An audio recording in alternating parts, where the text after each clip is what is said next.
Welcome. Next stop, the Fashion Bunker.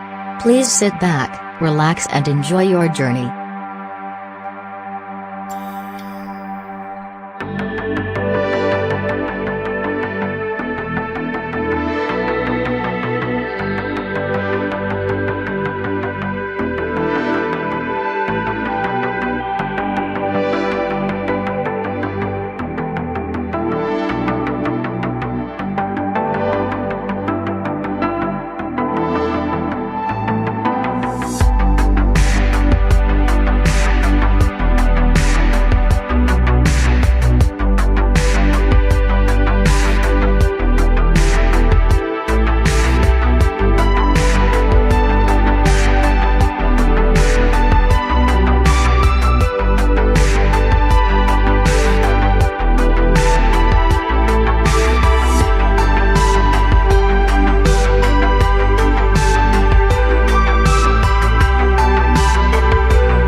Hello?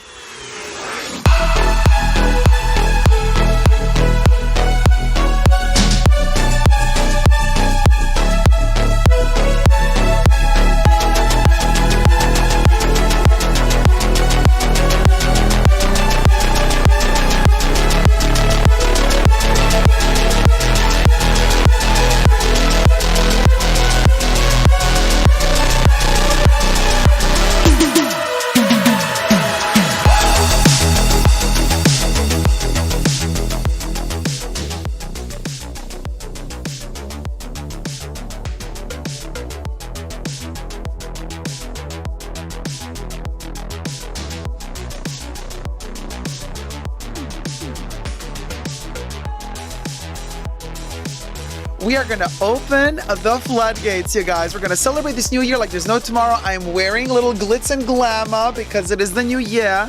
And I'm going to post a link in the description box underneath the video, but also I'm going to pin the link at the top of the chats. And you can click on that link to join me live in this New Year's bash party, Vanity Fair party, post-Oscars. Girl, they don't know what they're doing. This is the party to be. So let me post the chat. Let me post it in the chats and everything. I have my little mic set already.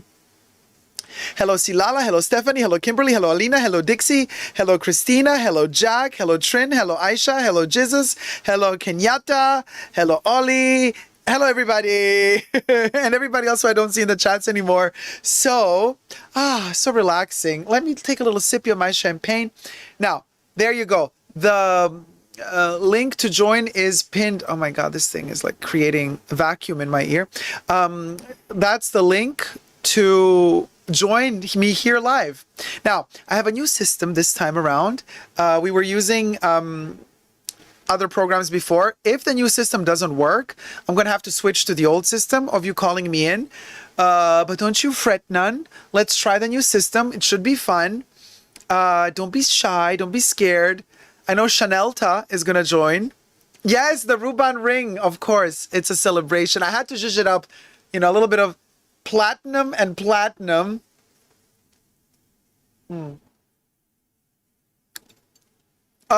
The champagne, darling. So I'm waiting for you guys to click on the link to join into the back room.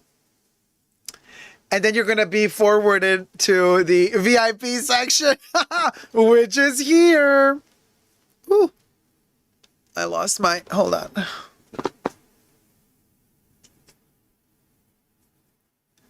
Okay. Hello, Brockstar. Hello, Skyblue. Hello, Blonde and Chatty. Hello, Cookie Kondo. Hello, Anichka. Hello, Kira J. Hello, Daniela Bella. Yeah, I have to clip my mic, you guys. I don't really. It can swim and wobble and shimmy. I can clip it. All right, I clipped myself. But now it hurts my back. It's all. It's all a mess, darling. It's all a mess with these microphones, darling. Wait, hold on.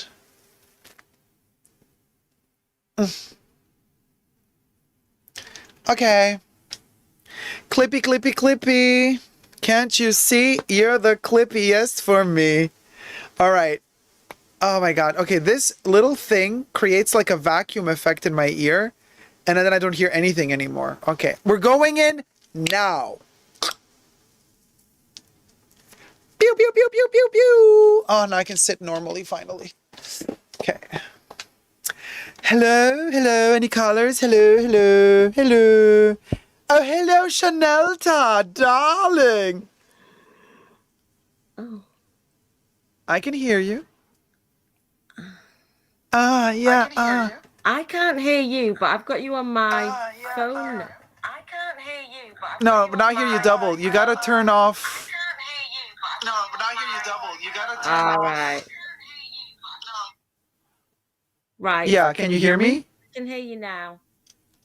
You can hear me? Yeah. Chanelta, Happy New Year. Let me try and move I'm in bed. Are you? Yeah, but I have the camellia on. Don't know if you can. What happened to your hand? Oh, I've got a little bit of tendonitis from. Yeah, I've been going a little bit crazy on the illustrations, so yeah, Uh-oh. I know. Time to time to give it a little bit of a rest, but well, it's not a bad tendonitis. I get it quite often when I'm illustrating for too long. I'm Oh working no. as well. Wait, can you like retrain yourself to also use the left arm or the right arm? No, No? not at this age. I don't think so. At I'm this age, like she's like 150, you guys. yeah, no, I don't think that'll happen anytime soon. But I would like to be ambidextrous. It would be quite handy. Oh my God, Handy. ambidextrous. That sounds like some weird sex game. So it's being able to use both hands at the same time. I can't To hear. Wait, hold on.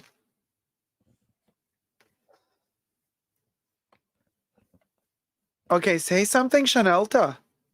ambidextrous. Yeah, I can't hear. Hmm.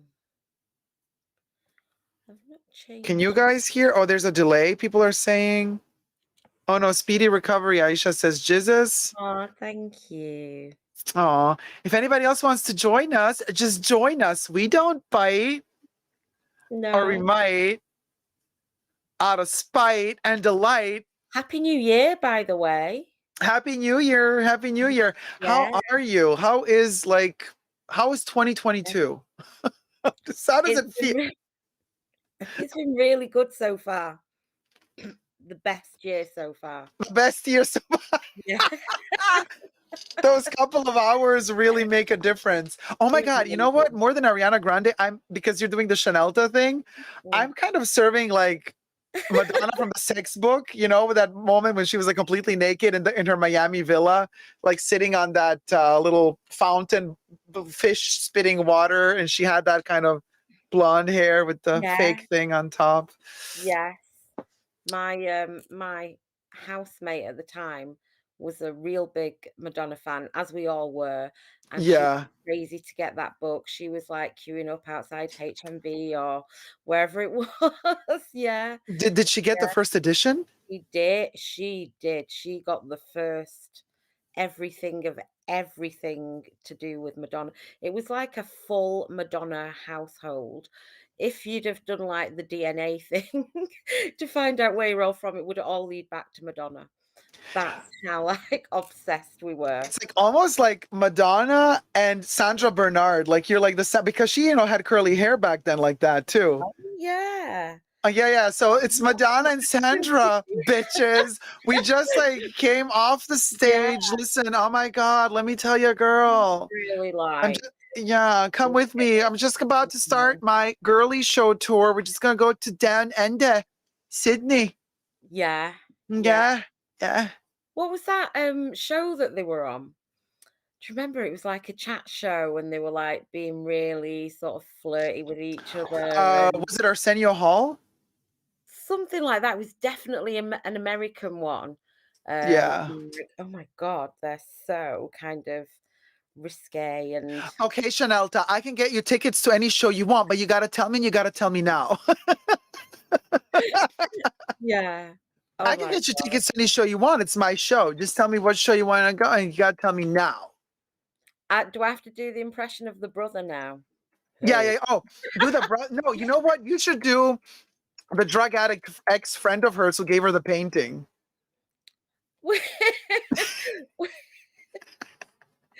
Right now, which one?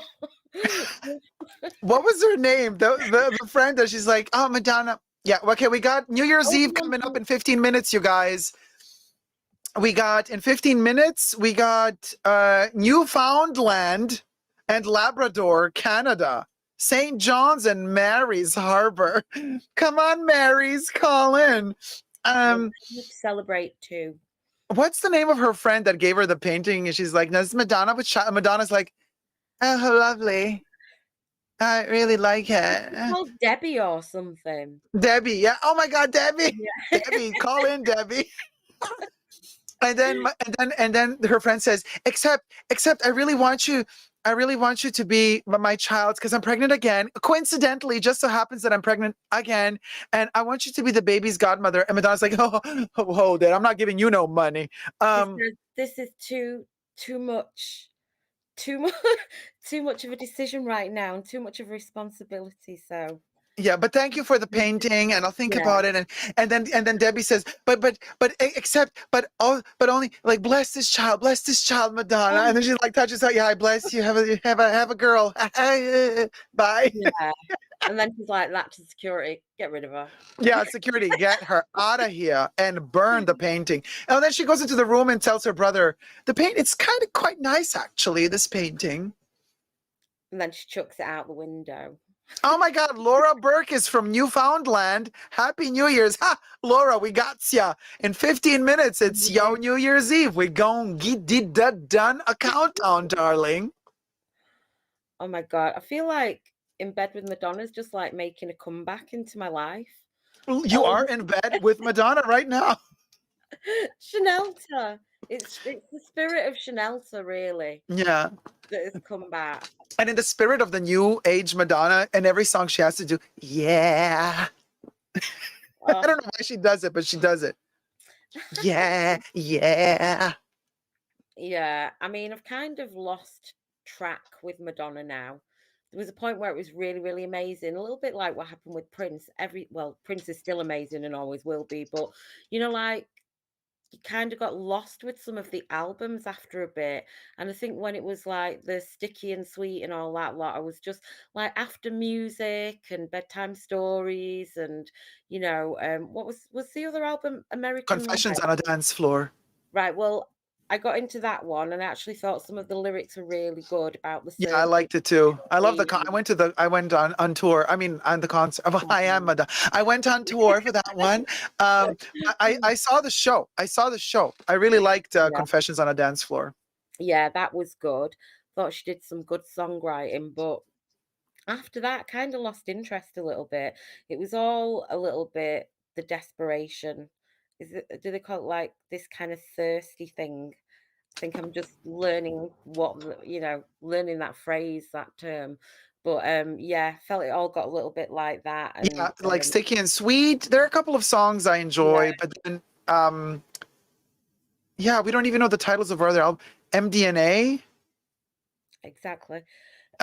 Rebel Heart, I and then literally just Madame tasted one a few X. seconds ago and I'm still coughing. Oh, cheers, sweetie. You're gonna drink that bottle now, will you? No, I literally sprayed it on No myself. wonder you're coughing. You're drinking Chanelta number I 5.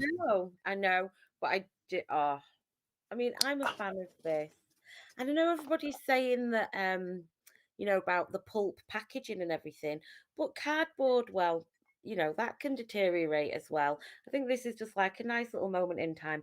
I waited quite a long time for it. I personally love it. It's just another one of my Like little, special little my precious. yeah, yeah. Yeah, So, guys, call in, join us. Don't be shy. The link is pinned at the top of the chats and in the description box down below. And I'm gonna show you something crazy. A friend of mine sent me as a message, a message. Now, I'm gonna show you guys. Call in, join us. You guys, you're gonna die laughing. It says you what? don't see it. Wait, Platinum de Chanel? no, it says Coco Chanela. I've been Wait, found my perfume line. no, listen, but look at this one. Coco made Moisel. Coco made Moisel. Coco made Moisel by Chanela. Chanella. But you can't really see it It's because wait. nearly Chanelta. Yeah. Why the hell isn't this thing focusing?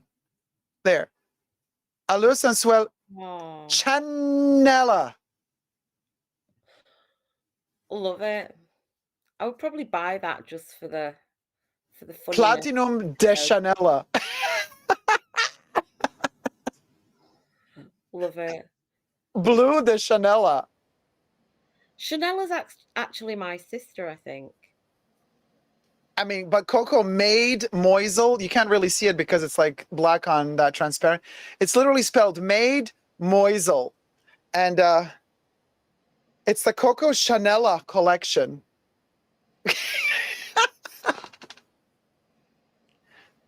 And they come in a special box.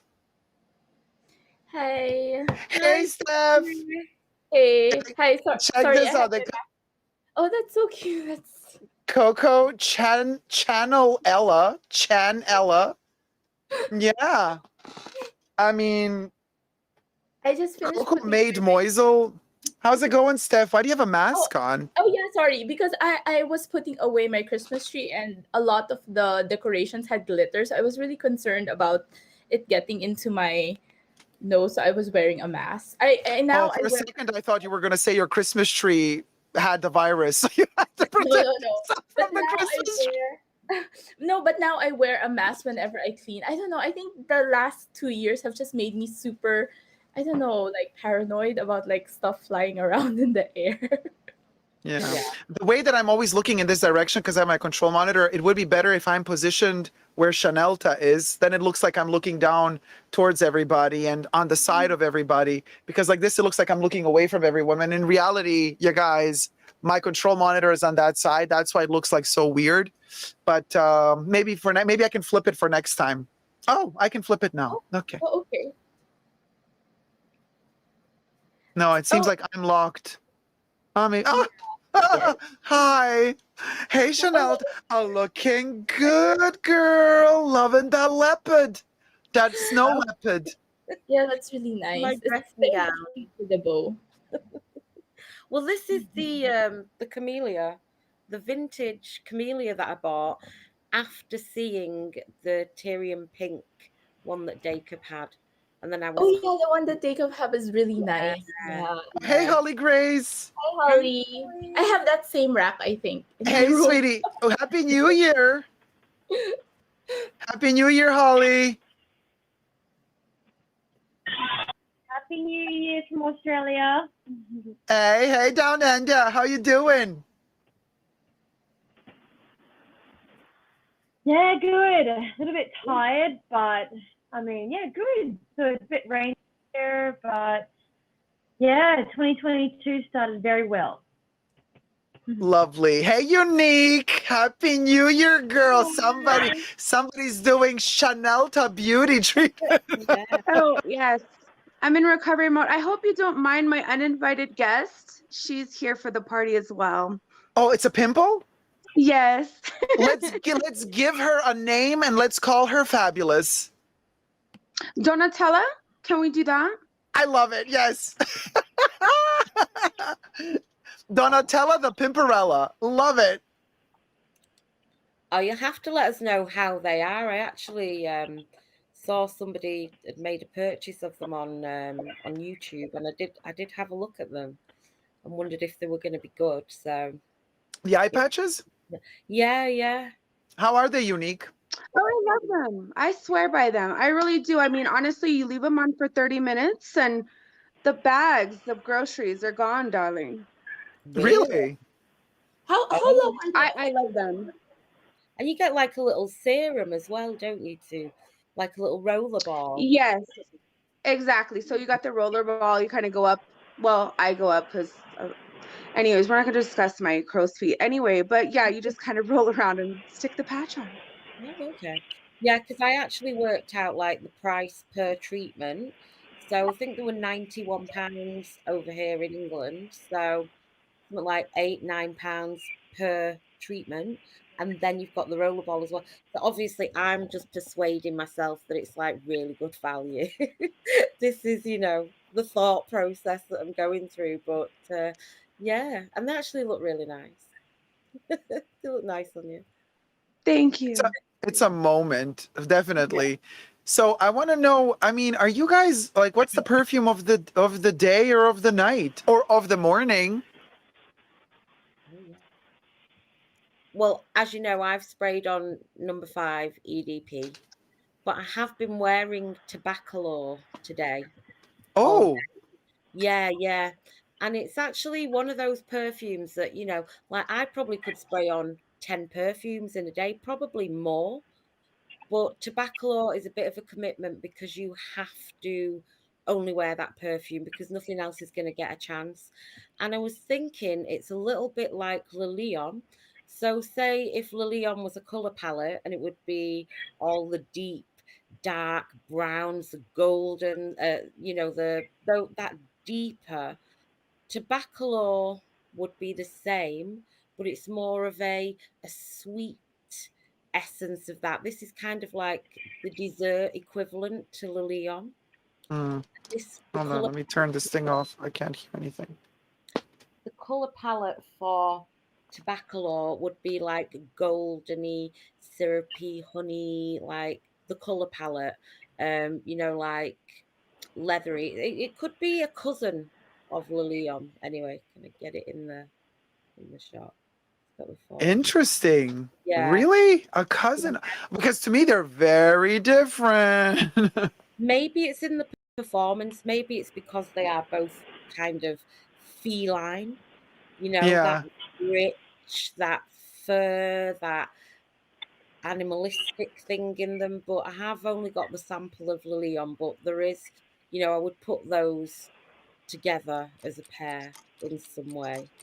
Hmm. Yeah. So Top of color to me is like wet.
Yes, there you go. Laura Burke says, Happy New Year. Whoop, whoop.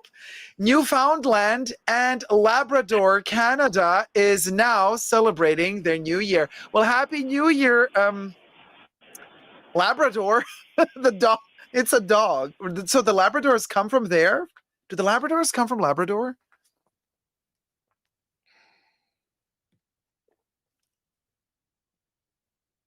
I can't hear anything anymore. I couldn't confirm either way about the Oh, about Labrador. the dog? Yeah, I Yeah, don't know either. yeah.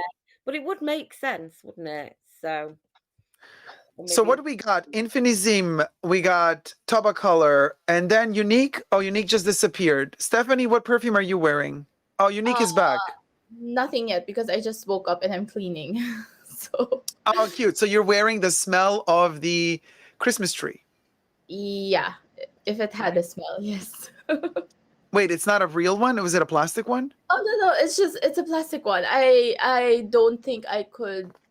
I'm too scared to get a real one. I'm afraid it might burn down or something. Or bugs?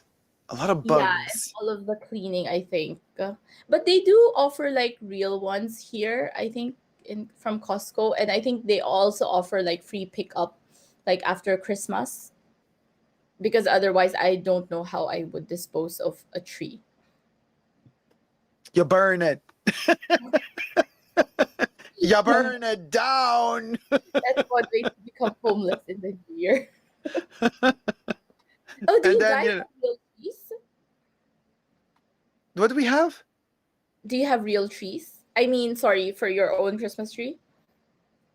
Oh, I don't really like Christmas, Oh, sorry, sorry. Yeah, yeah. Sorry, sorry. but Yeah. but I do have one, and like the one I have last year is the same one. It's a skinny black Christmas tree with purple and orange ornaments because it's a Halloween Christmas tree. Where did you get the black tree? Amazon. Oh, Where well, else? yeah, that's true. Yeah. Where else? The junkyard that is Amazon is the place to get a skinny gothic looking Christmas tree with orange and purple ornaments. And plus it's super easy because like when it's done, it's done. Like all I got to do is unclip the top and the whole tree folds together into one flat like plate like shape, and you put it in one time because you just lift it up, and it's like really tall but skinny, and then you have it's like a spiral, and then like you just kind of collapse it together when you're done and you got it. It's like super tiny, it doesn't occupy any space. Yeah, that's so easy. Oh, Yeah. Kira Yeah. says, I have a black tree with purple lights. Kira, we be twinning. We be twinning. What about you, Unique? Wait, what was your perfume? Because you disappeared when I asked you and then you reappeared. Today Versace Brights, Crystal Bright, one of those. Oh yeah. So it's the one, wait, it's the one that looks more yellow or the one that looks more pink? The packaging. The pink. I think that one has tuberose. That one's not bad. That one's like really cool for this time of year because it gives you a little bit of a zesty vibe, Definitely much more sweeter, softer, nothing too heavy. Nice. I love the strict attitude with the things that I love it. Like it's like, yes, we need to give you this as well. Why you need to hold this? Exactly. That's why the crop is my favorite, darling. You need your own crop. Oh yeah, the wind testy in the chat says unique is a mood. Yes, we're living. Exactly. Oh my gosh, what can I tell you? Listen, let's talk about because it is a new year. So we have to talk about this really heavy burden of a topic, which is New Year resolutions. Like what happened in 2021. New Year resolutions, but also like, what do we take from this year that hath passed or is about to pass? Do we take any? Do we just want to leave it behind us, or is there something that we could be like, you know what? This wasn't that bad. Nothing. In the garbage, darling. It's done. It's over. Moving That's on, an right? old season. Old season. It's an old season bag, darling.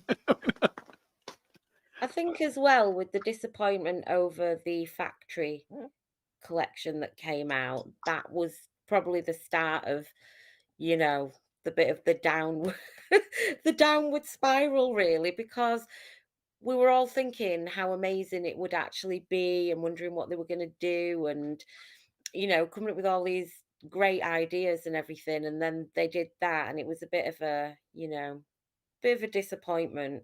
So that wasn't very good. Everything that the advent calendar as well, that's been pretty horrible, because let's face it, we knew about that like in what month did we find out about it all being a load of rubbish? So that's kind of dampened things for us. I mean, I know I'm only talking about Chanel, but in my own private world, all of this is very important in my head. And it's things that I do actually look forward to the same way that other people would look forward to the release of an album or something. I mean, if Kate Bush released a new album, that would be absolutely amazing. And, I would go crazy for that. But things like this are quite important to me, and it's just been a bit horrible to kind of go through all that and just see it being such a big disappointment for everybody. Do you guys also, was it a disappointment for you too, Steph and Unique, or do you not really care much about Chanel number 5? I think the advent calendar was a big disappointment because I also have a lot of friends like in real life who are also fans of Chanel, and they also wanted to get the advent calendar because of all the hype around it. And But I told them, no, no, no, you have to watch, like, I told them to watch your video. And I said, no, no, no, it's like, it's just full of freebies. And like, don't waste like $800. You could buy literally anything else and it would definitely be better.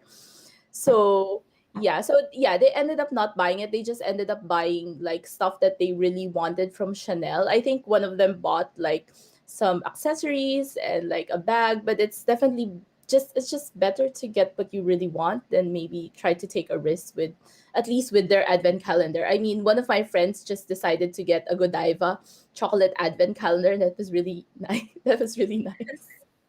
I love the edible advent calendars. They're always much better. Yeah, I love the edible advent calendars. Yeah, they're just much more satisfying. Yeah, definitely.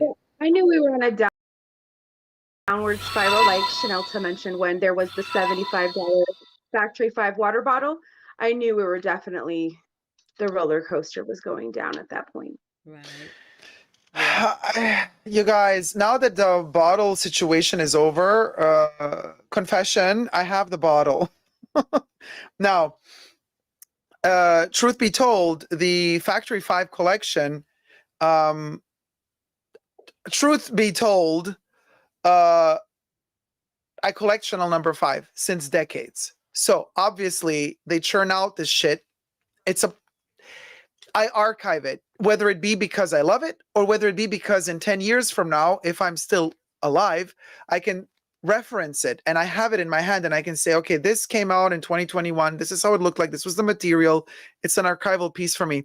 But I did not want to show it on social media when the thing came out. I did not want to feed into the hype. I did not want to feed into Chanel's FOMO. I did not want to give them that because honestly, I buy these things for other reasons. I don't buy them because of FOMO. I buy them because Chanel number 5 for me has been my favorite thing since decades. So I collect it, I archive it, I study it, I write about it, I analyze it. But I didn't want to kind of be like, look, I got the bottle, it's so hard to get. And then everybody's like even more FOMOing about it. I thought that was really not a cool thing. So having said that, the actual bottle, you guys, I can't tell you how many people send me in the DMs photos of their bottles broken. They literally, you guys, broken. Like they got them like the 2 days late, next day, 2 days later, by accident. They didn't know any better, right? Because you would think it's a glass bottle with a silicone little condom. You can put a warm beverage in it. No, you put warm beverage in it, the glass cracks because it's too thin. The glass is only made for cold drinks. So the thing is it's such a joke. It's so fragile. Yeah. It's literally as fragile, almost as fragile as a Christmas tree ornament in glass. Like you literally buy it and you have it and that's done. You don't take it around with you, don't use it because if you squish it too much, it's going to break. That's also one of the reasons why it has a silicone glove around it. Because if that shit pops, at least your hands are protected. Terrible. Yeah, literally no thought gone into that at all. I mean, with that, the sheath thing around it being white as well. I mean, that's like not practical. Imagine trying to clean that. And yeah, just making it out of that glass is, you know, I know they're trying to be recyclable, but you don't want to be recycling it after 5 minutes because you've broken it. You know, you want to be recycling it at some point in the future if need be. But yeah, very little thought goes into a lot of the But you guys, but you see, this is really interesting that you're saying this, Chanelta, because you guys, somebody on the inside who contacted me, this is very fascinating how Chanel really misses the mark on almost everything they release. They're just so dumb about it, but they're so full of themselves with that stick up a butt that you can't talk to them. But did you guys know that actually the bottles that they made for the Christmas edition of Chanel number 5, the L'Eau and the Eau de Parfum, with the ones that Chanelta showed us with the special sticker, this Chanel never advertised. If they advertised this to us consumers, more of us would be buying this. Yeah, there it is. Okay, so here's the thing, that the insiders that work for Chanel, they got shown this video only internally for them that showcases that this bottle with L'eau and Eau de Parfum limited edition Christmas with the recycled pulp biodegradable container, that glass is 100% recycled glass.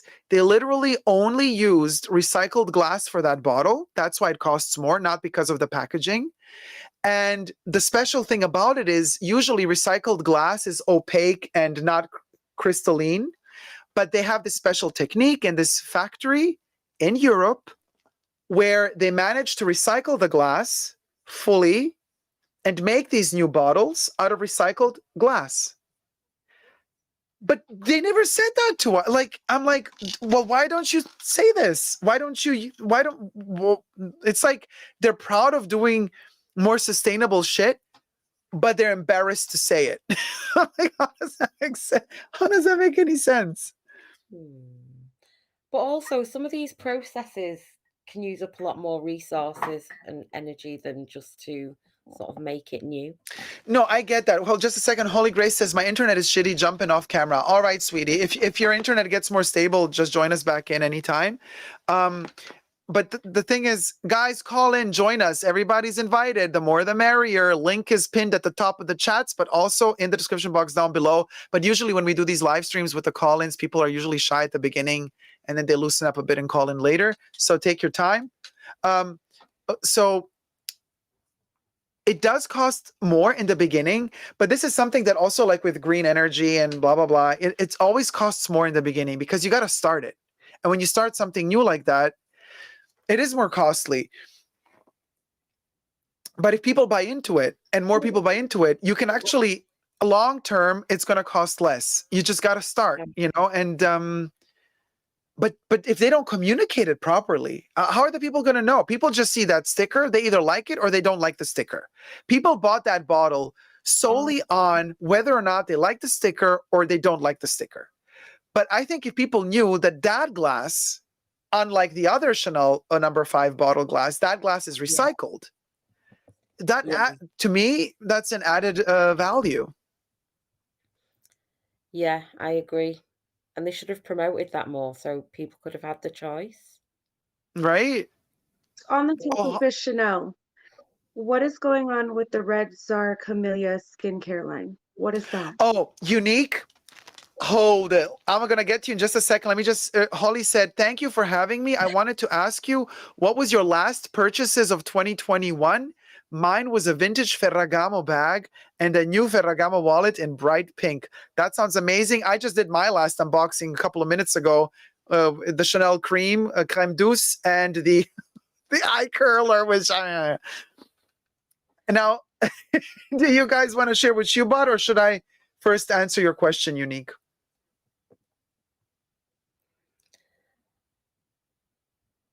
Mine was a pair of boots from Chanel.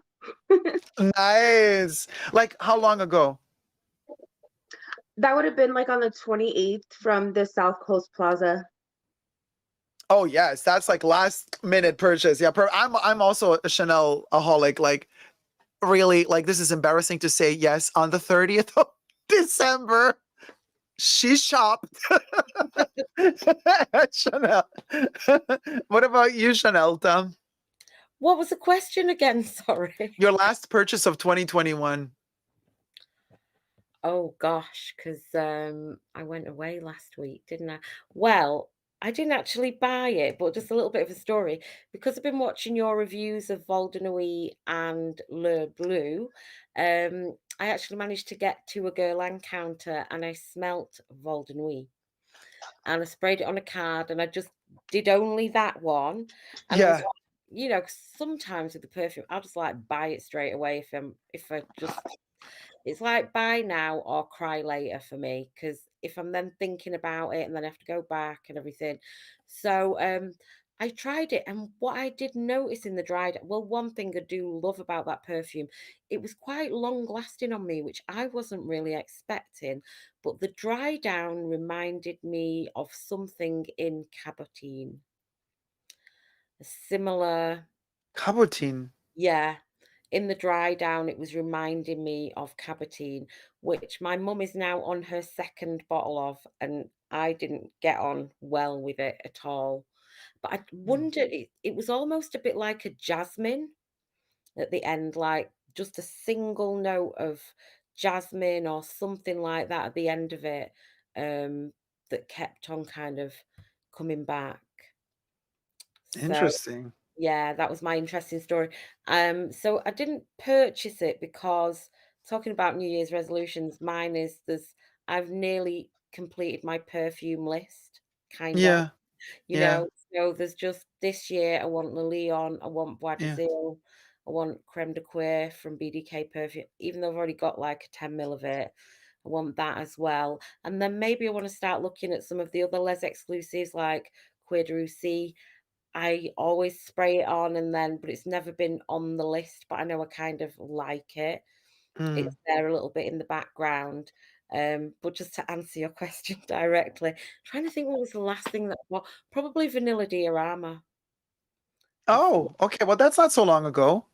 No, that was that was quite recently. Yeah, yeah, yeah, because it's a new release. It's their Yeah, latest release. yeah, And but I who do mean, we got now? Christian George. hi. Hey, Happy New Year. We can't hear you. Uh-oh, your mic is somehow off.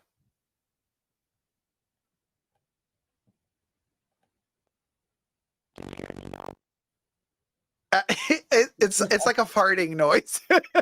We can hear it's it's it's like I'm like okay, girl.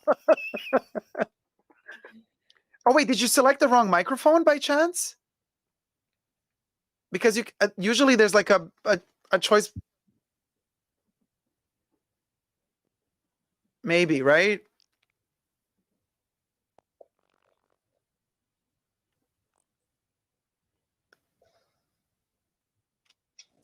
The suspense.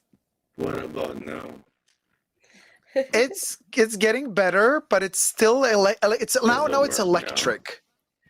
It works, but I feel fuzzy. Like I feel like like I hear you, but I also hear on top like an added metallic. But it's better than it was, but it's still not quite there.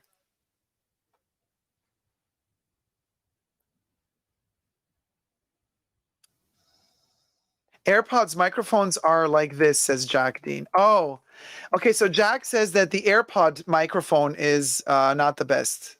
Do you have another option rather than AirPod mic? You do have another option. Okay, good. All right. You work on the other option. Let us know when you're there. And I'm going to answer Unique's question about that red camellia crap that Chanel is selling us. Well, we don't know if it's full on crap, but let me tell you why I'm so angry with it. I think, you guys, I have a sneaky suspicion that my Instagram account was deleted because of that post. Oh my God.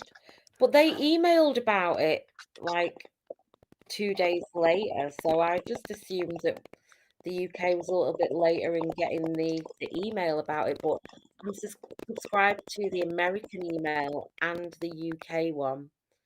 And I think the UK one came like a day later and said Yeah.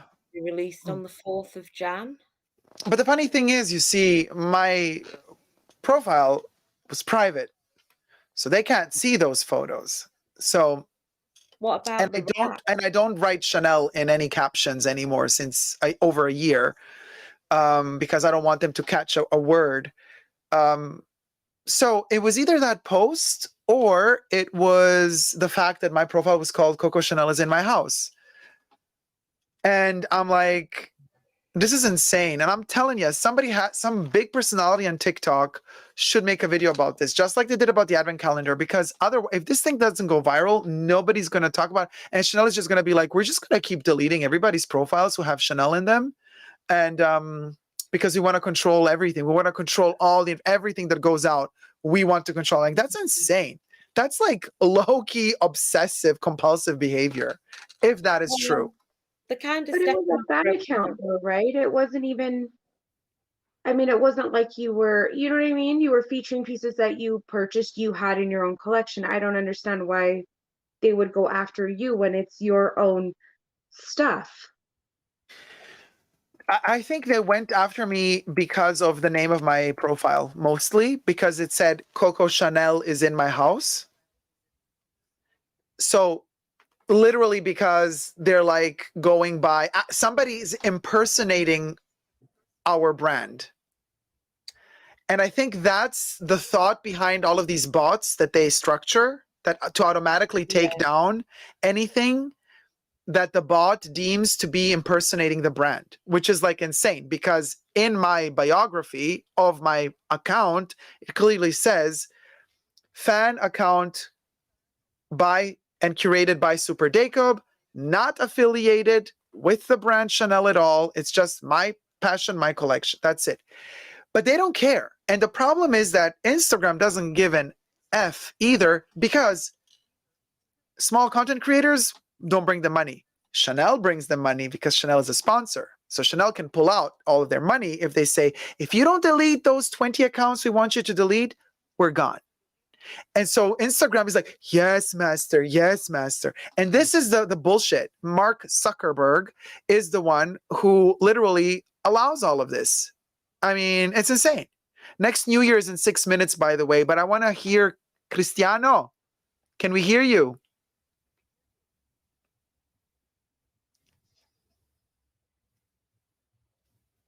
Oh no, we still can't hear you, Cristiano. Can you hear me? Icon. Yes, I can hear you now. Oh man.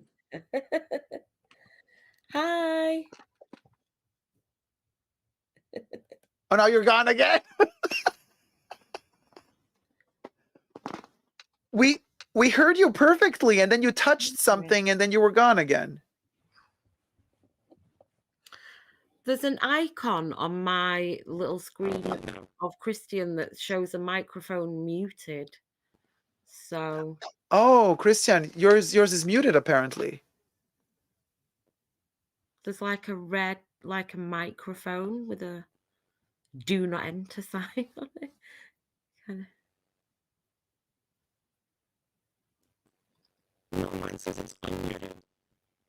Or is there something covering the microphone? What can we cover? You never know. Yeah, no, that's true. Something could be. I always go for the simple, non-technological kind of cure.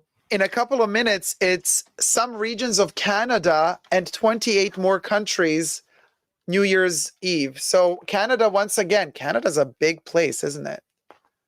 Hold on, I have to clip my... How big is Canada exactly? I don't know. Oh my God. Did I start this live stream by... I wanted to start... I think I forgot to do it, but I wanted to start the live stream by saying, hi, I'm Shelley Duvall. You remember? Oh. You remember she started every fairy tale video with, hi, my name is Shelley Duvall. Hi, it's Shelley Duvall. Hi, I'm Shelley Duvall. She started always the fairy tale theater with, hi, I'm Shelley Duvall. I didn't watch. Okay, so listen. New Year's Eve is some regions of Canada, Venezuela, Bolivia, Amazonas, Brazil, Puerto Rico, Dominican Republic, Trinidad and Tobago, U.S. Virgin Islands, Guayana, Caribbean, Netherlands, St. Kitts and Nevis, like Levi's or Nevis. She doth not know her geography. British Virgin Islands, Guadeloupe, Antigua and Barbuda, Saint Lucia, Dominica, Aruba, Saint Vincent, oh my God, and Grenadines, Grenada, Barbados, Martinique, Saint Martin, Curacao, Saint Martin, small region of Greenland, Saint Barthélemy, Montserrat, Bermuda, and Anguilla. Now, this sounded like reading the Eurovision Song Contest, like all those countries you don't know even they exist. And you're like, Neil sorry, said, no, nothing, but no, I knew most of the countries on this list. I'm not that ignorant, but some I did not know. Let's be honest. And then it's like when when they say the name of some country in the Eurovision Song Contest, like how many points, and everybody's like, wait, who did we have to give points to that guy? Throwing some Madonna shade, look it up. Anyway. Okay, so I guess the audio is a bust. I'm sorry, Christian. Call us in again if you get that audio fixed. I mean, maybe it's on our end, but if it were on our end, then we would be busted too. But we hear us kind of. We hear our voice. Like I hear Shalta. You guys, don't be scared. Click on the link and join the convo. We kind of allegedly don't bite, but we might. So, Dacob, I was going to say about your account being, taken Disabled. away. Yeah, it's like they're bothered about you impersonating the brand because you're doing it better than they are. Like your page is more, has more depth to it, actual feeling coming from your heart about the products, not just something that you've been forced to write and it's not just part of your job, So maybe there is like a bit of jealousy there. I've just been looking in the comments as well, and other people have been mentioning that, they've seen you doing such an amazing job of it, and it's like, yeah, let's just get rid of him. Could be. I mean, could be, but also, you know what I found very interesting, and I'm going to shoot this video in the next live stream, but since we're already here, I can let you know this. I was reading into the promo for these Red Camellia creams that they're bringing out on the 5th of January. And you know how on my channel I talk a lot about holistic stuff, like everything is connected, we are all connected, everything is connected, we're all united, holistic, and I say that a lot also in Chanel videos. Well, I didn't invent holism and the holistic thing, not at all. But I'm one of those luxury YouTube channels that talks a lot about it.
For us. All right. So happy New Year to all of those countries I listed before. And yes, I do agree we need a new, actually, the Wintesi says we need to do a Eurovision show. Yeah, with the busted audio we have, could you imagine? It would just be like 4 people singing. So Kristen says, I'm going to leave and then come back. Okay, Christian, let's do that. And Brockstar says, the new year is here in an hour for me, says Brockstar. Whoop, whoop. Hey, Holly. Oh, internet is much better. You're not choppy anymore. Please tell me we can hear you. Hello. Okay. We'll try. No guarantee. Yeah, the audio is choppy. Damn. I can see you perfectly.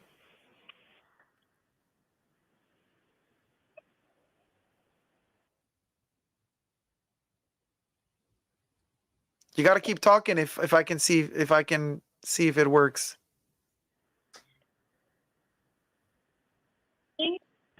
Seems to be lagging a little bit on my end. Oh, internet is a bit slow. All right. Well, then maybe it's gonna get a little bit better with time. I don't know.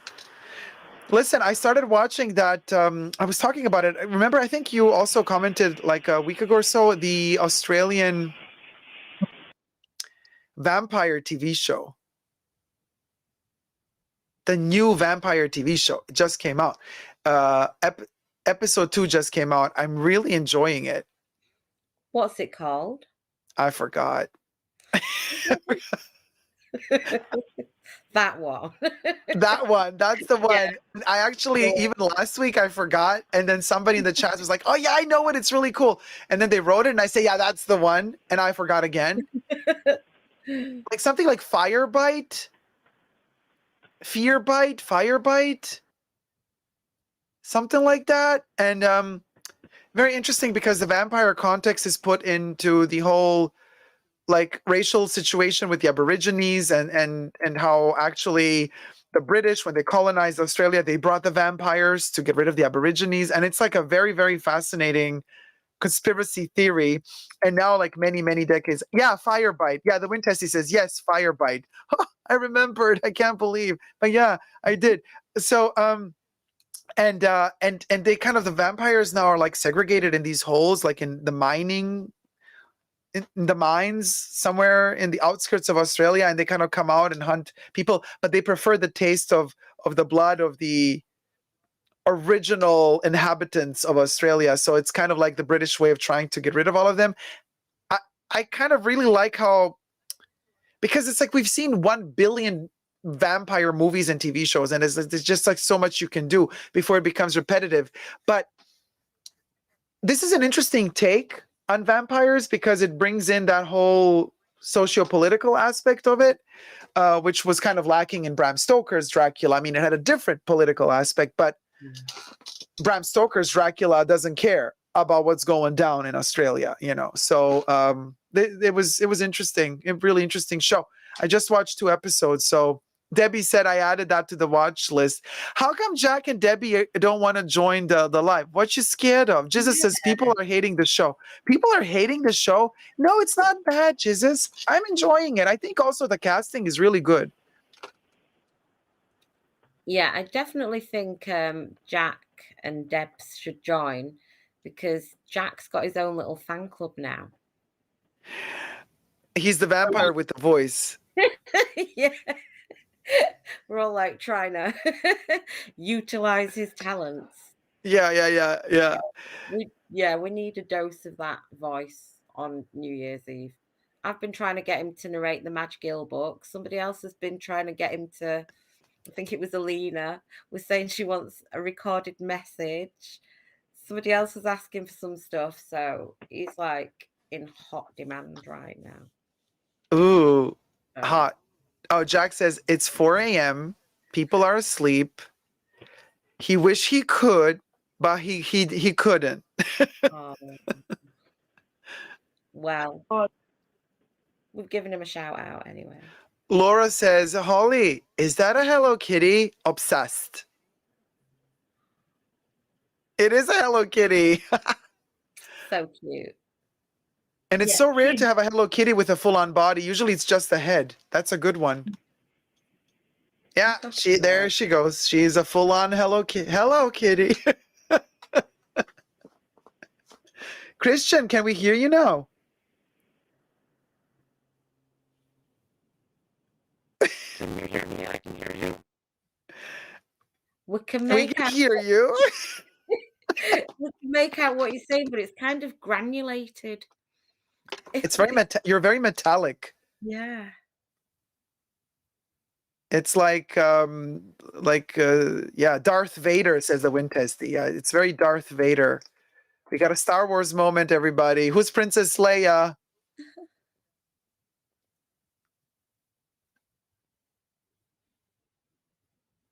Kristen says, I swear technology hates me. It hates me too. Since forever. And I'm 237 years old. So you can imagine, technology hates me before it even existed. It warned me. It was like, Dacob, I'm about to become said technology. And I said, what is that? And technology said, you don't want to know. I said, okay. And then it started, and then, yeah, busted. So quickly back to Chanel. What happened? Those bitches deleted my account. Now, I think it, I mean, of course, it was Instagram, but I think it's the bots that Chanel has that kind of just automatically refer to something. It's not like they were particularly after me, Yeah. but I'm just one of the victims, and there's many, many more. I was actually shocked, you guys. I got DMs after this happened to me, and I openly shared with everybody. Also, my appeal letter that I wrote to them, I shared openly with everybody. People started sending me DMs about their accounts being deleted and terminated and disabled. And it's a lot. It's been happening a lot. And like nobody's really raising awareness about this because we don't have that huge reach to be able to raise awareness about this. That's why I'm saying like we need some chick on TikTok to deliver. And then like, you know what I mean? Yeah. We need somebody to wrap it out on TikTok in a 30-second video, and then everything will get better. But if TikTok doesn't do it, shit ain't gonna change. It's just it ain't gonna happen, girl. Are you So making a video about it? I was okay, so I was gonna make a video about it today, but then with Betty White and everything, I shortened my list of videos drastically because I just couldn't.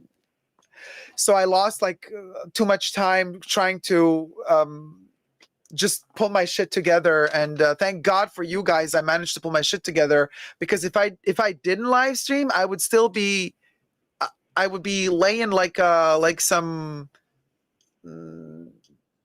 I'm trying to think of some vegetable that cries, but I can't. an onion. An onion. Well, an onion makes you cry, but yeah, an onion. I would be like a sitting onion. Maybe we can make test accounts with Chanel in the name and see if it's a pattern.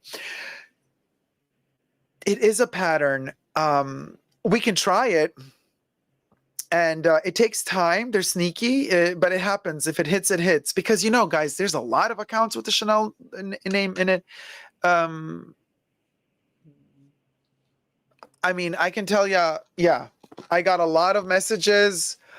I got one person even telling me that they're dear friends who work high up there for Dior, for Louis, store managers or sales associates who are totally legit, have their accounts got deleted. Their accounts got taken down from Instagram. Maybe they're cracking it down on scammers. What did they do? What? Instagram, like I think they're cracking down on like bot accounts. Not that obviously you're not, but they're cracking down on those accounts that are. Yeah, okay, but okay, let's say they're cracking down on bot accounts. There's also this commerce rule that they're also cracking down on accounts that are selling counterfeits or blah, blah, blah. But the thing is this, you guys, they disabled a store manager's account of Dior, and he couldn't get it back. He couldn't get it back. There's like, and even though Dior has nothing against that person, Dior is fine with them still having an Instagram account dedicated to Dior. It's down. And honestly, I mean, I remember when 2017 came around and on YouTube the purge started. It was called the Adgeddon. Like everybody was demonetized. All of a sudden, all my videos were demonetized. All of a sudden, all my the bots that they implemented, the new bots that they started using, literally flagged everything as non-advertiser friendly. And then it took them like almost a year to further develop these bots, to kind of fine-tune them better so that they don't. And it still didn't really work. So then at one point they said, well, okay, if you have a good standing with us and you've been around for a while on this channel and you like, you know, then you can gain trust, and then we allow you to self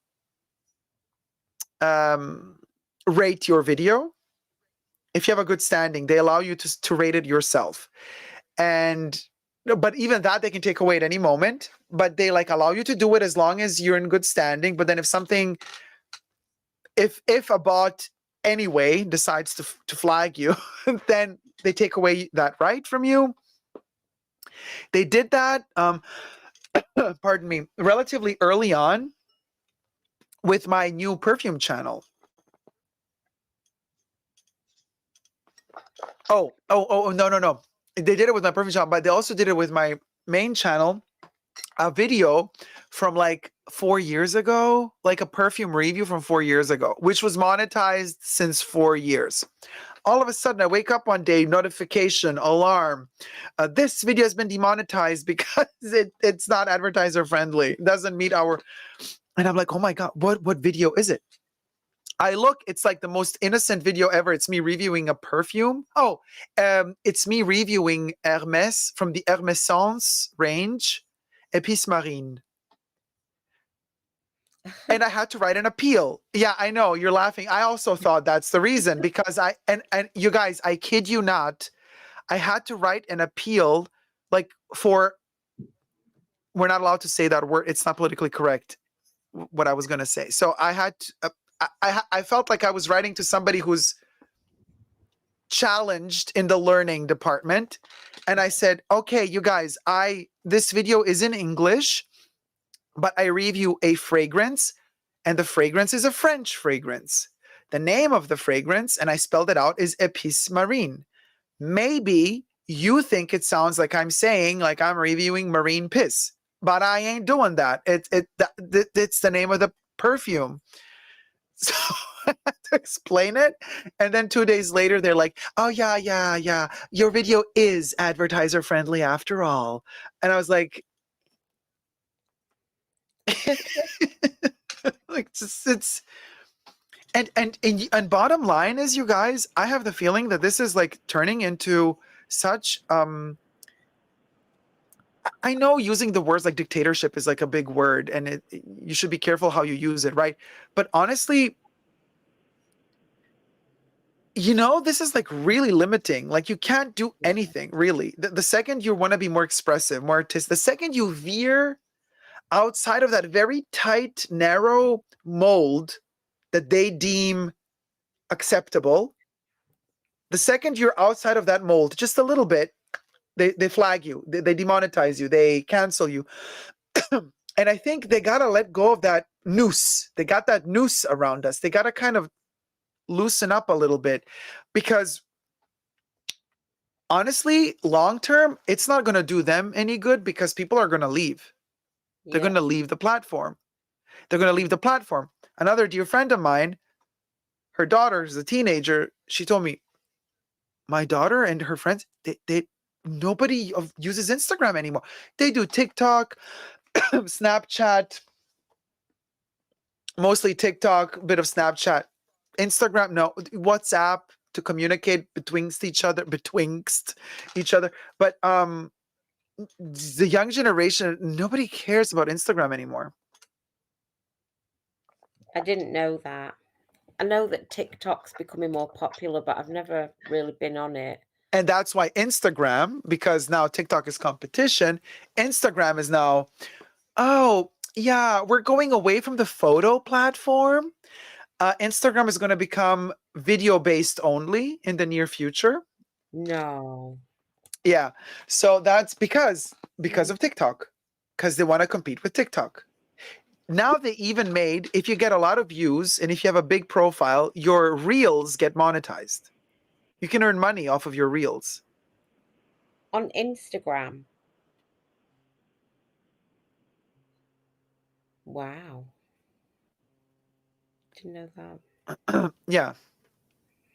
I think people like Chanel are kind of shooting themselves in the foot, because they've only got this much FOMO because of Instagram and, social media, really.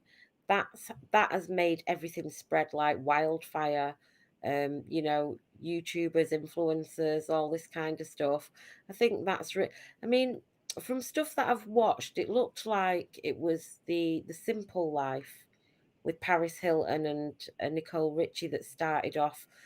us first sort of like seeing brands and you know, coveting things, and then Sex and the City was another one where all of a sudden all the everyday people are like, yeah, we want some of this stuff. And then I would say like the next thing was probably Instagram, and you know, you're scrolling through and you're seeing all the Chanel bags and all the makeup and all these beautiful things.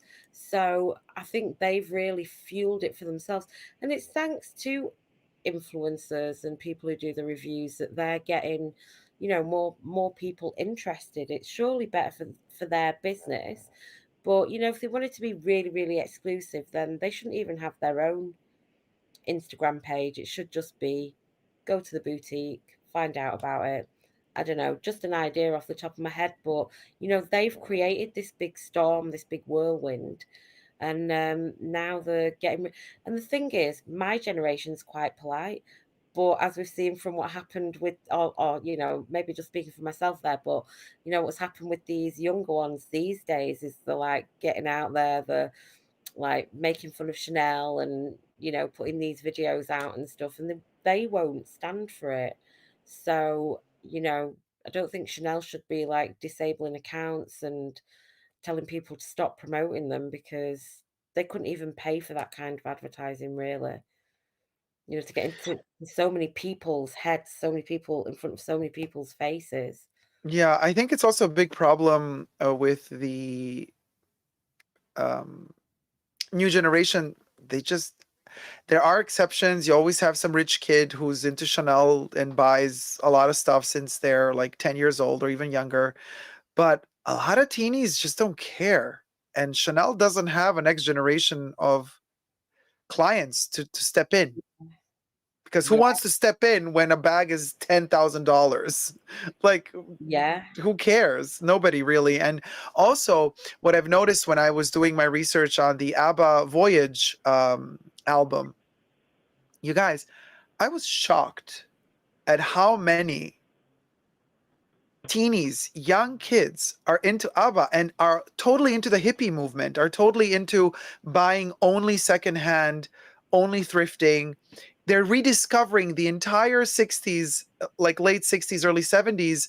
And it's not like they hate luxury. They just really don't care. It doesn't interest them. You know, like we can have this like love-hate relationship to it. We can get really passionate about it and get so upset when, you know, Chanel has a price increase and we're like, how dare they? But the kids today, they're like, Chanel who? Like, like we don't care. And and that's why Chanel is desperately trying to use, you know, the Jisoo's of today and all of these chicks and singers and starlets and what have you to appeal to a kind of like a broader, younger audience, but it's not really working. It's a very artificial thing. And Yeah. you know what I mean? Like long term, if they don't step it up in a good way, because they're very arrogant, their whole approach to everything is like, oh, you don't like it? There's the dough. And I mean, yeah, you can do that if you really have some sort of integrity and you say, hey, if you don't like what I'm doing, you can leave. yeah, But they don't really have that integrity. I mean, you know what I mean? So for them, it's like playing this. And maybe that's why they're ultimately, you guys, maybe we're onto something. Maybe they're increasing their prices for a lot of reasons, but maybe this is one of the reasons, because they're like, we better stock up on money because the next generation is not going to be buying our shit. So we should now charge the idiots who are now fanatic double, because they have to pay for the generation that's coming next that won't be buying our shit. Yeah, Jacob, I think they're really relying on current clientele. Hi, Dill.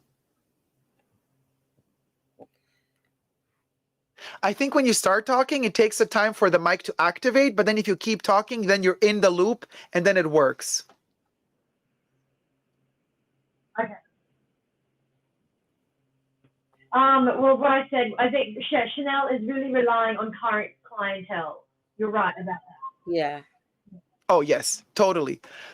I totally feel like they are relying on the current clientele, and they're really, really milking that current clientele, because I feel it's not like they're so sure about their future. I think they're doing this because they're not so sure about their future. These price increases to me feel like in something that's not so certain rather than something that is like, oh yes, queen, we can do it. $10,000. Sure, girl, we can do it. They don't have an e-commerce. A lot of the younger clientele are more prominent on e-commerce, I think. So us current clientele, we are more familiar with going to the boutique and we spend the money. What's that noise? It's a dog running away from Dracula.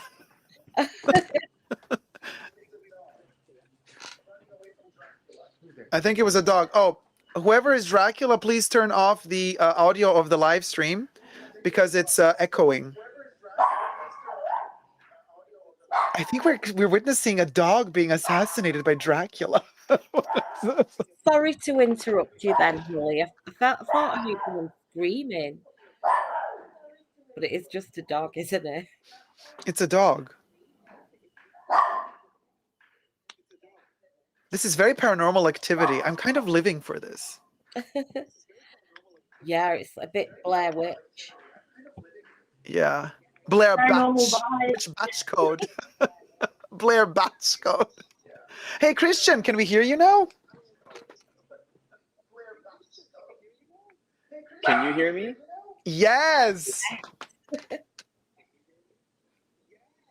Wow. After what, 30 minutes? After 30, well, you know, you better have made it worth our wait. Oh my God, Dracula, the audio. Dracula, we got feedback. You got to turn off the... Does Dracula know that they're on? Why are they online with the computer and the giblet, the gidget? It's a mood. All right, Christian, tell us.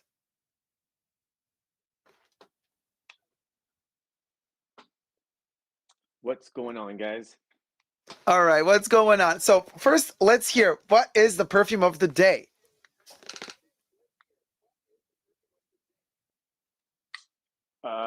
Good question, actually. I have my Chanel Bleu today. Oh my God, you're a blue fan. Okay, listen. Tell me, what is it about blue that really makes you love it? Because this is one of those rare Chanel perfumes that I can't. I don't mind it on some other people. Just on my skin, it dies on my skin.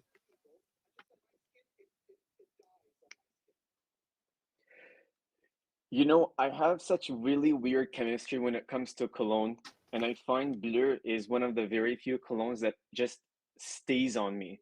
It's highly potent enough that it will last me for hours, maybe even the whole day. So it's nice that after a long shift, people still come to you and say, "Hey, you smell good." I like that. Oh, nice. So how many hours does it last? Hey, Camille. Honestly, sometimes it lasts me almost all day. We're talking like about 8, 9, 10 hours. Christian, that's long. That's longevity. Yeah. Well, this one in particular is Parfum. Like obviously the eau de toilette is not as strong, but this one the Parfum lasts me so long. I love it. You see, this is so fascinating to me. I love hearing because truth be told, when I love a perfume, you know, I like to hear what other people think about it, but like, I know for myself why I love it. But what I really find fascinating is when I cannot unlock a perfume for me, when for me it doesn't work, then I love to hear why it works for others, because that sometimes helps me understand it. Because sometimes, truth be told, I don't like a perfume just because I don't understand it. I don't know what is the story it really wants to say. And then when it says the story to me, I'm like, oh, I get it now. And it took me some time. Also, Eden is not an easy one to love, but like once you understand it, you get it. it took me a while to understand Carnal Flower. It took me a while to understand Tubereuse Criminelle because uh, it's a skanky gasoline thing that when you first smell it, you think, what the hell is this? And then they want so much money for it. I can just like go on my knees behind a car and let that thing. Although I do like the smell of the gas of a car, but that's so it's very fascinating. But first, let me say hello, Camille, sweetie darling. Welcome. Hello, Happy New Year. Jacob. Thank Happy New Year. you. Happy New Year. Oh, I have like about an hour and a half left.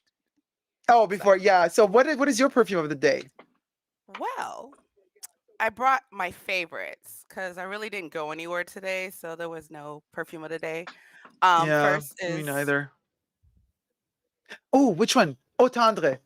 Ah, the other yes, toilet. Lovely. I have that one too. I really love Eau Tendre. yes. As you can see, she's been very well loved. Next is my Chloe Roses. Oh, okay. This one I do not have a bottle of. I'm really Oh, curious about that one. well, it's very nice. To me, it has a light feminine smell. Um, you have to excuse my smoke, that's incense. Uh, Oh, don't worry about it. It gives us like mystical mystery. ooh, yeah, and actually, I got this in Korea because it was on sale for 49,000 won, and it's normally about $100 USD. So I was like, oh, I can't pass that up. Next is Fleur Mousse by Narcisco Rodriguez. Oh, nice. I know that Emilio really loves Narciso Rodriguez. God, Oh, this lasts so long through really? sweat. Yes. I smell it on myself the next day. I was shocked. And Sephora had a small clearance of the 1 ounces, so I got two. That is so cool. And But and then last but not a lot of people say they love Narciso Rodriguez. Like Narciso Rodriguez receives a lot of positive reviews. yeah, it's I don't know what they put in it, but it's I love it. Mhm. And then last but not least is a little ditty I also picked up in Korea. It's based on the painting The Girl with the Pearl Earring. And this is what I wear for work because, being the job that I work in, you really don't want to have anything too overpowering.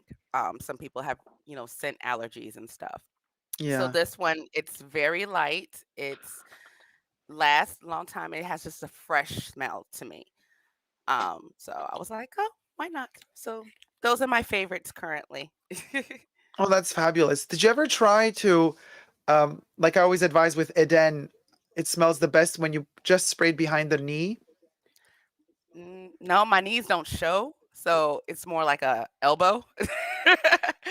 Oh, okay. or Yeah, no, but it's okay if they don't show. Like for example, this is why I'm saying, if you wanna, and depending on which work environment you're in, but if you wanna get away with an intense perfume in Mhm, in an intense work environment, even if you're wearing pants or a long skirt or long pants, you spray it behind your knee, and you just get a whiff of it, and it's just enough for you to enjoy it, but it doesn't overpower anyone around you.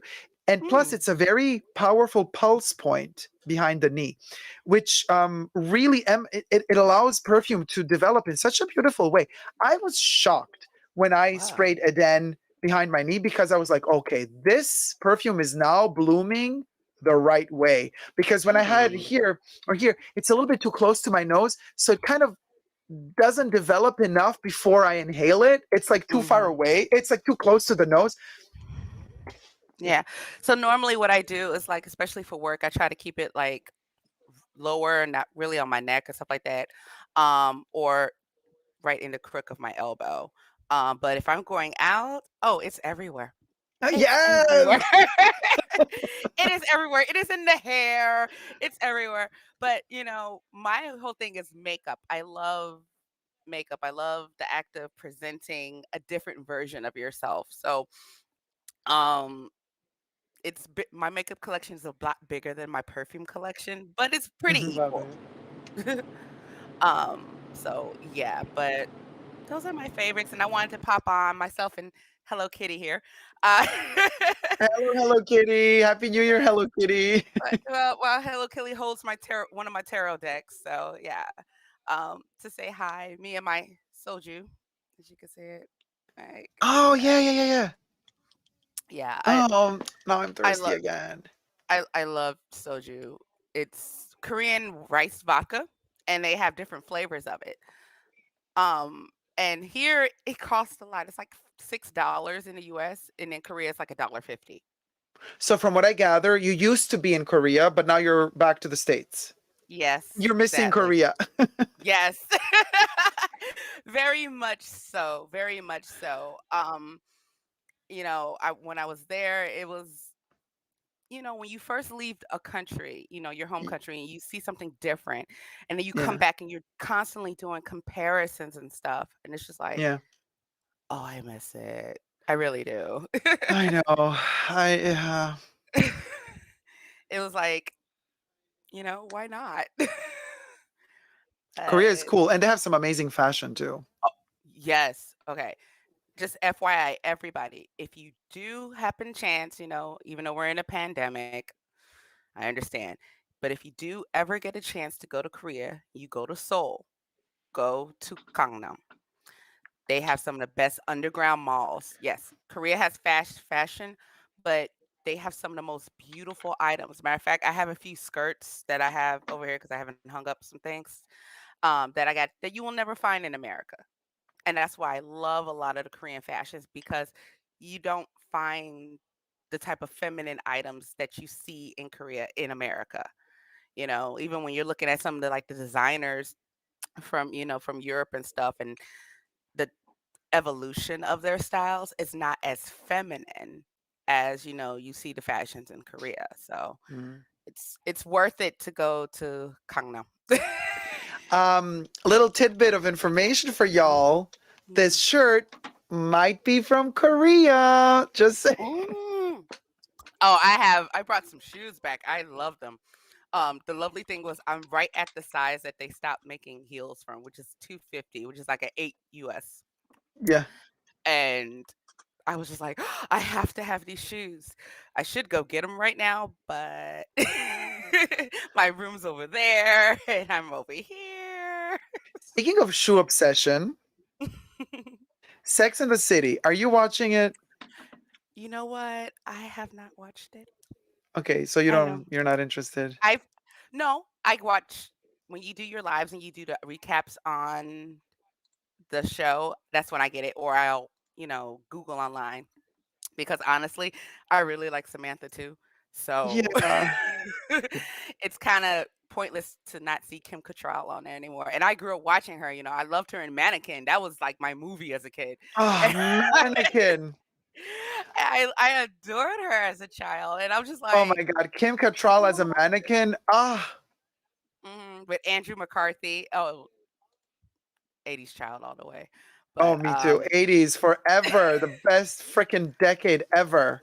yes, like the best toys and it's just like when I look at like your toy collection, I'm just like, oh, memories when toys were so innocent and it didn't have like all this woke message to them. They were kids. We could play with toys and just Wait, hold have on. Yes, fun. but just a second. What do you mean? Yes, but I closed the screen 5 minutes ago, says Gwen. So Gwen was backstage, but I'm getting notifications. So there's somebody backstage who's not coming online.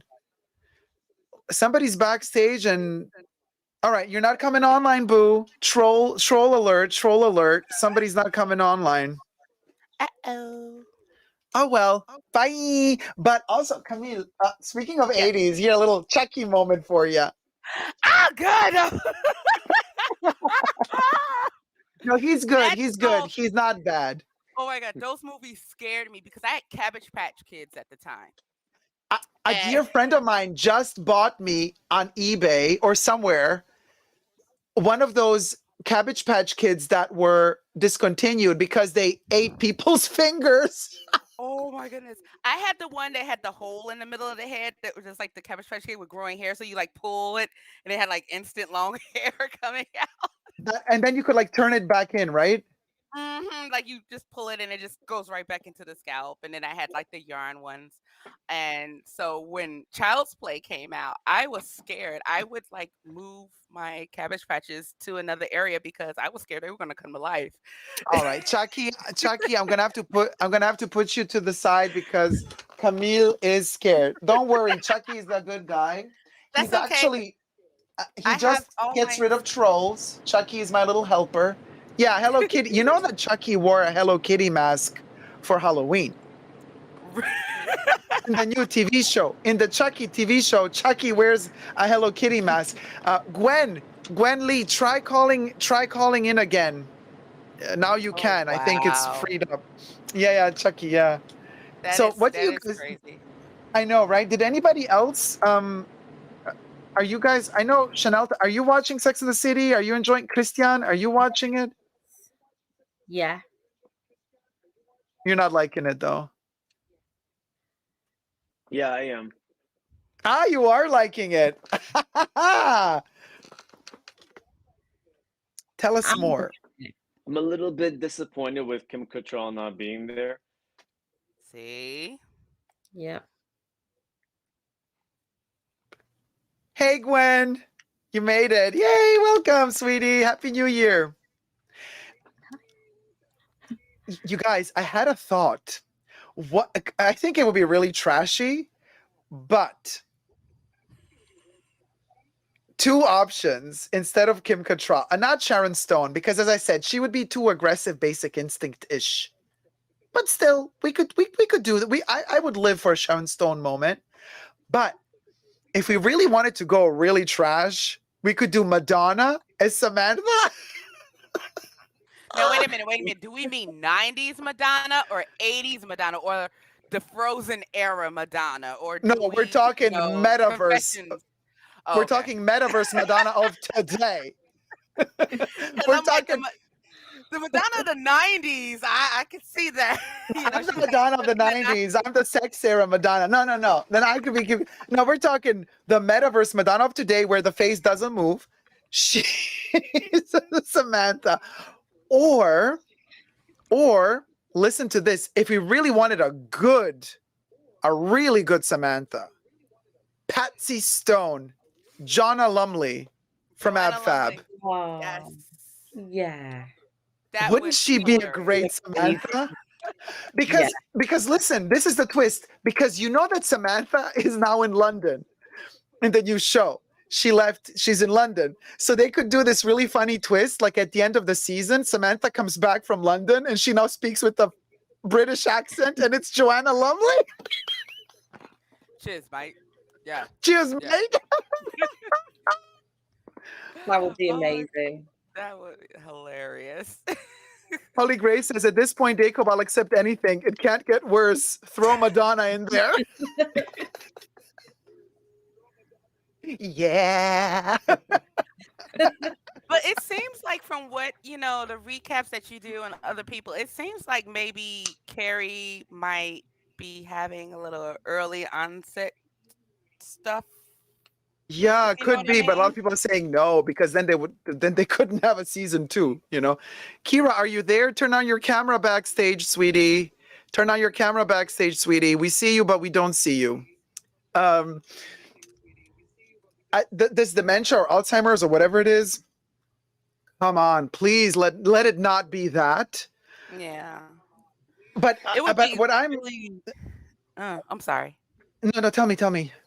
No, I'm saying it would be really wrong because Carrie is such an iconic character, Um, and to have her kind of go down that road, it's like, oh, it's a bit heartbreaking to like see somebody who, communication was their living, fashion was their living, their ability to to be is taken away because of that. And I Yeah. don't know, it just kind of seems that that's the route they're going in based on all the reviews I've done for every episode. And just like that, Carrie forgot she was iconic. Right.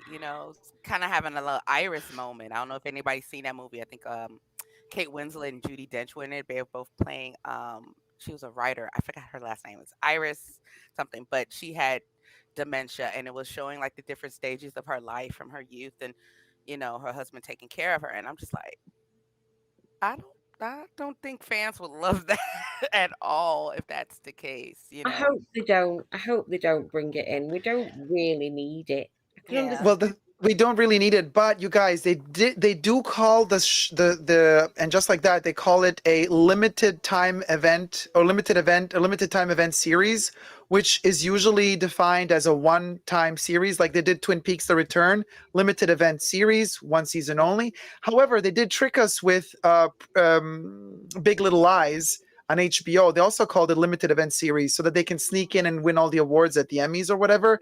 And then when they won the awards, they switched and said, "Oh, no, not limited anymore. We're gonna do a season two. Thank you very much for the awards."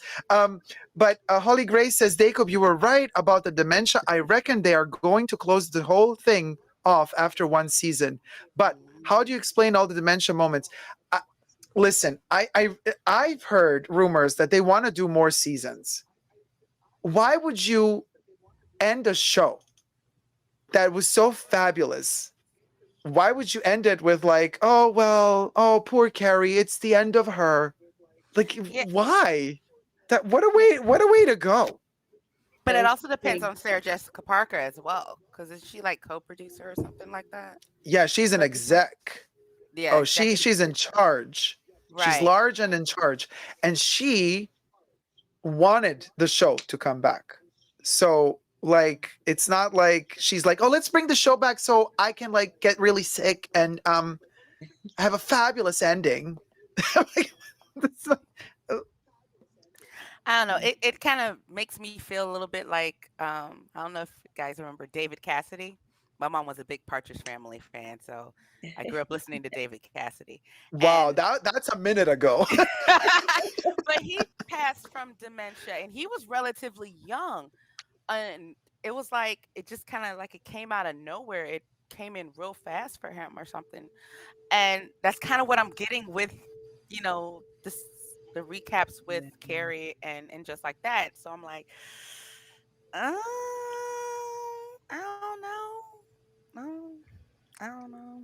Personally speaking, I'd rather see a Return to Hogwarts, but that's me. Oh my god, Hogwarts, amazing. But you know what?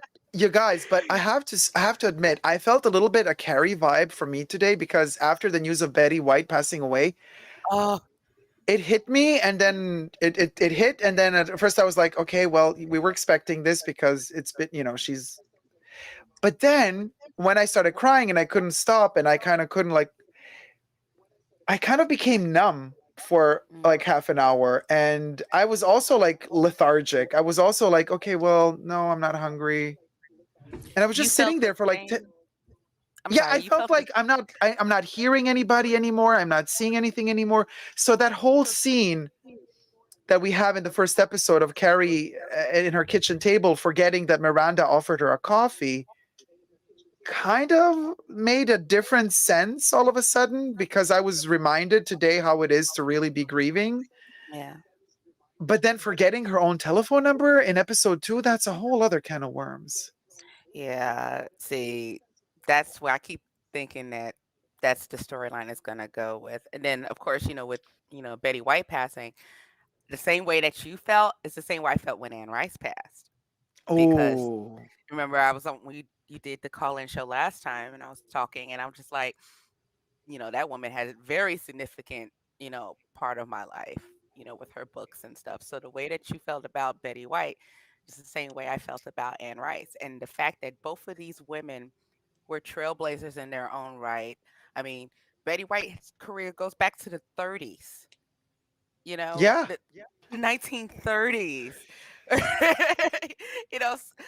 Like whose career spans that long and to just keep Yeah. moving and to inspire, different generations of people. I watched the reruns of Mary Tyler Moore show and I grew up on the Golden Girls, so that's where I knew her from. And then everybody comes in like all this other stuff. And it's just like, it's really weird when someone who has been such a fixture in popular culture that you've grown up with, in some cases that you've idolized, has gone on to what I say the next realm. And Yeah. so it's it's like you do lose a part of yourself, you know. Oh, And completely, but completely. And I was 99 just is amazing. You yeah, know, I was just saying today also, like, because my grandma's passed away when I was very young, so but I started watching the Golden Girls when I was really very young, and then like you add up all the years, and after my grandparents passed away, I kept watching the Golden Girls. So the Golden Girls have been in my life longer than my grandparents have been. yeah, And so it's a weird concept, but it literally, the Golden Girls keep talking. I don't have many recorded audio, if any, really rare videos of my grandparents talking. So it's kind of like the Golden Girls always talk to me. I usually fall asleep to them. I just have them on loop on YouTube. And they are like my family more than just friends, and a virtual family. But guess what, you guys are too, because we spend like every weekend together virtually. I mean, how is this any different? Sure, we have an interaction where I actually ask you a question and you answer me, so there's more human interaction. Because I mean, sometimes I'm like a but then again, even with the Golden Girls, I know what they're going to say. I know everything by heart by now, right? But it makes me feel comfortable because it makes me feel safe because I know what's coming next. So in a right. way, I talk to them. I kind of, beat Sophia to the pun because I know what she's going to say. I say it before her. And I'm like, beat you to the pun, Sophia. So in a way, I am also talking to them, even though, of course, it's a bit more limited. But it feels like my family. It literally feels like a family member has passed away. So it's very painful. And just reining it back into to Sex and the City, I feel like if they pull this kind of thing with Carrie on us at the end of the season, like that's really going to be so painful. And I don't know if it's warranted, honestly. Like, why cause so much pain to fans of the show? I mean, it's painful. It's like I would feel pain really if I knew that Carrie was, as much as Carrie is my least favorite of the four. I would still be like, no, like, no. I don't want her to have to go through this. I mean, then just don't do a third season. I mean, not a third season. Just don't do this. Just don't do it at all. Why even do it? Why do we have to Right. suffer through 10 episodes to find out, oh, by the way, it's over? I'm like, well, yeah, it was And over just 10 like years. that. Like, yeah, and just like that, I forgot. You know, it's like, I It's don't get it. you know, who knows with today, this day and age, networks and streaming platforms are constantly bringing back nostalgic shows and sometimes messing them up greatly. Thank you, Kevin Smith. Uh, and it's just, you know, it's like, why? Like, I understood the movies, everybody wanted the movies after the TV show. And it was like, okay, great. But now it's like, why not just have a limited run to catch up with these characters that, a lot of ladies love? And, to be honest, Sex in the City was the first time I heard about Manolos, and Jimmy Choo. So it was Me like, too. oh, Yeah, ooh. Manolo didn't exist for me before Sex and the City. Yeah, no. I was okay, we going to the mall and get a pair of shoes. Yeah, Else. Jack Dean says, when my dad passed away, my brain was completely effed for months. Mine too. Yeah. Mine too. Yeah. But I don't know. Was I very forgetful? I was just really sad. Mm, My I dad's don't been know. dead for 14 years. He passed away from a heart attack. He's living on his own.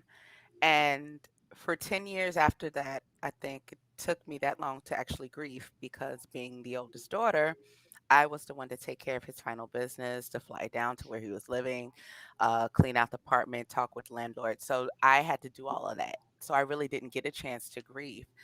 And then at the time, my mother also had a car accident, so she couldn't really travel. So everything fell on me.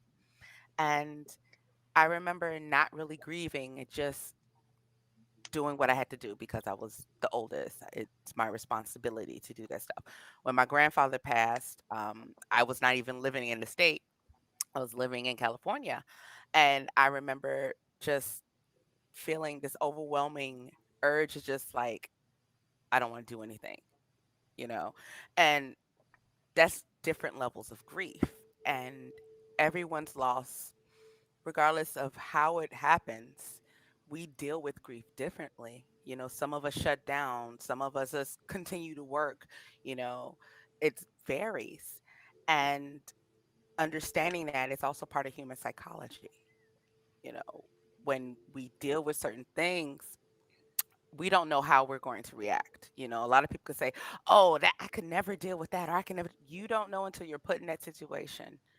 You know, like I said, I it took me 10 years to actually literally grieve and cry for my father. You know, some people they grieve at the gravesite and stuff. So it depends. Not everyone grieves the same. But it's Yeah. so important to acknowledge that because sometimes people feel pressure to Hmm. like fall in a pattern and like, no, this is how you grieve. This is what you got to do. These are the steps. This is how it's done. And it's so important to acknowledge that no, it's not how it's done. It's Right. different for everyone, and embrace your rhythm. Embrace how it's for you, but also it's really difficult for you because you had to take charge. So you had to really be so strong and say, "Hold it. I'm going to encapsulate all what I'm feeling right now and artificially lock it tight somewhere else until I'm done doing what I have to do, coordination wise, Yep. bureaucracy. And once that is done, then I'm going to open this and deal with it." Yeah. Like I said, it took me a while, but And but it also took you a lot of energy because to do that, because there's constantly your whole essence while you're keeping that enshrined, there's a whole part of you that has to keep it closed. You're not allowed to let it open because if you let it open, it's like Pandora's box. So, right. like, there's a constant part of you that's sucking off part of your energy to keep that shut so that you can function. And to do that for many years, it's exhausting. So once you're the finally have a chance to open, then you're Yeah. like already really exhausted because you had to keep it closed for so long. So that exhaustion on top of having to finally grieve, man, very proud of you that you can still smile today, girl. Applause Well, to you because this is amazing. at the bottom of Pandora's box was hope.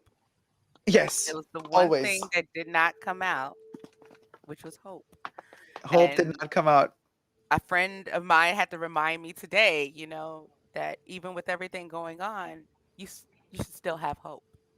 Yes. And you know, these past couple of years has been trying on everyone from all over the globe. I mean, it's literally, and it's one thing just to try to have hope.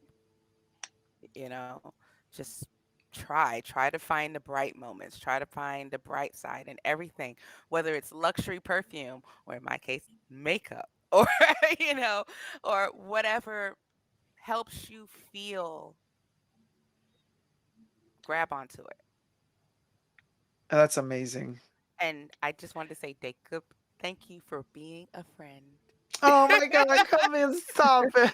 Thank you so much. Oh, No, you guys, you seriously, because you're one of the few content creators like I actually talk to in the DMs on Instagram, and it's like I I love your energy. I have to say this, and it's true. I love your energy. I love your interaction with all of us. I love how you just bring this exuberance to every live stream, even when you're dissing Person Fleek, or you know, because it's a slight little diss. Let's be real, but you bring this energy regardless of what it is. Even just now talking about your grandparents, you still have this positive feel to it, and it is refreshing, and it Oh, is thank you so beautiful. much. Listen, let me tell you, thank you so much. You have no clue. You guys saved my life because this lockdown situation, I'm saying, I know I'm repeating myself on loop always, but had it not been for you and our community and just being able to talk every Saturday, like, what to do? I would be completely crazy. The thing is, I started watching when I was in Korea last year, so it was like towards, I say, about July, July, August, no, July of earlier this year, and I was just like, oh, okay, I just watch this, and it was just like I was hooked, and I was like, okay, well, yeah, there's a time difference, but I would be watching it in the morning, it'd be evening in the U.S., and I just be like, oh, I like this guy. Oh, Like, thank you so much, oh, Camille. But people are so loving you in the chats. Jack is saying Camille is awesome. The Wind Testy sending you hearts. Debbie says beautiful vibe, Camille. Oh, very genuine, says Lyle. Oh, I feel the same about Dacob, says Lyle. Thank you so much, Lila. Yeah, I Jax just is wish I could also comment on community anything. lifesaver. It's been a lifesaver for all of us together. But you know what? Also, like, let's go back to Person on Fleek for a second here. Have I been dissing her though? Because I feel like she's amazing. She has been, for me, such a breath of fresh. I don't think she's aware. Okay, you might call this dissing. I am a bit shady, but I really authentically tell you, I really, really authentically tell you, I really, really enjoy her content. I don't know her personally, so I can't say I love her, but I can tell you this. The shade that I throw that has to do with the fact that I don't think that she's aware of how brilliantly comedic she is, because she is. She takes herself very seriously. So that's the part where you could say I'm throwing shade, because I'm aware of something that she might not be aware of. But I'm not saying it's a bad thing. I think there's something so innocent and beautiful about that, about the fact that she really is the way she is. And I respect that, I find it so fascinating. And this is not the type of fascination that I find when Trisha Paytas is having her breakdown on her kitchen floor. Like, that's a train wreck that she manipulates us into watching. That's a different type of, that's like, we watch that for a different reason. That's a But with Karen Person on moment. Fleek, it's a moment. But with Person on Fleek, I'm like, she's fascinating to me. I mean, she's a mama. She has kids, and she's pulling it all together, and she's managing everything, and she has this. You guys, yeah, okay. It might be a bit sketchy, like reselling and all that stuff, but that, like, energy that she has, she's always so full of energy, and she manages the kids, and she manages the family, and she manages her passion for her bags, and she manages the side hustle, and she's moving on. She's moving, and I love seeing that energy. She is a powerhouse. Mm. And And to be quite honest, it does take a lot of energy because, well, my son's older, okay, but the jobs that I do, it does take a lot of energy to do that. And then you're also dealing with the people. yeah, And yeah, per, I heard, how do I want to put this? Oh, I hear a clock down. I new hear, US New Year coming up, you guys. ooh, Guys, could I'm it be going to New say good York? night. Sorry It's to New York, you. baby. New York, Chanelta. Wait till New York New Year. It's in I'm 1 minute. I'm going to No. actually have something to eat and make a cup of tea. It's 5 a.m. here. I'm going to give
New Year.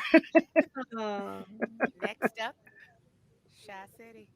So let me tell you who exactly had the New Year right now. Regions of US of A, regions of Canada, Colombia, Ecuador, with exceptions.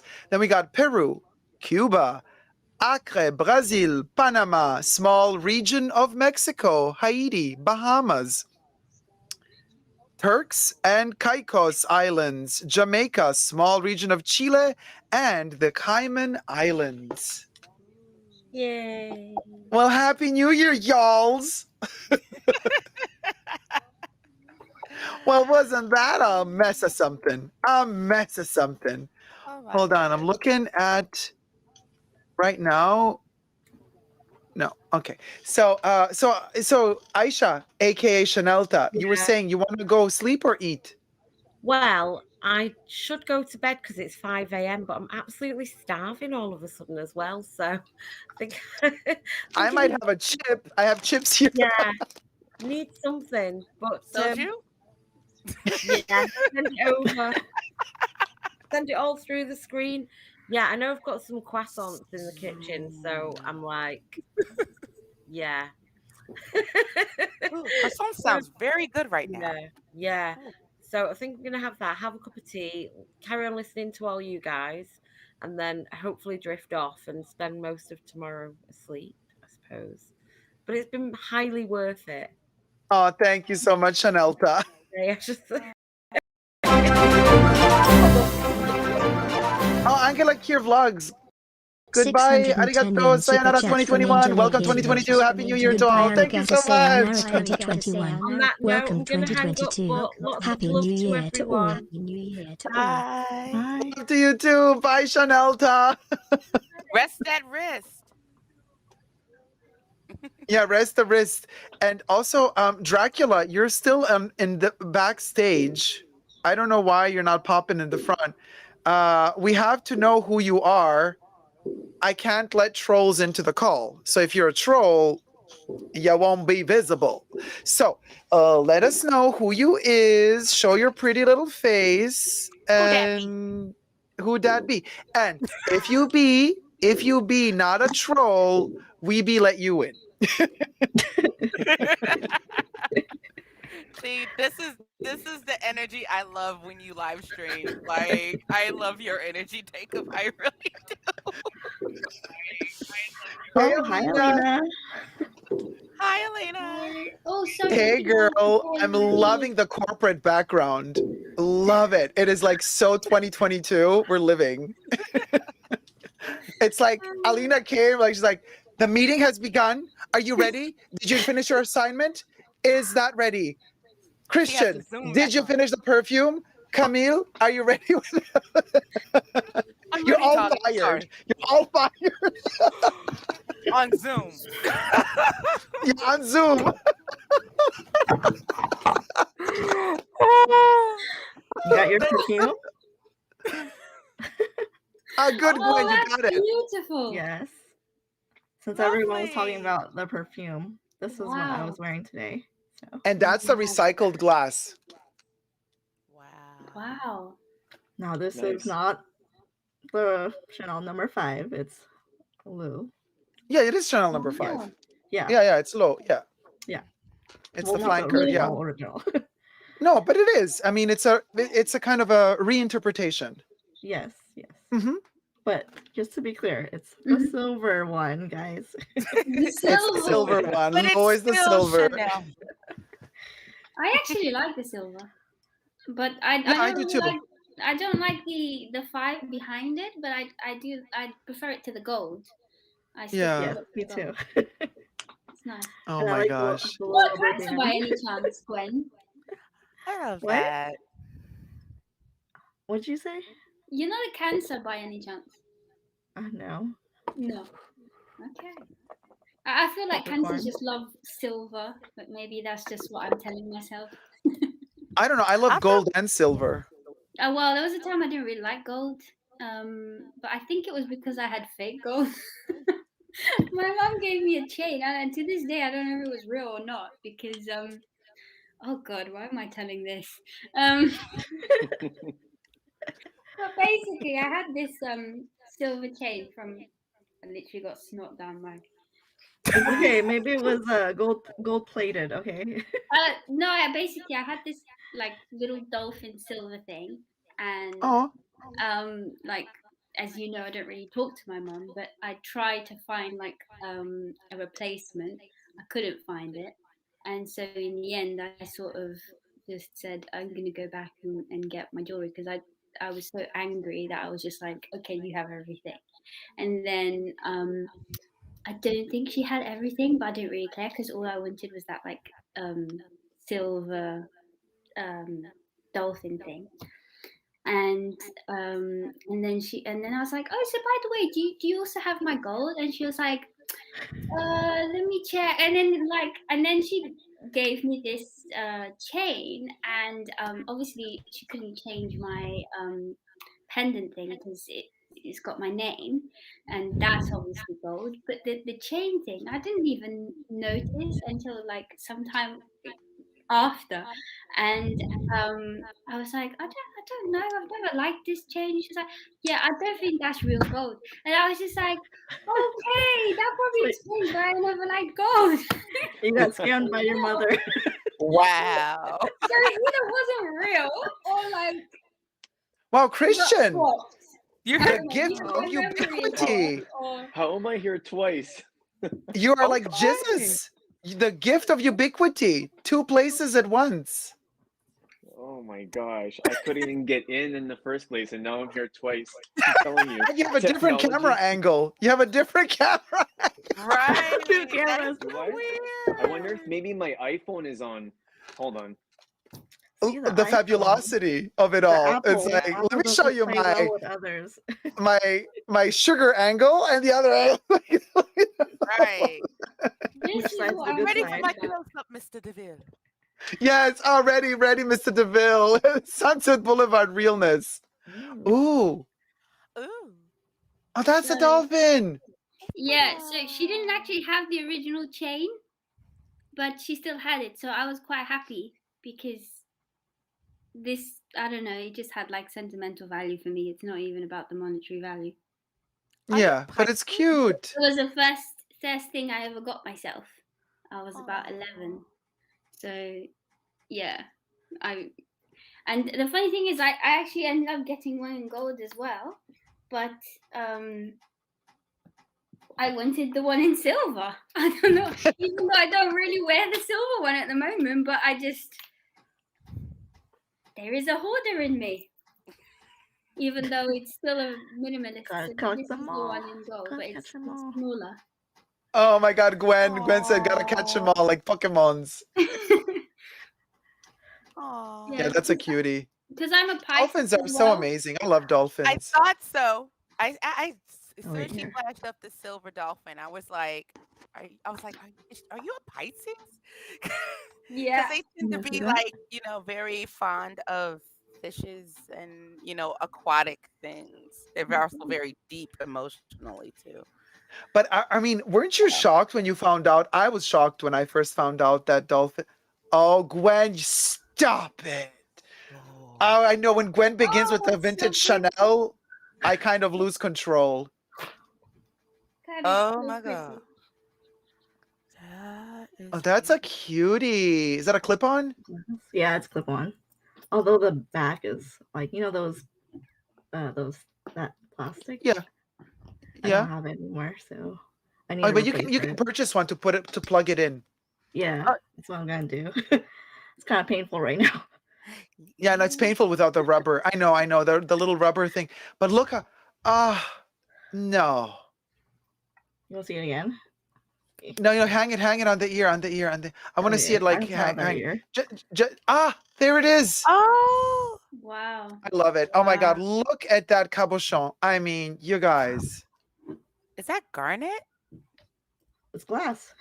Well, No, it's either poured glass or poured It's resin. the poured glass. Yeah. one. Yeah, it's costume jewelry. So Chanel always does either the glass or resin, but it's always like so amazingly done. And it has a Yeah. heft to it. I love their resin. I was so shocked. I was like talking to my sales associate in the boutique the other day, as an addict of Chanel does, and I was like, so the crosses, the coming for the Métier d'Art collection next summer. She's like, yeah, I know you're interested in one, so I ordered you one, but the store manager doesn't want to order any pieces with resin.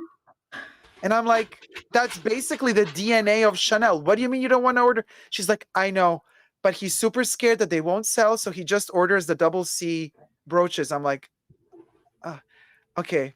Anyway, back to reality. I'm just like on my little Chanel bubble. Now I'm back to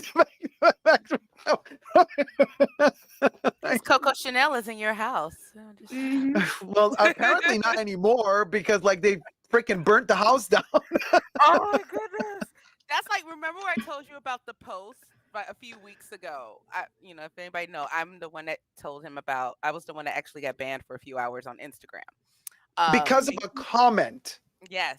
Not even because of a post. Mm-hmm. And I told him about it, and the next thing I know, his account was flagged. And I was just like, what's going on here? And then I get up, I look on Instagram, and he's talking about, Coco Chanel's in my house Instagram. And I'm just like, what the? It's private. Wait a minute. What's going on here? They deleted a private account. How? Yeah. Like, I don't know. Chanel needs all the PR they can get right now. I don't understand. It's bizarre. And right after your comment was deleted under my post, they deleted my post. Yep. From my main Instagram, you guys. And this, and this was the post that I made to raise awareness against homophobia. And they deleted that post. And that was my second offense because 2 years ago, I made a post. I posted a photo of a Richard Avedon, the photographer, ad campaign for Versace from the 90s. And there was this gorgeous model. He was naked, fine. But he did have a stiletto in front of his opulently big, might I add, some cucumber. But it was completely covered by this delicious Versace pump, and he was wearing a Versace bag in the other hand that was kind of like a copy of a Birkin, of a Kelly. And they took it down. They're like, this goes against. I'm like, why? Somebody just sent me the other day a link to OnlyFans Instagram account where everybody's naked. They just got a little dot to cover their buttholes, and that's fine. But this gorgeous model photographed by an art photographer from a published ad campaign from the 90s. It was official in all the newspapers in the 90s. It wasn't, they took that down. So this was 2 years ago. When they took down my post, Camille, on the one that you commented, they sent me this is your second offense. And I'm like, you still have in the archives that you deleted the Richard Avedon photo? They do. And if I get one more strike, they're going to delete my Super Dacob account, which basically is imminent. Maybe it's gone already. I might look now into it and it's gone. So I don't understand. Like, this is becoming, I get it. It doesn't belong to us. It belongs to Facebook or Meta, as they call themselves now. They can do whatever they wanted. They can do whatever they want to do. They can delete us however they want to. I'm like, okay, yeah, fine. Keep deleting. Yeah, people are going to lose interest. People are just not going to want to start making new profiles anymore. It's become an episode of Black Mirror. Yeah, I was just thinking that. It's very Black Mirror-ish. Yeah, because it's like, how can you express yourself? And not to mention a private account, nonetheless. It's not like it's public, not like you're using hashtags on the stuff so they can find it, online or wherever the case may be. It's a private account showing things that you love. That's like if I post all the makeup I own. That's a lot of posts, but a MAC lipstick or my Marc Jacobs lipstick or Tom Ford or something like that, and then I get struck down because it's then. But I bought it. I bought it at Sephora, Ulta, wherever the case may be. I paid money for it. Why can't I show that off? It's something I love. And right now we're in this whole woke PC, era where everything sets someone off. I know. Everything is like a check mark. And I'm like, as a minority in America, it's like, okay, enough is enough, to be quite really honest. And Camille, you said it, and really the problem really stems in America, because America is at the moment the worst when it comes to these separations, hate, misunderstandings, and people don't even want to try to understand each other. It's at a point where I'm like, where everybody's like, no, black or white. And I don't mean skin color. I mean Mhm. textually speaking. It's like, Republican, Democrat. There's not like what they're There's both no gray shit. area. Sorry. Like can we have something else? Can we have a conversation of all the shades in between? Can we have an opportunity to actually talk about something without always putting it within a political context? Right. Because Can't we disagree? Can't we actually have an opinion of our own yeah. that's not force fed down our throats? You know, like for what I love diversity. Remember, I grew up in the time in the late 80s and the 90s where there was not much diversity. Naomi Campbell was you know, that was diversity for me, and then Tyra Banks grew up. So these are the images I grew up seeing where there was like one brown person on Silver Spoons, one Oh brown my person God. on Saved by the Camille, Bell. sorry to interrupt you. Yes, sorry to interrupt you. You're gonna love this. Oh my God, you guys, I gotta send you somehow a link to this. That video I was talking to you about where Karl Lagerfeld was interviewed, Hmm. listen to this. So it's Karl Lagerfeld, Diane von Furstenberg, some American designer who's dead now. He was very arrogant, always talking like this. All three of them white. This is important to the story. And the third one was, oh my God, what's her name? Betsy Johnson. Back in the day, short hair. She looked like a punk, like Vivienne Westwood. She was making roller skater outfits. So 4 white designers sitting in the panel. I love TV shows from the 70s. They really so elegant because then the audience stands up to ask questions. And there's a black lady that stands up. She's a model. Like first of all, how she carries herself, she walked to the microphone. It was like a standing microphone in the middle of the audience. So she walks to the microphone, starts talking, and you just fall in love like an angel. And she says, listen to this, Camille, and all of y'all's other bitches out there. She says, hey, is it she's like, it's very interesting. I'm a model myself. I've been to Paris, and I've noticed that lately in the 70s, you are using more black models on the runway, and you're talking about integration. This is the 70s, you guys. And then she says, but can you please tell me, when it comes to actual print photography, you never use any black model. Why is that? You guys, she asked this question to Karl Lagerfeld, Diane von Furstenberg. Betsy Johnson is cuckoo anyway. She's so poor thing. I mean, she was amazing and she used all sorts of models anyway, but she has no say for the publications of Vogue and stuff. And you should see the reaction of these people in the panel. They were like, Karl, total idiot. His reaction was, he always talks like that. He always used to talk like this, Karl. That's his way of talking. And then he was, Christian knows. And he's like, but he literally, the ignorance of that man, what he said was, black models walk like no white model ever could. And I'm like, yeah, okay. The rhythm and the blood and the movement and the rhythm of black, hell yes. But guess what he said then? Well, the only reason I see for not being used in publication is because maybe black skin doesn't photograph as well.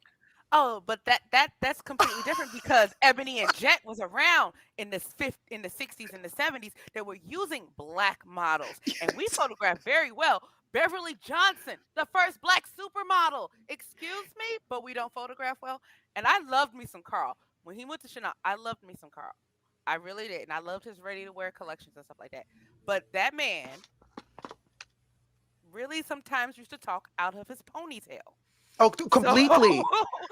So, it's like it's the same thing like with designers in the 80s, like Calvin Klein before he became like yeah, Marshall Spin and Ralph Lauren and all these other designers, and you would see like, wait a minute, it'll be a sprinkle or two of minority models on the catwalk and stuff like that, and even in print. And I was just like, because when you said that, I was thinking like, wait a minute, did you don't pay attention to Ebony, Jet, Essence?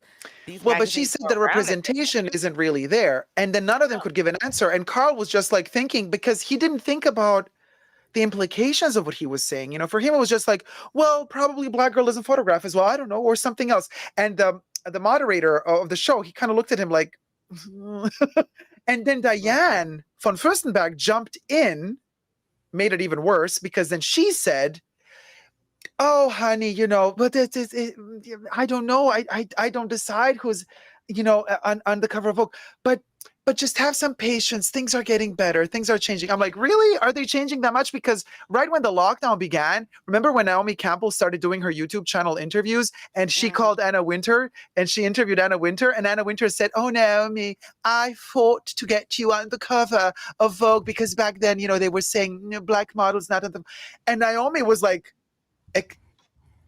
Naomi was speech. She was like, but it was Anna Wintour. So Naomi was like, well, thank you so much for fighting for me.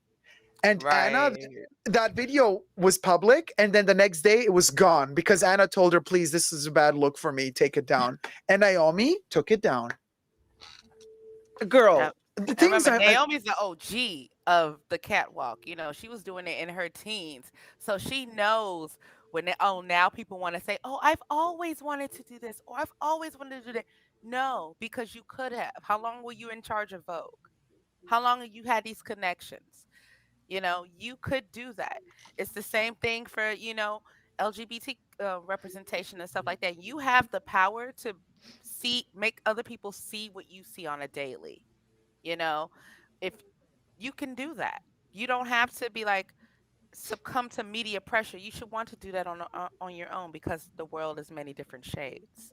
yeah. You want to have that represented in your clothing, in your brand, you know, especially since, you know, a lot of minorities do spend a lot of money on luxury.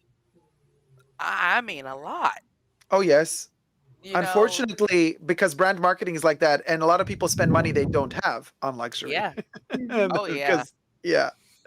Oh yeah. And Unfortunately, I'm sorry. And I don't own any luxury bag. I want one, but it's more of a want, not a need. Mm-hmm.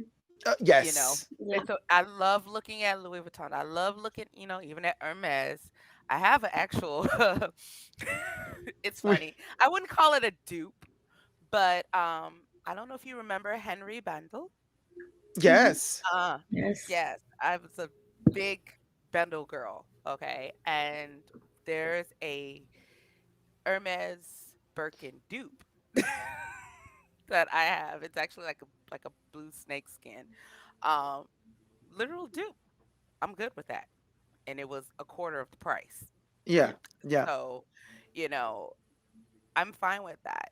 If I get to that income level where I want to, you know, luxury, that's fine. Till then, I'll deal with this. But you know what? But that again, before I ever got into any Chanel bag, I had the perfumes. Mm. And still to this day, if you would like put, you know, like you gotta to save your life, choose the bag or the perfume, I would choose the perfume Yeah, I'm definitely choosing the perfume. because it gives me so much more emotions. That smell choose the bag. holds so many memories to me, and it's just so powerful that so you know, it's not about the amount of money it costs. It's bottom line about what it really represents to you. And to be honest, this is my first and only Chanel purchase. I Chanel. only have one Yeah. Chanel purchase, and it's the mirror. This is it. I've never bought anything else. And I think I only bought it after coming across Dacob's channel. I only started purchasing That mirror is like, amazing, though. I love that mirror. Chanel, like this year, like from the store. All my other Chanel purchases are pre-owned. So like the perfume, this is my first one from the store. And the funny Christian, do thing you is, also have other Chanel perfumes as well? Christian. wake up. Oh no, Christian, The you're back second- into the old the camera second with no Christian has audio. the, like, Doesn't microphone. Yeah, There was when you were two doubled, women. when you were doubled, one of the two was we could hear the audio, but then like you switched to the camera that we don't hear the audio.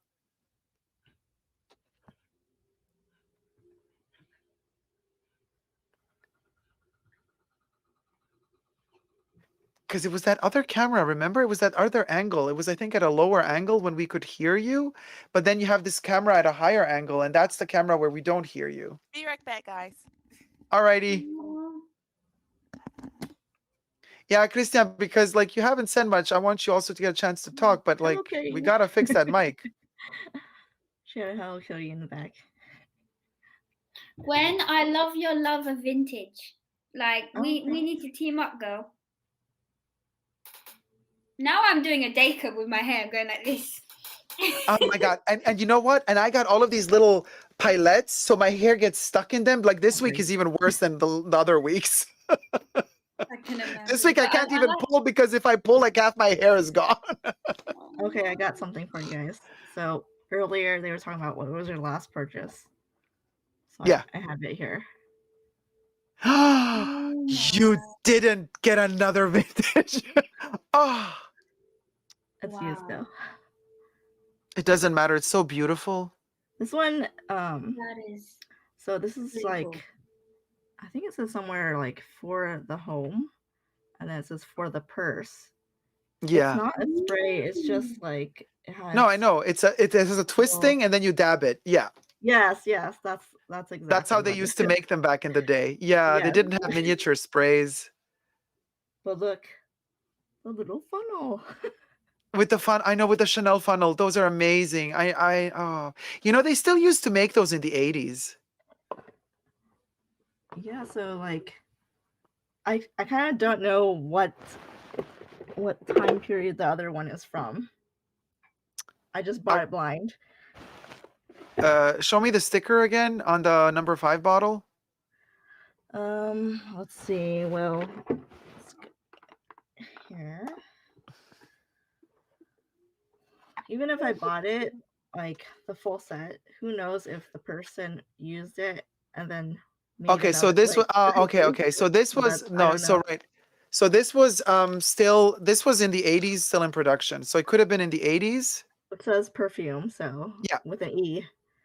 Yeah, it could. Yeah, I know. But Perfume with an E, of course, United States, but also some countries in Europe had it. Yeah, Okay, could have been the so 80s, 70s, it 80s, says like New late York 70s, early 80s. distributor, New York distributor. Yeah. So chances are that was early 80s or late 70s. Okay, let's see. Well, what about the other one? So I'm not sure how to like this set. I can't tell. The one I showed last time. It has Okay, so that bottle, the spray, is that a spray? no. It's a It has splash. the gloss. Yeah, it's a splash. Okay, It has a so funnel. with the Eau de Parfum inscription at the bottom, this is, we're talking late 90s, early 2000s. Okay. And I do have the Because original. otherwise, if it were older, if it was like 80s, it would have Eau de Parfum on top and then number 5 underneath. Okay, good to know. Let's see. And then this come with, it was new, so I opened it. The ingredients were on the plastic, if that helps. If you can see it. Oh, so that one was new. I see. Yeah, it could have been 80s or early, like late 80s, early 90s. I would say more 90s because of the Eau de Parfum written underneath. So it was a 90s thing. Maybe even There late should 90s. Sorry, late 90s. Yeah. There should be a, was it the digit somewhere? I don't know. Let's see if I can see anything. It says 6003. So 6003. So now we're in the 6 era. So you got to calculate back 8 years to 9 years. So what is now 20? Let's say it's still 2021. Go back 8 years. Okay, when's that? I'm really bad at this, so you got to do it. 2013. Is that 8 years back? Yeah, 2013. And then go another 8 years from there. Okay. Okay, let's just subtract 24. Okay. No, Is no, it no, no, no, no, no, no, not 24. Go back another 8? 16. 16? Okay. From 2021, go back 16. Damn, Chanel math. 1 plus 1 equals 5. Or what did they 2005 say? maybe? Wait, What's that? let me try. Okay, we're all bad in math, I see here. Okay, wait, let me try. Because I'm 2005. 2005, Yeah. That's and then that. go another 8. That's 2000. That's 99, 97. So that thing 97. is from 1997, 1998. Oh, that's really weird. You know what? It's like I don't purposely do that. I just buy things that I like, but everything that I like comes from the 90s. It was a good era for Chanel. Thanks. Yeah, either like it's between 1998 and 2005. Good to know. That's kind of the span we're looking at. Most luckily, it's the late 90s because by then they already changed the name. The eau de parfum was not at the top anymore; it was at the bottom of the sticker. Okay. And But then currently around we're the on 10, 5. like the late 2000s, they just started discontinuing the splash bottles, and you have a splash bottle. So Yeah. we know that the splash bottle has been gone in the past 8 years. So we know that this thing is not from 8 years ago. So we go back 16 years. What's the But then the current early tweet code? Is it a 5 or 0 or 6 now? right Is now that is a how you 6, like count? 6-4. Okay. So We're that's why you around kept 6. the -8. Is that how? Exactly. That's Yeah, why I yes. did minus Okay, 8. okay. Exactly. Because right now, exactly. A little Because bit now we're in the slow there. 6.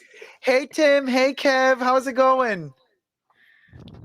Happy New Year. Happy New Year.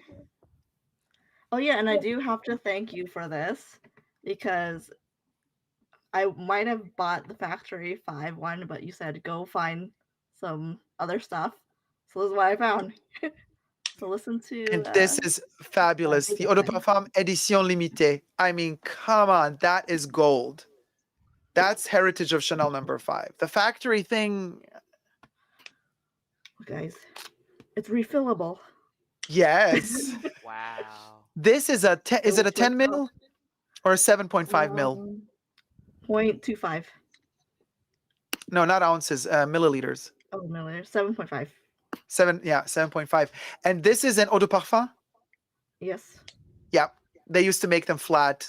These are amazing, you guys. See if I can twist it. Look, guys, I can prove to you it twists open. It's so cool. This is, yeah, when every part of a Chanel piece was detachable. Now they make it like everything is soldered. You can't do anything. This is really cool. This is a great piece. Does it still smell good? Yeah, it still smells good. Those were the Well, days. that's what I love about eau de parfums. You could have it for like I think my oldest perfume is about 10 years old and it still smells the same. I think a lot of the newer formulations they don't last as long and you open it up maybe like about 2 years later and you're like, "Oh." It's like when I told you I bought the only one from Dolce& and Gabbana because I had the original, the one, and it literally smells how the one used to smell.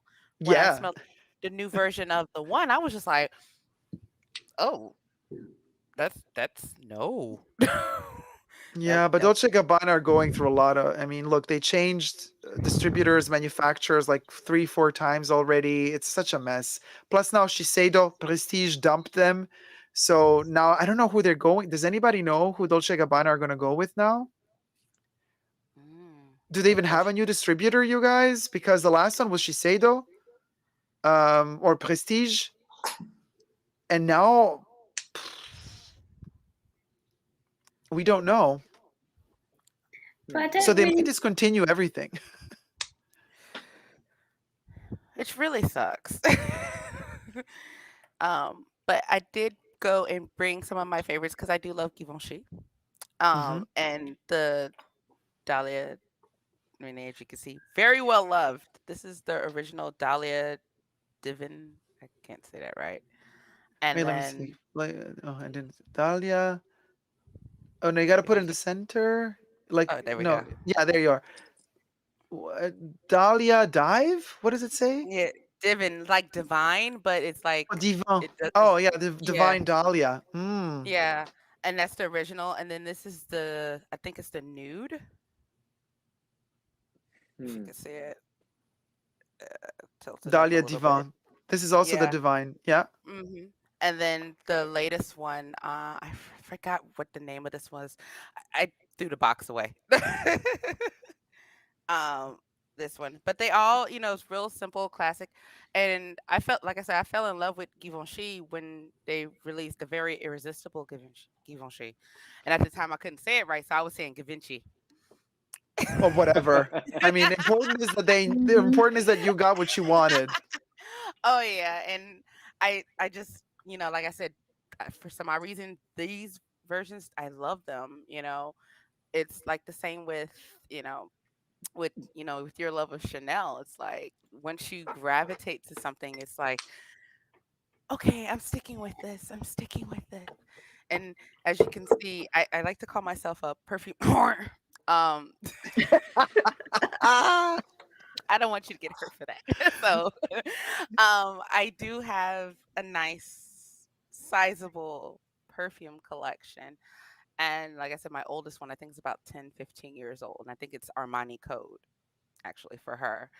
Um, and it literally, I open it up and it's like still smells the same. I'm just like, this is amazing. I'm like, this thing is old, you yeah, know? perfumes can stand a long time for sure. Yeah. Christian, do you speak French? Oui. Okay, Ooh. Christian, so give us please. Oh my God, look at us like the Brady Bunch. Can you give us a French lesson now, like how to pronounce? It's gonna be so Please. cute because I do those on my channel. This will be so cute. Okay, so teach us like, oh, let's do a Givenchy for example, because now we're talking about those perfumes. Give us a Givenchy moment, and we're You're all gonna putting me on repeat the after spot. you. What would you want me to say? Pronounce the brand, and we're all gonna repeat after you. Oh, it's Givenchy. Givenchy. Givenchy. Givenchy. Yeah. Givenchy. Yeah. Oui, oui. Oui, c'est vrai? Oh, I love it. We're Très having bien. a French lesson. Ah. I appreciate that because I cringe every time I'm watching YouTube videos and people go like they're just butchering the French names like Louis Vuitton. Like, what are you guys doing? It's Louis Vuitton. Or Vuitton. I don't know. People just always mess up the French names for some Well, reason. to be perfectly honest with you, Christian, darling, the French butcher every other language That's except true. their own. So let's call a spade or a spade a spade. But listen, while we're at it, teach us how to pronounce Louis Vuitton. Come on, let's do it, guys. Everybody repeat after Christian. Ooh. Okay, Louis Vuitton. Louis Louis Vuitton. Vuitton. Louis Vuitton. No, it's not Très right. We bien. say it again. Say it a couple of times. I always say repeat it like 3 times. Christian, you say it 3 times. Then we get like in our ear, we get the sound of it, and then we're gonna repeat it after you. All right. So it goes Louis Vuitton. Louis Vuitton. Louis Vuitton. Can you say the Let's second go, part guys. again? Right. Louis Vuitton. Louis Vuitton. Louis Louis Vuitton. Vuitton. Nice Vuitton. work, guys. Louis Vuitton. The I only just thing I feel know like how to I've been say. saying it wrong all this time. Oh, totally. I mean, Yeah. I keep wooing. For me, it's always Louis Vuitton, but it's not. It's Vuitton. Yeah, that's what I thought as well, Dacob. Right. Yeah. I'm telling you, and I'm gonna make the mistake again. That's why it's always good to refresh and keep repeating, because.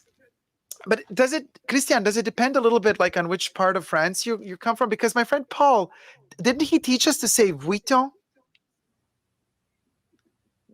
on my how to No, it's pronounce it's always Louis? been Vuitton. I mean, yeah, for sure. Depending on what region you come, sometimes some people have a slightly altered dialect slash accent, and it could take away from the name. But the proper way to say it is Vuitton. Louis Vuitton. Vuitton. Merci. All right. Louis Vuitton. I have an Oui. unboxing. And Christian Dior is also hard to say. Can you give us a Christian Dior? Christian Dior. Really?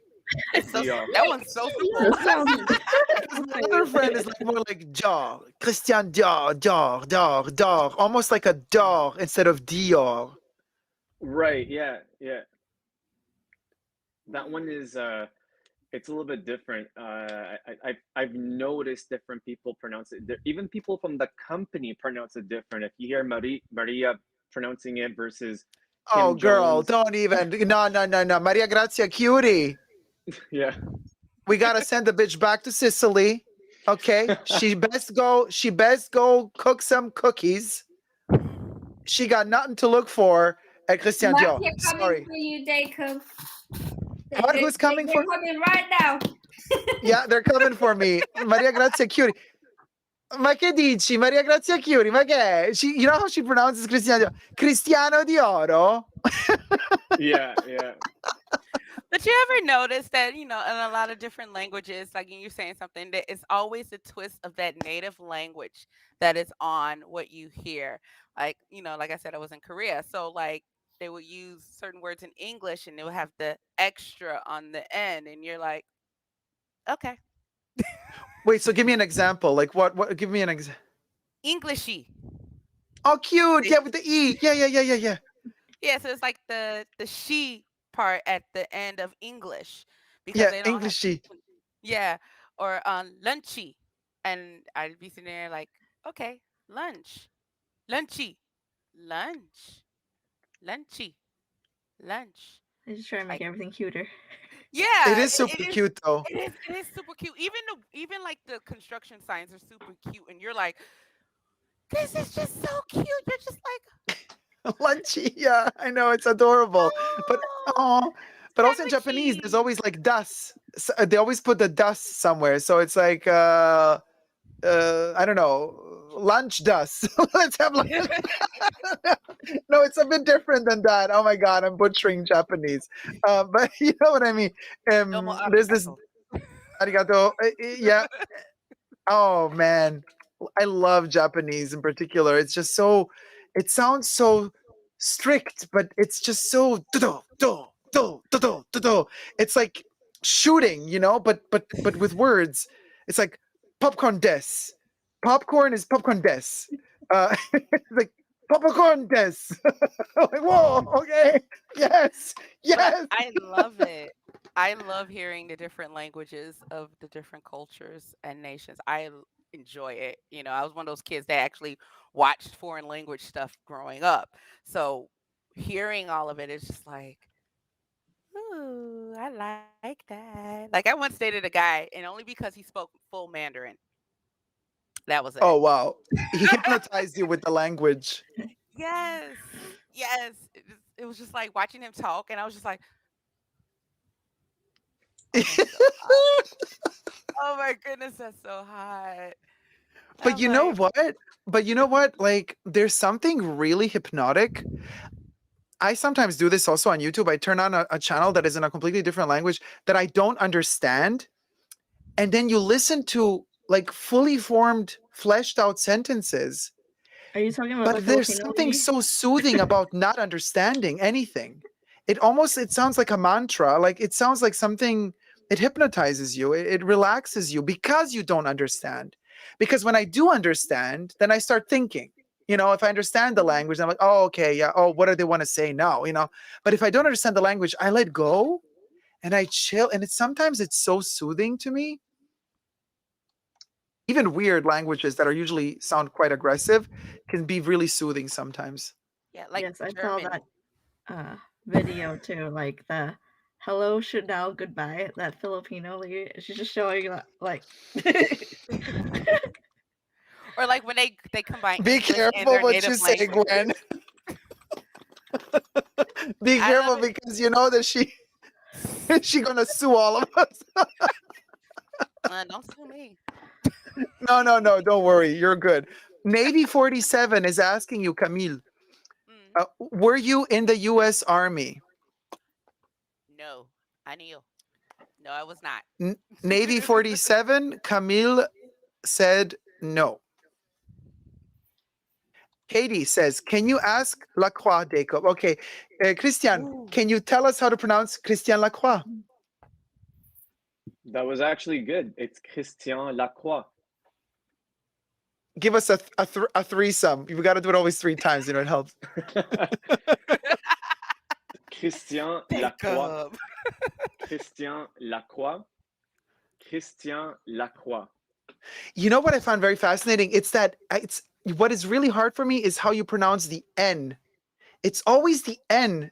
Also in Louis Vuitton, the N, it's a different way of saying the Louis Vuitton N than it is in the Christian N. That's a different way of pronouncing the N. And I find that so difficult. Like the French have 50 ways of pronouncing N. So say it again, Christian. Christian. So it's like you don't really pronounce the N, but it's like almost like you're about to, if that makes any sense. Yeah. Christian. Yeah, I've noticed also, like, because someone mentioned in the chat, what about Louboutin? And I find it so fascinating because I know Christian Louboutin, but in Canada we call it Louboutin. Christian in America Louboutins. too. Yeah, in Yeah, America but as well. We say yeah. Louboutin. Yeah. Louboutin. Red bottoms. Damn. Or red bottoms, yeah. What Here perfume are on the new people ranch, wearing? here on the ranch in Texas, we wear the loos and the buttons. And our poop kickers. Yeah, kicker. Louboutin, Louboutin, Louboutin or Louboutin, Louboutin. Louboutin. Oh, It's T-I-N. So We've been it's saying it wrong for Are the you from longest. Montreal, Kristen? sorry, Yes. Are you from Montreal? Ottawa. So very close to Okay. Montreal. Yeah, like Because an hour I and was a half gonna drive. say, because when I went to Montreal, like they spoke a slightly different French, and I was like, oh, okay. But I couldn't really speak a lot of French anyway, so I would say to them like, je ne parle pas français, and they would be like, well, you can say that, and I'd be like, yes, I only learned a little bit at school. That's it. Like I would tell them in French, I only learned a little bit at school, and they'd be like, but you can say that. And I would be like, Yeah, because Montreal technically is in the province of Quebec, mhm. and the Quebecers have like a very heavy dialect compared to what you hear in France. But what I've noticed is if you go to the core of Montreal, like right downtown, and you're visiting the boutiques and the luxury department stores, they do up it and they speak a little bit more like the French. It's really interesting.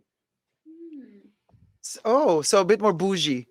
Yeah. Like it's if you speak the proper French, it looks like you have class. You know what I mean? Versus when you speak the Quebecer French, it's the standard language of the province.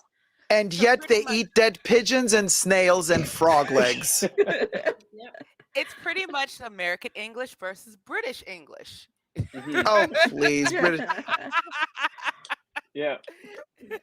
You know, but also with British English, you guys, there's like so many differences, and they even like, you know, point fingers at each other's. The Brits, like, you know, what is considered posh, upper class, lower class, It's kind of sad, all of these like distinctions, and that people never break out of their social status and can, oh, you know, no, I was born into that social class level, and they never quite. It's so interesting.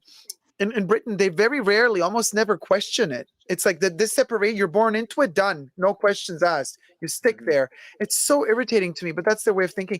But, you know, just to be very clear, Paul, my friend Paul, who did how to pronounce the French brands, is from Paris. So,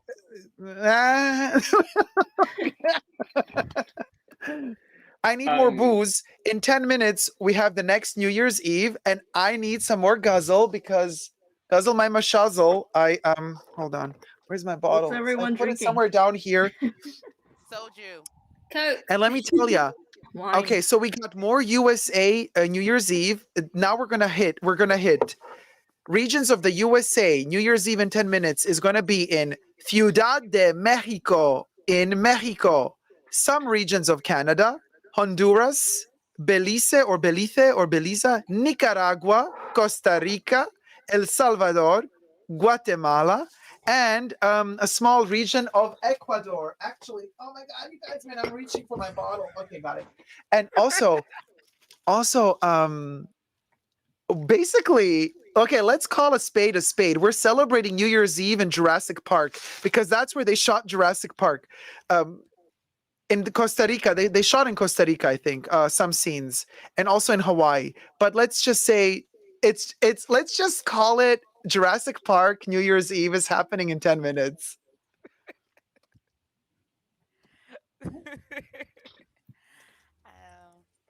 Okay, so thank you, Chanel.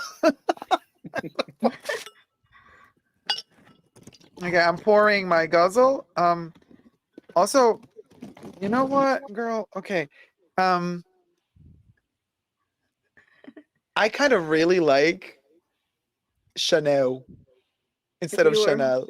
If you were Kev homeless and wants you to had say that on the something. street, just Oh, Kev, your microphone is off.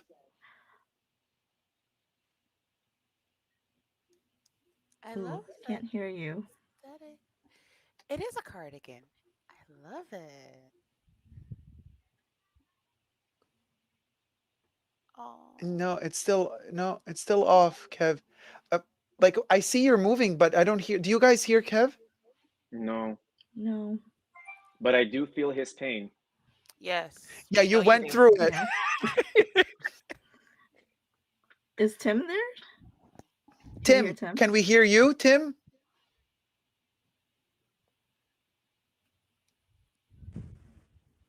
Ooh, we're not hearing Tim either. Can you hear me? Yeah.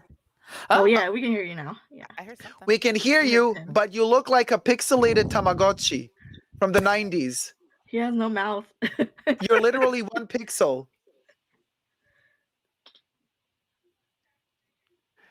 But as long as we can hear you well, that's okay. Because I'm scared that if the connection isn't good, then we won't hear you. You know what I mean? And Kev, can we hear you now, Kev? Huh. Something is off. Christian, how did you solve your audio issue? Was it because of the device you were using? Or I logged in twice. Yeah. I wonder if it was. Oh, okay. Well, now I'm okay. Well, I'm just gonna hold the bottle. I'm just gonna hold it like 7 minutes. Hold on. Let me just refill quickly, and then I'm gonna just put it down here. And I just gotta be very careful that I don't spill anything, because I got this really long table here, and if anything, if I like stretch my leg or something and I kick it, it's gonna fall all over the stuff, and I cannot. We cannot have that. No.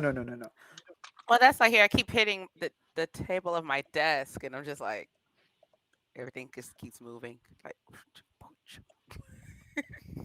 I know we I love can't that. hear you, Kev, but I love your outfit. Yeah.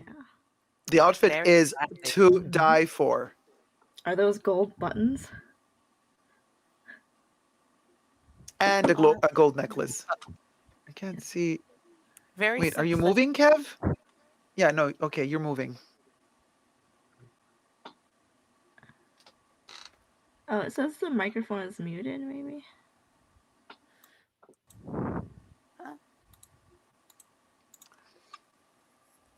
Okay, try to say something.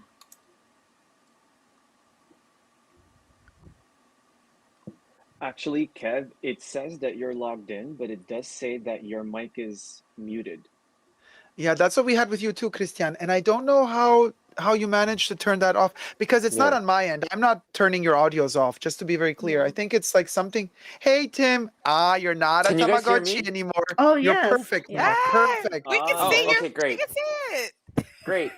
No, come Yeah. here. I wanted to keep asking you questions, but I think you guys weren't hearing me. But I was like, I'm actually Korean, and so when you were saying like like all of that. I was like, oh yes, like I can.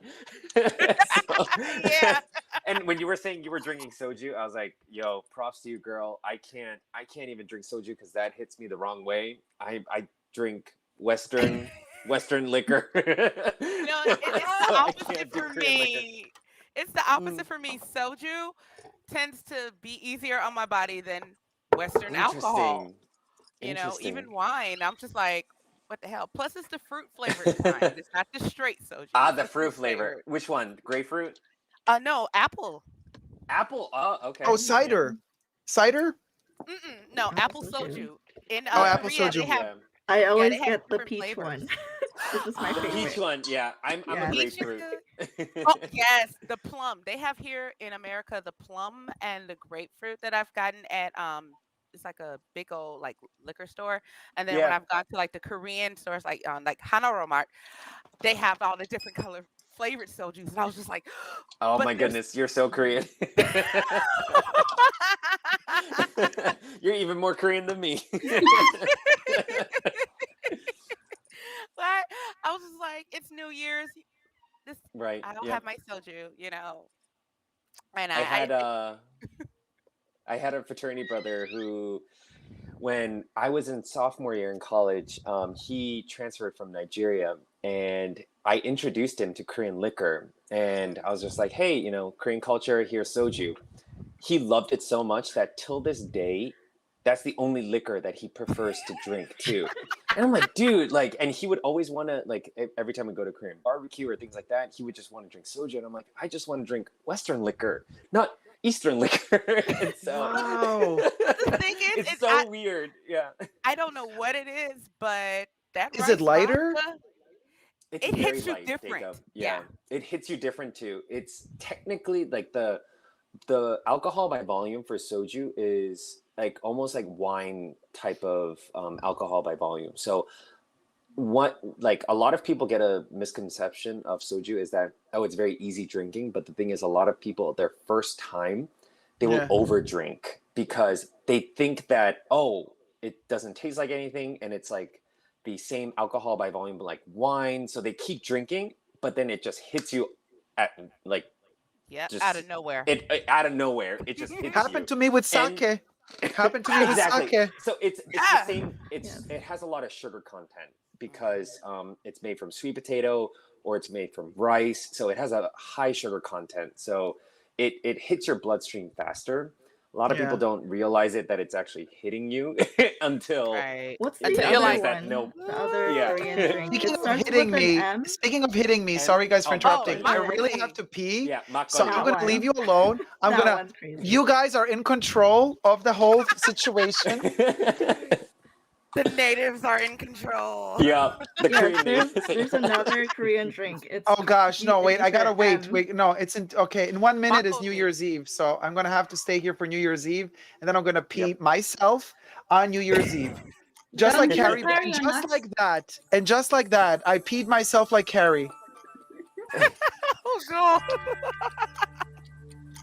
Oh, And just like that, I was Carrie Bradshaw. All right, countdown, you guys. We are counting down to Jurassic Park, right? Jurassic Park, New Yes, Year's Jurassic Eve. Park. Okay, you guys, are you ready for it? You're begging for it, dying for it. Oh,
Okay, so I was just thinking Jurassic Park, Carrie Bradshaw, Sarah Jessica Parker, Sarah Jurassic Parker.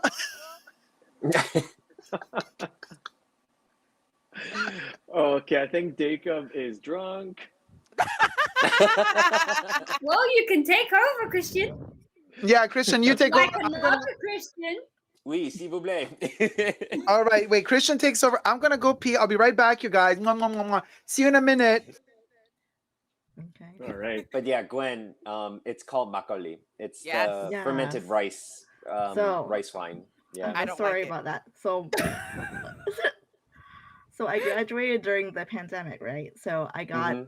as a gift, I was like, get me these Tiffany cups. They're like the paper cups, but Yep. the smaller one, the espresso cups. Mhm. I'm Okay. like, okay, I'm gonna use this to drink. So then during the pandemic, like there was no partying until finally at the end, some of my work friends, they were like, okay, let's go get some soju and that other one that starts with an M. Yep. And we got some and we drank out of these Tiffany cups. And we're drinking the soju. Everyone knows what soju is. This other Right. one, I pour a cup in, and my friend, she's like, "Oh, this is really good." She takes the whole thing, and that one's more concentrated. It's like, Yep. you're supposed to be sipping that, Yep. right? Yep. Yes. Yeah. The- And they sell it in like these big containers. Yes, big. Yep. It And, looks like you know, soda, like. Mhm. And it has a fizz because it's fermented. So Yep. certain people get really put off by that. Like if you're not I think if you haven't tried fermented foods and kind of have that like sour, tangy taste and things like that, a lot of people are really put off on that one. Even Koreans themselves, there are people who love it and people who hate it. I'm on the spectrum of slightly disliking it myself. So, I but was like, I enjoy it. It's not bad, but Yeah, it's it really depends on the sweet. brand. My For me, it friend really depends on the liked brand. it. Yeah. Of course. it She has learned a the hard milky way. taste to me. Yeah. Yeah. Like Yeah. there's a really milky taste, and I don't drink milk, so it was like, Exactly. Yeah, it has that like creaminess to it. It's kind of weird, but I mean, it tastes good for certain brands, but and then they started making flavored ones. Like my dad one day brought in some like banana house flavored. I was like, why? yeah. Why? Oh Like, no. why? So, I think but the last time I was at the Asian store, there was a banana one and a peach one, and there was Mhm. only one peach one left, so I got that one. And then there was a whole roll of banana. I'm like, no way, I'm not. Yeah, no one. No one It's eats not the good. I don't banana. recommend it. No, Yeah, don't I get don't the recommend banana it. one, guys. What's your favorite flavor? So I think peach is pretty good. Apple is pretty good. For me, if it's soju, I would just, or any Korean liquor, I would just prefer it regular because already it has too much sugar that if you put a flavor into it, they're adding more sugar into it. And so I just prefer it as au naturel if I'm gonna drink it. OG, And so, original. but if I was gonna pick a flavor for soju, I would pick grapefruit. That I'm like that I could drink Grapefruit. for a Grapefruit is while. king. Yeah. Or for makgeolli, like the fermented rice wine, that one I have to drink that pure. The flavor, that's not natural. That is not intended to be flavored. It's supposed to be just fermented, done, light carbonation, and that's it. So, but yeah. Right. There's I think it was a flower wine I had. It was in a little bottle. I can't remember the name of it, but I'll I know think it it's if I called saw it. mewaju. Yeah, mewaju. Yeah. Yeah. It was Hua really is like the good. character for Chinese and flower, and so, but it's like a flower blossom wine type of thing. Yeah. Yeah. Yeah. It was really good, and it was very Mhm. strong, and Yep. Maybe I Korean gotta try that. liquor is very, very sweet, very strong, and it packs a punch. And so yeah. it goes down smooth. It's just that you'll regret it later if you drink too much of it. So True. I think like when I first started having soju, because I bought it here in America, and here, of course, it's more expensive because it's imported. Yeah, So it's like yeah. $6 like $5 to $6 depending on where you go. But when I went over to Korea, and I was just like, wait a minute, there's no such thing as a liquor store, which Yep. is of course a different thing. It's right there in the 7-Eleven. You have Yep. your potty sweat, you have your Powerade, and you got soju. It's all in Exactly. the same area. And you're Yep. like, wait a minute, what? With the beer, was it the oh my goodness, I forgot the name of that beer. I know it when I see it. Um Height, no, or it starts with a T. I can't I know it when I T. see it. I know it when I see it. I'm seeing it in my head, but I can't remember the name of it. But That's what I always said when my professors would like, would quiz you, would grade you, and then I would always like, so Dacob, what happened in the year 1700? And I was like, I have it. It's at the tip of I have it in my head. I can't say. well, see, I'm And not then a they're beer like, drinker, yeah, you're so gonna have to redo the test, Dacob. eh, well, Damn. I'm not a beer drinker. I get the beer guts. So, soju Mm. and a glass of wine. That's pretty much it. So I'm not on the toilet worshiping the porcelain god. Uh, you know, like hallelujah. No, it's just no. But yeah. So when I saw that, I was just like, wait a minute, there's Hmm. no specific liquor store. It was like, reverse culture shock. Like, Because yeah, when okay. I used to live in Spain, I like that was a culture shock to me too, that you could buy liquor, like hard liquor and beer at a convenience store. I mean, granted, I had a culture shock moving from because I was born and raised in Boston and I now live in Atlanta. That was a huge culture shock for me too, of like going into a Target or a Walmart and being able to buy beer and wine, where back up north in Boston, I'm like, that is not allowed. And so like the Puritan laws are still there. And so to me it was like Puritan Oh, laws? really? it's called Puritan. Yeah, Puritan I think it's called laws, and Puritan law. yet Yeah. everybody can own a gun? Not well in the north, usually not a lot of people. In the south, yes. but Bless you, but Gwen. um I but know yeah, it's like that. it's interesting. Yeah, it was like that with being in Chicago because if I go like to Indiana and on Sundays they don't sell liquor in Indiana. Yeah. Right. So you think you're going to get some liquor? Nope. Walmart says nope. State law. You can't buy it here. Oh, okay. Yeah. What the hell?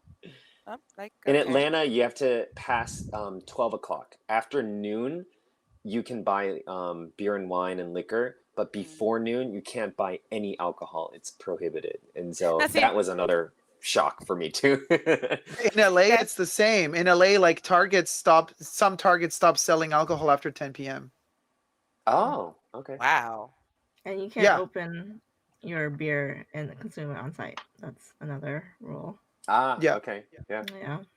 Yeah, no, you can sit outside the convenience store and drink that in Korea. Yeah. Yep. You can Same in literally Spain. You can open that. I mean, After, yeah. well, it's technically outlawed, but as long as you're not causing a ruckus, the police won't right. really do much. So that's what I learned. And then also like there I noticed like it's a very like that whole chill, like you literally sit outside the convenience store, which you don't do here, not in Mhm. Chicago anyway. Uh, and you're able to like get a good decent meal. You got your alcohol, you got your snacks, you have like your fish or mackerel snacks, stuff like that. You get all this decent Mhm. food here, and you can just sit outside and eat it. They got the hot Yeah. water pot. You want to cook your ramen, you can do that. Heat up the fried chicken, you can do that. Sit and chill outside and drink and watch everybody go by and go to the Daiso. It Yeah. was lovely. Come back here. No, you can't drink that outside. You're on your own property. Oh, you can't have that outside. Were you teaching English over there, Camille? Nah. Good. Yeah. No, I know a lot of people who do that. I mean, I did it. I didn't even go to. I have never even. It's funny because I'm Korean, but I've never been to Korea, and so like you're How can you in a have? sec. I know. I've been to a lot of Europe, like Spain. I call my Spain like my second home, but like I've never been to Korea, and it's still in my bucket list to go. Like I really want to go because it's like my mom and dad's like homeland. So, but Yeah. and I speak the language, but it's just that I don't know the time and money, and I also hate long airplane rides. Like, This and is so why I when think you that's go, another apprehension for me to go. I know that from Atlanta, it's a hub. So from Atlanta to Korea, you can get there in 13 hours. But I'm like, no, I will not get on a one-way flight for 13 hours. I will well, have here's to the thing. transition somewhere. You have to fly first class. Or that, exactly. Or that. Yep. Because that's what By I do. business or first class, exactly. But congratulations Yep. on knowing the language, because a lot of people do visit. Like, for example, I know a lot of people who, they grow up in the UK and they Mhm. go back to Portugal a lot, but they don't actually speak Portuguese. They might understand, but they don't speak, and I find that quite sad in a way. Sad, right? There's, Yeah. Yes. there's a Okay. lot that gets lost. Lost. Yeah. It's Yes. very that's kind of like my situation. So I was born in Vietnam, but then I moved here when we were little. So I was little. So then I can understand basic conversation, but I'm not fluent. Yes. Mm.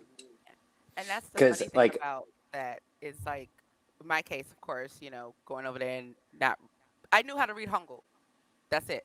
Don't ask me what I was reading, but I could read I mean, it is a it. phonetic language, so you can, yeah, you could spell it out. Yeah, same with Yeah, me. Yeah. until it got to the Pachim and with the double consonant sounding like one Right. letter when it's looking like another, and it was just like what. So I spent a lot of time listening. I Yep. listened to the adults. I listened everywhere I went. I listened, and you know, then I began to understand what they were saying by listening and Right. going on and on. Plus, I spent a lot of time in a lot of places, so it was like, okay, oh, that's what she said. But it was really interesting when people would be like, "Can I practice my English with you?" And I'm like, Yeah. okay. You're Or right. asking me, "Oh, are you from America?" And Mm-hmm. I'm like, dang. Dang. They're Because like, oh. I know that sentiment of, especially when I was in Spain, it was kind of very interesting to be in Madrid and living there and working there because, like, I mean, I love the country, don't get me wrong, but Spain is a little bit racist. And so it's very interesting because when they call it, it was so funny to me too that their convenience stores in Madrid, they would call them chinos. And in Chino in Chinese would mean Chinese, but it also is slang for meaning convenience store because just a lot of convenience stores are owned by Chinese immigrants. And Right. so for their image of in Spain was that, like an Asian person, one, they just automatically just called them chinos. I mean, that was a lot of breaking barriers for my children when I was teaching, because I taught first grade, third grade, and fifth grade in a bilingual public school. And so they would just call me Chino, and I'm like, yeah, no, let's not do that, guys. I'm like, one, I'm not even Chinese. I was like, I'm Korean for ethnicity, and I was not even born there. I was born in the United States, and I'm your English teacher. So You're way it was a cooking lot for of me. breaking. Yeah, exactly. It was a lot of breaking of like their stereotypes. But it was Yeah. interesting to me that when I would walk in the like streets in Madrid, a lot of people would turn their eyes because, one, they can't wrap their head around that. Oh, like a Asian person is speaking perfect English, and then at one moment he's speaking perfect Spanish, and I I speak Spanish because I majored in it. That's what I graduated. I studied abroad in Spain, and I majored in the Iberian studies. And so they would see me, and I like walking down the streets in Spain. I'm speaking both languages, and they're all just like, a lot of Spaniards would turn their head. They're like, "What is happening? Like, what's with this dude?" And you know what? Like, That is so and so crazy. That is so crazy because it's the total opposite in Korea. Like literally, you try you're Weikukin, you're foreigner, and you're hmm speaking their language, and they have so much respect that you are attempting to learn the language yeah, and fit in, even though you're not really going to fit into society because you're still Weikukin. They still appreciate that you wanting to learn, you and showing that try effort. exactly. Yep. Exactly. And I thought that was just amazing because over here in America, they try to be like, "Oh, speak American, speak English," and we're sitting there like, Yeah. Yeah.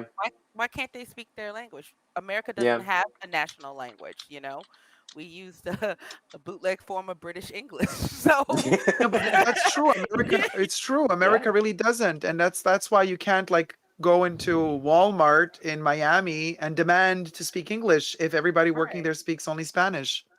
They're like, right. Yeah. sorry, I don't understand, but I speak Spanish, so I I know, love to Dacob, do you're right. my I midnight. used Yeah, I to. love to do my midnight routes in Walmart and Target. I just love. And plus, in Florida, everything is open 24/7. So, well, not everything, but some things are. And I love doing night shopping. And then I go in and I'm like, oh, do you have the new Jurassic Park? Because I love dinosaurs, right? Well, anyway, so I'm like, so I'm like, do you have the new boxes coming in? Or the dinosaurs, and then they go like, perdóname, que no te entiendo, and I'm like, vale, entonces no hay problema. ¿Tenéis nuevos dinosaurios de Jurassic? And then they go like, oh shit, now I really gotta go get them. Yeah. Or Yeah. when they start talking crap in the other language, like you don't understand it. And the thing is, a lot of people don't know. I used to live in California. I lived around predominantly Mexicans and Hispanics. So I learned Spanish, in middle school. And I don't use it, but I still understand certain things when people say them. Yeah. And, it's just like you're just sitting there listening. And like I got called a fat cow once. This was when I was bigger. I've lost a lot of weight since then. But it was just like, you, okay, I understand. You don't think I understand you. Yeah. I'm like, but I do. And I just cut him a look like, You should have looked at him and said, moo. Yeah. well, again, I was 13 and I didn't know until, I learned. And then when I heard it again, it was like, oh, that's what you called me. Mm. Thanks. Really appreciate that. But yeah, I mean, I love seeing other cultures. I love interacting with them. I love learning about other stuff. And that was one of the big things I got a kick out of being in Korea was that I'm here experiencing this 5,000 plus year old culture, you know, Mhm. and just the interactions with people. I encountered more niceness and politeness in Korea than I have in my entire life in the United States. And that's Oh, I'm so glad, Kavit, that you had a wonderful experience. I mean, I would say like our people are kind of racist ourselves. Like, but I wouldn't say racist. I'd say xenophobic, yes, exactly. I would say not that's the racist. same in right. I would say that that's the same in Spain. It's because their culture, I mean, they've been locked in for a little bit because of the whole everything with their dictatorship and everything. Like, I wouldn't call them outright racist. I would just say like, yes, they're just weirded out by foreigners. And Right. so, and especially when you have foreigners that are speaking their language, like it's for Korea and for me, for Spain, they just love that. They're like, wow, like these people, these foreigners are wanting to learn our culture, learn our language. Like they want to be part of our, everyday society kind of thing. And it's just like admirable kind of. And so, I mean, obviously you'll have like one or two people who are like very xenophobic. Yeah. And it's the diamond Like in the the rough kind of Alchemist. thing. But yeah, but I mean, overall, Korean people are very warm. Like it's even embedded in the language that we Yeah, have to John. have this type of exactly. You already know it. Yep, you already know it. Yep. It's Yep. that type of, and it's not explainable, that word but once you have that, and when you meet a Korean person and they give you that, it's like they will take a bullet for you. Like they will like save your life. Like they will jump out on a vehicle for you and save your life if you have that bond.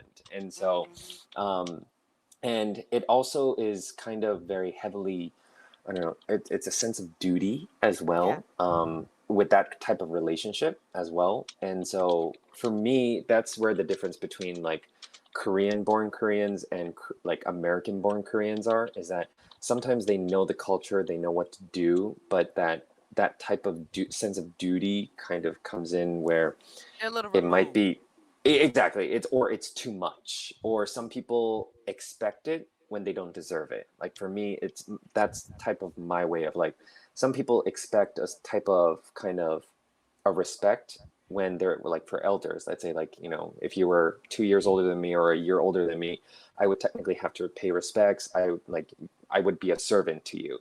But if I don't deem that you're kind of deserving of it, I will not do it for you. Right. And a lot of people know that that's very American. They're like, oh, you're American born Korean because you wouldn't, you know, kind of, I guess, like bite the bullet and do what you're told. And to me, I'm like, no, I will do that. I will observe the culture, but if I deem that you're deserving of it, if I don't deem that you're deserving of it, I am not going to give it to you just because that's what the culture deems it. And so, Right.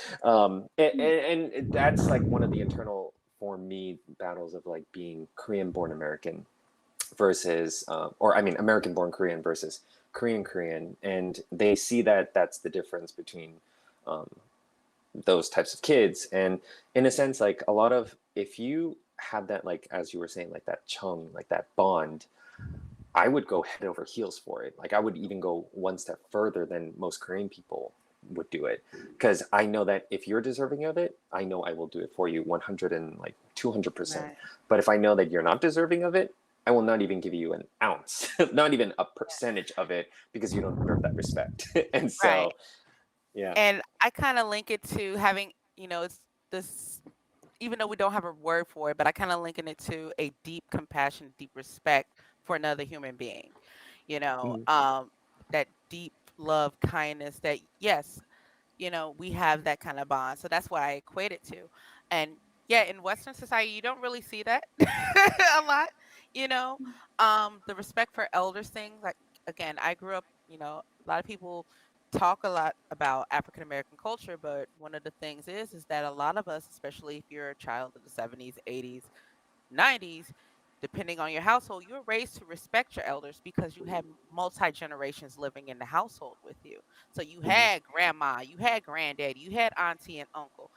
You had those multi generations, so you had to respect your elders. And it was one of the things that going over to Korea, especially since I love history, you know, knowing those things about their culture, also history and stuff like that, and why they're suspicious of foreigners, with Mm. the several invasions includes, with people still living who lived through the Japanese invasion and during that time period. That's still a sensitive subject, so yeah, they're going to be really wary of that. But I was over there for two reasons. I wanted to see another country. I wanted to see the perception of America through other eyes. And I Right. think that's Yeah. important for a lot of Americans to actually step outside of Exactly. these borders, Hmm. because Very no, important. we're not the Yep. greatest, honey. We got issues. Right. We need to fix our own issues, and you'll see how the rest of the world looks at us. We're this Hmm. superpower, but we can't handle our own mess. We're this superpower, but we have people going to college and being in debt for the rest of their lives. Yep. You know, we have all these issues where we can deal with that. One of the things that made me really kind of like Korea a little bit more is that I was on the bus. Never knew about Team Money before a day in my life because I don't take the bus here. I love to drive, right? And so I'm on the bus, and I don't know if anybody remembers the cartoon Hey Arnold. Yeah. Yep. So there was, The one with the the, football head. yes, and so Arnold, it was Quote, posted on this quote, thing, quote. and Arnold had a sign that said Black Lives Matter. And Uh, if a lot of people paid attention last year through all the marches, mhm. because a lot of the expats who are mostly, minorities and stuff like that, black minorities in Korea can't do that. It's against your visa, residency requirements. So it was a lot of Korean people standing up and marching for Black Lives Matter protests. And when I saw that, I was just like shocked. And it explained why I got a kinder reception than most people that I had encountered in Korea.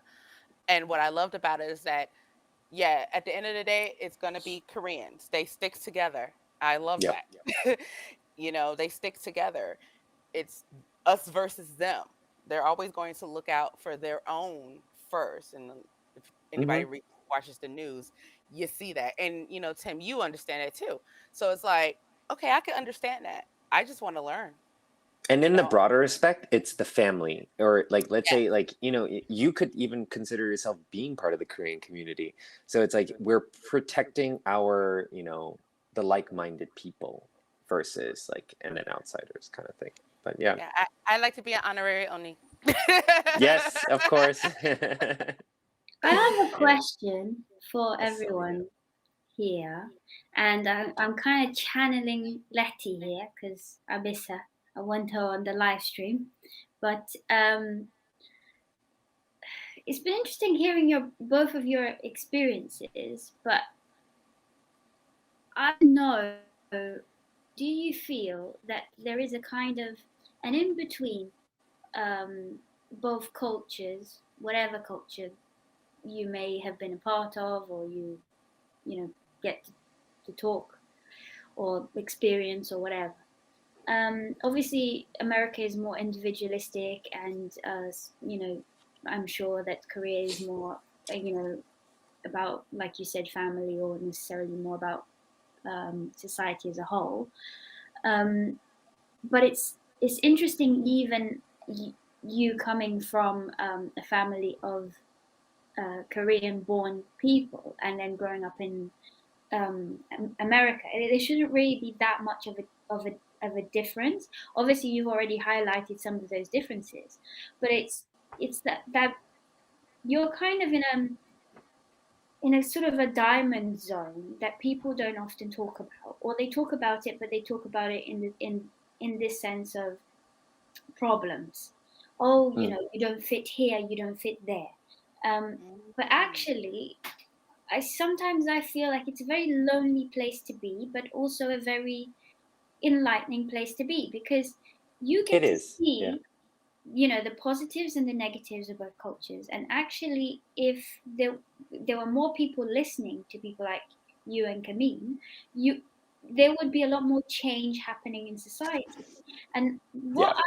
what I really sort of, I don't know, probably you guys want to get a bit bored of me always mentioning things in a very serious way. But for me, I just feel like there really hasn't been any change. And there really is this, for me, I feel a sense of powerlessness sometimes. Because we're talking the right talk, but we're not doing the right talk. So it's Right. not like multiculturalism.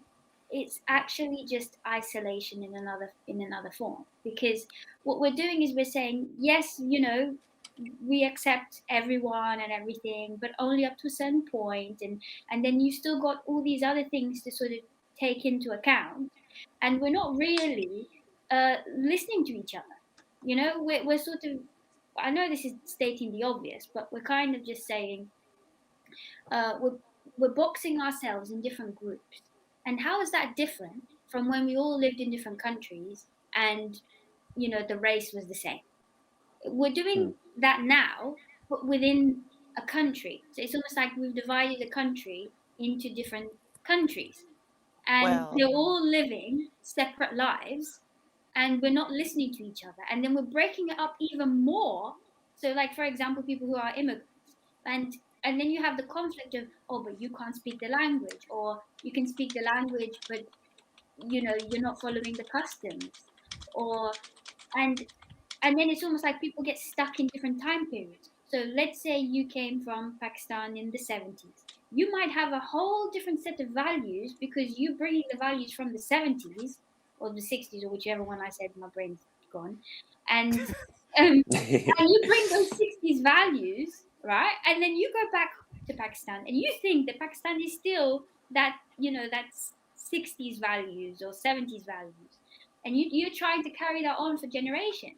And Pakistan is not at that level now, but you think that's what it is. And so you try to do that, or you don't, and then you sort of feel ashamed that you don't have this connection. So everybody's trying in some way to have connection, but I'm not even sure the people who stay, and let's say they're in the same family as you, just by going by family because it's a bit easier. I'm not sure the people that stay even are that secure in their own identity anymore. And Well, yet, we are still trying to hold on to that like security of like, oh yeah, this is what we are, by however small that it might be. And really, that's, I think, for me, that's the root of xenophobia and racism and everything else that comes from it. It's this idea that we don't understand. Like, I remember when I first came across uh, the concept of being gay, um, and I was thinking about this like a few days ago, and I was thinking about like, if I was to go back a few years, right, there would be no way that you guys would talk to me, because I would just sound like the most homophobic person ever, right? I probably would also sound like the most racist person ever. But the thing is, I didn't even realize that. I grew up in an environment, and I can't just blame my parents, okay, or society, but I just didn't really understand. So I was so Except you always, did, right, yeah, I you did. because you're I here now. assumed, even though I didn't understand, I assumed out of ignorance. So, for right. example, my family would say, "Oh, like, we don't understand how, like, a man can be with another man. Doesn't make any sense." Oh, And honey, let it's me like, explain it to you. Very simple. no, I get it. I Right. get it. The I'm thing kidding, is, Alina. I'm it's kidding. coming I'm from just but your joking. perspective. but Whatever I I'm you get just don't joking. understand, you say, "I don't get it." Okay, you don't even try to understand the other perspective. That's what really got me with Yeah. with and just like that they never once showed the transgender perspective. Now, I can't really speak for transgender people, but I remember being in a clinic and talking to a woman, and she was saying to me, like, her whole struggle. And here I am doing the wrong thing, because I'm not even telling you the gender she wanted to be assigned to, right? But that's what we do. We don't even understand. And then I'm thinking, like, I'm now blaming my parents for being so like behind the times and everything. But I bet you, if I have kids, right, I'm going to be that parent that they're going to be like, "Oh, do you know what? My mom, she doesn't even know what's the latest thing. She doesn't like know like this term, like." And then I'm probably going to be trying to hold on to something just because that certainty, and we've had so much uncertainty through what should not be named, that it's almost like we're just holding on for dear life. And I just wish that there was a space where it didn't matter if we were you know the same color, or spoke the same language, or even had the same experiences, but that we could just say, you know what, it doesn't really matter, we're human, like, we have a well, soul, like, let's keep that historically, humanity. historically there was only a class system. There wasn't a race system, and the race system didn't start till I think about the 1700s, like late 1700s. So before then, it was a caste system. Um, and being the descendant of African slaves in America, and also being partial Creole descent, um, we're kind of in that bubble of persecution for 400 years. Yes, there's a lot of change that has happened, but change starts with you. It starts with you. It starts with you. It starts with everyone seeing that, okay, we need to change this. We need to step forward.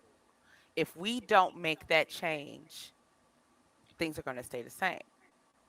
And I do agree with you, Alina. A lot of things have not changed, but then a lot of things have changed.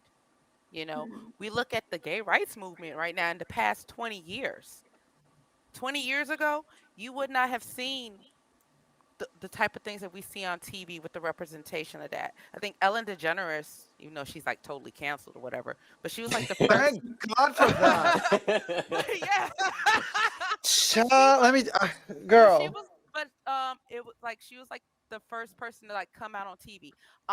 One Life to Live, Brian Phillippe played a gay character on there. He was like the first like out gay character. Even before then, Billy Crystal was on Soap in the 70s, and he was playing a gay man. So I mean, you look at from the 70s, the 80s, the 90s, the thousands, and now we're in the 20s again.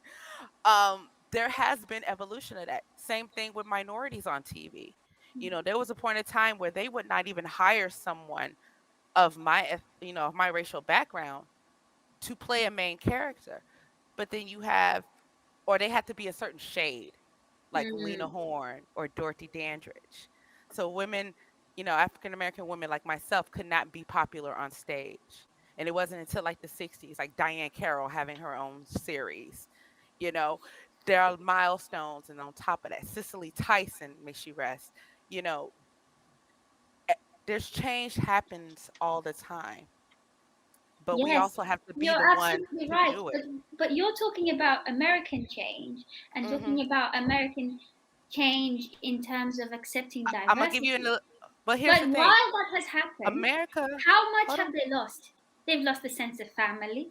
They've lost Hmm. a sense of roles, a sense of identity. We don't even have an individual identity, let alone a collective identity. So that's what really annoys me because while we're losing all of that, all that does is breed other movements.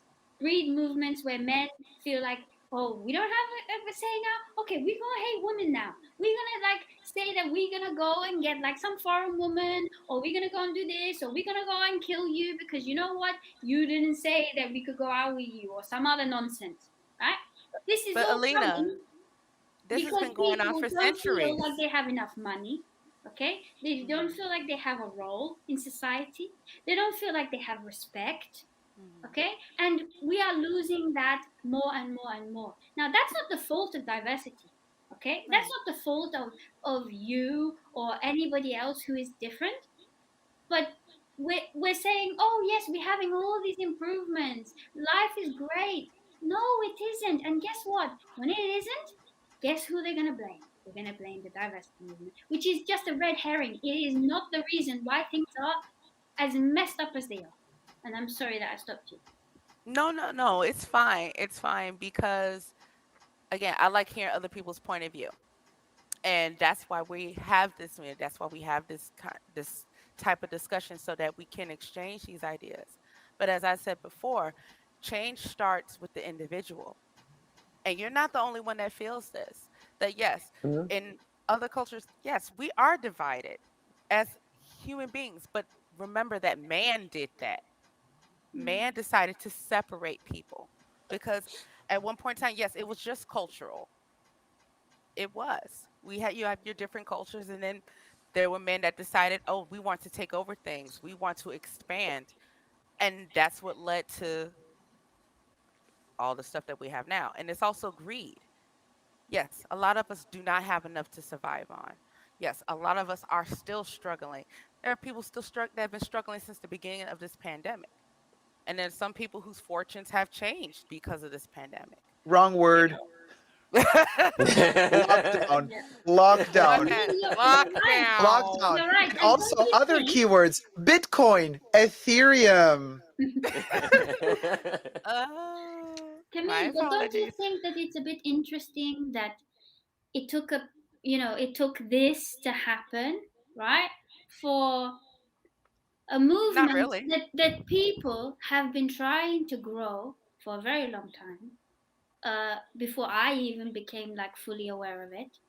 And suddenly it took for us to all be home, for us to all see, things close and not be able to operate as they normally do, for us to then think, oh, now this matters. But And see, that's the issue that I have with it. Okay, if you because look over history, there's always been something big that happens before change happens. There's Oh, always yes. been something monumental that Right, a shakes up the catalyst current. to. Yes, Hmm. catalyst to For change. better or for worse, in both Hmm. directions. Yeah. Right. Yeah. if There's I always might been be that. mistaken here, but I thought slavery was abolished because not because people pushed for it enough, but because it was costing the slave owners too much money. They Oh, laugh. And that's Alina, slavery has never been abolished. It's It's just well, still changed never, name. yes, but it's under the 13th I'm Right. talking Amendment. about, Let's get it this being right. sort of legal, Well, the right? British abolished slavery before America did because America was like, no, we're greedy. we're capitalists and we want to continue to make more money. So the British end up abolishing slavery way before the Americas did. You guys, what are we talking about here? We still have private prisons. That's Right. slavery. Yeah. That's Exactly. literally legalized modern if day I'm slavery. correct- Let's call a spade a spade. Yeah. And if I'm correct, under the 13th Amendment, United States Constitution, that's where slavery is still legal for imprisonment. Wow. Yeah. Yeah. So And that's why private prisons, they catch poor kids, you know, that are from minorities in their teens mhm. under the table. They're It- paid to charge it's a- them higher charges than they actually should even be charged, so that they can it's a- shut them in a prison to work for what, $1.25 for months and months and months for companies that own the prisons. That's slavery. It's a school Yeah. to I mean, jail pipeline. exactly. So come on. I mean, like, and America is, you know me, guys. You know me because you're here on the panel. You know me. You know you because I always get attacked because I say stuff, but you know to read between my lines. And when I say America has the most delicious capitalism, you know what that means. Yeah. You know what I mean when I Yes. say that. Yeah. Oh yes. And this is the point. And one more point, it warms my Let heart. me grab my Like charger. I got because my goosebumps. computer's about to die. What? Okay. No, my computer is about to die. I need to grab my charger. I'm Oh sorry. no, get the charger, get the charger. I have the attention span of a fruit fly after 3 drinks, so I hope I will remember what I wanted to say. But I shall keep that thought. Because sometimes, you know, because I'm trying to coordinate 3 things at the same time, and it ain't that easy. I saw Alina doing the little wink moment. She's like, okay, you got 3 drinks. I'm kidding. Yeah, because I'm teetotal, so I'm no fun. You are fun. You just don't know how fun you are. Oh, if only. If only. Camille, where's the electricity? Where's that adapter?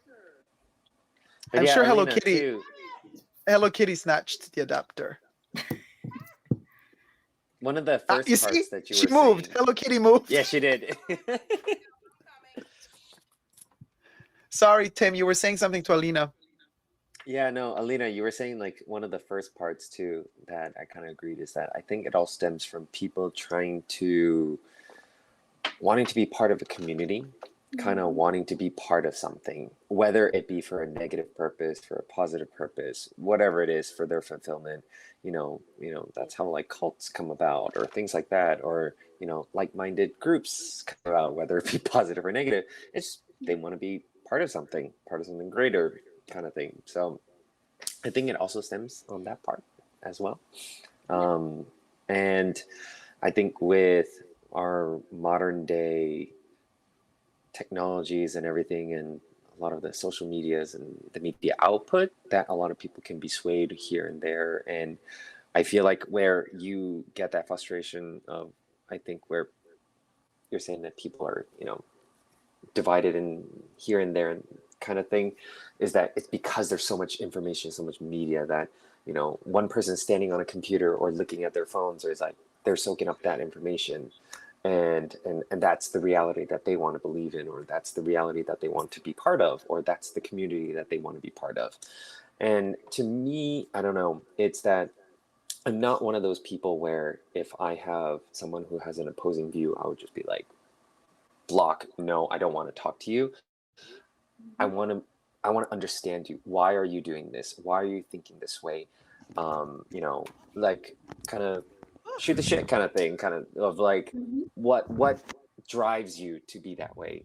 And it's funny that one of my friends' weddings that I went to, he was I would say I'm a more progressive person, and I met a more, conservative person.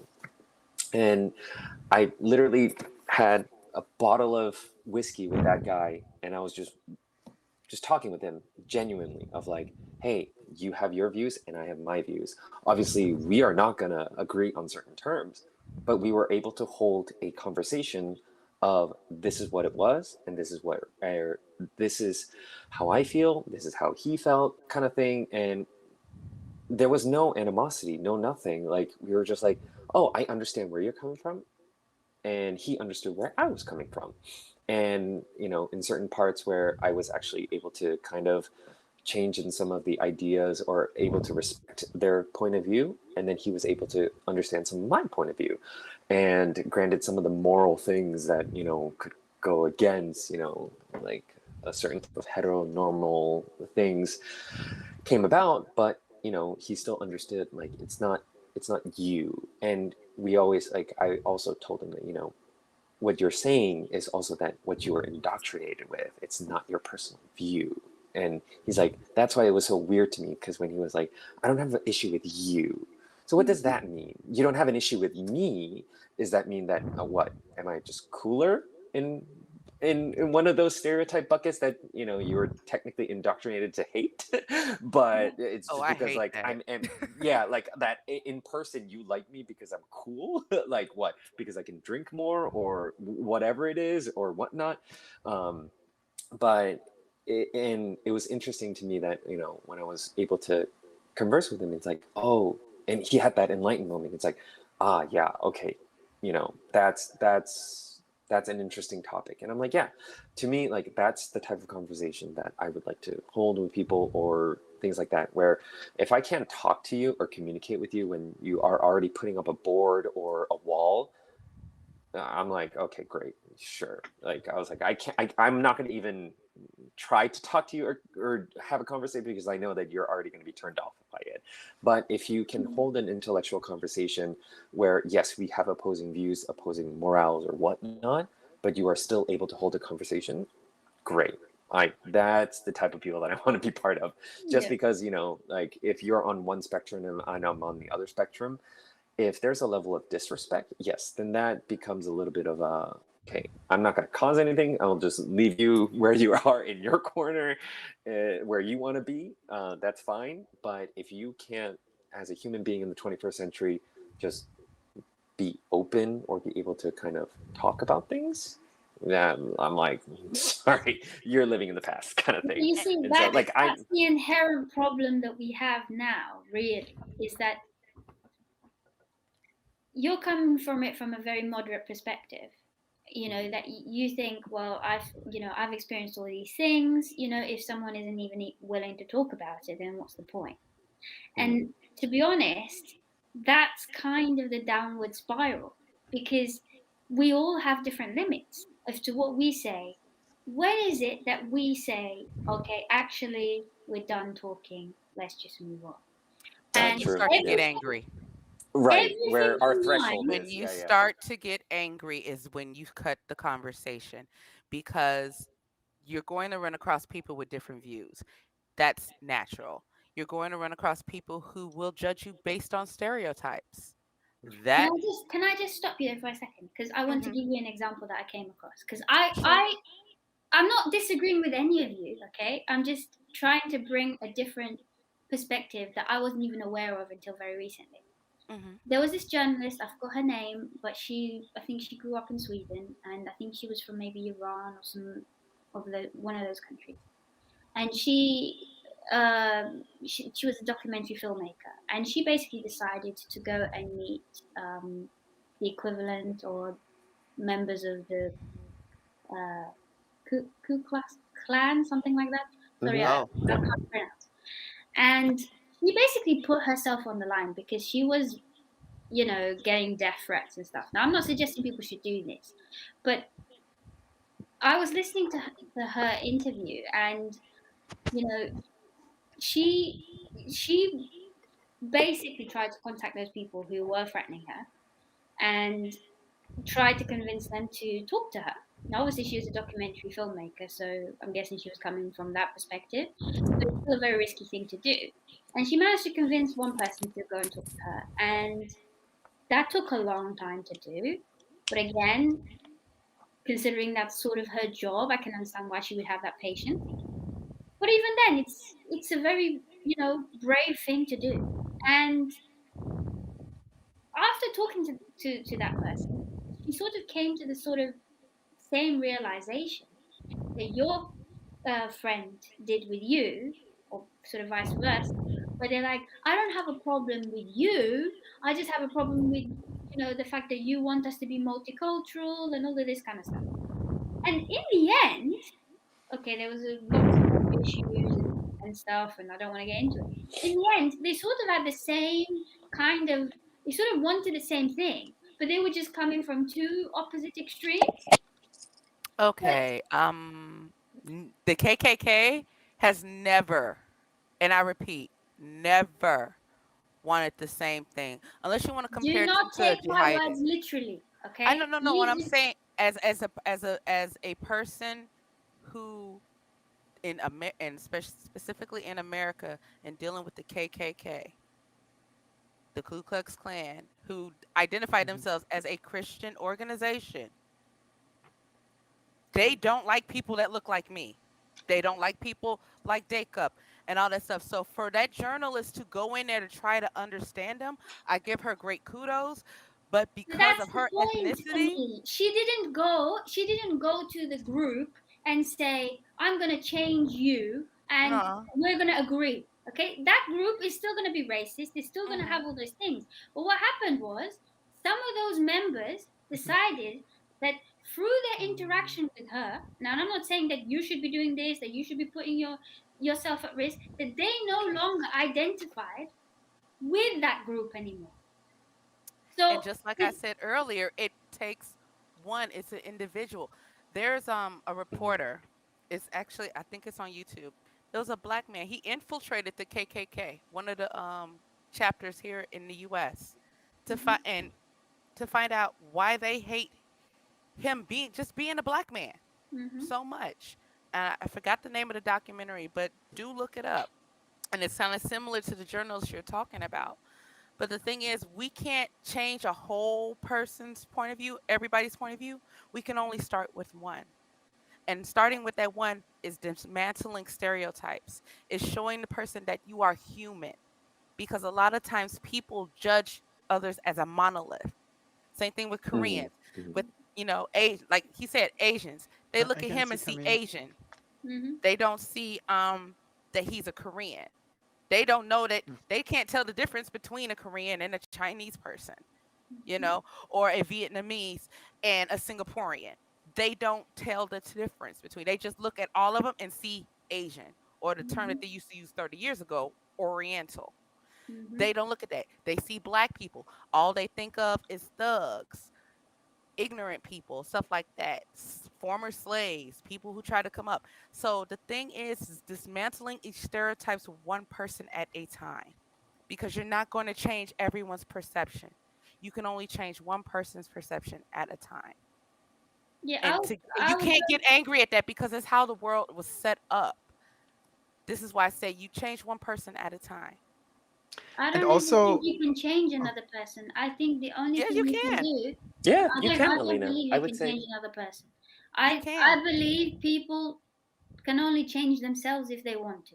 If you think oh about it, yes, how yeah. many No, you times Yeah. have to be able to have willing to I change. Right. Yes. Yeah, yeah. tried to But if change they're myself meeting and that failed? person, but if you're meeting somebody and you realize that the stereotypes that you saw and heard and the biases that were ingrained in you growing up is not what's reality, that will change your point of view.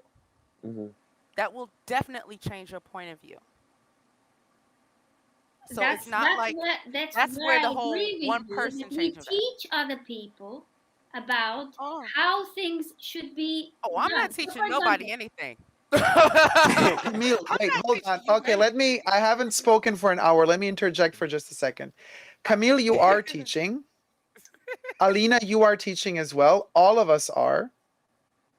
But you know what I And let meant. me tell you why. And no, in the best of ways. Because for us,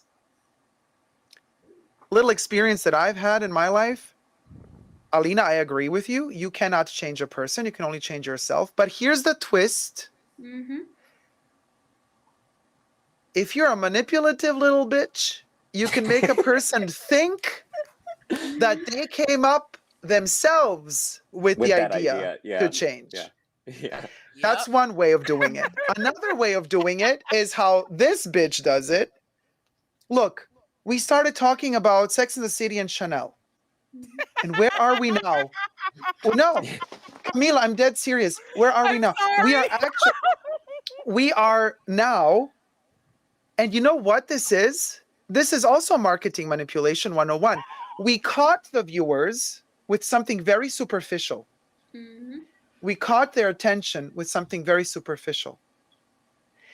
And then we went deeper once we got their attention. And we have these wonderful, enlightening, beautiful, out of the soul conversations. This is what changes people. You know why it changes people? Like one of my ex-teachers always used to say, I love this. She always says, you know what? You want to change something, you make your audience laugh. But you hold your dagger behind your back. You make those motherfuckers laugh. And they're going to lower their protection shield. Guards, and yeah. when that guard is lowered, you stab. But that dagger, that's not killing. That dagger is knowledge. That dagger is wisdom. That dagger is compassion. That dagger is waking them the F up. And this is what I strive to do all the time. It doesn't always work well, but I mean, I try.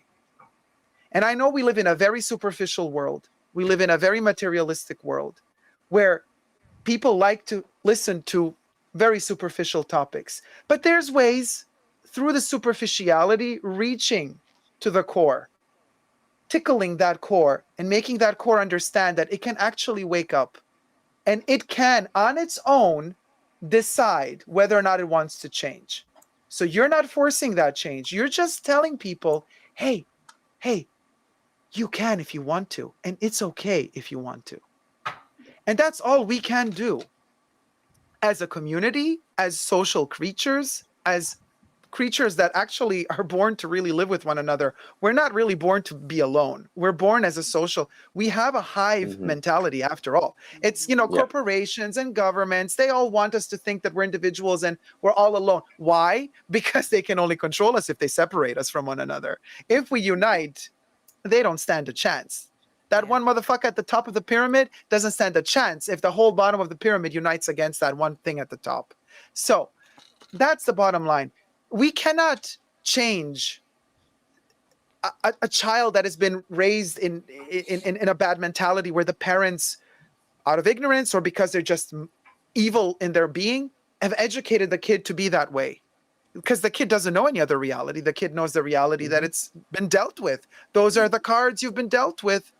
But then, by accident, one day you're walking back home, listening to your iPad or iPod or whatever, your podcast, whatever hateful podcast listen to, you stumble by accident, you kind of fall, you push a button and you slide over to our live stream by accident. What the hell just happened? Look at this panel. We couldn't be more colorful. We couldn't be more different. We couldn't have the more different backgrounds.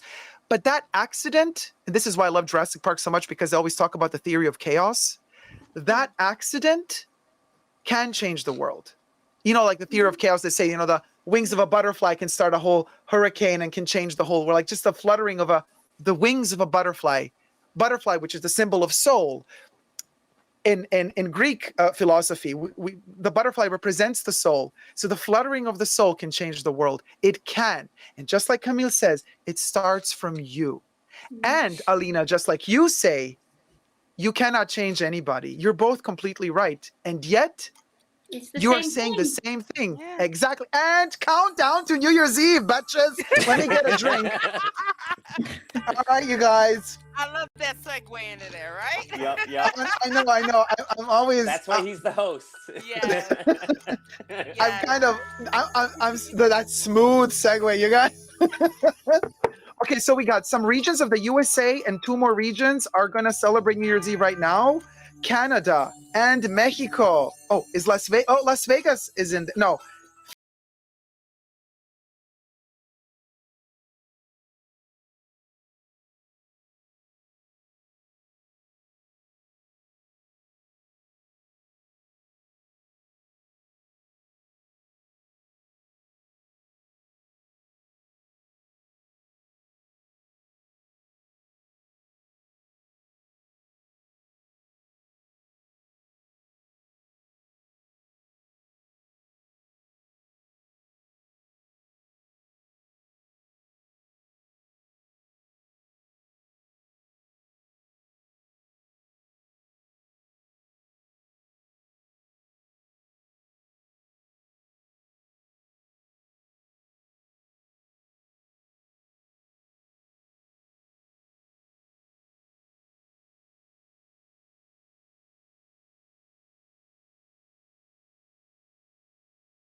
Happy New Year, everybody! And let me just read quickly the not the super chats. Well, they're all super chats actually because they're all amazing.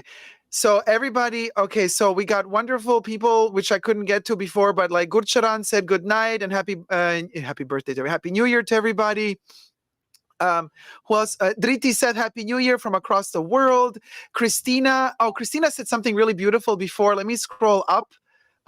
Christina said something a while ago where she mentions all of your faces. I really like that comment. Let me keep scrolling until I find. Okay, Christina K.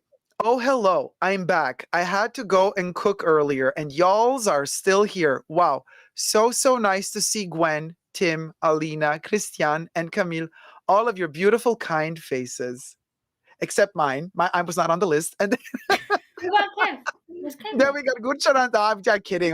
Gurshan says, hello, everyone. I'm heading off to sleep. Just an hour and a fourth until a few numbers change. Time's going to keep going. I'll see you another time. And so just wanted to read those. Now let me get to the bottom again. Oh, Ali Jane says, media is finally paying attention to these issues. Lockdown or no, folks can't pretend it's not happening. Blonde and chatty. Hopefully we can educate younger children not to grow up with these terrible views, but their parents do have a lot of control over them. So sad, but sometimes the parents also don't know any better. That's the problem. And then Driti says, Happy New Year from across the world. Christina K, sometimes I feel like an old being in this bunker. I mean, we're all old souls, I have the feeling. Otherwise, we wouldn't have met. I think there's a holistic approach to things. I think all of us, this is not coincidental that all of us are sitting here and we are quite old souls, I would say. We've been around the block a couple of times. And Julie says, Christina, I'm old, so don't feel bad. Oh my God, here's another episode of Sex and the City, you guys. Navy said, California is the last time zone besides Hawaii. We are the last to celebrate. Oh, Hawaii, you and Roseanne Barr. So, you guys, I just wanted to say, well, Happy New Year again. And also, Kev, finally, your microphone works. So here, the stage is all yours. Show us those beautiful buttons. All right. Show us the pillow. It works. The pillow is boring. Here. Is it working? Yes. Let's see if we can get real close. This is... Can you see the buttons? It's a bit overlit, but I can see that they have a shape of a flower. Yeah, it's got a line in the middle and has the flower braiding around it. Oh, I see. Yeah, when you cover the light a little bit, I see it better. When you create a bit of a shadow over it, then I see the texture. Yeah. Right. Can you see it? Now I see it better. Yes. Yeah. Oh, gorgeous. Is there some enamel there as well? No, it's resin, which is plastic. Oh, resin. Yeah, resin. Not perforated, but resin. Mm-hmm. Right, and with a little gold, embroidered trimmings around it. It's got 22 buttons all around. I think it's 7 on one side, and 7 on the other, and 4 on each sleeves. The texture and the color, so beautiful. Yeah, it's one of my favorite pieces from the Salzburg collection, which I'm glad to have found it secondhand. It's one of my favorite. So beautiful, and I love the way that they do the borders of all of it. It's a special technique that Chanel has. Oh gosh, look how it goes all around. It's so beautiful, and this actually makes the jacket cost double because of that detail. Because they have a special machine to do that, right. And it's done actually by hand, controlling that machine. But it's a woven process. It's so beautiful. Wow. And it's got the chain's a little different on this jacket compared to the showing, compared to the traditional ones. I think they do change the chains according to different designs. To the collection. Yes, yeah. They do. Gorgeous, and I'm loving the sleeve. Gold, a thicker chain as well, which I really love. Beautiful. That's a wonderful jacket, and you can detach those little. They come off, and then you can also kind of button them up like they did on the shows. Yeah. This is a gorgeous piece. And look, you guys, how Chanel does shoulders. This is always so fascinating to me. They always pay extra attention. Yeah, the detail. Yeah, that's just amazing. I mean, we can say what we want about Chanel and their crazy price increases, but the pieces are really thought through. Yeah, Really Good beautiful. on you. I'm thank sorry. you. The shoulder pads, I know a lot of people remove it because it's could be a little overwhelming on people with narrow frames, but I think it works for my extremely narrow No, it shoulders, man. Oh It's a very yeah. Chanel thing, those shoulder pads. It's a classic Chanel thing. And also you're very minimalist because all the detail in the jacket and then just a simple ornament necklace. You're very classic. Beautiful. Thank you. The lion reminds me of like the old vintage. It's the lion. They have that Yeah. motif. Yep. There's actually a couple lion pieces from, I think, the latest show that I'm perhaps eyeing. So we'll see what happens. Did you also watch the video where the lady from Goussan was doing the pewter lion? And he's like, "Oh, what you doing?" She's like, "Yeah, I'm making the lion head out of pewter, and then we're gonna cast it in brass, and then we're gonna gold plate it." I wish they would do more of those like craftsmanships and kind of workmanship videos. I feel like that's a lot more interesting than just, I don't know, another unboxing video. The shade he just threw at me. You know, I tried to keep it educational. I mean, at least when I unboxed the ring, I tried to. But listen, Of course, I on learned. him. Jack says, "Did y'all see?" Oh no, sorry. Before that, Opal Unicorn. How you doing, sweetie? Happy New Year. I love your VCA horoscope medallion. What sign is it? Capricorn. My birthday's coming up. I'm turning 1 year older. So the age. Well, happy early birthday. Happy early 1 day older birthday. 1 year older birthday. And Jack says, "Did you see video Chanel posted on Instagram for New Year's with Coco, the 255 and the Pure Parfum? The one that's embroidered? Girl, you know what? Chanel is really getting on my nerves lately. I can't even tell you. Like, hold on, let me see. What did they post? And I What did these happen to be Oompa Loompas post now? wearing Pure Parfum as well. Wow. Yeah, the stitched thing. What? Oh, nice. 15 mil. Nice. I'm actually wearing the Pure Perfume today, of course. What else? Dacob, me, you're gonna it's have a to create special- an Instagram for like you're gonna have to name it like the number 5 Chanelaholics. And hopefully they won't take that one down, but because you're converting every one of us, it's gonna be like our symbol. Have you got the perfume Chanel number 5? Okay, Do you're you have the right. mirror? Do you have the eyelash curler? It's Yeah, this one you're the gonna get number rid of 5 me. call. Yeah, I mean, to me, number 5, it's especially the parfum is a special, Yeah. Occasion where like it's a skin scent, so it doesn't travel very far. But I wear it to bed. I wear it to special occasions, so it's unique and special to me.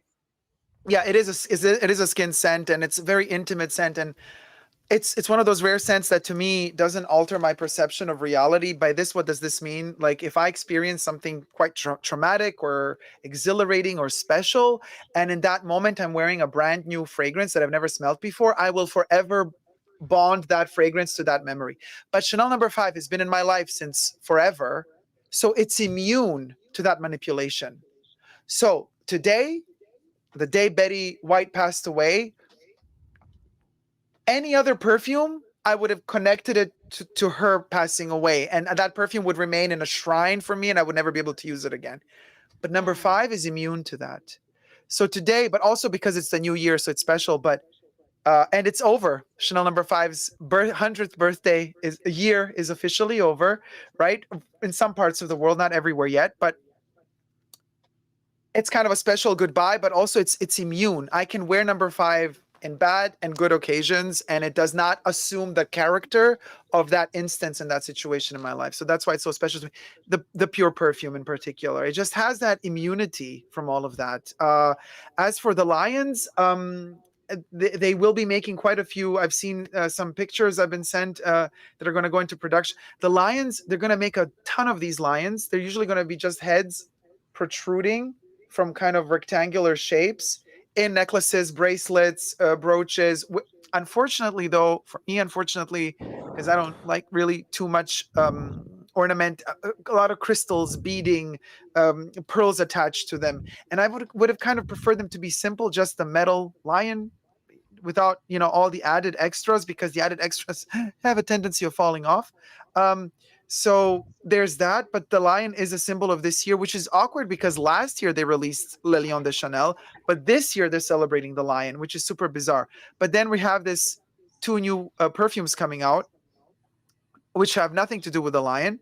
I don't know. Chanel is all a mess. But anyway, what were we talking about? Oh, the jacket is gorgeous. Y'all's look Sorry, my gorgeous. neighbors. Oh, your neighbors? I didn't hear them.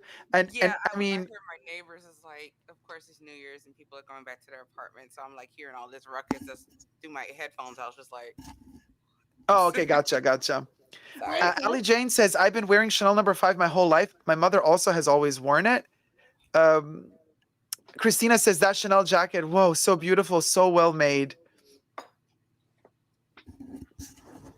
Happy birthday, you look lovely, says Kelly. I guess early birthday to Kev. Thank you. Jack says, "Oh, we saw the video. Yeah, I saw the video. Yeah, it's that kind of the stitch thing, like they gave us the Christmas card, the paper card with the embroidered gold thread." Okay, I read through the comments. Okay, so what I want to say is, I mean, look at us. We could not be more different in gender or age. Well, I don't know. Age, we're similar. Well, except me, I'm 237, but I guess I'm a little bit. I think we've all got something in common. What, Alina? I beg to differ. I think we've all got something in common. But I think the reason why you were talking about Chanel and the lion and everything is because this year is going to be the year of the tiger, Chinese. So that's kind of the most similar symbol to the lion. Oh, you think? Yeah, maybe. So maybe they might Yeah. capitalize on that. But Gucci's gonna capitalize on the tiger. Yeah. Oh, Louis Vuitton has already been pulling out tigers. And it's it's kind of popular, the tiger. I mean, it's not considered the most popular one to have. I think people like the dragon. I don't know. I'm not Chinese, but from what I've read, it's all marketing. Yeah. The funny thing is actually Korea's national kind of like animal is a tiger, and so they say like the creation of is actually like some mythical beast of a tiger, a form of a tiger, and so that's why I'm like really considering buying something from Louis Vuitton that has like a tiger-esque. but we'll see. I love the mythical animals. I'm sorry, I do like mine is the phoenix. So Harry Potter you Phoenix. Scorpius? No, not Harry Potter Phoenix. It's more or less, it's a cross between the Greek phoenix and the Chinese feng huang. So it's a little mission of both. That's why the hair is red. It's the phoenix. Yes, that's actually my name on Instagram. I know. Yeah, I know you know, Dacob. But yeah, I love like I love reading. So, and I love like the mythical creatures and stuff like that, and just thinking like, how did these people come up with all of these different types of animals? Oh, out of fear. Yeah, well, lack of knowledge and science. That too. But I mean, a nine-tailed fox. Come on. But isn't it interesting how every culture has the same version of the same things? Like there's like a quetzal. Yeah. Yeah, you've always got mermaids of a different form somewhere. Like what did you just call me, or something? Yeah. It was a joke, Kev. I made a gay joke. It was I was just being really okay. Anyway. No, I'm just saying, like, maybe, I mean, I don't know, maybe they do exist at some point. I mean, the dodo bird is one. That's why some people might think it's really stupid that I, have all these things. But I think that it's just like what you said. Every culture has a similar story, so you know, you take it with a pinch of salt. Yeah. That's my kind of approach to it. Is I take it with a pinch of salt, and that's why I keep asking everyone's sign or whatever, because what I'm doing is I'm kind of like trying to work out whether what I've learned makes any sense. Why doesn't it make any sense? I'm gonna And put it like this: there's nothing new under the sun, and everything Mm. just repeats. And if you study history, you will see that repetition. Yes, now we see more of a lot of things, but it's just a repetition of a lot of things. That's all it is. History just repeats. And until we learn those lessons, it's going to continue to repeat because humans have not learned. We've not progressed to that point where we can say, okay, this is our karma. We've learned this dharma. Let's go. Let me Let's read move on to quickly the next. comments. Sorry, Camille, because they're scrolling fast again. We've perked their interest. Yeah. Driti says, you are so inclusive. My son, who's now studying at University of Michigan, saw me real happy being connected to your channel. Oh, thank that, Driti. That's so sweet. Christian, you're like, again, the gift of ubiquity. He's with us and in the chats. Christian says, no bored. Into a deep listening. Haha, I'm learning. Chuck says, the Nash. Oh, Driti! Hey, sweetie! Hi. Happy New Year, sweetie! Hello. I just wanted to wish you guys. Oh. Happy New Year, Oh, sweetie! look at Thank the you so sun much for coming the. I up. know there's sunlight. Oh my goodness, it's so Thank you so much. beautiful. Let me just read quickly the comments, and I'll be right back to you. So Jack says the national animal of Scotland, Scotland, is the unicorn. Devin says Happy New Year, Devin. Blonde and Chatty says folk tales are similar across different cultures too. Nicole Popinchuk says hello all, love seeing bunker faces. Hello Nicole. Sunny Bunny to Julie Smith. Christian is very handsome though. Christian, you got a fan base. You're getting flirty fan base. Julie says my mythical creature, a size 2 of myself with boobs of an 18-year-old. Plastic surgery, hon. David Marr says every culture has vampires. Of course, darling. Ali Jane says flood myths and messiahs are common to most stories and religions. Not sure about mermaids. LOL. Julie says, Sonny, right. I'm pretty sure I'm old enough to be his mom. I guess Christian's mom. Or I don't know whose mom. Everybody's mom? You be our mom. Come on. Blonde and Chatty is laughing and back to oh no, Driti, where are you? We lost Driti. Oh wait, Christian is back. You're all very sweet, but I'm not young as you think. Oh, now he's dropping another little tease. I know, what does that mean, Christian? Christian is I don't know. A lot such of a people tease. think that I'm a certain age. Like some people have come up to me and given me like 20s and stuff, but I'm not as young as you think I am. So vampire? And then he's like, I would say you're probably my age is what I'm thinking, but like I'm a 90s kid, so You can't be older than us. no, I'm 31. So you can't be older or You you're can't be older probably than me. around my I'm age. 30. Wait, Tim, you're 31, Tim? I'm 31, yeah. Okay. That's I was why born I in like you. 1990. You're born in the year of the Yes. horse. Yes, I was born in the year of the horse. See? Told you. And I'm a Taurus. Oh, almost, see, I almost got really 30, Taurus. not yet. Let's see. Sorry, Kev is almost 30? I'm almost 40. Oh wait, who said I'm No. almost 30? No. Gwen, who said I'm almost 30? Oh, Gwen, you said you're almost 30. Kev is almost 40. Yeah. No Camille way. doesn't want to share. Camille is 1,772, darling. And Christian, I think you're then, because you reacted mostly to, I don't know. I mean, if you say you're old, I mean, then you got to be in your early 30s, because what else is it going to be? Yeah, I think he's around my age. But You guys are close. I'm 34. Girl, I mean, okay, yes, you know, well, you're a that's baby. still young. So That's let's still just young. say, that's Right. young. You're babies. That is Are you serious? young. Also 40? So wait, you Almost born 40? 87? Who? Yeah, that makes sense. Christian. Who? No, Christian. 34. Christian. Christian. 34. 34. Yeah. Yeah. Yeah. I was born in the mid 80s.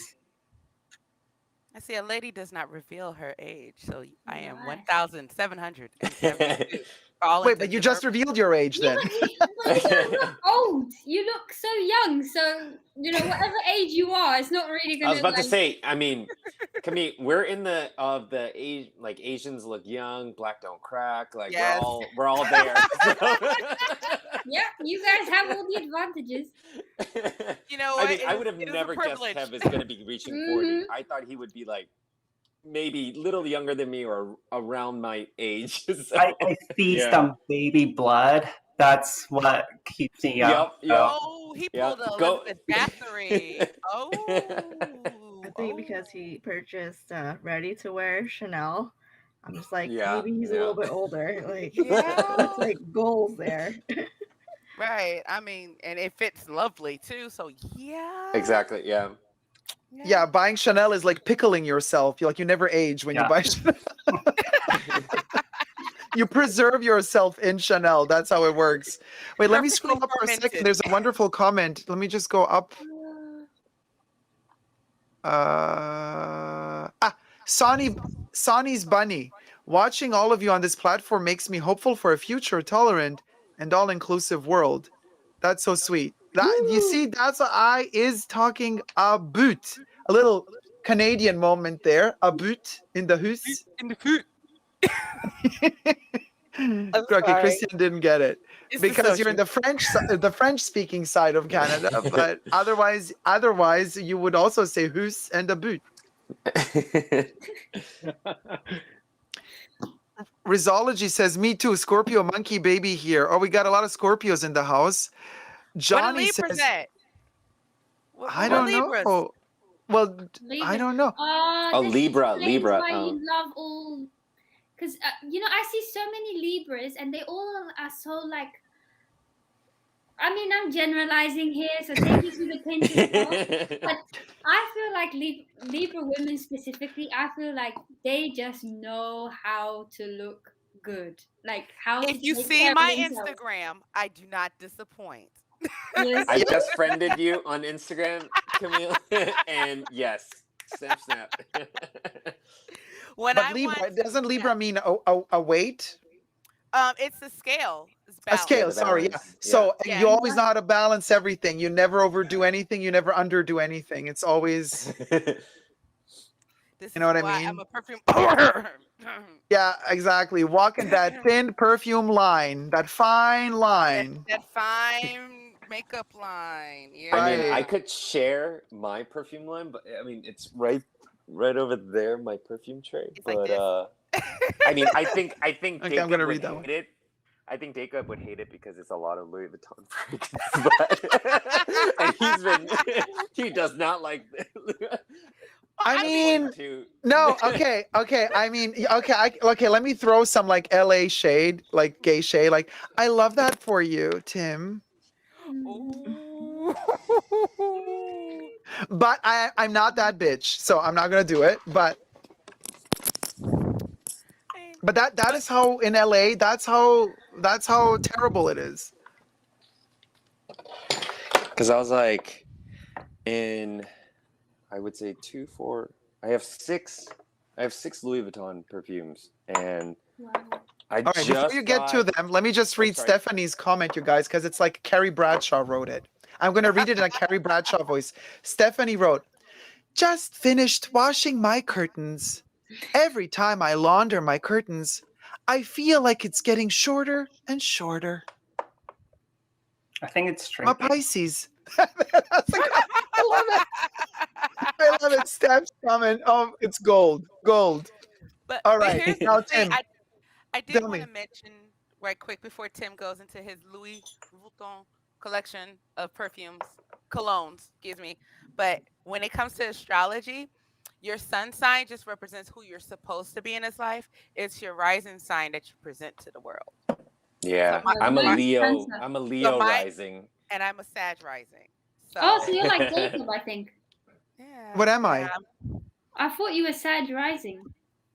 Yeah. Sagittarius, Yeah. right? Oh, Yeah, ascendant. Sagittarius. Right? Ascendant is rising. Yes, Yes. yes. Same Yes, thing. Yep. Sagittarius. This is why Cancer, we get along. Sagittarius.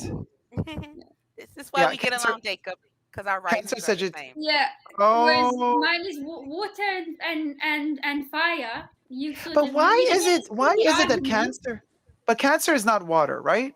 Yes, Cancer is Cancer's water, water. yes. And Yep. my rising Cancer's sign water. is Cancer. Hers is Sagittarius, like you, which is fire. So when you get fire and water, you either get like a hot, steamy. It can be nice, or it can be like, That's why I Yeah. get on the Purse forum. Bitches be commenting about me, saying, yeah, he has a lot to say, but sometimes he's a bit much. Yeah, a bit Yeah, I read much. that. I can only tune in when I'm in the mood. I'm like, tell me who you are so I can block you so you never have to tune in again. Right. So how do you know Um, you're rising or whatever? but I you don't- got the I don't fire, you understand. see. Whereas, like, Well, I bring more of but like why a is dampness, Sagittarius more like fire? I thought Sagittarius is air. mm-mm. no Because it like fire. it points to Libra, the air. Libra, Aquarius, Gemini are air. Aries, Leo, Sagittarius are fire. It's so bizarre. Water, Aquarius means water, literally. the water Yeah, bearer, water yeah. bearer. They Yep. hold the water. Mm-hmm. Gotcha. But it's Yeah, they air. hold the water. Yeah. Right. Yeah. But if you want to find your rising sign, you can go online and Google birth chart or natal chart. And if you It's know usually it's your time of birth is Yep. I think Yeah. so. to And be they very need the minute. They need the minute. the hour Yeah. and the minute. So, Yeah. Yep. I don't know. I don't know my minutes, so I feel like I never know my rising sign. Yeah. Ask your mother Whatever. what time you were born. Yeah. That's how Oh you my find God. When out. I asked my mom, when I was calculating my rising thing, like ages ago, my mom was like, 7:30. But I can't remember if in the morning or in the evening. It was a very, very, very difficult birth. And I was like, okay. Well, Oh, my mom goes, well, I was watching The Bold and the Beautiful. No, it wasn't The Bold and the Beautiful. The Young and the Restless.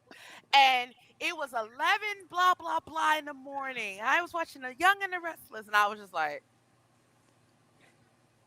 okay, thanks, Mom. All right. But so you're I like, okay, also, mom, so let me get the TV guide from back in the day and figure out the hour I was born according to which TV show you were watching when I was born. right. But Right.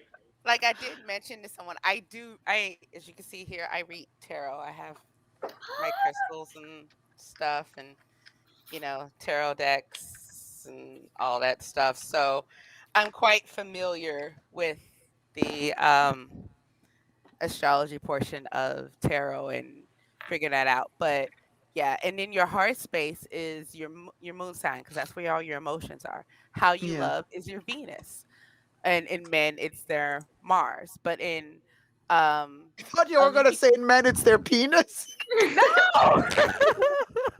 No, then we get shut down off of YouTube and then be in trouble. It's your Venus, but for men it's the penis. But anyway. No. For hetero men, it's that you look at the Mars for love. In gay men, you look at their Venus, and it's vice versa for women. For women, they look at their Mars because they're more in homosexual relationships is more masculine in that area. So that's what they look at for like compatibilities and stuff. Because your Venus But isn't matches Mars the like other's Mars. war? Oh, so that must be. Okay, I'm gonna stop there because. Wait, just a second, Alina. Sorry. We got two people in the backstage who are not showing who they are. People in the backstage, before we deem you trolls, show yourselves.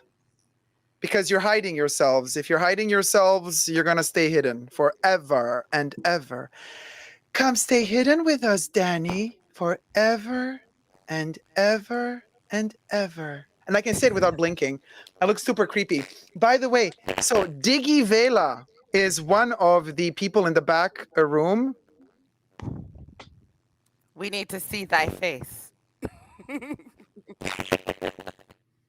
And somebody's audio is also screeching. It's becoming a bit metallic. I don't know my who it is. Is that me? Oh, it is. I don't know. Yeah, so somebody's celebrating the new year, I guess, without I don't know who these people are. Guys, who are you? No, doesn't seem. That seems like trolls. Look, oh, am I the one? Can you Hello, hear hello, us? hello, Yes, we can hello. hear you. Yes, we can hear you. My No, there's God. something Tim is metallic. robotic. Say Tim is robotic. Happy New Hello? Year, and the fragrance of the night is Gucci Guilty Perfume. Okay? Oh, Diggy, you're in the. Okay, sorry, everything is so late for me. I see you now. What are you saying? You're wearing a perfume by Gucci? Gucci Yes, guilty. Gucci Yes, Guilty I love that. Perfume. Not All right, and Madonna. who's the lady behind you? Hello. Oh, this is my bestie Lexi. Plug your Hey, Insta. Lexi. She uses Insta. Happy New Year. Happy New Year. Happy New Year, besties. I love your videos and keep it fucking going. Okay, thank you guys. Thank you so much. Am I metallic or are they metallic? I don't know. But Camille, where's Camille? Yeah, where's Camille gone? Because I wanted to show her the Golden Girls. Oh, Betty White, the Golden Girls tarot cards. Yeah, we interrupted her going through the description. I quite want to hear that. Yeah. Well, you know, someone's got to moderate this. we got Well, you people. know what, Jacob? Sometimes I find it quite interesting because you have water and fire, like, which are sort of like complete opposite. Because of Sagittarius, yeah. Yeah, and I always find that quite fascinating because usually people have like a complementary kind of. Okay, what do you do if like you cross the Chinese zodiac with the like? You like, get like- a description.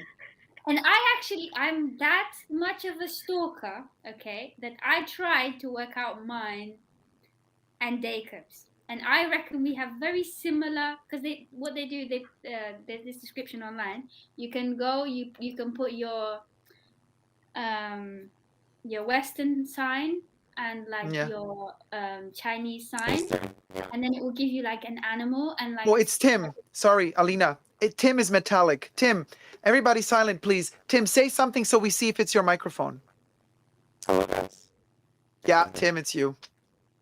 Your internet is going really low now. You've turned into a Tamagotchi again. Oh no.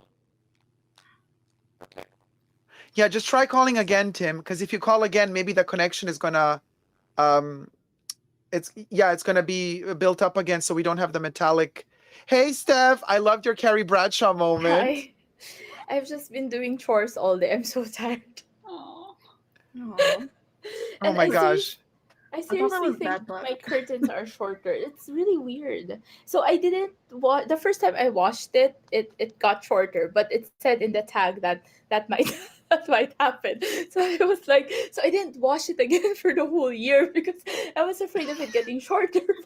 But it's kind of like dust is accumulating, right? So I was like, okay, it's New Year's. I might as well wash it. So I washed it, and now I do think that it's shorter. I don't know why. What if- temperature did you wash it at? I don't know. I just set it at the gentle cycle. What if just like the haunted mansion, maybe your ceilings are expanding? What's the material that it's made out of? Oh, it's just cotton. It's 100% cotton. That's Oh why. yeah, then it shrunk. Because Yeah. cotton shrinks. Yeah. So I shouldn't wash this again for the rest of my life. No, just make sure you Just wash drink it on one a part. cold cycle Cold, yeah. Cold. and expect some shrinkage. But if you're washing it at a cold cycle, it shouldn't do that. But make sure you check the temperature, because sometimes what happens is you might have the temperature for, let's say, 60 degrees or 90 degrees. Usually your machine, if you put it on the delicate cycle, it will only put it at a maximum of maybe 30 or 40 degrees, which shouldn't cause too much damage. But just in case your machine isn't doing that and you've put it at like a higher temperature, Wow, how that's do you know going to all shrink this? even more. Okay, I'll check if I can, because the washing machine only has modes. I'm not sure if I can set the temperature. But it also, but I have your Well, then comments. just make sure you put it, check Check the names of the cycles and check which one has the coldest temperature. Okay, And I'll then read the instruction make manual. sure you don't put it on too high of a spin as well. Yeah. And Ali Yeah, Jane okay. says hang to dry. Jack says lint rollers and steamers are fabulous. Rachel says just don't dry it too hot. Yeah, no, I didn't set it to tumble dry because it said on the label not to do that. So I hung it Mm. up again and I'm just letting it hang to dry on the curtain rack itself. Ah, gotcha. And maybe iron them. Once you've ironed them, they will expand. No, I don't have an iron. I have a steamer. Then I guess steam. I'll use the steamer, yeah. But Okay, cotton thank you. shrinks. It's normal. Okay. Well, that's annoying. Okay, thank you. But it shouldn't shrink too much. I mean, but do the curtains still cover your windows? Yeah, they do. It's just they do. They still cover most of the window. It's just like you can see from if you look at from the bottom, like it's I shrunk. love how you're pointing at them, but we can't see them. I love that. That is, like, oh my God, you guys, over there is like, let me tell you. It's They a should only moment. shrink once, right? If they've never been washed before and you wash them once and they've already shrunk, that's it. That's how Yeah, much that's they're what gonna I shrink. thought. Yeah. That's what I thought. That's why I said, okay, it should be safe to wash this again because I already washed it once and it already got shorter. But now I could swear that it's a little bit shorter than before I put it in. I don't know, maybe it's my imagination. Maybe I should wait for them to dry. I'm telling you, everything, it's about perspective. As I said, just like in the Haunted Mansion, maybe your ceilings are growing, maybe you're shrinking like Alice in Wonderland, or maybe the curtains are shrinking. Or There's a maybe all Asian- three is happening at the, no, if all three were happening at the same time, it would all still look normal. No, it wouldn't, because the ceilings would still be going up and the things would be shrinking. No, actually, you would witness even a quicker shrinkage of the curtains if all three were to happen at the same time. I wouldn't mind having a Definitely, higher you're worrying ceiling. me because I need to wash my curtains and We'll I've do not it, washed them guys. since I got them. I mean, I'm wondering they're gonna shrink. well, I'm It's like, thinking if you really want to be safe, take him to a dry cleaner, but it's going to cost a lot because they're big. Yeah, exactly. I don't Yeah. want to So there's an pay for that. Asian superstition. So the reason why we clean before the new year is if you clean on the day of New Year's Yeah, Day, you're gonna sweep gonna clean- the sweep you're all the gonna luck. sweep I know. the We rest have of that the in my year, country yeah. as well. But Wait, it's if you because clean on the day of New Year, what happens then? you're going to sweep away all of the good luck All that the luck. Yeah. the luck that you've gotten. Oh, Koreans honey, then say the I'm same going thing. to have luck for the next decade because But I don't really believe that. It's the same thing in my Same. country, but I don't believe it. And on New Year's, everything here is closed. So what else am I gonna do? And so I'm gonna oh my God, clean. Jane Davenport just joined the chat and said Amityville curtains. Horror movie. Yeah, I really like. I like these curtains. Angela Kier Vlogs. Hey, Ali Jane. Sewing a button panel in a complementary pattern. Girl, I don't understand what that means. If you have something that weighs a bit that you can hang from the curtains, says Julie, you can do that. My husband has done that to some jeans since he is 6'4" Oh, stretch to it. expand the jeans, which are also cotton. That's a good idea, actually. I mean, you We could cover hang something. everything here. I guess I could just hang myself. It's a dark joke. Devon asks, Dacob, are we doing the countdown together? Yes, every hour, sometimes every half an hour, depending which part of the world is. We have been celebrating New Year's Eve since a couple of hours. Isn't it fabulous? It's like we're celebrating like 5 years in one because on the hour, every hour is New Year's Eve for us. Hey, Jane, why don't you join us in the chats? The link is at the top. I want to see what glasses you're wearing in the new year. So now the next New Year's Eve is again USA and 4 more regions. We got USA, British Columbia, Canada, Baja California, Mexico, Pitcairn Islands and Clipperton Island, Los Angeles, San Francisco, and Las Vegas. So that's coming up in 20 minutos. 20. And Dacob. Also, yes, Tim. Rachel says, "Show your collection." No, I was about to say I was gonna start off with this one because it's your favorite. I The love only, Cactus Garden. yep, the only one that that you liked. But and No, the that's the funny only thing one that I is, would purchase. Not the only one that I yes. liked. Yeah. So the funny thing is, after watching your review and smelling the sample, I went and got this, and I was like, yes, this is one of my go-to kind of after shower or go to bed scent. Is this one? Is the Cactus Garden? It's The good, other right? one, it's so good. Yes. Yeah. The one I would say is like my dated, like my go-to right now is the afternoon swim.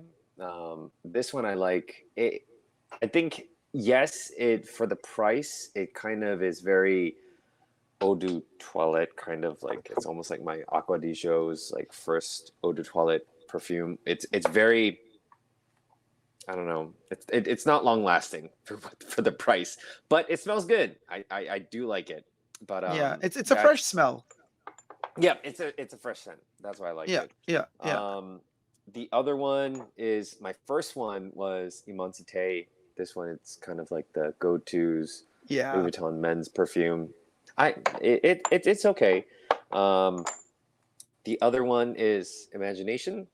This one Relatively new one. Relatively new, and you could actually kind of see the difference. Actually, is that you could see that the afternoon swim you could used up more. It's used up more, and the Imagination it's still up there. I don't regret buying this, but it's just that it's very. I have to be in the mood in order to wanting to smell this. But can you show us how that sprayer? Don't spray it, but just lift the stopper off, because it's always a mystery how. Yeah, you see, it's like it's a trickery, because they built these bottles so that we don't see that little pump nozzle going down into the bottle. It's very, very. It's there. Oh yeah. They made it invisible, but it's there. Yep. It's there because a lot of people, because the way they built the bottle, you see, you would think that it's a splash bottle, that you have to lift that thing up, but it's not. In reality, it's a hidden spray, and they built the glass in a way to create an optical illusion so that you don't see that little plastic little dinky inside. Yep. Yeah, for the longest time, I thought it was a splash bottle. Excuse me, Alina?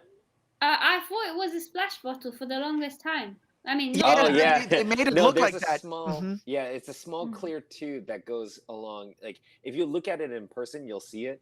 And then, as you know, like all Louis Vuitton perfumes, you can refill them. So if you take the cap off right here, basically they'll just pump it right into this little tube here, and then also, Tim, if you show us the bottom of it, I think then we can see the little dinky. Maybe. Just or can we see it? Do you guys see it? I can't see it. It's very I see it. I see it. I saw it. I saw it for a second. You saw it? Yeah. You'll see a small. I think. No, like that you won't. You'll see it really at the bottom. If you do the really, I'm trying to like. Yeah, I see it from time to time. It kind of reflects the light. It's like right up like. There. Right there. Yeah. Around here. So, but yeah. And then Meteor is the other perfume. This one was I actually listened to one of my CA's friends, and he's like, "This is what you should be wearing," and I was like, "Okay, why not? Sure, I'll take it." I mean, I would say this one I would wear. Like my third favorite is Meteor. And then right now, this one is my latest one that I purchased, which is On the Beach. It's a unisex fragrance. But this one I'm just like, I don't regret buying again, but it's I have to be in the mood in order. Yeah, because it's missing the sex part. Yeah, it's right. But it's just on the beach. Lately, I've been on a Dior binge, and I got the Dior Christmas package, where it's like you get the travel size body wash and the regular size, but the Dior Dacob, it smells good. I'm like, dang, okay, this, yeah, I would wear this a lot, and so. Oh, Tati, why? Thank you for becoming a member. Oh, girl, hold on, let me pop Tati's cherry. I thought she Member was for already 8 a member. months. All the best to all of you in the 2021 GN. Okay, hold on, Tati. Let me quickly pop a cherry. Tati, here's. Oh my gosh. Okay. Woo! Jacob, how many cherries have you popped today? I know he popped mine earlier. Yeah, Alina, let me tell you, I've popped quite a few. It's been a journey. Yeah. It's been a cherry popping journey today. Thank you, Tati. Okay, Tim, back. And oh wait, before we go back to you, there's a question for you. Yeah. So wait, Joseph says, am I the only one that gets a slight dirty skanky smell from Contre Moi by Louis? I mean, I don't get it. That skanky smell, but maybe Tim has smelled it and he can also answer. But then there's a question for you that says, Devon says, I'm a Tom Ford guy and have never found anything else that I've liked. At Tim, which one would you say has the scent sit on the skin for longest? To me, it's this Immensité. This lasts a long. L'Immensité? This lasts a long time. Yeah, I would say out of all the fragrances that I have from Louis Vuitton, this is the only one that will last. For Interesting, but that's also one of the oldest ones from the series, I think. And it's the it's like the first one. And let me just reassure Julie Smith. Julie Smith is asking, I own literally 0 designer stuff. Can I still stay? LOL.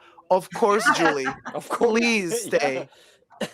You know Dacob welcomes everyone. What is your problem, girl? What? Please stay and don't ever question yourself like that. No. Everybody's if that was the case, invited. I wouldn't be here. Right. You're right. Alina, my dear, you are a designer creature. Your mere essence is the designer. Let me tell you, honestly, if you were a designer, like you have the whole presence of, like literally especially the backdrop that you have right now, I'm like, okay, she's going to present us the latest collection. We are not allowed to ask a question because she has studied it through and we have to learn it. Actually, Stephanie, these are the curtains that without being washed are already too short. I only have 2 short curtains. But they shrunk without washing. Yeah, I'm getting Marlene Dietrich vibes in your face, your bone structure, and your face shape. I'm getting like young Marlene Dietrich vibes. I don't know what that is. I'm sorry, you're gonna have to explain it to me. You have to look up Marlene Dietrich. Oh, Marlene is amazing, Alina. Yes. You would like. Yes. Also maybe a young Jean Moreau. The thing is, I've always had like and hi, Jane Davenport, by the way. Happy New Year, darling. I've already got a hangover from New Year's Eve, so you still I'm in the hungover? future. Yes. Oh, cheers, sweetie. If you're hungover, let's be hungover together. Cheers, darling. I know, hair of the dog right here. Right. Oh yeah, we've been doing that. Soju to strawberry margaritas. Yeah. Many dogs. Oh my gosh. Sorry, we interrupted Alina. Let her finish, guys. What were you saying? I wasn't saying anything interesting. I wanted I was to show just saying that I've got a picture where I literally look like I'm really fat, and like right there. That's not like a disrespect to anyone who thinks they're fat. Basically it's because you can only see my face, and so because you can only see my face, it looks like I'm like really big, and then people say, oh, you used to be really big, weren't you? And I'm like, no. Oh, we don't believe you because like your face, like, so I don't know. No, you just have a broad square face. It's just my face. No, you just have a broad square face. You're tiny. I was like, my heaviest, I was almost 300 pounds, and I lost over 100 pounds. I'm now in like the 180s, give or take, food. I think you're also small, aren't you? Like in height. Yeah, I'm wee. I'm wee. I'm at 5'5.5", 5'6". I'm wee. You see, you're the perfect height because you're not too tall and you're not like short like me. Whereas, like when I was younger, I just wanted to be tall, and now I've accepted that it's good to be short. It's kind of bizarre for a man though, because for chicks, it's kind of you have the chick that likes to be cute and petite. You got the chick that likes to be dominating and more big. You got the chick that adores the roundness and the curviness. And then, but with guys, it's kind of different. I mean, straight scene, gay scene, two different things. It's like it's a bit more difficult for guys. I have the feeling. How many women out there want a really tiny guy? And how many women out there want a chubby guy? And how many women out there want a really tall, chubby, or tall, skinny guy? It's like a very specific thing with guys. If you're shorter, you're more huggable, so it's a good thing. Oh, Gwen, that's so cute. I like guys a little taller than me because I did date a guy that was like my height, and it was weird. And I've dated a Why guy was it that weird? because we kept bumping heads. Knocking boots and I'm bumping not gonna heads. say it. I mean, I would tell you something about avoiding how you can avoid to bump heads, but I'm not gonna because we're on YouTube. But there's a way around that, Camille. Yeah, but so I like him a little taller, just I like to look up a little bit, Mm-hmm. just a little. Just Mm-hmm. a little. My man uses my head as a headrest. Well, see, I have boobs, so they usually use those. Like, What do you do usually? I said I have boobs, so the guys usually just go, on the boobs. Oh, but that is actually, I mean, all jokes aside, it is like such a soothing and comforting thing, the breast in general. Also male breasts, like breasts in general, chest or breast, whatever you want to call it. There's always something very, of course, it's like in our instinct, it's nurturing, it's mothering, it's like something. As long as they're natural. If there's, is it like hard if there's implants in there?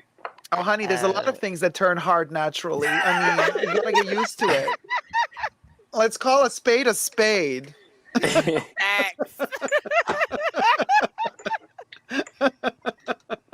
And JD just went like, yeah.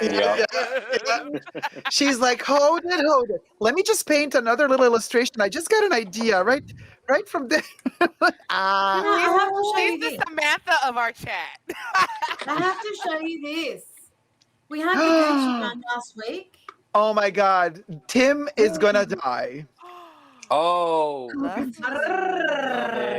that is much better than the Gucci one, right? I couldn't get the Gucci one. I tried bribing, selling body parts, hard breasts, soft breasts. None of it worked. Oh, JD, I love it. But honestly, I think the Louis one is much nicer. Oh, it's classy. I think so too. Yeah. And plus, I really know. Honestly, because like, look, the Gucci one, I say, but the Louis, it's so much more timeless. Mm-hmm. I love that monogram. You know, I'm a sucker for a monogram. And it's the canvas, exactly. Yeah. Yeah. It's like it's a class. And plus, I love that they painted the dots of the colors of the pencils on it. Like there's 43 colors, and there's a 43 color dots. And they did the dots just like they did back in the day. The cherries from Takashi Murakami. No, this is amazing. Come on, I'm telling you. If I had to choose between the two, that would be the one I would get, not the Gucci. Should I confess that I have 3 of them? Of the same one? Yeah. Of the same? Yeah. You bought backups. You're just like me. We're terrible. You're not a reseller, are you? I kept getting offered them, and FOMO. I take all donations. I know. I take donations.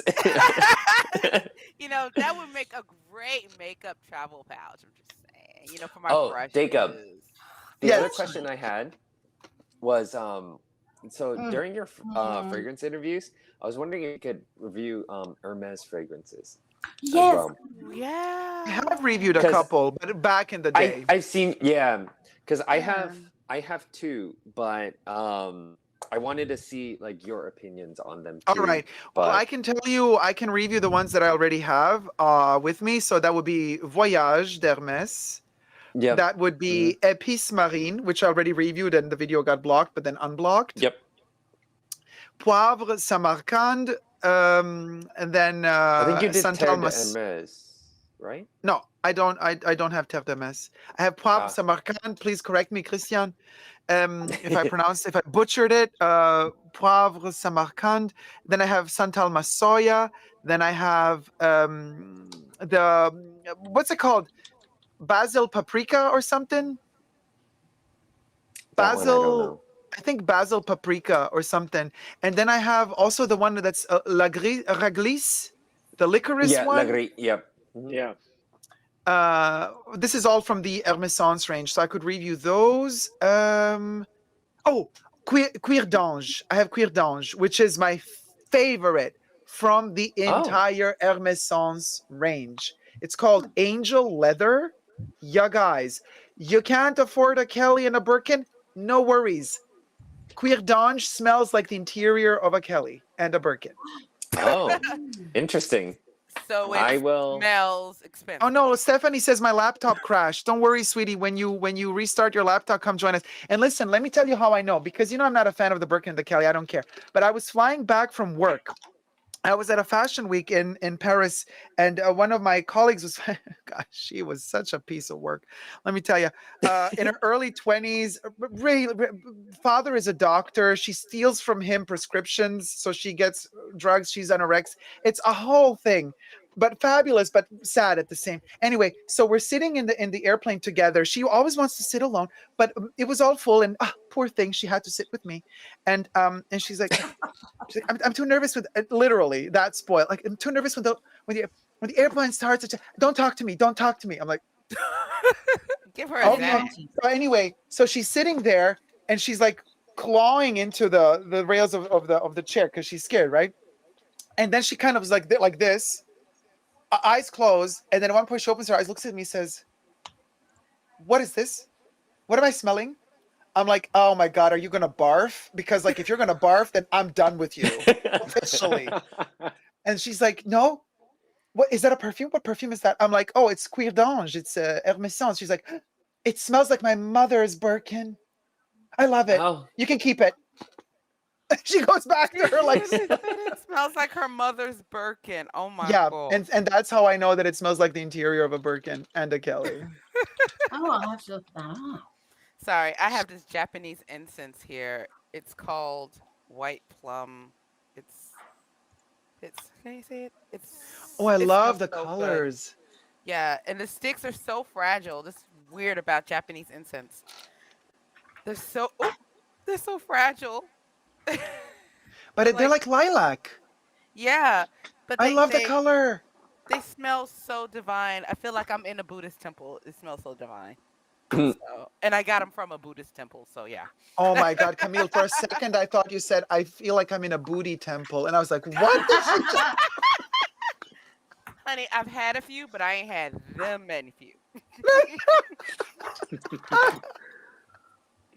Living for it. Oh, Camille, while you were gone, we just started talking about the tarot cards. And then, and you wanted to explain the tarot cards, but when you were gone, I was so blonde. I like a little, look, Camille, look at these. And like, everybody's like, she's not there. I'm like, oh my God, where did she go? Tarot cards? No. Yeah. No. Golden Girls. Oh, that is so cool. Oh, Los Angeles New Year's Eve is coming. And of course we got Betty White. And since she passed away in LA, this is her New Year's Eve, you guys. This is Betty White's New Year's Eve. Queen of Cups. There she is, Betty White. That is the emotional mother. Yeah, there you go. This is for you, Betty. This is your New Year's Eve.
17th.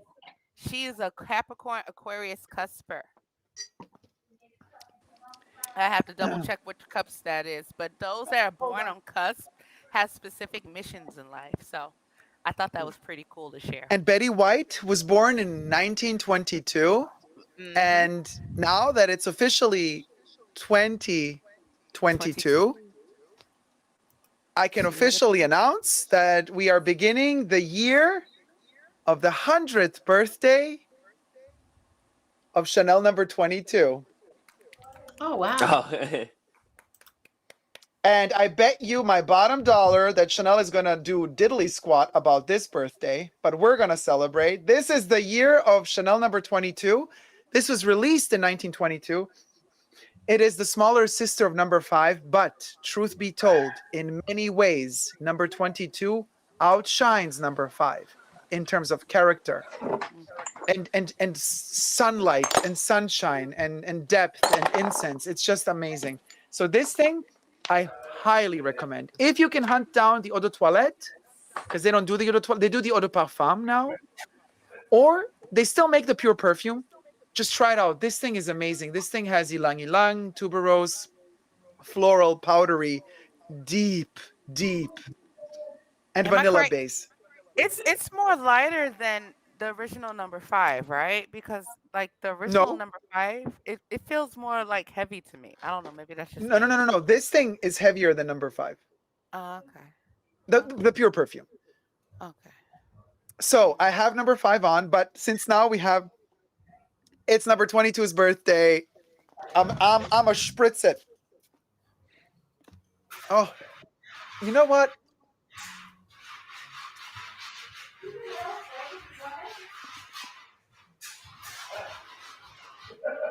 Oh my gosh, I'm living for it, begging for it, dying for it.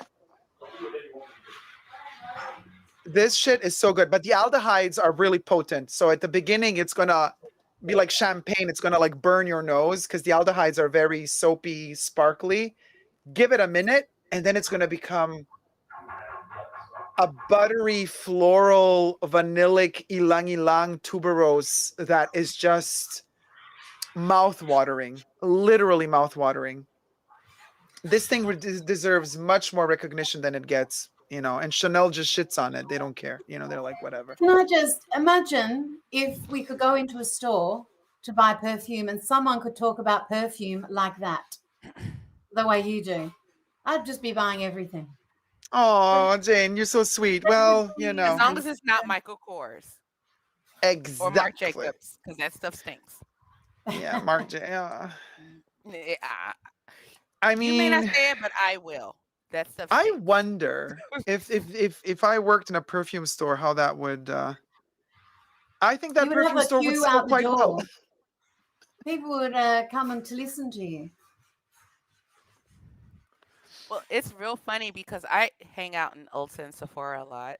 And so I know the layout and a lot of the products in both stores to the point where, like, literally I could work there if they would hire me, but they never would. But did you apply? Did you try? Yeah, I did. And what did they say? What was their reason? You don't have retail experience in perfumes or what? Pretty much. But I'm so knowledgeable in not only makeup, but a lot of the products that they do sell, both at Ulta and Sephora. It's like I help strangers that come in, especially women of color, because when it comes to foundations, especially because we got a lot of different undertones. So it is different. But I like it's very different. Yeah. So and Chanel is lacking in that department. Chanel has absolutely no shades for you guys. Absolutely no shades. And I was listening to Oprah Winfrey. She also said, back to that interview from the 70s with the black model asking Karl Lagerfeld, like, why aren't we represented? And he said, maybe you just don't look good on photo. Like, what the fuck? But anyway, what Oprah Winfrey said several years ago, she said, but also, wait, was it also, did Tyra say it? No, I think it was Oprah who reinvented lighting for darker toned skin, because she's like, well, yeah, in film, you can't just light the set like you would light it up for some white person. It doesn't work. You need No. special light that matches not the tone like this pale beigey thing. You need something to match a warmer hue with more red subtones. And that's what a lot of deeper skin tones, under, Fitzpatrick 4 and above, as they would say in like dermatology, you have to have the right lighting to be able to enhance and better, to suit these skin tones. Yeah. And a lot of companies, like, I'm really glad that, they're starting to wise up that, oh, Black people aren't a monolith. Asians aren't a monolith. I would love for like cushion foundations, like Korean cushion foundations, to come to America with more shades, because the ingredients in some of this Korean skincare is like bomb. Like literally, it's the Western pharmaceuticals, their companies, they need to talk to these South Korean chemists in the skincare companies. Yeah, get on it. Yeah. Like for real. But yeah, I went to a Chanel counter in Ulta, and the only thing I could pretty much look at was perfumes. Yeah, I know, because there's well, I no felt bad. blushes. They have some Yeah, really cool blushes. Oh, they And smell maybe so good. lipstick. but I don't wear blush a lot. So I mean, I Yeah. have like about maybe a good like 10 blushes out of my whole collection. Which is But already a good amount, decent. yeah, yeah. Yeah. So it's like, I'm looking at like lippies and stuff like that. I was even able to find Korean lipsticks and, tints and stuff like that to suit my skin tone, because a lot of them are, like red base or have a white base to it. So it Yeah. looks real ashy on deeper skin tones. And I know a lot Gotcha. yeah, I know a lot of people don't like, have that problem. But yeah, it was nice, fun time at Olive Young, and I think the other store is Love Health, LOHB. So I was in those stores a lot, and then they have a Korean version of Sephora called Chikor. Yeah, so you know.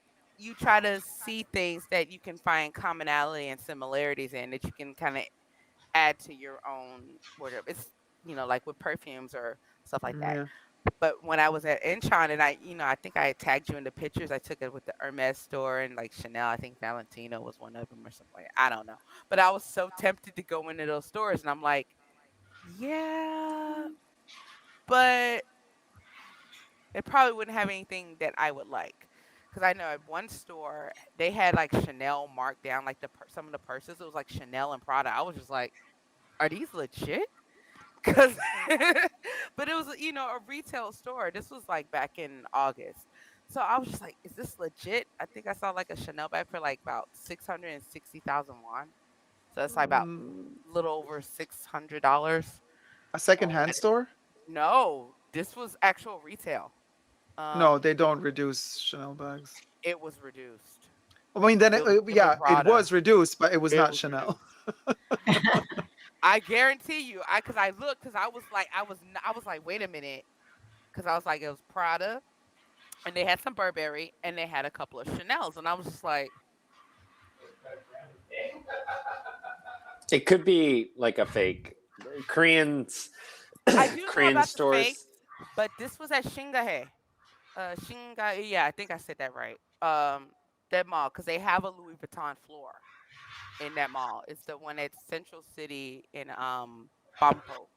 Weird, because Chanel would never allow that. But let me quickly Yeah. read all the congratulations from everybody. Paige says, I'm going to call it a night. Thank you, Dacob and fellow Fashion Bunker residents, for an amazing live stream. Happy New Year to all. May 2022 be better for everyone. Thank you so much, Paige. To you too.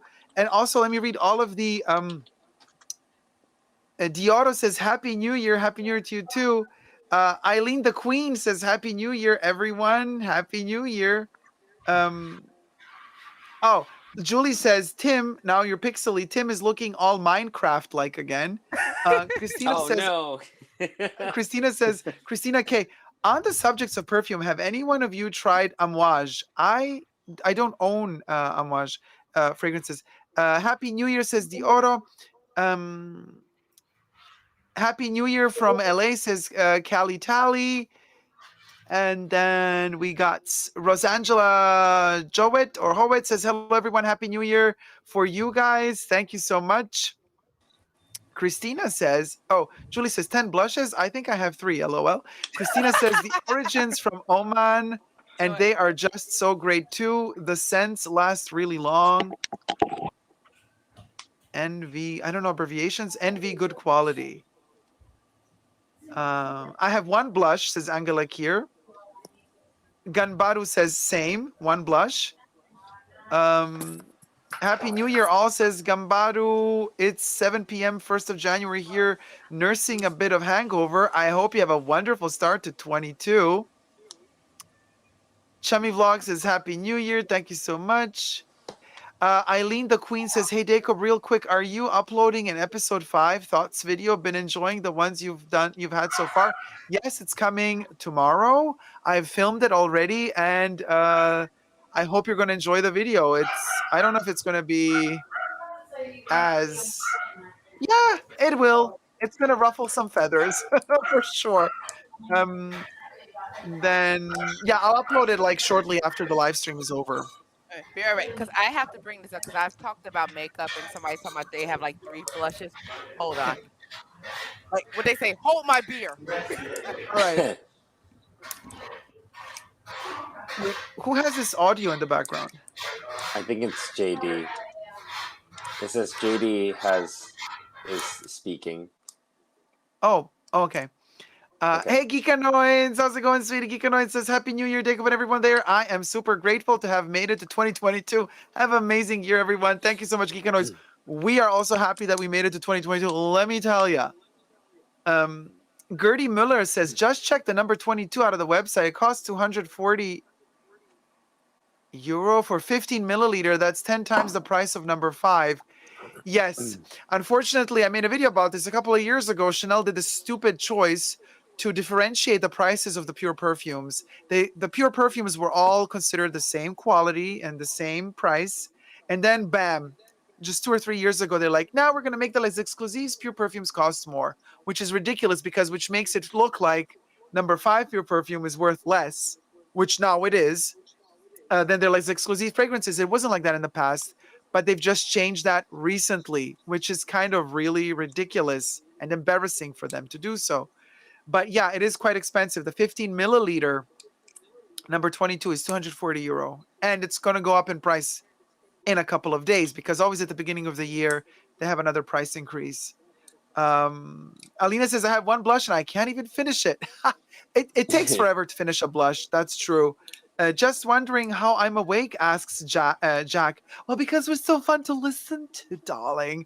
And then Coco Chanel says, hey, Coco Chanel says, ruffle those feathers. Oh, that was Samantha Coco Chanel. Oh, Christian, you're having the gift of ubiquity. In the chat, Christian says, c'est mon plaisir. So you said it's my pleasure. Who are you giving pleasure to? Who are you giving? It's my pleasure to just, talk about the French language. Oh, okay, gotcha. Asia says, I have 10 blushes too, but usually end up using 2 to 3 out of all of these. Paige says, merci beaucoup to Christian. Bonne nuit, says Paige. Stephanie says, I'm steaming my curtains now. Okay, wait, Carrie Paige voice. And I couldn't help but wonder, what would happen after I steamed my curtains now? LOL. Brockstar says, I must get some sleep now. Love y'all. Can't wait to see you in the next live stream. Thank you so much, Brockstar. Julie Smith says, Jack, I have had 20 ounces coffee and working on my 6th. I can see sound. LOL. So much coffee. Asia says, have you already covered price increases? No, that one we had to skip because of Betty White, not because it's her fault, but because it was just a little bit overwhelming, everything with, what happened last minute before the live stream. Anna P says, Happy New Year from Catalonia, Barcelona.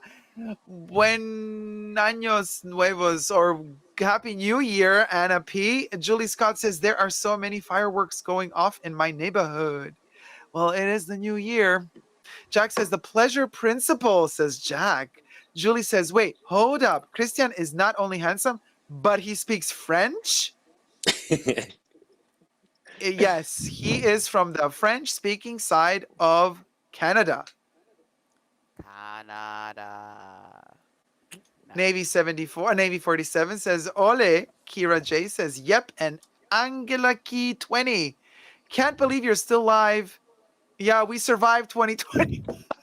Yeah. New Year from the Netherlands. It is 9:15 here. Well, Happy New Year, sweetie. Kelly Lyon says, is this a dating app? Oh, Kelly, if you only knew. If you only knew. Listen, darling, this is a boudoir, darling. The passions. I think all the dating requests are going to Christian. The scandals, darling. Oh my God, the scandals. And let me tell you, darling, this is a passion pit. A passion pit, I tell you. And yeah, and all the requests are going to Christian. That's true. So, so Devin says, just got the last mini pochette in Canada. Thinking the price increase with Louis Vuitton will hit in spring 2022. Tim, opinions? I think earlier, but Earlier, yeah. January, huh? Yeah.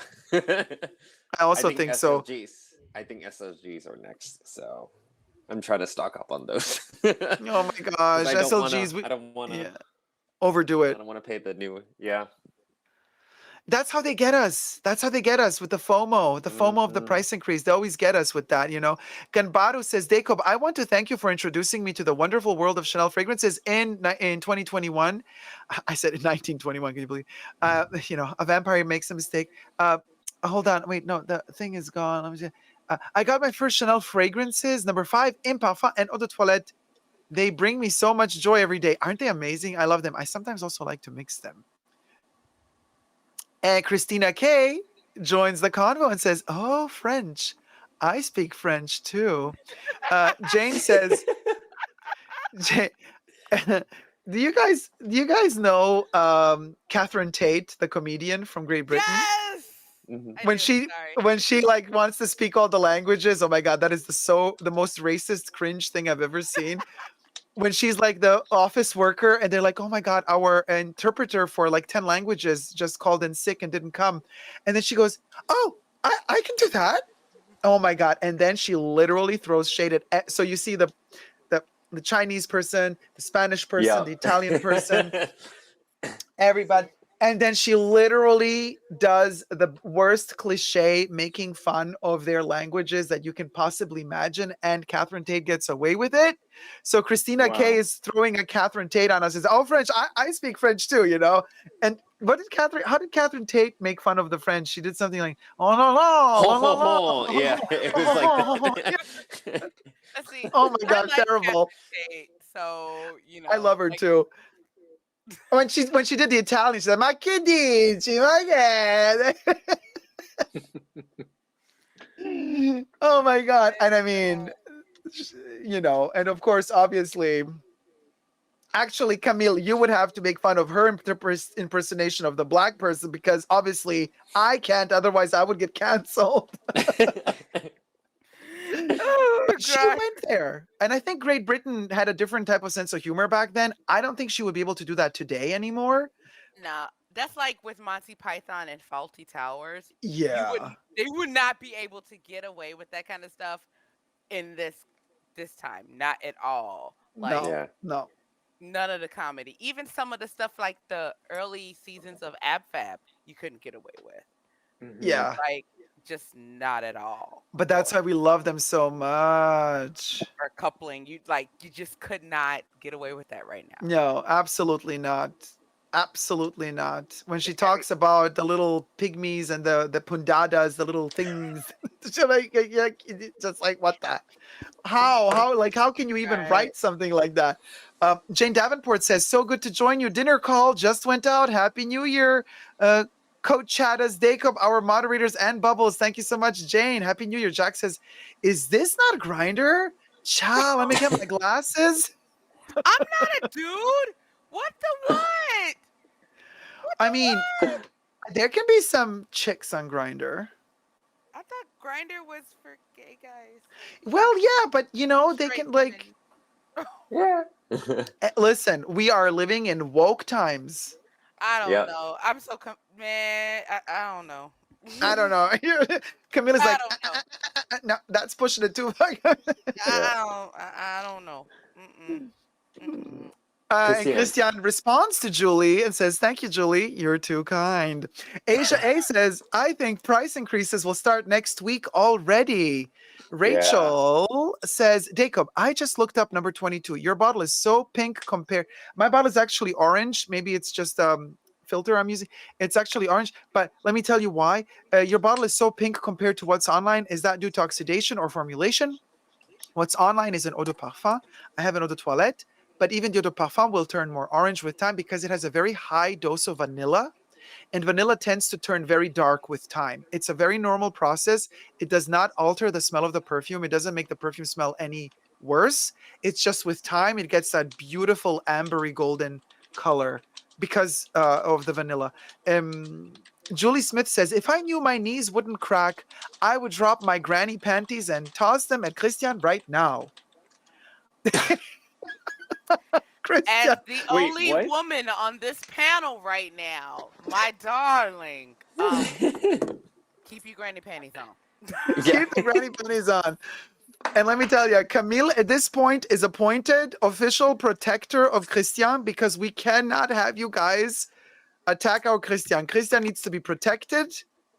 We must protect him. We have to protect Christian. Ladies be flocking on you like white on rice. They're looking at that Canadian one like, yeah, baby. I'm going to throw my panties all over there. Yes! Magic Mike 3.0. I love the 3.0. Yeah, the 3.0. Don't forget the point. Kimmy, you're killing me. I know, right? And then everybody forgetting about Tim over here. They always forget about our Asian brothers. Like, man. Yeah.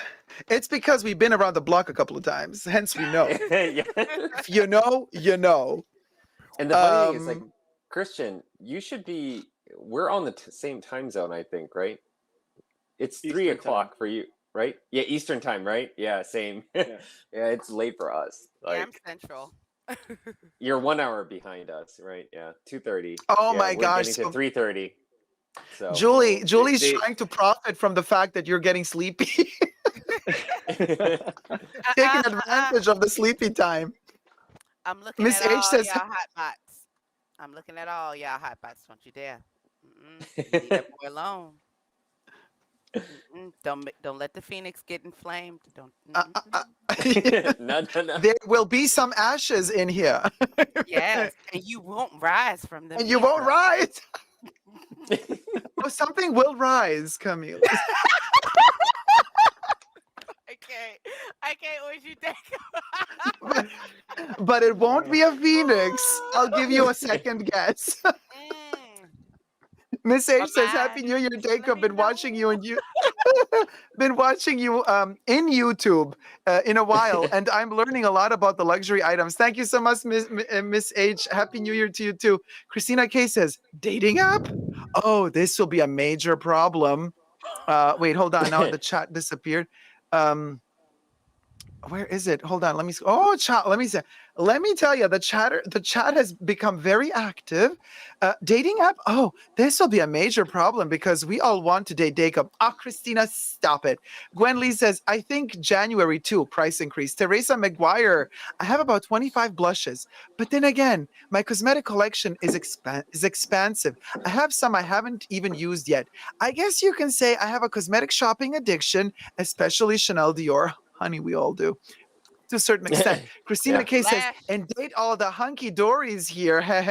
Oh, I love those eyelashes collection thing. The box with the rainbow. Oh my god, and the Eiffel Tower. Yes. And that's only like 2 boxes full, and then I have like some that don't fit in the box and like my reusable ones.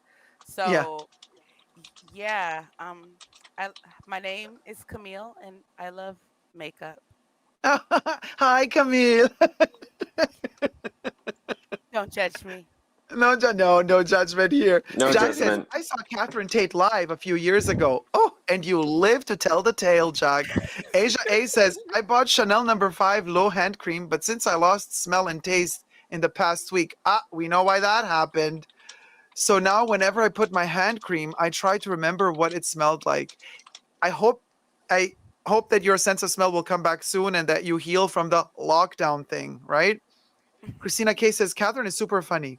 Christina K also says, for British humor, we need Jack. Jack says, no, we need Jennifer Saunders, Christina. Alina says, George, if you don't get some numbers from this. Alina also says, Camille, if there are any straight men watching, they be... Tim, you are every Louis Vuitton lover's dream, says Alina. Christian, you guys cannot see from the light, but I've been blushing here hardcore. He emphasis on hardcore. I can't believe you put hardcore in there, Christian. Like, what the hell, dude? We're trying to save you, and you start using words like hardcore. Okay. I'm sorry. You wanted the bicycle? You gotta. The bears. Don't feed the bears. Do not feed the bears.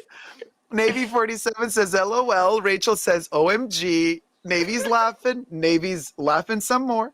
Jenny says hi Jenny. Kira laughing. Stephanie says poor Christian, but she's laughing.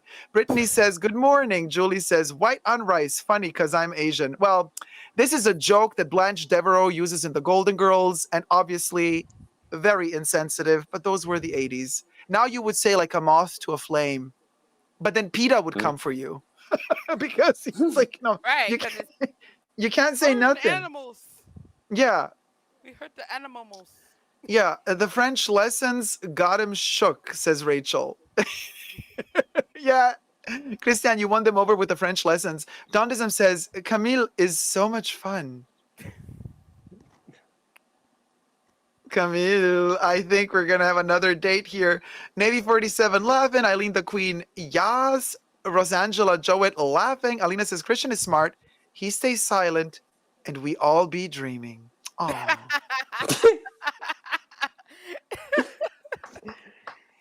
Julie Smith says, oh no, wait, I read that one already. Sorry, you guys. Hold on. Julie laughing. Jenny says to Steph, hello, I just got back from work. LOL, welcome back, Jenny. Jack says, it's taking a whole lot of restraint. Kelly Lyon says, it's still 2021 for me, says Kelly. Dondism says, I like how Tim is an expert and so passionate with Louis Vuitton scents. I'm the same with Chanel. Little wonderful compliment. Stephanie says, thank you. A New Year at Jenny Young. Jenny Young says, look at all these beautiful people. Oh, Jenny, stop. But keep going. But Jenny says, right. Just wait Eileen till I'm glammed up. Oh, yes. Yeah, it's great. Keep going. Alina says, can I just say, Christian is not my type. I know, believe me if you will, but I want to hear that man talk. Okay, hold on. Christian, I have a question. What is your go-to, like, cologne or perfume? Yeah. Wow, that's a big one. For the longest time, it's always been a kind of like between Bleu, Chanel, and Allure. But recently, I've been in love with Terre d'Hermès. It's somehow the chemistry with my skin. I don't know what it is, but it's just freaking amazing. In fact, my friends love it so much on me that they've just bought me the deodorant for Christmas. Wow. Oh, that's so cute. But remember, we talked about that last time, Dacob. Remember how, like, where I was talking about buying the only one from Dolce & Gabbana, how, how it reacts with your body chemistry is how, it smells, and that's what makes you decide to take it. But, yeah. The fact that he's like, it reacts well with him and they bought him the deodorant. Ooh, But you must smell Christian, good. the Terre d'Hermès, which one? Is it the eau de toilette or the eau de parfum?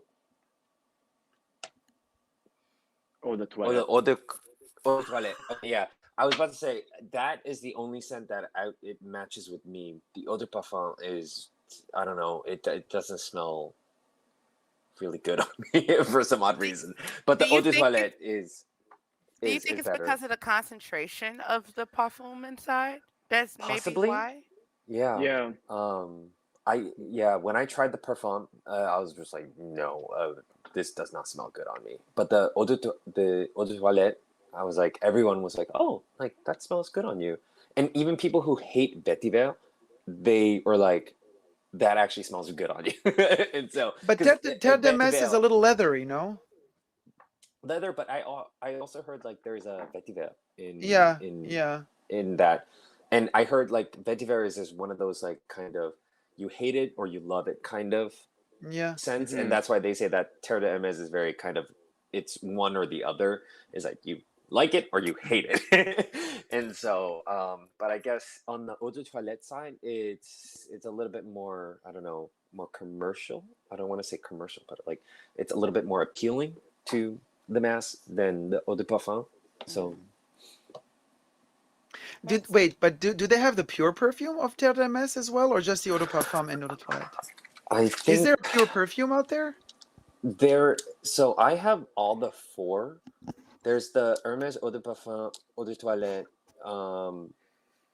There's eau de 4. friche, eau de friche, and yeah. then just the regular parfum.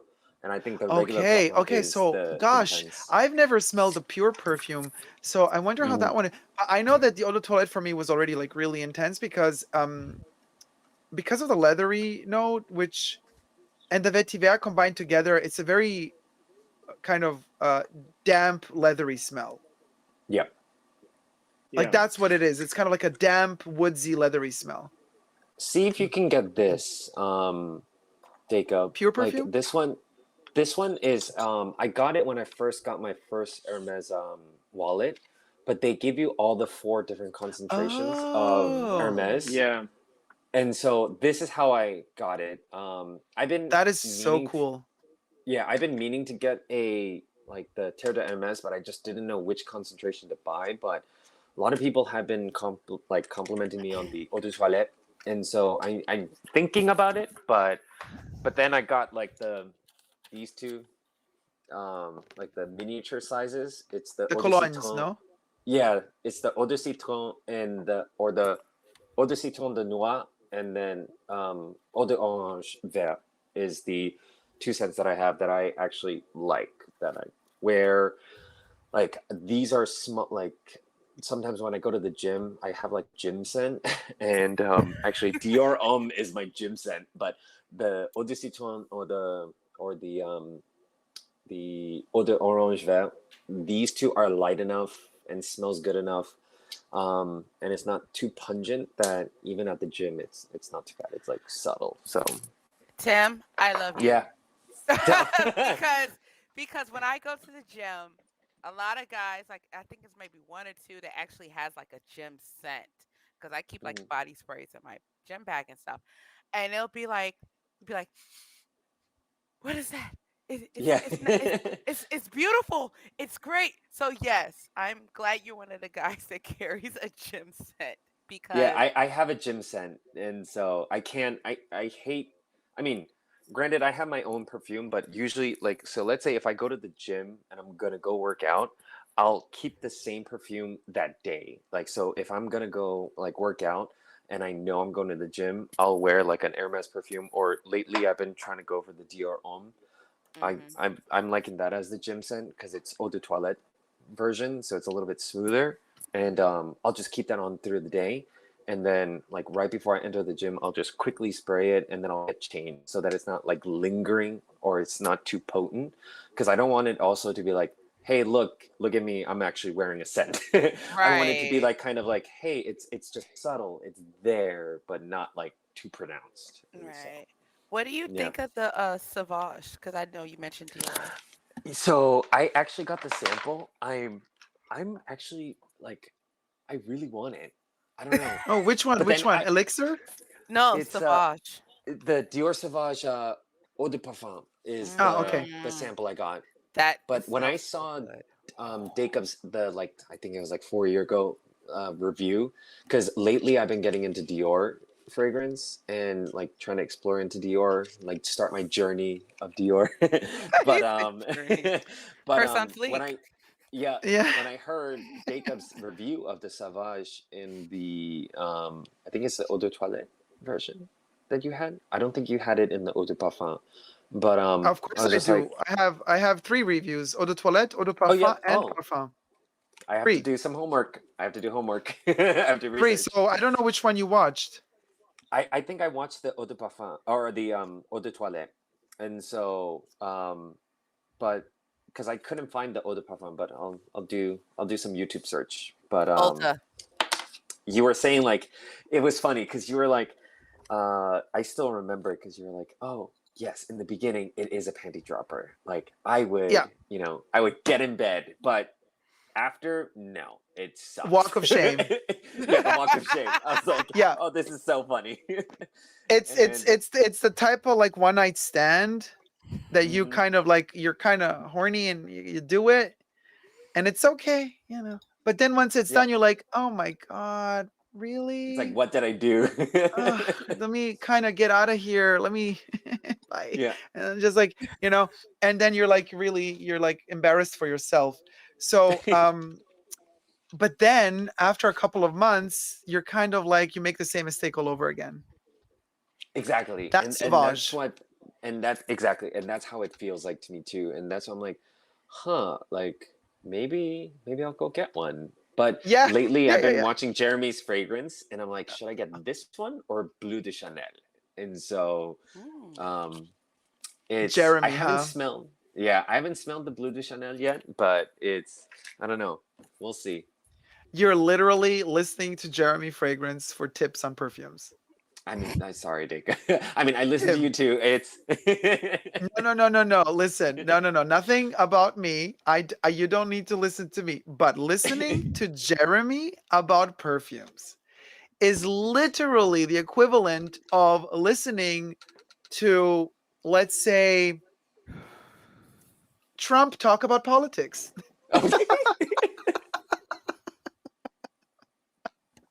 That's gonna cause some fire, Dacob. That's gonna cause some I fire. would say more like Trump giving marital advice. Oh, Trump getting married, more like. Well, I mean, somebody get a green card. Yeah, Einstein visa. Yeah. Einstein, like, for being clever, extra clever. But I mean, it's more of a comedic kind of, and just like kind of like the review. It's like I get it. He's like saying, yes, the Dior, like for Jeremy, it's like Dior Sauvage and the Bleu de Chanel for him is the go-to. It's like the creme de la creme for him. And so that's what I'm like thinking, well, if I like Dior Sauvage, I was like, well, if he liked it and he's saying like Bleu de Chanel is like even better than Dior de Sauvage, I'm like, maybe it might smell better. I mean, I don't know. I'm thinking But now, all jokes aside, because what do does you have he opinions tell on the us? Bleu de Chanel? If I had I mean, if I Oh, I know that pause. Jacob's like the friend that's like, oh, you really want me to tell you, or Right. should I just tell you? Kind of right? Now, listen, I think that Sauvage on certain men smells extremely erotic in the right way. That is true. And also, right, Camille? Oh. And I love a man that smells good. Oh my God. And also, Bleu de Chanel on some men, it's yeah, exactly. There you go. It goes yeah. it goes erotic, but the problem is that these are very, very mass sold perfumes. Right, and that's the thing that I'm like kind of Exactly. like, And this is something that Jeremy's never going to tell you. But the important thing to know is, okay, let's say you're in the club, and now let's say if you're straight or if you're gay, it doesn't matter. But let's just say that on a massive scale, this perfume has been sold to hundreds of people in your town, and they all are sexually active people. They all want a perfume to attract somebody, right? I usually wear perfume to repel, because that's just me being me. But because I wear it for myself as my protection shield. I see perfume as my cocoon. So I see perfume in a different way. Usually people see perfume as a come to me, and I usually see a perfume as a warning sign, don't mess with me. Like those animals that kind of shield themselves with yellow flashy colors to kind of mimic poison, like to flash to birds, like insects that fly, like don't eat me, I'm poisonous. So, but I understand that I'm kind of a very quirky exception. But what I'm saying is, let's say, sure, these perfumes were custom made for eroticism, and good for them. And they work for that. They really are. They turn you on. But my problem is this: when we have, let's say in a club, 50 guys are wearing the same perfume, and they will, because it is the best sold perfume, then it becomes a little bit complicated, because it mixes up in a way where it doesn't have that attractive smell anymore, but it's just omnipresent. And it doesn't become about you being attracted by that guy. It becomes you being in a cloud of this perfume, and no matter where you turn, it smells the same. And this is something that I have a problem. Sorry, what, Camille? I say that's where body chemistry come in, because that perfume, it smells generic, but depending on the body chemistry, it can turn those pheromones up, or it can smell like cat pee. Yes, but I was gonna get to that. But But we're Dacob not was there saying, yet. like in a club, Yeah, we're not there where yet, 50 Camille. people We're are not there wearing yet. it. Oh, okay. Exactly. That's what I'm telling you, Camille. I did my Cub days, and everybody had the same perfume, but not everybody smelled the same. I'm just saying. Yep. Like. Oh my God, I see Camille so literally like going to every guy like, come with me to the bathroom for a minute. I'm not gonna do nothing. I just want to smell you isolated. Okay, no, it's not you. You come with me. Let me smell you. Next. No, see, you have to be tactful with it. That's where my Libra side comes in. You have to be like, no. Next. No. Yep. No, you don't pull them to the side. You just walk by gently. Yeah, everybody's like looking at Camille in the club. They're like, what is she high on? She's like dancing like this through the space. And I'm like, oh no, she's just smelling the guys. She's just picking the guy for the night. Oh no. Ooh. It's more She like is very smelling a picky. guy. She's very picky, and she knows it. And this is her radar. It's her mating dance. I'm still trying to do the mating dance. Okay, I mean, look at you say the cookie. I'm just saying. Just saying. I guess the pheromone sniffing didn't work after all. No, it didn't. But then again, we've been in lockdown for like about 2 years. Kind of. And this is why I'm telling you, these generic mass-released sex bombs of perfumes can be tricky, because you end up with the guy that does smell good with it, but the next morning you're like, ooh, I made a mistake. I see. And so this is why, like, you need that to know, first of all, the power of learning how to dose a perfume. Something that powerful. Oh, thank you for subscribing, BB. And also, wait, Stephanie just said, I'm done steaming. Alina was right. It got a bit longer. And just like that, the curtains expanded. Carrie in the house, y'all. Like, Dacob, this one, Immensité, like the one I told you, like, this is the strongest perfume that I have. Yeah. Usually, if I know I'm going out with this, what I do is, like, right after I get out of the shower, like, lotion, everything, what I'll do is I'll just spray once on my chest. And then I'll put my clothes on and everything, and it will still permeate out. Like when I hear Jeremy's fragrance where he's like, spray this 5 times around your neck, and I'm like, no, I will. That smells disgusting. Like, because Immensité is that if you spray too much of this, it will smell like artificially sweet. But if you just spray once or twice, it's just enough to where it's that elegant kind of like, I don't know, like, quote unquote sex appeal, as I guess you could say. But anything after 2 sprays of this it will smell disgusting and artificial. Even though it is like expensive, great scent, it will become too overpowering. And Yeah. especially the way that Jeremy recommends you to spray it, I don't recommend that. No, No. that's just too much.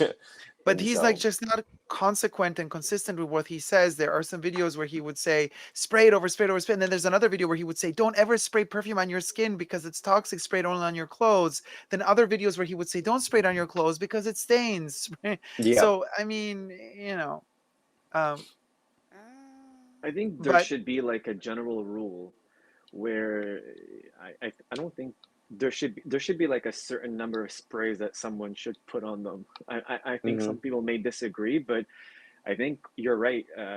You were saying like I think after 2 or 3 sprays max, that's it. Just call it a day. Yep. When people start spraying like 10 times, it's like, what are you doing? That means they didn't bathe that day. Exactly. Or they're trying to mask something like, or as Right. again, like the mating scent call kind of thing. It's just becomes too much. And so it's overbearing for, the one you're not trying to attract to, but like it could be overbearing for the other side. And so, well, I but mean, the French invented perfumes and they invented them because it was called their horse bath. I mean, because the water was right, not yeah, there and they would just lavish yeah. themselves in the colognes. And sometimes it is a mask. It is, that's what I'm telling you. Perfumes were originally born to hide something, not to reveal something.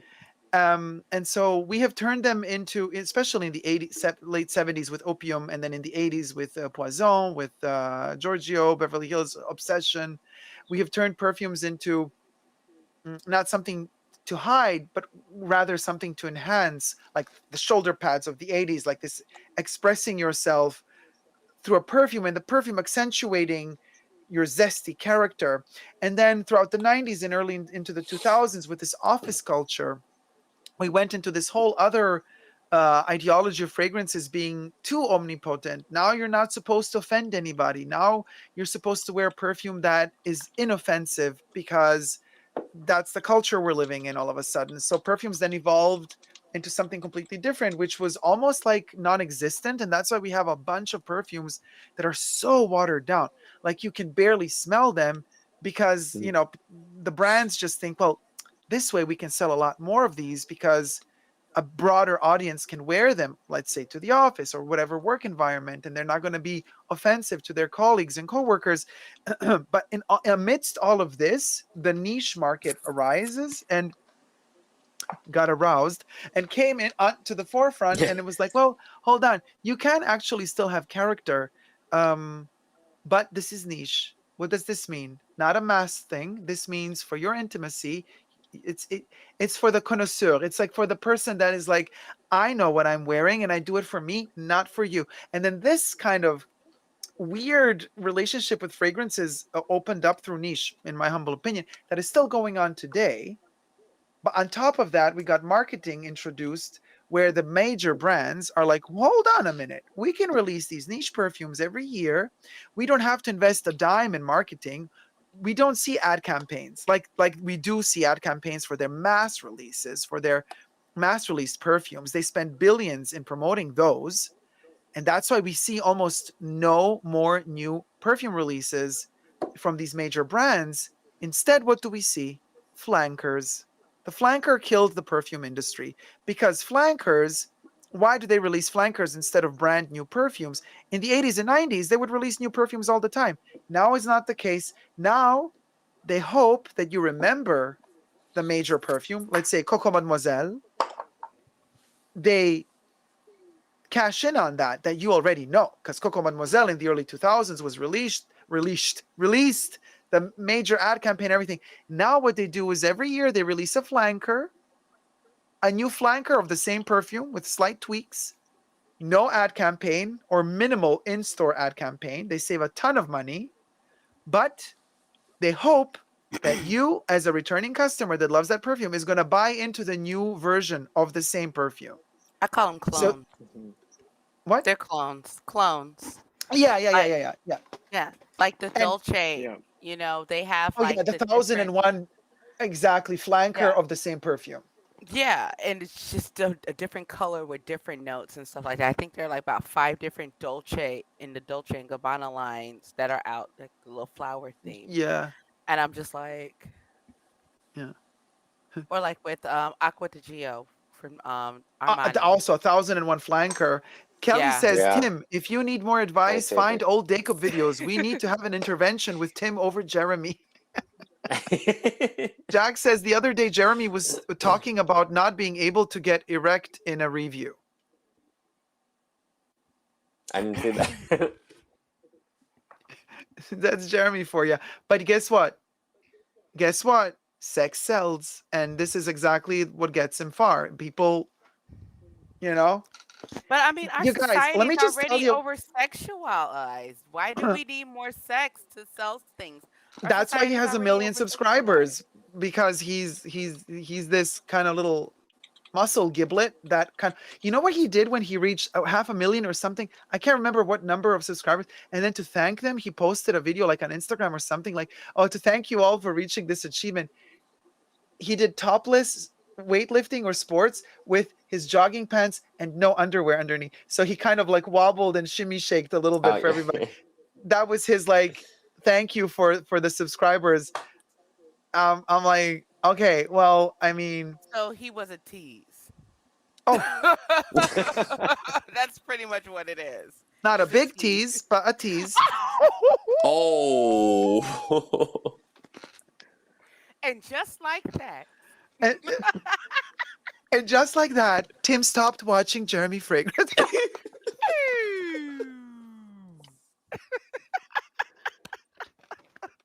Oh, Near. right. And just like that, our interest withered. Right. The So, and flower I was. mean, yeah, and I mean, it is what it is. But you got to hand it to the guy. He is very clever because I mean, he tried television, um, boy band. I think he was even a singer, and it kind of did nothing worked. And then YouTube worked, but he used all the experience he had from all those other outlets, and he played with all those elements that he already learned from all the other outlets, and he found his niche, and it worked for him. Audrey says, "Good morning, Audrey. I've said it before. He's managed so well. He's got a background in economics too. He's making money left, right, and center." That's because he studied his target market. That's all. That's marketing 101. You study your target market. You know what they want. You Yeah. put out what they want. That's it. I mean, and that's how he grew his own two perfume lines, like that Hmm. Office and what was it again? And Office and office and flankers. I See, think they're and all I like Flankers, Office 1, Office 2, Office 3. Isn't it like I a, like tried and something true. like that. Yeah. I a like bunch of offices? But they say like that it mirrors, like it's like half of Blue de Chanel and then half of like Dior de Sauvage. It's like his perfume, his love of perfumes, I guess, if men's colognes, and that the Office scent smells like that, and so Wait, Love of Cologne? Mhm. Yeah. So Jeremy released two lines. I mean, I haven't gotten them, but it's don't. like that Office and whatever it is. But I heard like they mirror. It's like half of Bleu de Chanel and then half of like Dior de Sauvage, and it just seems like a blend of it is. And I watched this like lady who reviewed his perfumes, like his personal lines, and they're like, yeah, of course, like it would mirror his two favorite scents of But all time, and so. here's here's the thing though. Like, would you really want to wear something from a D bag? I'm just saying. I mean, but in a sense, wouldn't like Dior de Sauvage kind of be like a D-bag scent in a sense? No, Um, Dolce and Gabbana light blue and Issey Miyake are D bag scents. Okay, everybody like from Poor Home. Everybody, every guy wears those. It's the yeah. most Yeah. readily available. You can easily get it. like thing with perfumes is you find what fits you.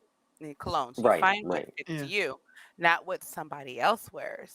Just because it smells nice on somebody else, it could smell like trash on you. Yeah. You True. True, know, true. There are two colognes. I like the Mugler cologne, the first one, the original. I like the Eau de Cologne by Chanel, and I really love from Hermes, which is the one I forgot to list in the Hermes perfumes I could review, but I think I reviewed that one on my channel already. Gentian Blanche, Eau de Gentian Blanche, the white gentian flower cologne, the most bitter cologne I've ever smelled. I love it to bits. Geekanoid says, you have a great energy. You have so much great energy. Thank you so much, Geekanoids. You can join us in the panel. Just click on the link right? at the top, pinned at the top of the chats, and you shall be with us in 5 minutes. Actually, in 4 minutes, Alaska New Year coming up, you guys. I have nothing more to guzzle. Wait, hold on. I feel bad. I don't have my nails on. I'm a little bare nailed, so It's I'm not in Alaska, you full guys. glam. By the way, I started watching Alaskan Killer Bigfoot on the Discovery Channel. That's a show. That, believe it or not, believe it or not, it's a show. It's called the Alaskan Killer Bigfoot and called Nandinak. That's his Oh, name. And they're all kind of like looking for the Bigfoot in every episode. And whenever they get really close to him, they say, "Oh, we're too scared. Let's go back to camp." And then you're like, "Oh, okay. Well, here goes another episode." And just like that, another episode without finding Bigfoot is over. I think that's gonna be our catchphrase from now on. And just like that, for everything.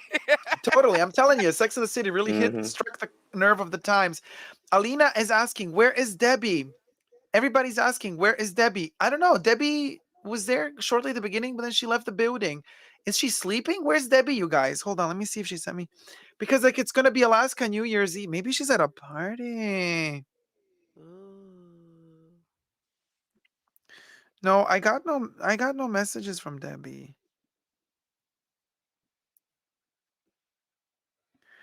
No. Debbie wait, what did I no. Um Does anybody? MC says Jeremy's also a massive Creed Aventus Eau de Parfum fan, which I would love to hear your opinion of. Dick. Not a fan, MC. I don't know. What about Christian? Do you like Creed Aventus? Also not a fan. No, Yeah, He's like, I think it's not way at no. all. overpriced. What do you Is think, it Christian? overpriced? Creed, I think costs a lot. Oh, I don't know. I definitely not for me. That's for sure. I will say this. Michael Kors, anything Michael Kors perfume. Marc Jacobs, You just said very you hate those overpriced. like an hour ago. Yes, I know. I have to reiterate because for me they smell like cat poo poo, and Oh, it doesn't matter lovely. which one. It just smells like cat poo poo. I don't know why. Um, it's just sad. Oh my God, you Ooh. guys.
No, I was asking, what did you think of the AbFab movie?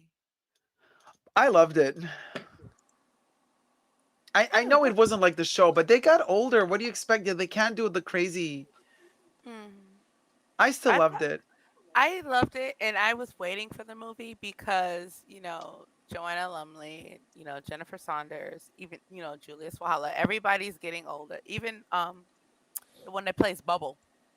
So Yeah. everybody's getting older, and I thought it was really good. And the fact that Jennifer Saunders had been writing the script for years, and it was actually Joanna Lumley that told her, like, just do it. you know. But I loved it. I was like, man, and actually me and my mom bonded over at Fab. Oh, that is so sweet. I mean, And strange, but sweet. no, so here's the thing, because my mom looks like I think, in my personal opinion, she looks like Adina with a tan. That's just me. I think she looks like Jennifer Saunders, very much so, but just with the tan. That's kind of fabulous. So, we bonded over that, and of course, Doctor Who and other little things. So it's like, AbFab is important to me, and I know we both share that love of AbFab. And I was wondering, what did you think of the movie? Because I loved it, and I actually, for the first time in my life, actually like something that Kylie Minogue sang. Uh, Ooh, no, come on. Kylie cute. She can, I mean, she cute. she has good songs. She has She good songs. adorable. She's cute in that petite package, but it was wheels on fire. That's my thing, as Yeah. I like to point out. Yeah. I also like the Pet Shop Boys version of Absolutely Fabulous. Oh yeah, I like that one too. And then But I mean, the movie's great. I enjoyed it. I mean, come on. It's actually, the more you think about it, it's fucking brilliant. They thought they killed Kate Moss, so they run away from London. she's I like, "I'm a mean, pariah. yeah, I'm a fish." yeah. She's like, sweetie, they called me a pariah. They called me a pariah. And then, and then her daughter's like, Safi's like, do you know what that is, mom? She's like, a fish, Fish. It a was like, social pariah. right. It was just like real crazy, and how everything worked out at the end, of course. And then the stunt with Patsy. But you know what the funny thing is? That they killed Kate Moss at the beginning of the movie. Kate Moss is in the Thames the whole movie. At the end of the movie, she comes out of the Thames in her Gautier dress, and Gautier's waiting for her because he's been looking Right. for gold on the shore of the Thames like 3 weeks later. And she kind of 3 weeks later comes out of the river. She's like, "Oh, Jean-Paul, how you With go? the same cigarette. How you I'm doing, like, Jean-Paul?" with the same cigarette she went into the Thames with. I'm like, this is comedic gold. Like, The really. same cigarette from 3 weeks ago. Right. And lights it just fine. Really? Yeah. Okay, yes, Kate Moss, you are the modeling GOT. Okay. I mean, it's brilliant. And then like and then Adina just becomes her new PR, and then Kate Moss is just chilling on her sofa at the end of the movie. I mean, it's a good movie. Yeah. I loved it, and I was just like, it's it's a treasure. FF is a Yeah, treasure. totally. And I mean, it's so sad that now, what's the name of the actress who was her mom, that she passed away? But in Jane fact, Horrocks? yeah, yeah, No. yeah, Jane, yeah, and Jennifer was saying like, oh, you know what? I had to get this movie done before somebody kicked the bucket because Yep. and then they got the Yep. movie done and somebody did kick the bucket. But I remember that because I know that she was, people have been talking about, oh, when is there going to be an AFAB movie? After they did the last special, I think it was like the Olympics in London was like the last special or something. yeah, And the Red Nose Day or something. yeah, and so they were, every time that Jennifer Saunders would do an interview, like, because she was in Shrek and she did all these other movies, they're like, okay, when are we going to see Adina and Patsy again? When are we going to have a little AFAB stuff? And she was like, "Oh, soon or something like that." But it was actually Joanna Lumley that really, Miss Avenger herself that really pushed it into, hey, you need to do this. And I think like the first thing she was doing she just wrote like a page and then had blah blah blah blah blah blah blah on the script But that's in the something like movie that. too. And it was just like, yes. Yeah, that was so cool. Jack is correcting us. He said, no, it's Oh, June Whitfield who passed away. there we Jane go. Yes. Horrocks plays Jay Horrocks Bubbles. was Bubble. That's right. My apologies. Jane is well and alive and hopefully going to live another 1,000 years. Hey, we've been rooting for a lot of people, past couple of years, Jack says that Joanna Lumley has a new book. Eileen the Queen says, good night, good morning, wishing everyone happy and healthy new year. Thank you so much, Eileen the Queen. You too.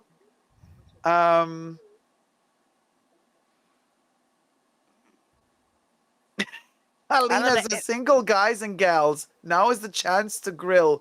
Camille, Tim, and Christian, slide into those DMs. Jack says, Dawn French bet Jennifer Saunders £100,000 that she wouldn't write the movie. But that's kind of like, and then they said, was it 100,000 or 10,000? Then they both made a joke about like, no, it didn't really happen. I don't know. Alina made a joke about a song Kylie Minogue. She said, I can't get Kylie out of my head. I just can't get No, copyright claim. We can't sing. I had to talk over it because otherwise YouTube would be like, all of you are banned forever. The channel is suspended. Yeah, we know how the metaverse works. Yeah, it's terrible. Terrible. Kate Moss will outlive us all, says Jack Dean. Oh, she's pickled herself to live to be 1,000 because all she lives off of is booze.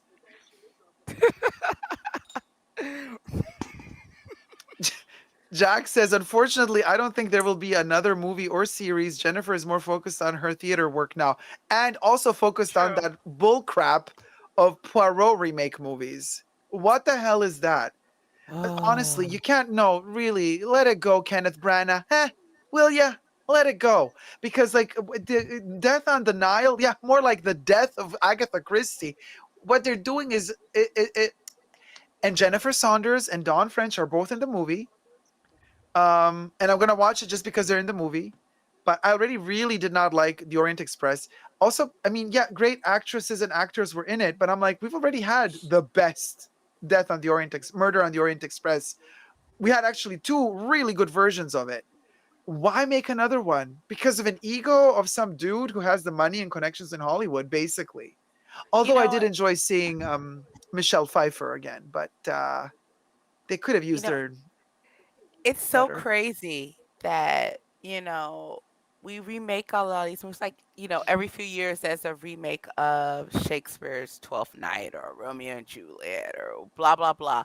It's like we all know the Bard's stuff. We all know it. We could probably quote several stanzas from Hamlet, from Romeo and Juliet, from As You Like It, from all of these. Can we focus on some maybe other tales that weren't told? What about Christopher Marlowe? Can we get some short stories from, John Donne? Hey, I'd like to see a remake of The Telltale Heart, because Edgar Allan Poe is very close to my heart. So close that I bought the tarot deck. Oh. Yes. Yes, queen. Because I love Edgar Allan Poe, and when I went to Philadelphia a few years ago, I visited the home that he stayed in for a year when he was living in Philly. And it's so tiny. Those people in the 1800s were like this big. Yeah, everything was small. Yeah, everything was much smaller than today. I feel like a giant. And more sustainable. True. Sustainability is an old concept, you guys, not a new one. Very true. And there wasn't a lot of marketing and all these other things to try to get our dollars. In fact, that's why they called him. They said, Edgar Allan, you Poe. Write some mo. Quote the Raven, nevermore. But did you know, did you watch my Halloween live stream on Totally Dacob channel? Part of it. Because I read The Telltale Heart. I'm gonna have to go rewatch it. Yeah, there's a video. I have a video on that channel. I'm gonna have to Shortly go after rewatch that, we it. discovered Jack's talent. So I'm like kind of thinking, Jack, you should reread it. Jack, Ooh, reread it. yes. Jack, Boom, reread it. boom, boom. Because my voice I is, second the motion. yeah, my voice is kind of like, eh. His voice would be great for Edgar Allan Poe. He get all down there Like when and I read Edgar Allan dirty. Poe, it's Poe. When he reads Edgar Allan Poe, it's Edgar Allan. He gives it the Laurence Olivier treatment. He gives it the Edgar. I give it the Poe.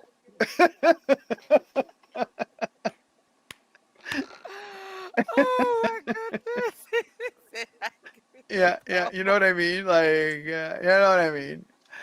You give it the But dollar store hey, at least you know. At least you know I always keep it real. Okay. Yes.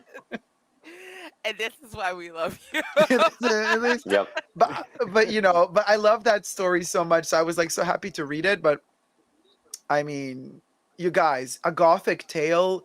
I have a high pitched voice. Like a gothic tale needs depth, and it needs velvet, and it needs that texture. You know. And Jack's voice is like ambrosial, and it goes deep. You know, and it's so smooth. And I think Edgar Allan Poe really benefits a voice like Jack's because there's that black soothing velvet in his voice that really suits God. Oh God, goose! I just gave myself goosebumps. But you know, And plus, when you know the history of Edgar Allan Poe and see how his life was just like pretty much complete misery, you know, something with that, you know, dark and dreary. oh Camille, stop it. You know, it kind of adds to that effect, you know. So Yeah. yeah, I'm gonna have to add that to my watch later list. So yeah. Oh, Jack just said, Camille, I'm buying that Edgar Allan Poe deck right now. Amazon lovelies. Amazon lovelies. And also, if you want the Golden Girls, also on Amazon. And Julie Scott says, hi, I'm finally home. Welcome home, Julie. You can just click the link above and join us if you're not too tired from, you know, Patty. By the way, it comes in this lovely. Oh, the display. Yes, and you have this thick, and when I mean thick, she thick like a sister, thick book, companion book. And you have the deck here. As you can see, I've used this one, of course. But yes, she's worth it. Are those crows? Yes, the ravens. They're amazing. Sorry, ravens. Pardon me. Yes, right, ravens. They're ravens. And each scene from each deck is from a story from the library of Edgar Allan Poe. Yeah, that's amazing. Like if you're an Edgar Allan Poe fan, and if you kind of delve in tarot, or even if you don't, this is a beautiful thing to have. So, just FYI. It looks really beautiful, and also it seems, are they like metallic? Did they have like a metallic? Actually, what happened was they came like the borders. I edged them in a marker. I like to customize my tarot deck. Oh. So I edged them in a marker so it gives it that antique type feel. Yeah. That does look really good with the edge. With the edging. Oh my god. You guys. Oh yeah. You know, I love my style. Yeah.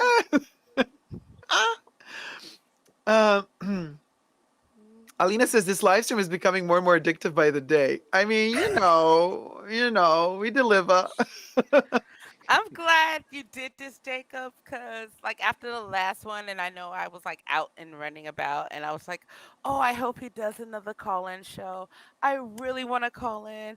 I love being on there. It's just so much positive energy, and we hit a lot of subjects. And then thank you. What? It's like, oh, we're doing the New Year's, and I'm like, well, I'm at home because I don't do Ovid, and yeah. I definitely can't wait for this one. Yeah.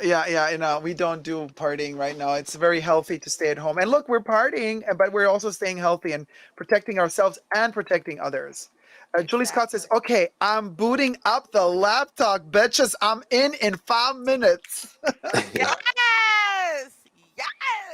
Oh, Jack is so sweet. Jack says your rendition with the crimson and matador jacket was amazing. Thank you so much, Jack. But yes, she delivered the looks. But let's just say, you know what we got to do?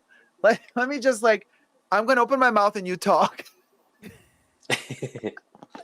I'm gonna Edgar Allan Poe sync for my life. Oh, by the way, has anybody watched Queen of the World, or what is it? It's like that new kind of RuPaul show that's in London with Michelle Visage and Trixie Mattel as judges, and Vanessa Williams. Last time And I met Trixie, didn't she do like a makeup palette or something? Yeah, this is the shady part of all of that is that she's a judge and she looks so badly beat compared to the actual competitors. Look amazing. Queen of the Universe, says Jack. Yeah, I watched the first episode and literally the difference to a regular RuPaul show is that this is America's Got Talent. Literally, you got the jury panel, right? And then these drag queens come out, but they don't lip sync. They sing for real. And they sing live. Ooh, so and they're judged by their look. Huh? Some are tone deaf, yeah. Unfortunately, there was a moment where I was like, oh, okay, she gonna get it done, sent home. First I was afraid. I was petrified. Oh boy, there we go. Let's just hope YouTube did not recognize that one. They didn't. They did. Oh my God, Tim, the shade. You have to. Well, I sung it bad on purpose. She knew what she was doing. She knew what she was doing. Yep. Yeah. Oh my goodness. She be fiddling them octaves like there's no tomorrow. Kelly says, Tim, love it. They didn't. That's Kelly's comment, literally. Tim, love it. They didn't. Oh my goodness. Oh my goodness. This is like the. I mean, it's 4 a.m. where I am. It's 3 a.m. here. I'm probably going to be signing off very soon. So. Aww. Jack says Trixie's a talented musician. Yeah. We got to do this again. I mean, it's a lot of fun, and also, I mean, au revoir, LOL. Oh, Christian. There was also okay, you're from Canada, so you don't know maybe because there's apparently this one drag queen in Paris, France that is super popular because she claims to be the only one who can also really sing. And she says yeah, I've been in the Moulin Rouge, but she doesn't really say she performed in the Moulin because I mean you have to have a certain body and I think you got to be a woman fully. I don't know, but she kind of made herself sound like more.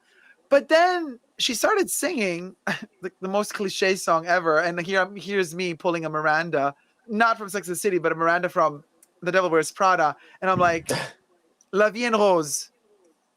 For a drag queen. Oh no, she groundbreaking. Oh groundbreaking. My goodness. She came out there on stage wearing a freaking French flag for a dress. She really wanted those folks. And sang La Vie en Rose, but even I had to make fun of it. I mean, I cannot sing to save my life, but what makes me laugh is when they try to do the vibrato, really? Oh, yeah. Oh God, no. Yeah. And they try to be like, and they sound like a sheep. Yeah. And I'm like, oh my God, is she having a seizure or what is this? And no, but she was singing Edith Piaf's La Vie en Rose, and but she wasn't the worst. There was worse. But it was interesting because it was like, oh my God.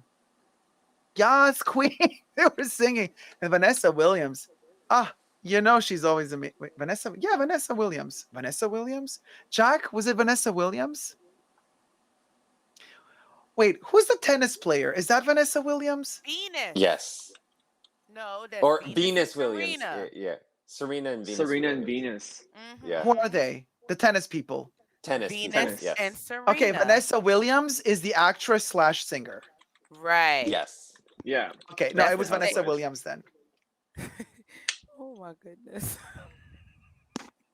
And then there's like, Vanessa Hudgens, who's that like the Oh, the high school. oh my God, girl. the Vanessa High School Hudgens. Musical. Yeah. Okay, Vanessa Hudgens, who was Grisabella in Cats. Oh, I haven't watched I that. did not watch that. I Yeah. refused to watch it. I heard it was Same. horrible. I refused to watch that. I was like, no, I'm not touching it with a 10-foot Oh my pole. God, Camille, you just pulled an Amy Winehouse. No. Hey, I love me some Amy, man. We all do. One of the drag queens sang Amy Winehouse in the competition yesterday. And she kind of changed. They made me go to rehab. She slightly. It was an interesting rendition of it, but what are we talking about? I don't know. Forgot. Queen of the Universe. No. Queen of Before the- that, like. Oh, I don't know. Before Vanessa that? Williams. No, I think it was before that. No. Just a second before. Oh darn. Cats. Vanessa Yeah. Hudgens. Cats. Is Vanessa Memory. Hudgens the one that won the Oscar for? She ain't won no Oscar. Wait, who's the chick that won an Oscar for singing? Wait, who was Grisabella in Cats? The only one I know in Cats that won an Oscar is Jennifer Hudson. Jennifer Hudson. And that was in Dreamgirls. Right. She's Grisabella. Jennifer Hudson, Yeah, 'cause she last played summer, Effie. Mhm. last summer or last winter, was invited by Dolce & Gabbana for the Alta Moda in Italy, Venice. And she was going to sing some opera thing. I was like, girl, like, I mean... and then she made these Instagram posts of her walking through Venice. I saw those. Walking through Venice in these courtyards where literally elderly people live and want their silence and peace. And it's like dead silent. And she's like, oh my God, the echo here, the echo. Hey, Julie. Hey. Hey, sweetie. Julie. How's it going? Happy New Year. Happy New Year to you too. We were just talking about, who are we talking about? Vanessa Hudson. No, Jennifer. Jennifer Hudson. You know, And she's in the courtyard in Venice where literally I was so embarrassed because she's like, oh, hold on, let me sing. She's echoing. And I was just thinking, oh my God, is somebody from the houses going to like shut their windows now closed? Because in Italy, they're not used to that. It's like a cultural thing. You don't scream in somebody's courtyard. and this is Even why though the we voice is beautiful, no doubt about it, you don't scream in somebody's courtyard in the middle of the siesta, the moment when they all chill. Because you know that in Venice, they even they close the shops in the afternoon. The stores open in the morning, then they close around noon. All of them go eat, then they chill, then they reopen the stores around 4, and then they close again at 7. When did Vanessa go to sing? Jennifer. Jennifer. When did Jennifer go to sing? 1 p.m., 2 p.m., you know? And I'm like, girl. While people were taking siesta. Yeah. And she tried to sing in what? Italian. Oh, ouch. No comment. And I'm like, yes, we know you have an amazing voice. We know you won an Oscar. We know that Dolce & Gabbana gave you that dress because you're going to sing at their show. Fabulosity. Bush. You are in a private courtyard and people are living all around this in the middle of nowhere in Venice. And usually it's elderly people because like young people don't really live in Venice anymore. I mean, there are some, but so that was a moment. Wow. That's all I can say. Brian says, hey guys, thoroughly enjoyed the stream tonight and so happy I rang in the new year with all you wonderful people. It's currently 5:19 a.m. in the Caribbean and holding my eyes up with matchsticks currently, LOL. Yeah. Oh, Brian, how lovely. Why don't you call in? and join the conversation with the sticks. It's like, With the who sticks did out that? like Goofy? this. Did Goofy do that in one of those short cartoons, Disney cartoons? Or Pluto? Somebody did it. Julie, what perfume are you wearing? I know you're allergic. I know I'm wearing the Marc Jacobs one I told you about. Okay, the muskless one. The Oh So Intense, the Daisy Oh So Intense. And it doesn't seem to be having any reaction. There's no musk in it, so I'm not allergic. Interesting, Nice. because Camille is so not for Marc Jacobs perfumes. I'm sorry. I'm sorry, You don't? Julie. Yeah. Well, I was just looking up perfumes that didn't have musk because I appear to have developed an allergy to it, and that was one of the ones that came up. So I bought some samples off of eBay because you never want to buy the whole bottle and spend a lot of money and then find out it changes scents Right. on you or whatever, or I might have a reaction. So I just bought some samples and I tried it and it seems to be working out fine. But I'm looking at some others too. Yeah, But, if you're really into samples, try going into Sephora and you can get like you can still get samples. Yeah, there's a instead of Sephora like right down paying the for street, samples. so, yeah. Like why pay for something you can get for free to try out a product?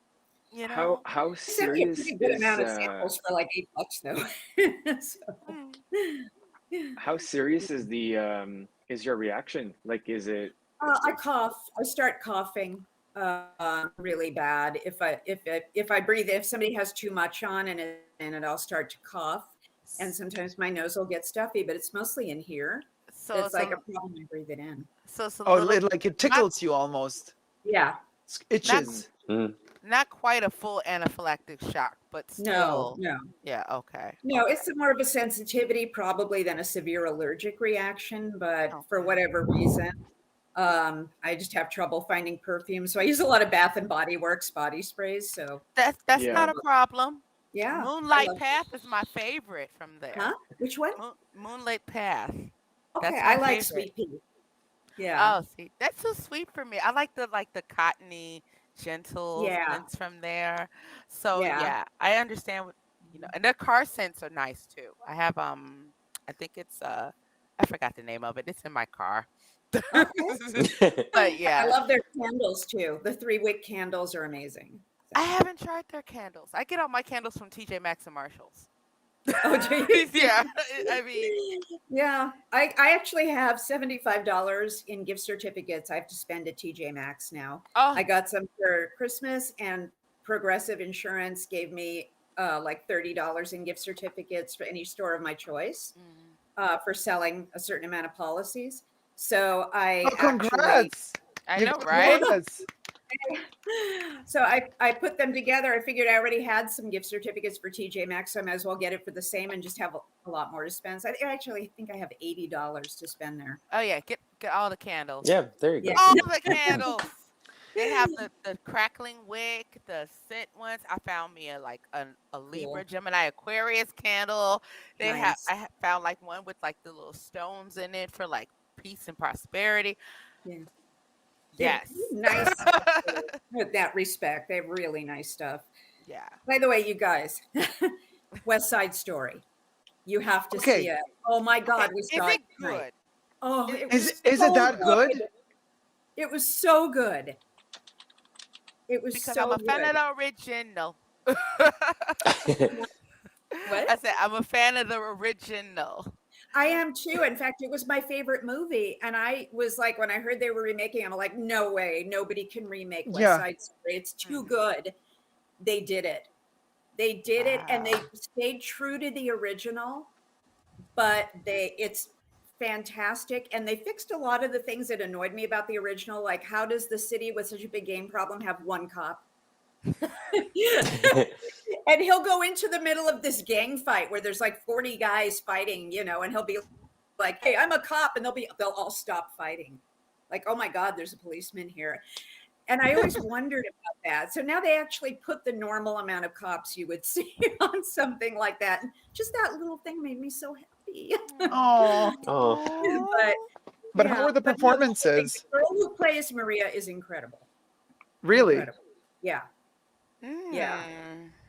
Yeah. So no, I was the original's like my favorite movie of all time. So for me to like it. And also the guy that I was with said the same thing. He's like, that was really good.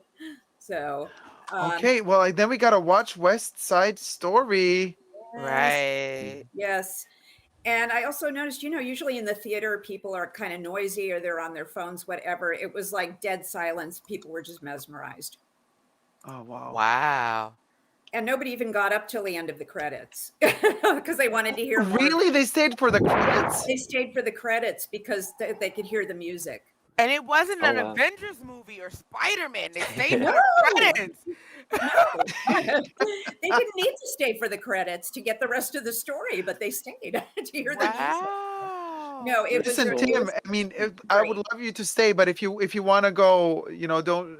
If you need to Yep. go, you need to go, right? But if you, I would want you to stay. But if you need to, I know you were writing in the chats that you need to go. So if you need to go, have a wonderful, Thank you, wonderful guys. night. Oh, night, Tim. It was Bye. wonderful, wonderful talking to Yes. you, and thank you for sharing your collection with us. You got a new Absolutely. follower.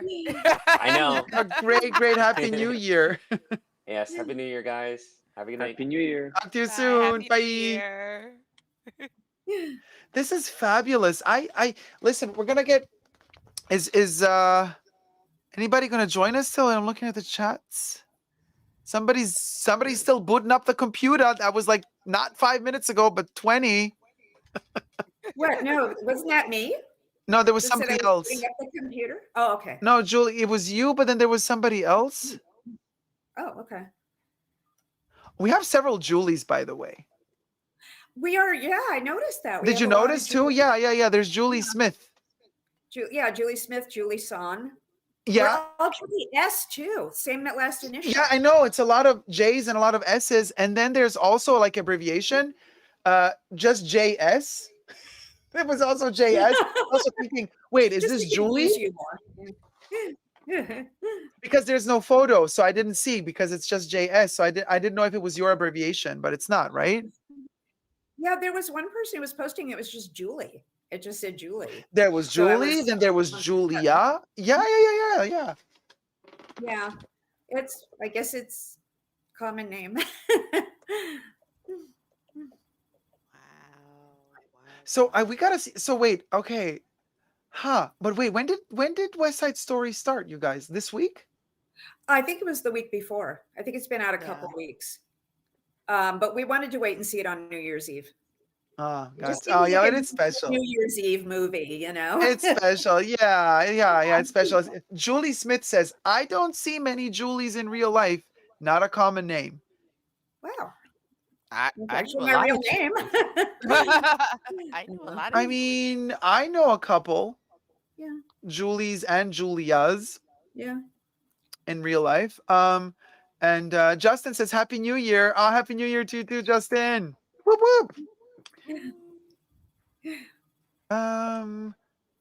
Miri, Happy New Year, Tim. Sleep well. Oh, so sweet, Miri.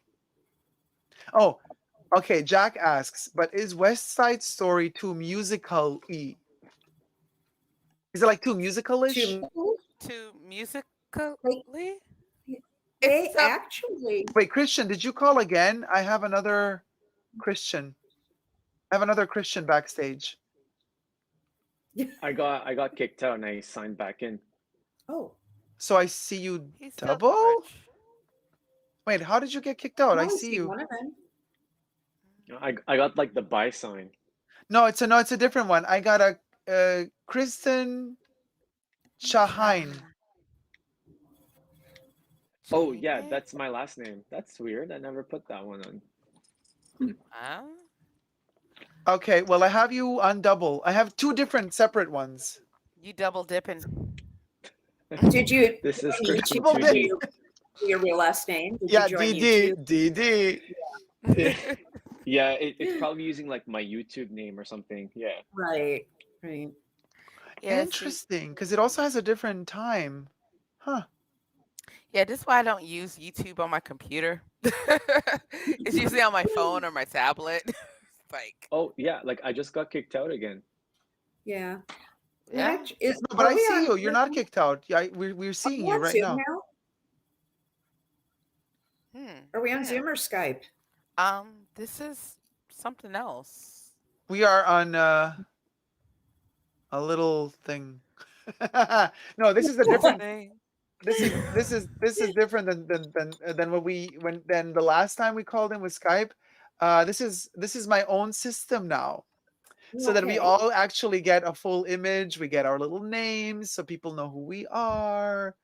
See our backgrounds, whatever they are. Oh, mine is Yeah, my living room. Corner of my living room. ditto.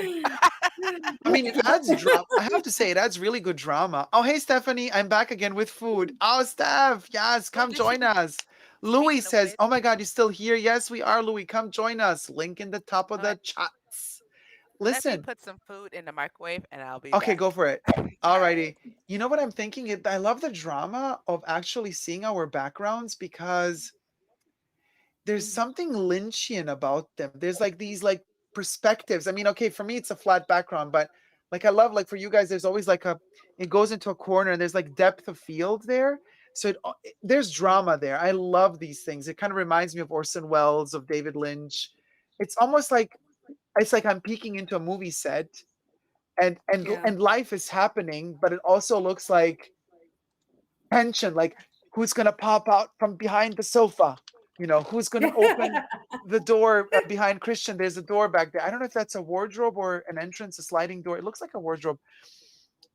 Oh wait, Christian, you just called again. You were never kicked out. You just called double. No, it actually kicked me out. I had like that buy sign appearing again. Okay, but now I have Christian George double. And I see you. You're not kicked out. Like I see you here with us. So you're double backstage.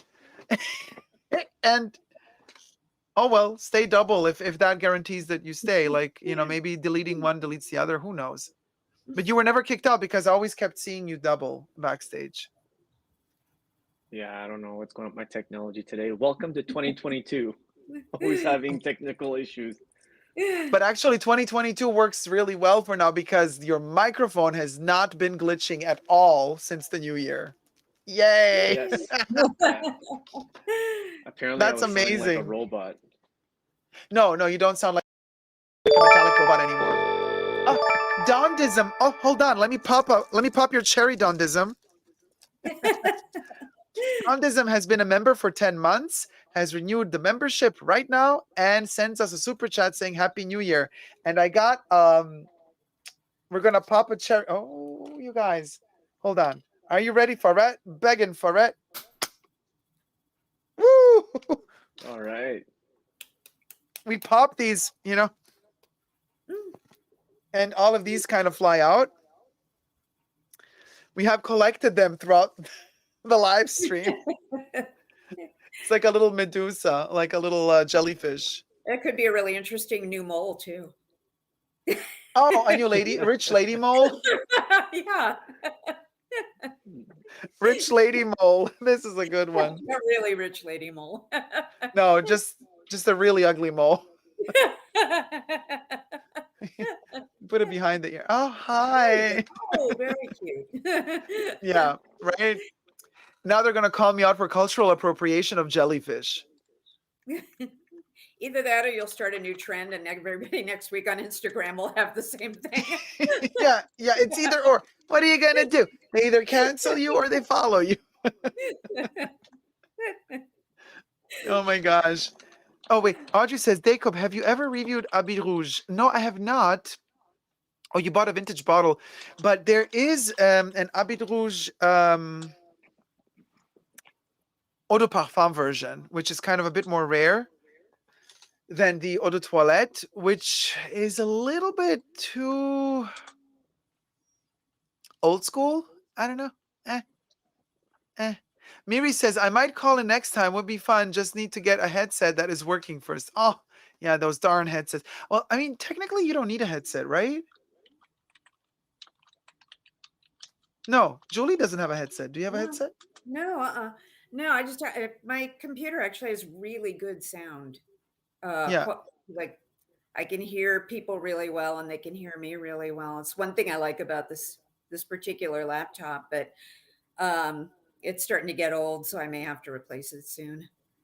So it's starting to not be like kind of compatible with certain things I want to do. So Yeah, I get that with Apple products a lot. Do you? Yeah. Yeah, at a certain point they slow down and they're like, "Oh, you gotta, keep restarting." Apps start collapsing after a certain while. I mean, my iPad mini from 2017, half of the time I'm restarting the apps, they just keep crashing and crashing. Yeah, I had to replace my iPad too. Oh yeah? Oh, it slows down? Yeah, it was starting to not work right on certain things. It was a little bit older though. I'd had it a long time, so I got a new one in I think it was 2020. I got a new one. So far it's doing really well. But I just on Zoom and stuff or any kind of a thing like this, I like having my laptop because, it gives me the bigger screen and it just Yeah. it's getting old, but the sound quality on this thing's amazing when I've watched movies on it and stuff. And it was in the reviews on the computer. It's a Toshiba and it talked about how good the sound quality was. So, but yeah, I've never needed a headset or anything. The No. mic. No, exactly, you guys. That's why I'm also telling you can use any phone, tablet, PC to call in. Yeah. You don't need some Uh-huh. special device. Anything No. really goes. No. And Christian says Uber Eats. Oh, you're ordering Uber Eats, Christian? No, Jack said he was hungry, and I'm like, Uber Eats? Do you, Christian, do you work in the perfume field? Me? No. I work for a corporation for international commerce. Way Wow, different that's than like perfume. that's amazing. So how did you find my channel? My gosh, it's been a while now, but I was looking up something for luxury, and somehow you popped up, and I saw a couple of your videos, and I'm like, damn, this is legit. I love Oh, your thank you. That's so opinions. I sweet. love the way how you're so eloquent, and I full transparency. Like I watch a couple of other people on YouTube and stuff, but everyone sounds the same. Everyone's talking about the same topics and or the same subjects, but you differentiate yourself from everybody else, Dacob, because you actually give like authentic opinions and you're very thorough, factual. I love hearing you speak. Oh, thank you so much. Coming from the corporate world, this means the world to me. Well, I think one of the reasons I first started listening to you is because you were speaking about marketing, about like the marketing stuff in the fashion industry. And I've worked in sales and marketing for most of my life. So, So you know the tricks. yeah, a lot of the stuff you said, I think that was the first time I ever wrote you and commented, about, I think we were talking about Hermes, of course, their tricks, but yeah, I liked a lot of the stuff that you said about the way people market and just the psychology that goes into it. And, Oh yeah. A lot of psychology. You guys. oh yeah. Sometimes I wonder, like, do these corporations, okay, so like in the marketing teams I've worked in, maybe because they were not like these really huge, massive brands, but I wonder, Carrie Bradshaw, I couldn't help but wonder, would the massive corporations hire psychologists to work in their marketing teams? They would, right? I think some of Well, them my would, degree's yeah. in psychology. So, and I work in sales. Yeah, no. Sales is psychology. I mean, I've done sales for a long time in my life as well, and which is different from marketing because marketing delivers all the tools you need as a salesperson to then also sell. Yeah. You know what I mean? And also marketing can work without salespeople. Marketing is there to manipulate the minds of the people that then come into the stores to purchase something. But also in sales, you gotta kind of do marketing as well in a way because, well, you gotta trick and bend Mm-hmm. the reality. I don't want to say the truth, but reality in a way to make it appealing to the person you have right in front of you. Right. And you know what I mean? And that is also psychology because that is manipulation, you guys. you have to have influential skills for sure as a salesperson. Yeah. Yeah. Well, I was successful at it for years, and I got so sick of it that I went to Yeah. massage school and I got licensed as a massage therapist, and I worked at that for years. And now with the cheap shops opening up and stuff, it just became impossible to make money doing that. So I'm like, okay, I got to go back to sales. So that's when I got my insurance license. So that, at least I'd have one stable industry that I was selling for. So But do you have people coming to you, or do you have to go from home to home?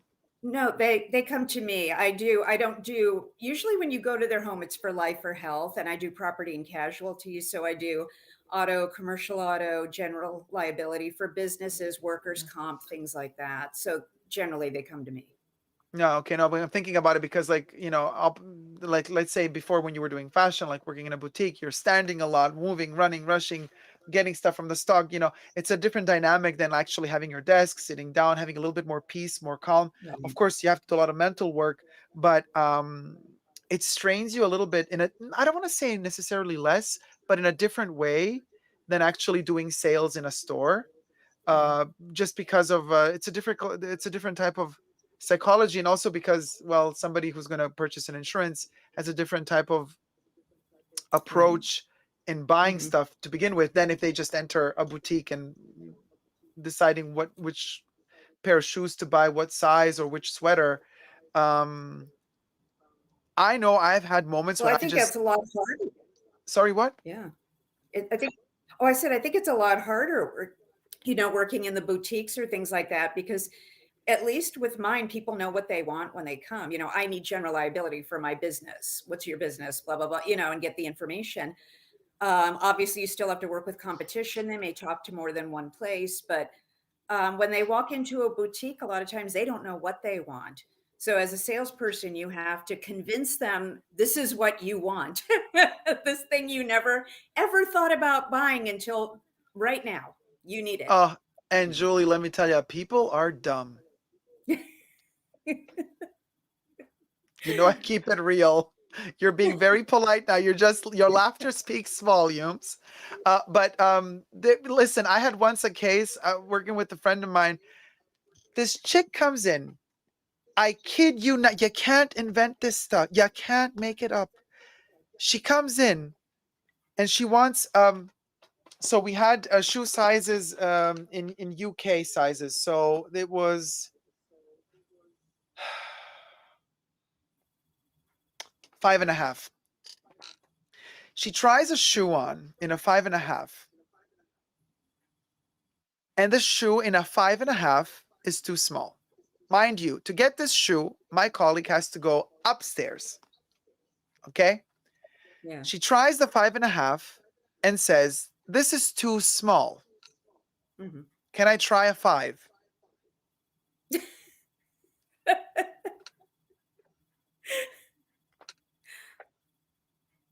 And this is also in the middle of sales when the store is packed. And my friend just went ballistic on it. She's like, "No, you cannot try. If a 5.5 is too small, you're not going to fit into a 5." And I kid you not, the woman's like, didn't get it. Did she not hear herself saying that, or did she really think a 5 was bigger than a 5.5? Did she think she said something else? That's just like, I don't know. Life in sales. At one point, we had a guy come in with 2 suitcases, 2 trolleys. He walks into the store. We had like this elegant bench in the middle of the store. He comes to the sits on the bench and is looking. And we're like, "Hi, can we help you?" He's like, "What time is it?" Okay. I don't know what time it was. Let's say 2 p.m. It's like, "Oh, okay. When's the train coming?" I'm like, "Hey, girl, there ain't no train in here." No train. I would have told him 3 o'clock. Thank you, Louis, for the super chat. $4.99 super chat from Im Louis. Hey, I can't call. I'm going to the chicken ranch. But I want some poppers, mama. Okay, okay, okay, Nana, you get some poppers. Thank you so much, Louis. Oh, I'm gonna pop your cherry. Okay, Louis, we be popping. Hold on. Okay, let me see. Woo! I got this thing really busted. We popped your cherry, Louis. Oh my god, it's so smoky, but I love the smell of it. It's like, um. So wait. Then once we had a woman in the back garden of the store hide a used diaper in a vase, which we found after it started stinking so much that it was like, what is this? I mean, the weirdest things. And you just kind of like, and honestly, for me personally, it was starting to, oh, I have actually, coffee moment. Iced coffee that I totally forgot I had here. Oh, this is giving me life. Oh my god, it's amazing. And you just you become a misanthropist. You hate humanity at a certain point. You can't, because you're exposed to this idiocy on a daily basis, and then you just at a certain point you start taking all that home with you, and you come home and you're like, okay, I can't talk to anybody because I can't see another human being. I've been exposed to humans for 9 hours. It's too much. And then you kind of start losing your private life when you're working full time in retail, and that, like, the more time passes and the more you're like, yeah, this ain't it. um I don't know how some people manage to be so detached that they can do it their whole life, Yeah. 5-6 days a week, Yeah. without becoming completely asocial, like, like antisocial, like without becoming complete, like, okay, my life is in the store, and then I have no life outside of the store. Yeah. Well, at least, the majority of my stuff is on the phone. So, that makes it maybe sometimes a little better. It makes it a lot better because you have that detachment. Right. Because people in real life, if you don't know a person, and but you have to kind of, no pun intended, service them, you have to attach the energies. It's like you have to synchronize, and every person has a different energy flow. So let's say you're seeing a lot of clients every day in real life, and you got to synchronize every time anew. You know how much effort and energy that takes from you? Because the new person that comes in, they are on their own wavelength. They've been on their wavelength. They're coming in, they want a service from you. You have to kind of match their wavelength. And for you to match their wavelength, oh, that costs so much energy, because you already have the wavelength of the customer you had before, which is a different wavelength. And then you got to ultimately change that really quickly and match the wavelength of the new customer. And that's where that energy draining happens the most when you work in sales, I find. Yeah. Honestly, to pop back in after I got my little pizza. Oh, enjoy your meal, darling. Yes, I just got my little coffee, which was always here. I just didn't see it before. Cheers. Yeah, and this is not alcohol. It is body hydration because I'm gonna need it because the soju has hit. Uh, Uh-oh. yeah, but so just a little background on me. I by license am an EMT. So when I came back in, you were talking about energy and dealing with sales and stuff like that. It's the same way in healthcare. You Yeah. know, we end up getting the brunt of a lot of negative energy sometimes, especially with during this pandemic. And That's why I totally took a whole year off because I got tired of it. At the beginning, I met with so much resistance and everything. And then still to this day, I tell people whether you're vaxxed, unvaccinated, I don't care. I'm not getting into that with you. Just wear a mask. I don't care about where you stand. If you're pro, anti-vax, I've seen too many people. Most recently, an older gentleman that I knew at a church I used to attend passed away from COVID. Those things right there, I don't want to see. And that energy, we feed off of that because sometimes we can have a good day in healthcare and in medicine, EMS, and some days it's rough. And so that energy, the same energy dealing with sales and trying to, be like, push a product on people, it's the same kind of energy that you have working in healthcare but the thing is that we're trying to help people, but then they're angry at us. Well, why don't you do this? And why don't you do that? And I'm sitting here like, where'd you go to school? Because Facebook does not count. I have like a little thing that I found online and it says Facebook certified infectious disease specialist. When people make weird comments, I put it in on their post. Right. And also a lot of people don't understand. I went back to school to get my science grads because I was going to get my master's as a PA, which is a physician assistant. So we're thinking higher level of care here. So I've done the virology, I've done the chemistry, I've done the micro.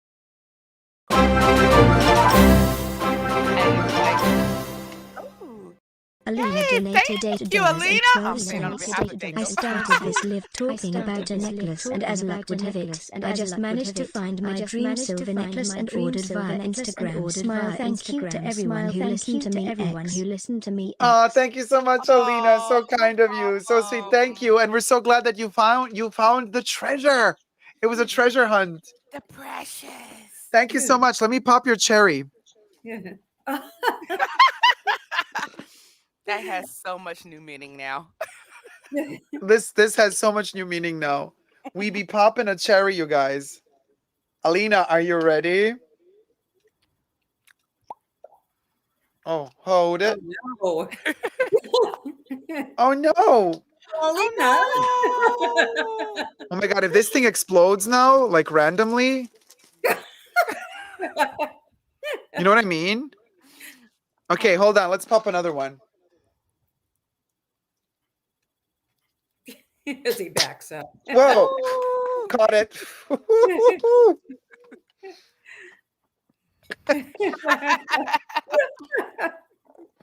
Oh my gosh. This has been the best stream I've been on. And again, Dacob, thank you. Thank you guys. Everyone who's been here the whole time and just, thank you. I am always so worried. I always think, oh my gosh, I hope they don't get bored. Oh my god, never. No. Nuts. I'm just always like worried, like, oh, they're probably really bored and they're just like hanging, for the love of me, they're like just hanging around like, oh no, I want to entertain them.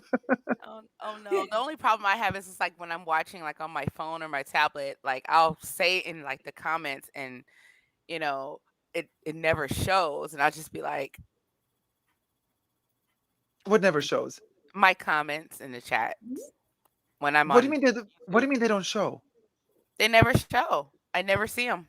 It's weird. I don't know what it is with YouTube, but every time like I comment on a live chat, my comments never show.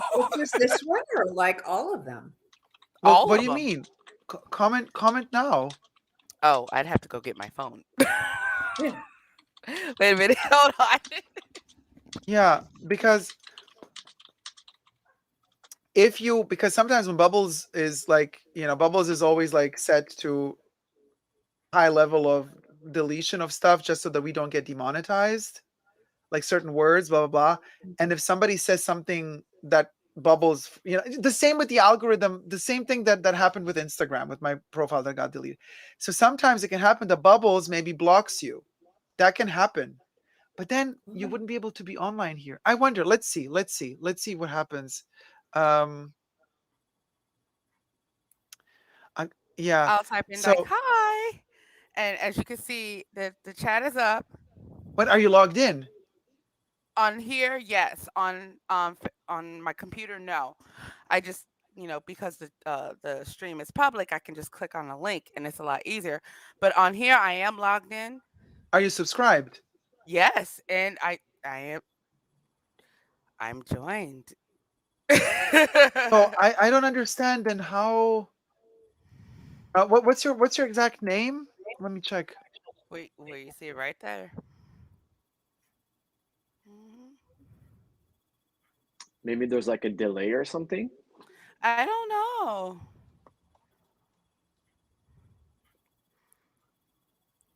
Oh, Jack says it has been really fun. Said I couldn't call in.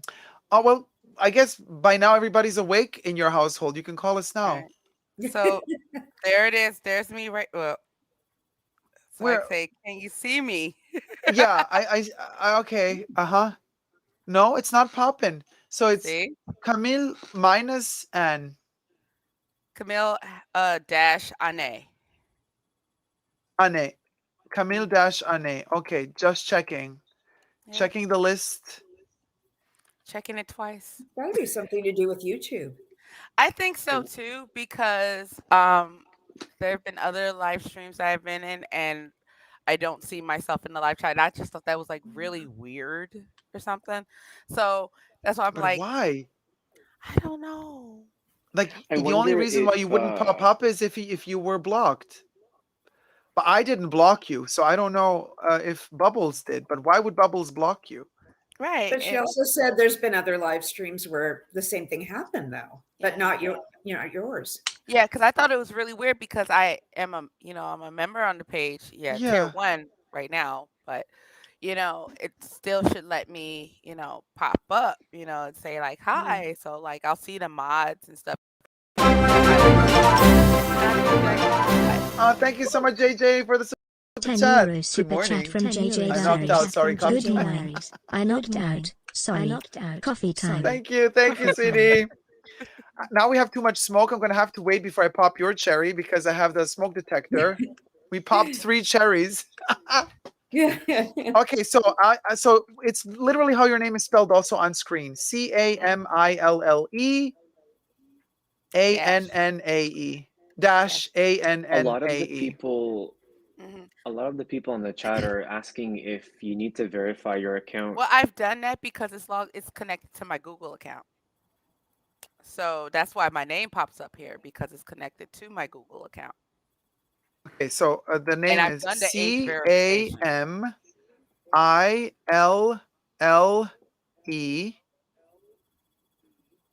dash ANNAE.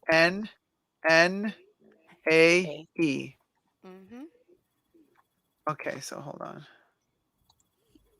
Yeah, I see it. Everybody's talking about, do you need to verify your account? Is your account verified? Yes, it's been verified for years.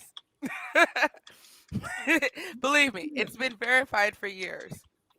Like, literally, like.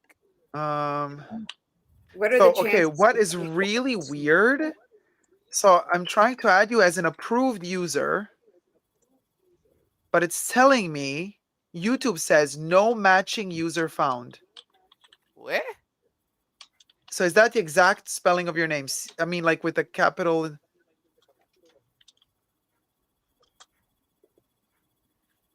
CAMILLE dash A. Is it dash space? Looks like No, a space after the dash. it looks like a space, but I don't know. ANNAE. And like when I'll go to like settings or like, everything, it's like, what the hell? And it Is shows there me, a chance shows there's my customer membership. support or some type of customer support you can chat with or email? This is Google. You can't talk YouTube. to nobody. Yeah, I know. No, they don't. I know it's kind of like getting Facebook support. Yeah, it's Yeah, because it doesn't happen. when they deleted my account on Instagram, there was no Yeah, the same thing. And contacting the them only at way I all. Hold found on, I'm out, trying to type your name into the approved users again, but it's not doing it.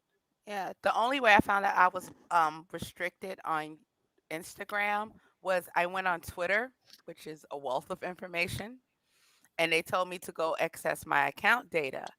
And that's when the information popped up that I had been restricted and to file the claim and stuff. So I And was just like, why? for that comment, about the better On Twitter. industrial tea and chatter and hockey sticks.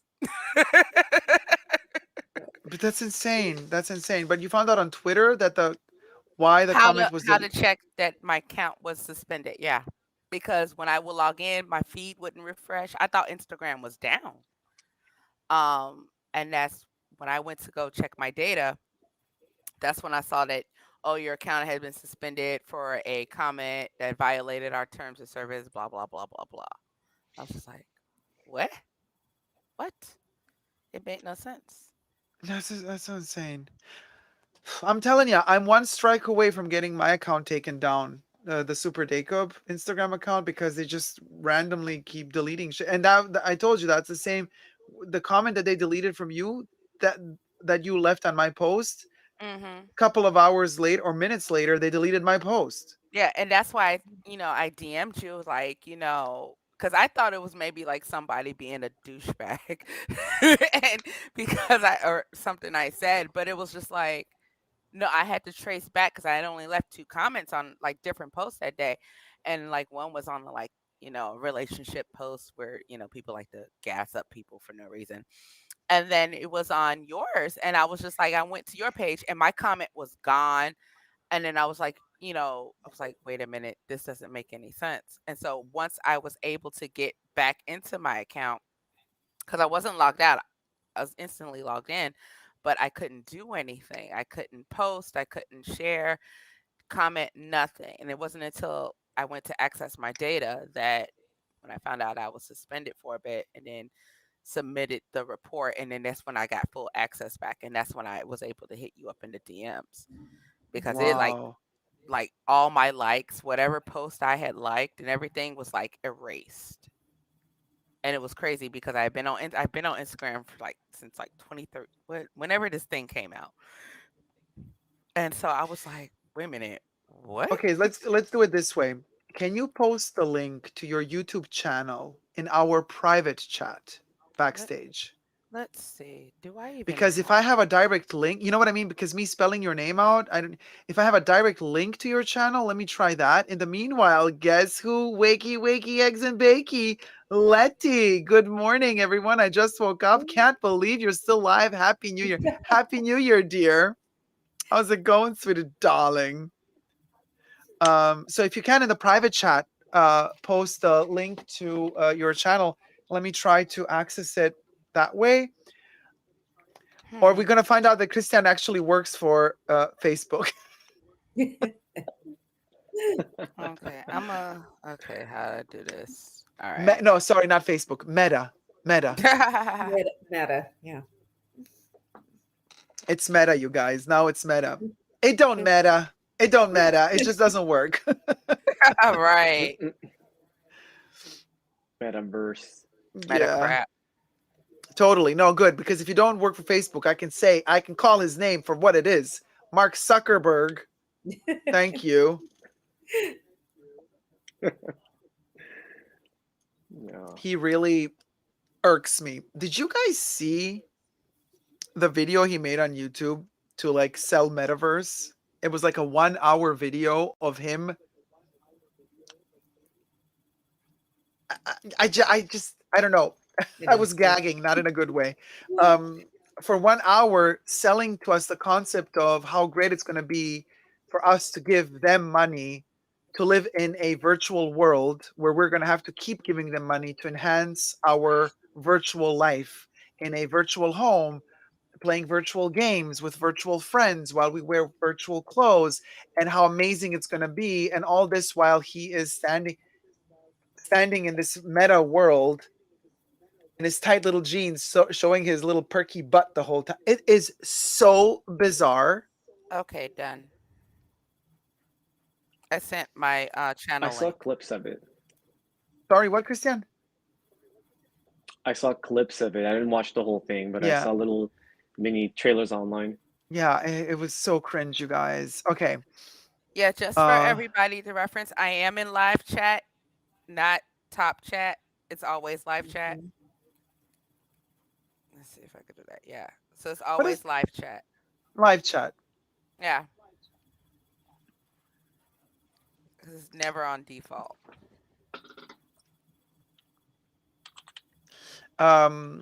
Wait, what's the name of that person? Hold on.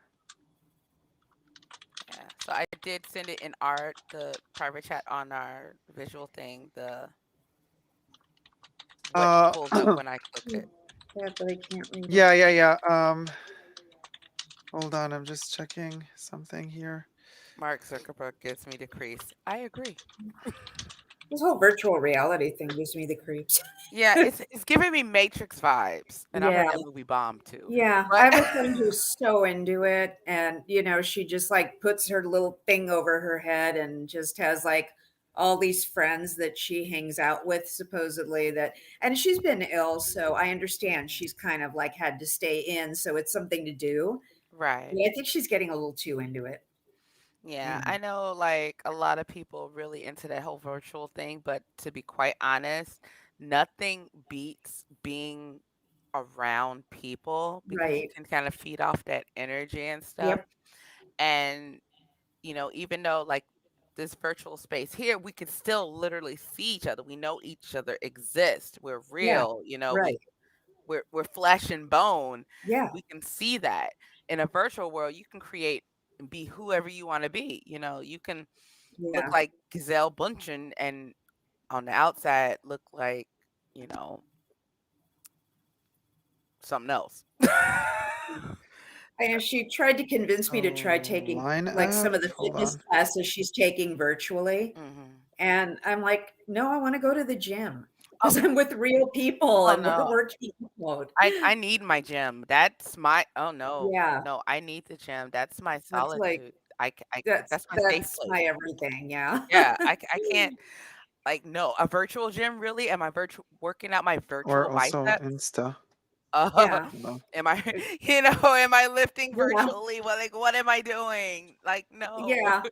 Yeah. Like No. not at all. No. And also I think it also with things trying to go virtual, it is like basically putting our bodies at a standstill with Right. no growth, with no movement, no anything. We're just vessels. Well, I also think people that are already insecure around other people could become very addicted to something like that because they're mingling with people and no one sees what they look like or and I think that rather than encouraging those people to get out and talk to people and be social, it's going to put those people more like make them more withdrawn and more within themselves. Right. Well, Yeah. contrary to popular belief, I'm an introverted extrovert. What's known as technically an ambivert. Okay. So I'm good with being by myself and I'm also good in the crowd. But I also know that when I'm in a crowd, it takes a lot of energy, to kind of deal with all that, all those different vibes and everything. I'm kind of But like also, that too. I yeah. think a lot of people are like that. So So, like, while I don't mind being around people, yeah, I do like my solitude. I do like being able to just read a book and not have to worry about doing some other crazy stuff. Or if I want to watch a live stream, I can do that and yeah. still be social. Mhm. But it's replacing human contact. And I know during this change of seasons that we've been in We can't for a talk about minute, it. it's been, quite difficult for Yeah. people to, especially extroverts who are used to that constant Yeah. stimulation, that constant, need Right. to We be need around that. people, Yeah. and for, people like me that can go either way, especially if they lean more toward introverted side. We're like, okay, this is Um, good. I don't need that. Camille, sorry, Camille, to interrupt you guys. So I got the link, right? Um, so I got the link. I copied your name directly, and Hmm. YouTube says it can't find you. So your What? profile must be broken. What There's the? Yeah. That is weird. Yeah, your direct link that you gave me, the YouTube says it cannot find you. Wow. I wonder how can I fix that? Yeah. Because People in the chat, how do I fix that? I've never had something like that before, you guys. Me Which is really either. bizarre because how can you be a member of a YouTube channel if your YouTube channel is broken? Right. How can you even sign into YouTube? Right. If it's And, broken. and and as you can see, I'm up here. Yeah. Like there I am. Yeah. I even, talk about my, my handles on social media, which, yeah. So that's really weird. That's weird. Hold I on. don't Maybe. exist. Wait. Let me see if I can trick the system. Let's see if we have a little roundabout. Hold on. Okay, try now. Try now, Camille. Try a little chat. Send us a little. Send us a little something, something. Okay, let's see. Hello, sweetie. Hello, Governor. Technically, this is a new channel because I used to have an old YouTube channel where I did like videos back in the day and stuff. So Yeah.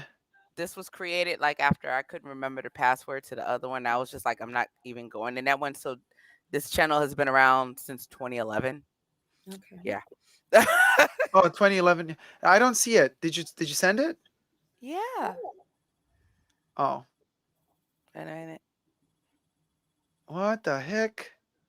And I'm trying to get it to Lana so you can see it.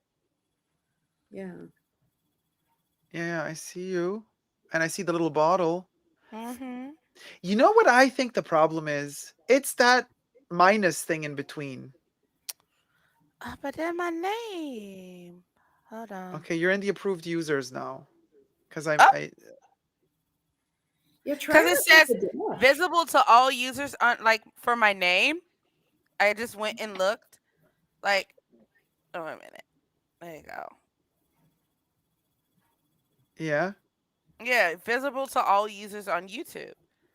So that's just And, like and what with does it my say name. underneath? There's another text underneath. Changes to your name will be reflected only on YouTube. Okay, gotcha. Yeah. Can it be that it has to do with that minus in between? I don't know, but I mean, I could edit it. I don't think so, but I mean, hey, let's see. Well, I removed it. Let's see how it works. Oh, it accepted it immediately? Yeah, all I did was just remove the Okay, and can you save that and then send a chat? Let's see. Let's see. Okay, let me log out of our chat and then go back in. Yeah. You might be right, Jacob, because we have a TikTok software ads. program at work that won't take the dashes either. Oh, dash, right. I always call it a minus. Yeah, the dash, it can be an issue, right, Julie? I think so. I mean, I've had software programs where it is, where at work, where if I have a client with a hyphenated last name, if we enter the hyphen, the program won't read it. But the thing is, I've commented. I can leave comments, and channels will get my comments because I follow like a couple other channels. They'll see my comments, but when I'm in a live chat, nothing. Oh, so just live. Okay. Yeah, I don't know what that is. It's crazy. But I did send another one. Oh. We're all troubleshooting here. I appreciate you guys in the chat. I really do. You guys are like, amazing at 4:00 in the morning Central Standard Time. It didn't come through. Something is wrong. I don't know what's wrong. But if you comment under one of my videos, it comes through. Yep. Okay, good. All right. Well, at least something, and at least something. And let's see how this can be fixed. We will work on this. And until then, I'm gonna write YouTube on my end. Instagram posts. That's all. And Instagram stories, as I normally do. Just show it. But we're gonna write YouTube. I'm gonna see like if what is this all about, because this is so bizarre. Like I can't have a member of my channel not being able to comment in the live chat, like in the live, like that's insane. Like I'll send all the cute little emojis and stuff like the heart and the Chanel bottle and yeah, no one Nothing. sees them. I feel like the redheaded stepchild. For real. No, you're not. But we did have a troll in the back door. Who did somebody which somebody was giving us the middle finger. How lovely. I wonder if it was the same Oompa Loompa that commented on my video earlier yesterday. On my straight from the 80s late Christmas unboxing, Julie commented on that one. It was the Benetton 80s moment. And somebody said, "I'm out." And then you know, yeah, that tool. And then I was like, at first I said, well, I always mark the door very clear, so bye, there's the exit. But then I edited my comment to something more witty. So when he said I'm out, I said, "Oh, look at you. Now you can finally be a proud, openly gay man. Congrats, sis." I'm gonna be honest, for a minute, like you was doing like the Vogue filter, I thought you shaved your mustache and beard. Because it wiped it out so much. I was like, did Dacob shave? And it was just so smooth. And then I was like, oh no, it's still there. Although, you guys, I gotta say, I was this close today. I was so annoyed by my hair. I was this close to cutting off like this much. But I didn't. But I'm just, it's getting to a point where it's like, it's almost long to my butt. Like, how long can it get? Is it that long? I don't think it's that long. You guys, because like last time I cut my hair was 2 years ago, right? Well, almost 2 years ago. Like February, it's going to be 2 years ago. And I had that mullet cut, which means it was kind of shortish in the front and then it was quite long in the back. So I never touched my hair since then. And it just grew the way it grew. Now that mullet is kind of down here. This is all going on. So whatever was that kind of asymmetric mullet cut is really long in the back. But then here, well, no, I lifted the hair there, but like my hair comes up to here. And then all that hair from the back is like this amount. Wait, what am I doing here? Like the mullet bit is this amount. So, and if I kind of pull it all to the back, it's going to hang really low, that central part, that mullet. But then it kind of gets shorter on the sides. So it's kind of bizarre because it's not full, because it has been, cut and layered and textured and has that mullet. So if I were to kind of even out the entire hair, I would have to shorten it up to here so that they all have more or less the same length. But then I kind of like this vampire-y type of spaghetti moment. I like your hair. Oh, thank you, Julie. So sweet. But I mean, it's kind of like not. It grew out, so it should, like, a hairstylist should actually layer it properly so that it kind of all matches something. Because right now it's like this length, and then there's like this under length. I say get a trim and just have it like layered out, but don't cut it all off. No. No. I don't know. What do you guys think? Julie says no. Well, it Camille took you says 2 no. years. Right. It took you 2 years to grow your hair. I mean, why would you want to cut it all in one shot? But I agree with Camille. Like, maybe get a trim and then just let it grow. Yeah. Yeah, maybe I just like just a little bit. But I mean, let's see, because there, you guys, like sometimes you wake up and you really like your hair, and then there's those days you wake up and you're like, why the hell am I doing this? I It change looks my terrible. hair daily. So, I mean, one day I'll have red hair, the next day I'll have blonde hair. It is what it is. But my natural hair, I keep it trimmed. I keep it conditioned, maintained, and stuff like that. My hair naturally is like right here. But I love changing it. I find it an accessory. Yeah. But That's a really good point. I also think the first time in my life I have such long hair, it's a great accessory. It's fun to play with because like there's so much stuff you can do with it. Mhm.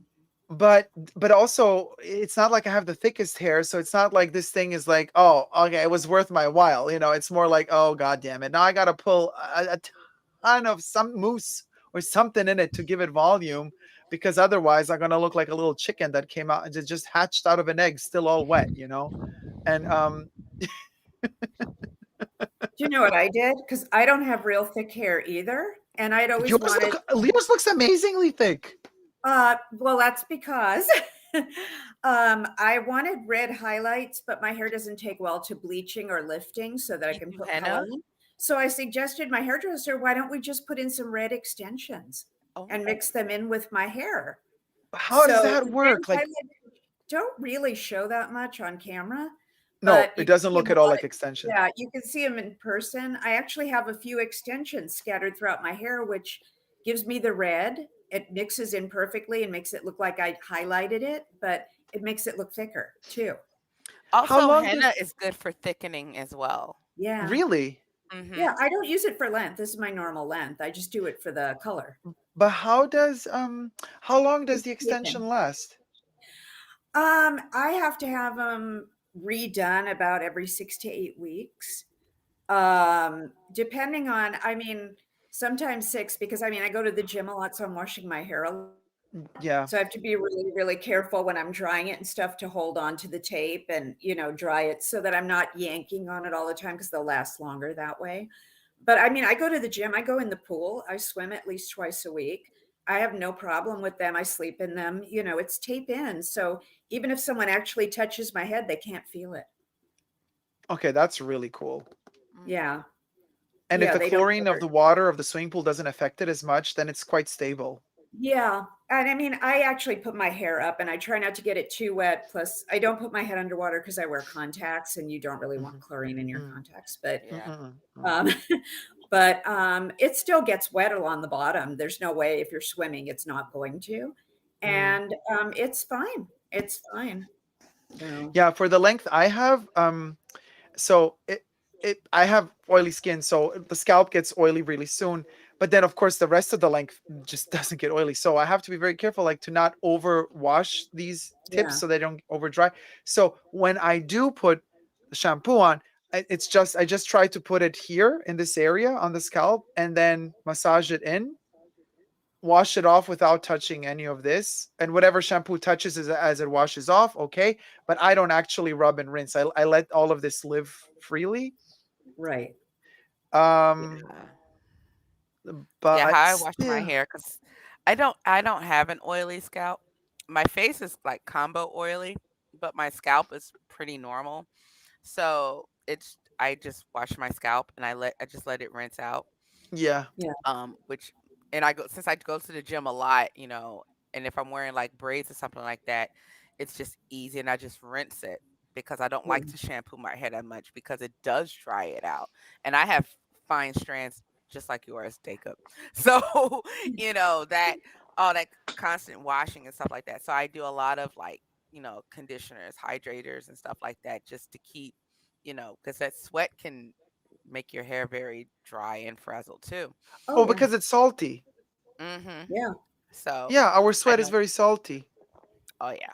So yeah, and that kind of affects it. You're lucky, Christian, because like it's easy, you wash it. It doesn't tangle. Literally. He was taking notes on the extensions. Yeah, right. Exactly. No, for next year. honestly, I was laughing because I actually commend you, Julie, for getting your extensions professionally done. I had a friend that would use those clip-ons. Yeah. And she was trying to impress this guy once, and they went swimming, and we kept telling her, like, the clip-ons can fall off. It's not good. Like, don't do that if you're going to go swimming with this guy. So she didn't listen to us, and they went swimming. And I don't know what happened. I guess they weren't properly attached and her hair fell out. And the guy that she's trying to impress looks at the pool and he's like, whoa, what happened? Half your hair's in the water. And she's like so humiliated. Oh my God. And she went and she got them professionally done afterwards.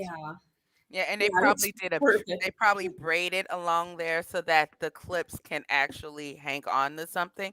Because Yeah. the finer your hair, especially like type 3 and lower, so type 2, type 1 and stuff like that, they don't hold those clips securely. Like say like with my hair, like Mhm. type Yeah. 4 or type 3B, et cetera, et cetera.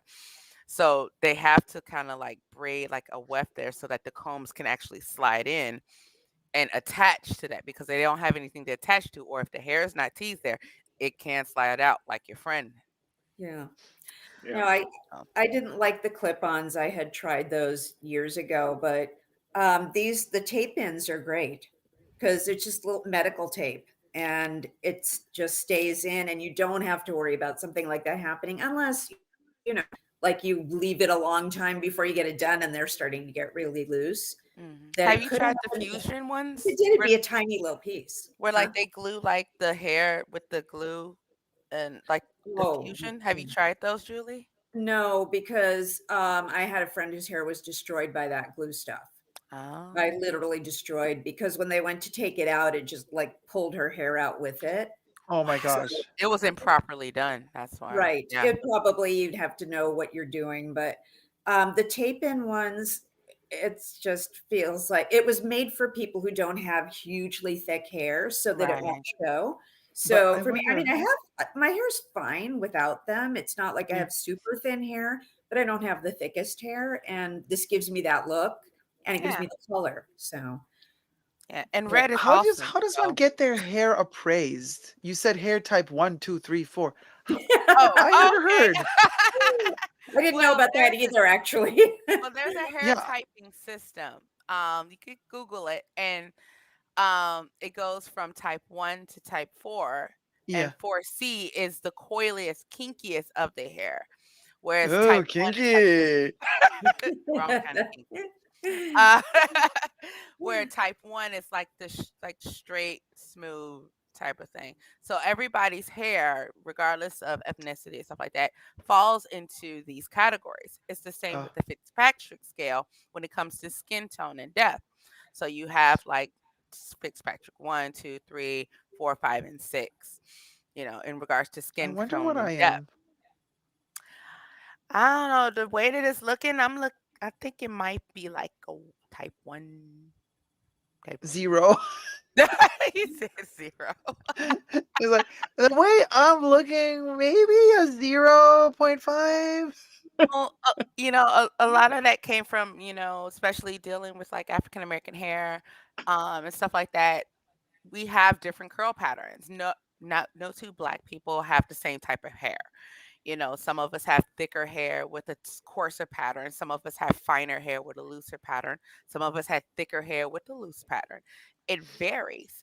So with the typing scale, I think it was I forgot the guy's name. It was like Andre something. It was came about in like the 90s, where basically typing everyone's hair. Not based on race and everything, but just like from the straightest of the straight to the curliest, kinkiest of the curly. And so based on that, depends on how heavy your Okay. extensions Yeah. can be. Yeah. Me personally, I like to take mine off when I get home Yeah. because I like to let my scalp breathe. I like to keep my edges. Uh, so, I look at it as a form of fashion, just like if I'm taking my makeup off at the end of the day, I'm taking my hair off. But I'm also still nurturing my skin. I'm I nurturing sort of my Yeah. keep scalp and my hair. I And sort of hair keep is my makeup heavy. off. I have my eyeliner tattooed on, actually. Oh, how did that go? Fine, actually.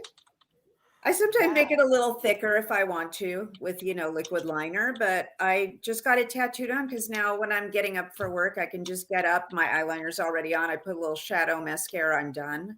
Julie, Wow. that is so punk badass. I love it. That I would not let a needle near my eye at all. You the real MVP. My sister did it before I did. She was the one who gave me the Oh, idea. she was the guinea pig. Yes. Oh wow. And I It's like I had picking my up. eyebrows done too, but they faded a lot, so I fill them in. But the Oh, eyeliner stayed really good. So wow. And It's and so how come? How crazy. did you like they tattooed the? How come it didn't hurt? Right? Like It hurts it hurts a little bit, but honestly, when I first went in, I had my brows, my eyeliner, and my lips done, and the brows didn't hurt that much at all. The eyes were not that bad. They put a little numbing gel on. It was not that bad. The lips, I thought I was going to die. Wait, they tattooed your lips? I had them well, it's faded now. I wear lipstick again, but I had them put like a rose color so that because my lips tend to be very pale by themselves. And as long as she was doing it, she was giving me a break if I got everything done. So I said, okay, yeah, let's do the lips a rose color. Oh my God, the pain from the lips. It was the eyes were nothing. The eyes were nothing compared. I just said after we were done, I'm like, that's never happening again. I don't care. Did they numb the lips? Right. Like, yeah. They did Did numb they the numb lips. the lips or give you lidocaine They or anything did, like and that? it didn't. They did, and it didn't matter. It worked fine for the eyes and the eyebrows, but it did not work for the lips. Or if it did, I can't imagine what it would have felt like if it didn't work. well, with any type of procedures done on the face, they usually put like a numbing They cream did. on, like lidocaine, and they Yeah. leave it on for like about 20, 25 minutes, depending on your sensitivity. They did, and we thought that it was okay. And when she started doing the lips, it was like there was nothing, there was no amount of numbing she could do that was working. So I guess they're just, on me at least, it's way more sensitive area. Try So, Korean lip tints. Don't tattoo your mouth no more. oh no, it's already faded away. I did that a long time ago, Oh but my the one that goodness. lasted was the eyeliner. Wow. Have I you done mean, microblading too? Not yet, no. Oh, I do need to do something about my brows, but I just I stick just with get the them pomade threaded now. gel. I mean, just get that little Chanel palette I got. Just paint them on, girl. It's fun. But if you have to rush to work, I get it. Like it needs Yeah. time. You're like, I can't be bothered waking up even half an hour earlier than I want to, and then for the eyebrows, like I get it. My mom used to perfection her morning routine to go to a point where I don't know how she managed, like literally half an hour waking up, coffee, rushing to the what you might call it, to the where she gets picked up and done. And I'm like, how do you do it? She's like, well, it's like a whole routine. You actually start already preparing the night before. Yep. So the hair is done the night before. I'm like, I would wake up with greasy hair. I can wash my hair right before going to bed, and then I'll wake up the next morning and it's greasy. Really? Yeah. Yeah. See, I can wash my hair the night before. It's okay. Y'all be mad at me. I wash my hair every 2 weeks. That's good. It's really healthy not to wash the hair off. That is And actually really sometimes good for every your 3 hair. weeks. But it's also because it doesn't it's not, my scalp isn't as oily. So, even though it is correlated that pattern, it does take a bit of time for that oil from the scalp to come down to the hair shaft. So I'm usually adding topical oils, like, Yeah. those things If to I add, my I hair. sometimes add oil to the tips, just the tip, Mhm. but but I but You see Christian's like, oh my God.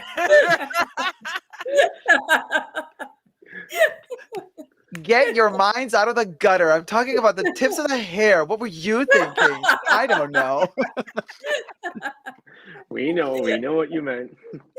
Oh, good. Yeah. Right. So, but then if I put oil like up here, like, I mean, it would just be like the hair would be like, girl, like what? I don't like don't do it. I'm gonna do it for you in half an hour. My scalp is like oily. I wash And my the hair funny first. thing is, when I use hair powder, like that dry powder thing for the hair, like dry powder, even that doesn't work, you guys, because I put that on and then like 1 hour later, it's like the powder starts absorbing the fat and then that gets oily. I just Especially if get you a put straight mushy. wigs. FYI. You can use dry shampoo to freshen up the inside of your wigs. Just FYI. Yeah, the inside. Mhm. Yeah, but it goes towards the scalp. It kind of moves. It shifts as the hair moves. You can't just like say I'm gonna detach it an inch or two away from the scalp and then just put it there. It kind of like falls into place at a certain point. You know what I mean? Well, actually, you can. Bobby pins. Yeah, they actually do have some units that have like a front, what's called a frontal lace front, and you can like, you know, base base it on your scalp or something like that. And some people literally put it a little back, especially if they have like alopecia where like their edges, like their hairline has disappeared. So they have kind of like what I like to call the king tut forehead. So it kind of goes back because of the alopecia. And so they do literally secure their wigs down like that. Okay, but wait, but you're talking about me wearing a wig. Yeah. Okay, so okay, so wearing a wig, I sometimes like, do what my little wiglet, for the live streams where I'm like have the short little pony in the front, or sometimes I wear like the blonde one or whatever. But I get so itchy under that stuff. Again, because my scalp needs to breathe. Like, I'm the type of person, also when I wear a cap, I get a headache. Any sort of pressure point on any part of my head, I cannot stand it. And sometimes, because my hair is so long, the weight of the hair pulling on my head, I get a headache from that as well. Do you braid up your hair before you put the wig on? Do I No. wait, do I like twirl it, twist it, and pin it down? Yeah, either pin it down or braid it back. No, I don't braid it back, but I do pin it down. Yeah. I do pin it down. But listen, but the thing is, like, let's say I'm at home. Oh, hold on. Let me pop JJ Diaries cherry now that the smoke is gone. JJ, there you are. JJ Diaries, thank you so much for the super chat. I'm gonna pop your cherry right now, girl. Are you ready, girl? Okay, girl. Oh my gosh. Woo! Child, let me tell you. Yes, queen. We popped another one. I love doing this. It's so much fun. So thank you so much, JJ Diaries. I told you we were going to pop your cherry a bit later. Now that the smoke was gone, the smoke detector can, and plus the next New Year is coming in 15 minutes, you guys. We're going to celebrate the next. Yeah, it's still not over, you guys. The world is still celebrating New Year. And also what I wanted to say is I get this like headache. So let's say I let the hair down, right? Which I usually don't do because I'm walking about the house and I gotta do stuff, and it's just always in my eyes. So I do kind of tend to kind of at least shift it to the back and I pin it or something. But if it hangs, right, it kind of pulls and I get a headache. And the only way that I can avoid getting that headache is if I lift it up and I do my little chignon right up there. Yeah, that you need a trim. You need a dusting, you need a trim. Your layers have grown out. You got a little weight to those ends, so you need a little. You're calling me fat, girl. No, honey, you're trimming the hair, not the waistline, darling. The waistline. Let me tell you. I'm one of those more, at the moment, the lockdown has made us more round and cozy. So for those who prefer more cozy, I am cozy. I prefer saying cozy. Wait, so who has New Year's Eve now? Hold on. Again, we have the US, and we are going to celebrate American Samoa and two more regions of US minor outlying islands and Niue? Niue? Niue? How do we pronounce that? Nyue? Niue. Niue. Alofi, Midway, Pago Pago. All the minor islands.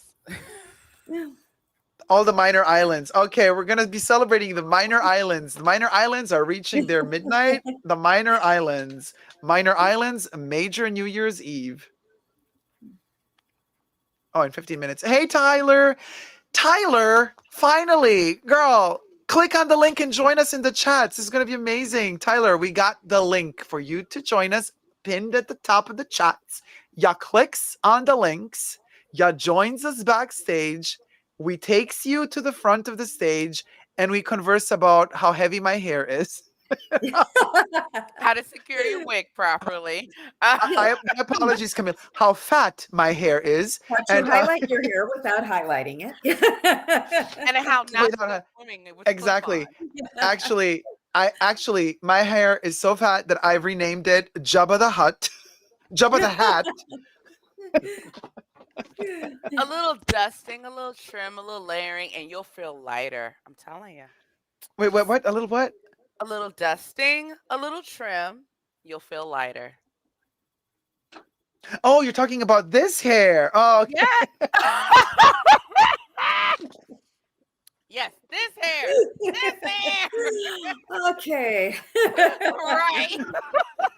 Camille, I can't with you. That mind is always in the gutter. I am a good woman. I was gonna say, let's give Dacob a break with all the fumes and the champagne. That's right.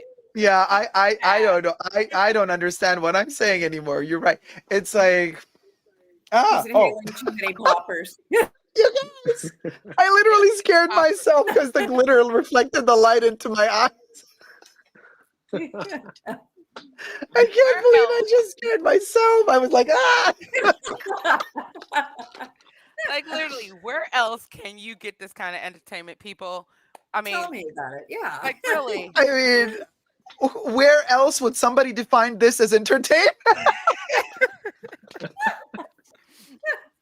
It is. Oh, I'm loving it. Let's just say we're not that hard to please, but we love to please. We are cute and cuddly. We cute and cuddly. We be very cute. We be very cuddly. And has anybody started watching Claws the last season? Claws? No. That was still on? Yeah. They just started. Like it took them over a year because of the lockdown, blah, blah, blah. But they started, the first 4 episodes are out. I am living. So they have a nail salon, but they're like kind of dealing pills at the same time. The girls are so ghetto. I love them. It's kind of based in Florida. Haven't seen it yet. When I will, I'll let you I know. think somebody told me about that show, but I haven't It's seen it good, you guys. And you know what the funny thing is? Like whenever I talk about it, nobody knows about the show, and I'm like, maybe that's the reason why they're gonna cancel it now. But it's so good. I think it's because it's only on Hulu, right? Hulu or Amazon. Yeah. And it's in my little cheapo membership. Tyler says, I love a wiglet. I just throw all my hair in a pony and pin a topper on, and bam, I'm ready for any formal function. Bam. Make sure it's secured now. I love the function part, you know. Any formal function. See, like me, it has to fit the mode of the outfit. The hair has to fit the look, has to fit the nails. Well, when I do wear nails. But my nails are growing back, so yeah. And I mean, the aesthetics, so yeah. Yes, indeed. I remember, you guys, I tried on the Chanel wiglet from the cruise collection. They have wiglets? Oh yeah, they have. Okay, girl. You got to tell me about this wiglet now. girl. No, first of all, it is the joke of the year because it's like wiglet. Call it a wiglet. It's literally like a little comb thing, right? This big metal comb thing, like this big, and attached to it are black silk fringes that are kind of cut asymmetrically, and you just kind of pin it wherever you want on your head, and you have this kind of like straight black silk fringy thing hanging wherever you want it to hang from, with a little frizzy thing on top for around $2,500. What? I could buy 4 wigs with that. Yeah. Hold on. Why do I hear myself double? I don't know. $2,000 for a piece of flip. Yeah. It's yeah. There are some designer things I'm willing to pay up for. That might not be one of them. And that is a waste of money. A waste of time, a waste of craftsmanship. I was shocked because Tyler said, I looked at the wiglet, but she was a little too sparse for me, and it's synthetic. It's in part synthetic and part silk. Tyler, call us, click on the link, join the convo.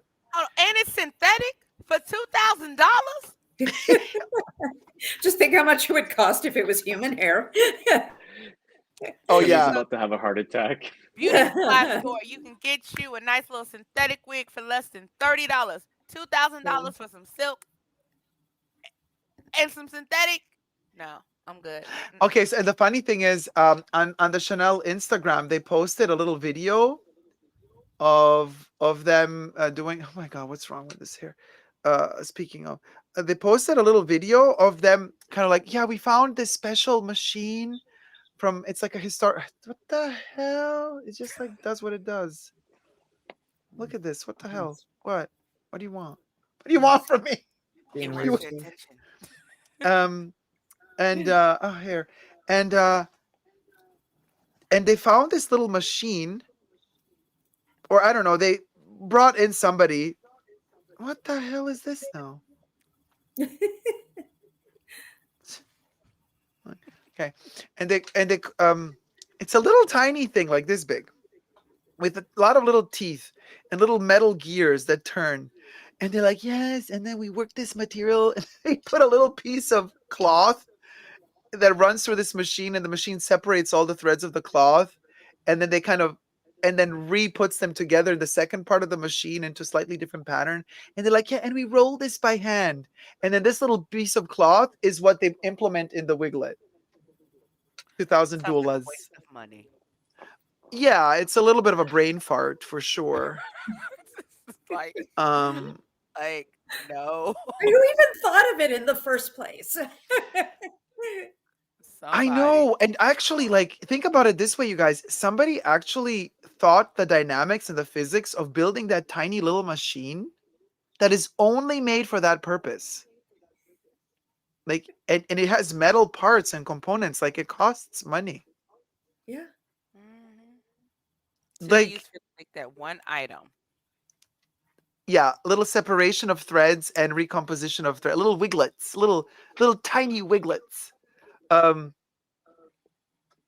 Little expensive wiglets, darling. Little cute, little expensive little knickknacks, darling. Oh, hey, Rich Mitch. Good morning. Why don't you join us in the live? Just click on the links on the tops and then joins us. It puts the lotion in the basket and it joins the live stream.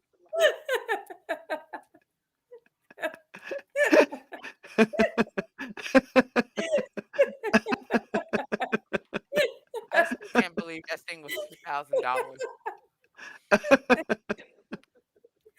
I mean, my couch with the attached chaise costs less than that.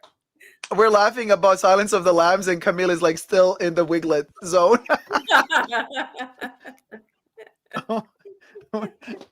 We're like here with Hannibal the cannibal, and Camille is like, okay, listen, Hannibal, hold on a minute. What did you say that wiglet cost? Wait a minute, Hannibal. Hold my Hannibal, hydration. before we feed you the Chianti and yada yada, hold it. What, Chanel? 2000 what? No, Hey, girl, no. make it make sense, darling. Coco, darling, make it make sense. It's just no. I actually, oh wait, they deleted my account. Wait, hold on, but the photo is saved. Hold on, let me show you. And then we had a troll, obviously.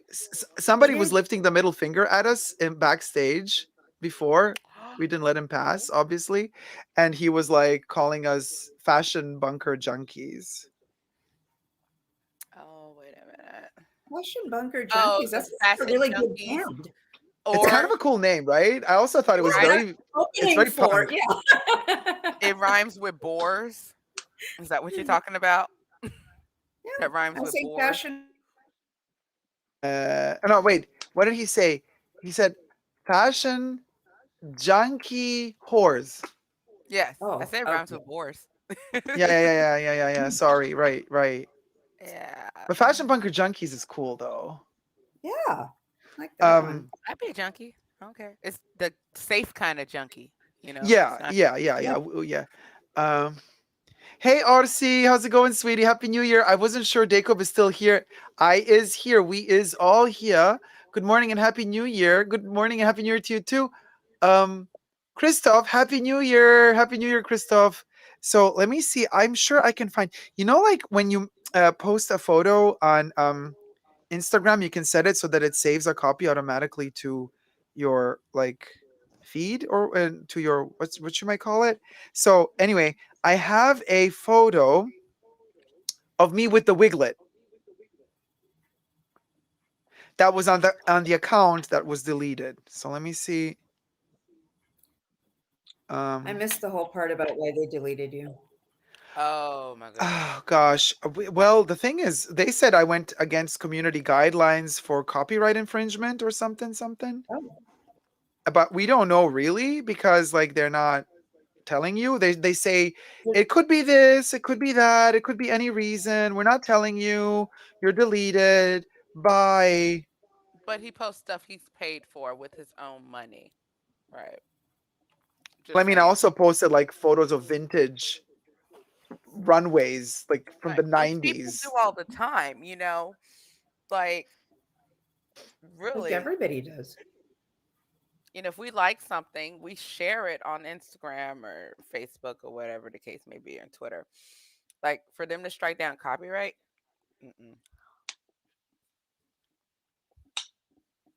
Bizarre, isn't it? ridiculous. Hey, hold on. Why can't I find it? Okay, so um when did the cruise collection launch? Like the 4th of November? Oh, Rich Mitch 8 ball. Why was I ill? He asked Bubbles. Rich Mitch asks, why was I ill? Okay. And then Bubbles answers, you should pay more attention to Dacob and stop asking me questions, Rich Mitch. Oh, but Rich Mitch, are you ill? And why is Bubbles such a bit? Bubbles is terrible. Rich Mitch, what's wrong? Are you doing better now?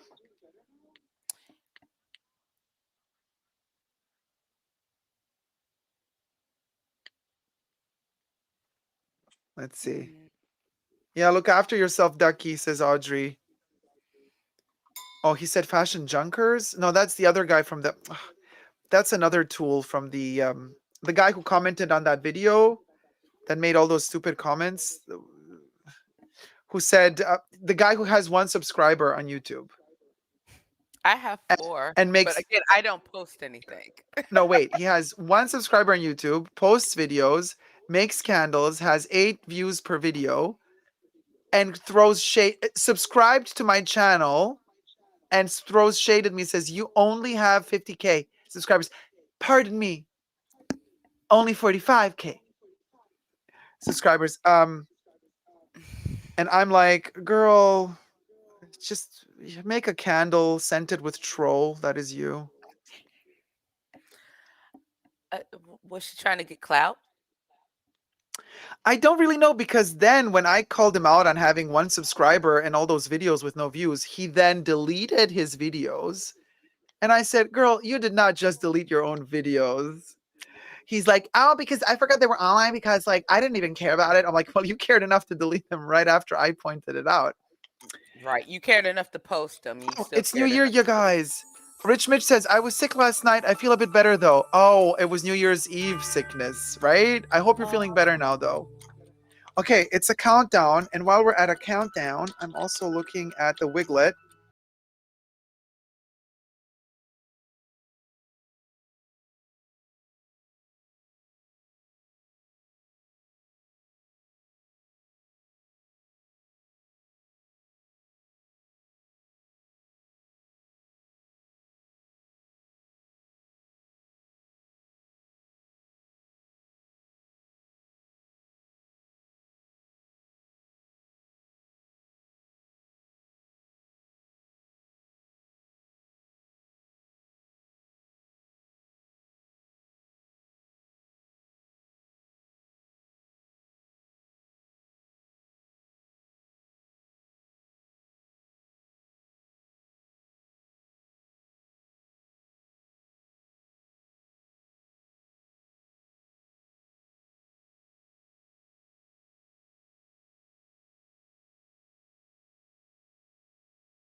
night.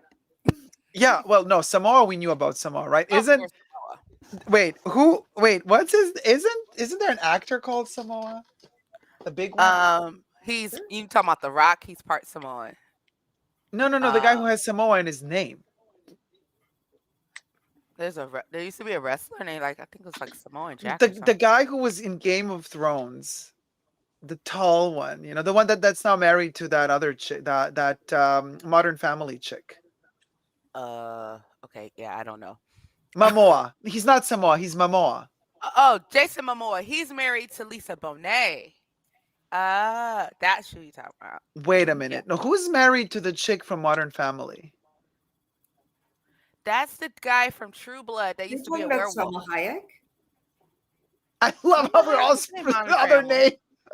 Wait, who? Sofia No, the chick. Vergara was- Sofia Vergara. Sophia. Oh, Who's that's her, Sophia yeah. married to? She's married to the guy that used to play a werewolf on True Blood, if I'm correct. Oh. His name is Joe something. Yeah. Manganiello or something. Oh, Yeah. John Manganiel. Yes. Yeah. He's a daddy. Yeah. Yeah. Yeah.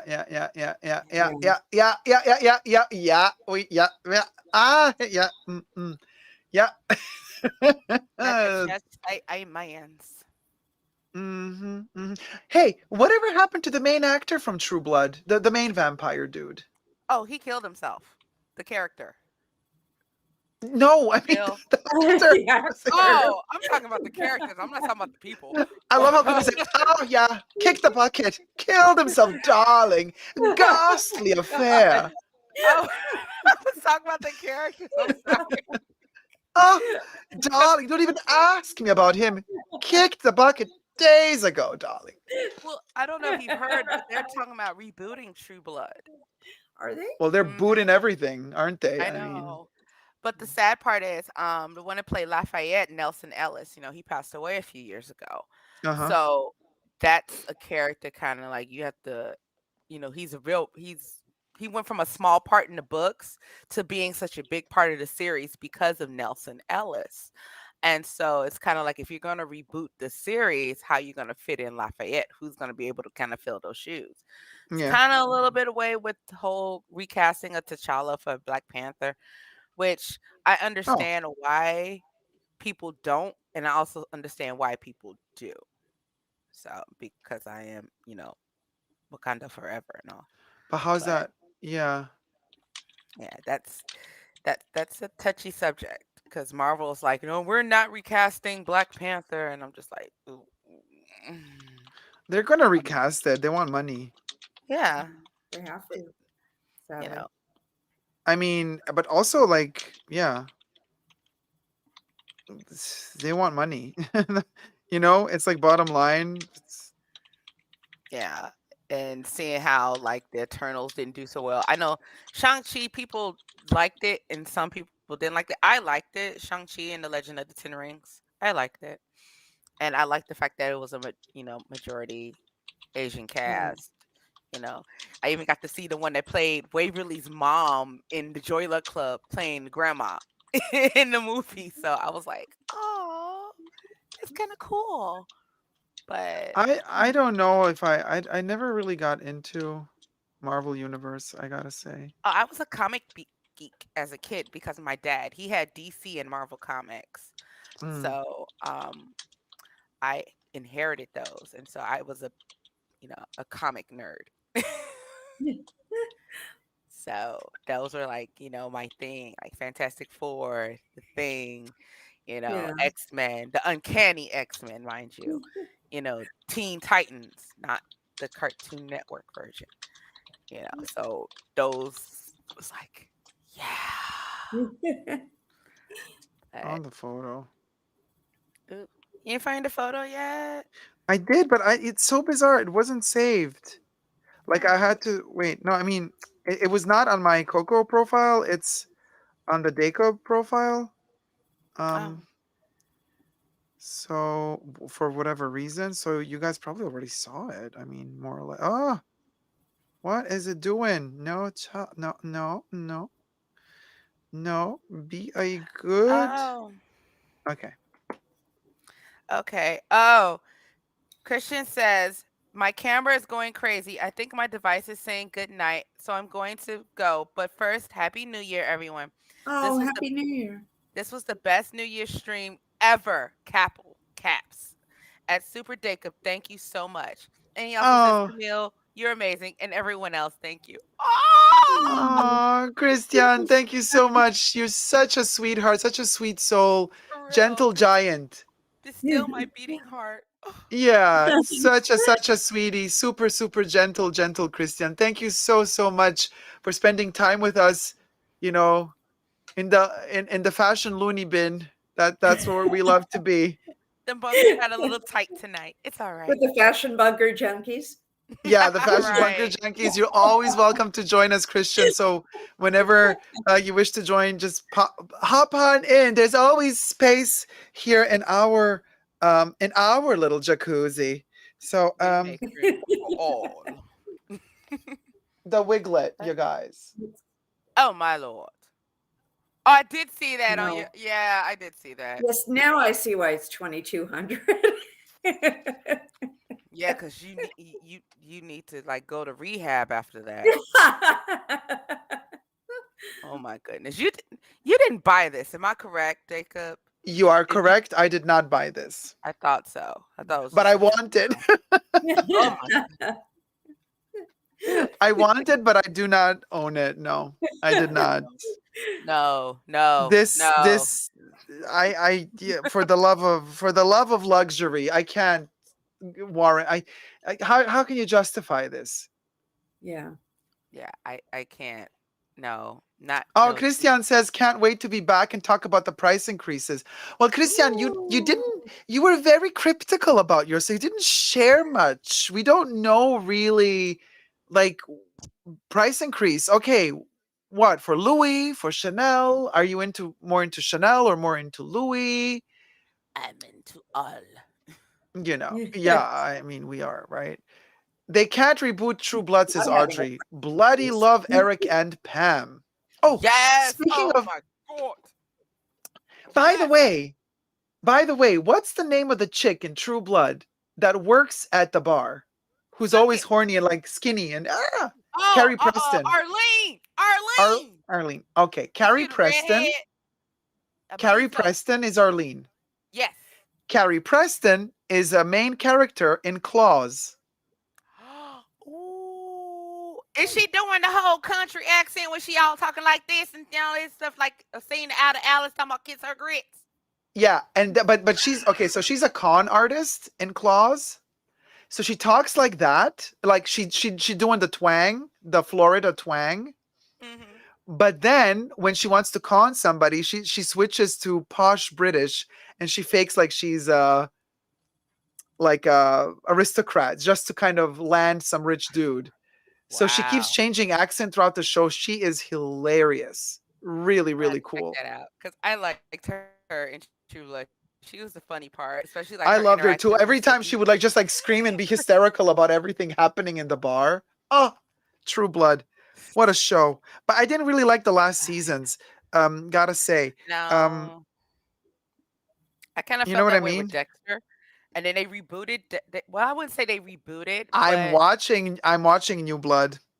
I want to watch that because I want to see how he's handling his dark passenger.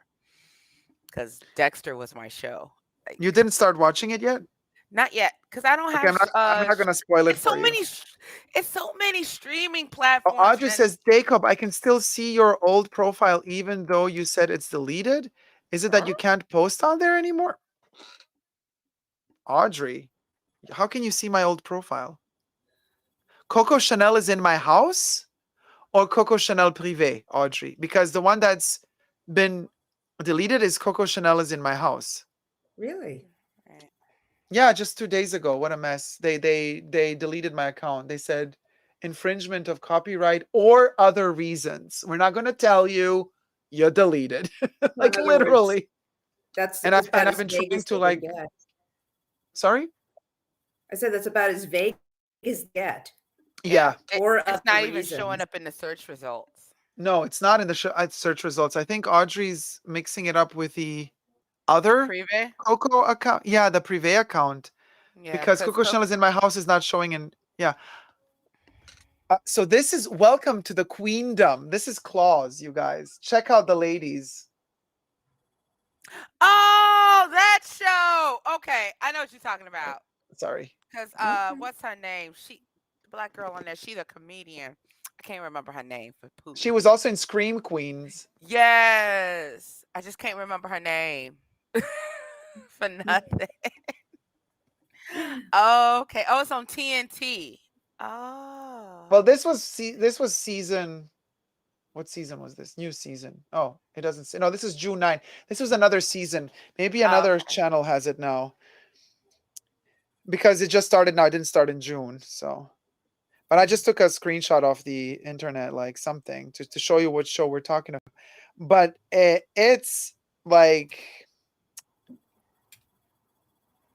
it's the Sex and the City, but gangsta style. It's like gangsta Sex and the City. It's like, look, you know what I mean?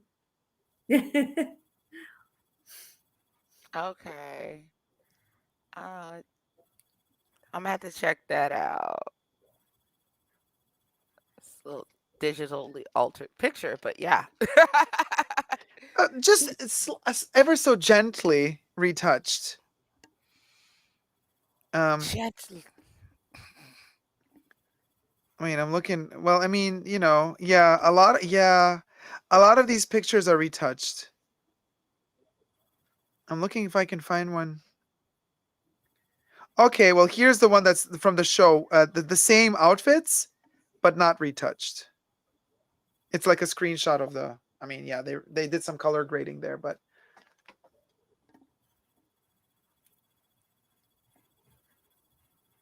Yeah, I'm gonna have to check that show. I know of that show now.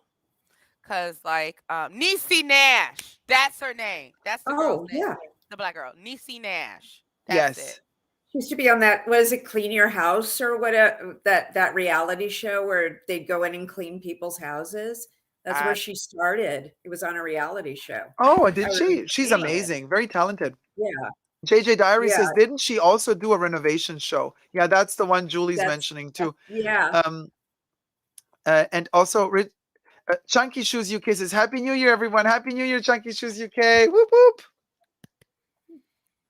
Rich Mitch says, Dacob has so many notifications. Let me tell you, girl.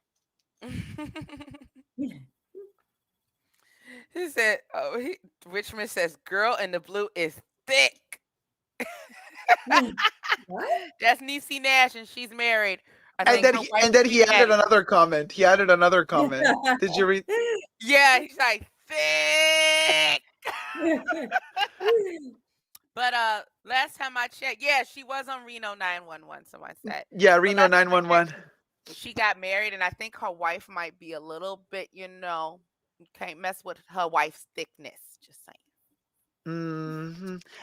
But Rich Mitch is into Rich Mitch is like, send ouds. He likes the oud perfumes. Yeah, Rich Mitch is in love. He likes a lady round and cozy. Like a snicker.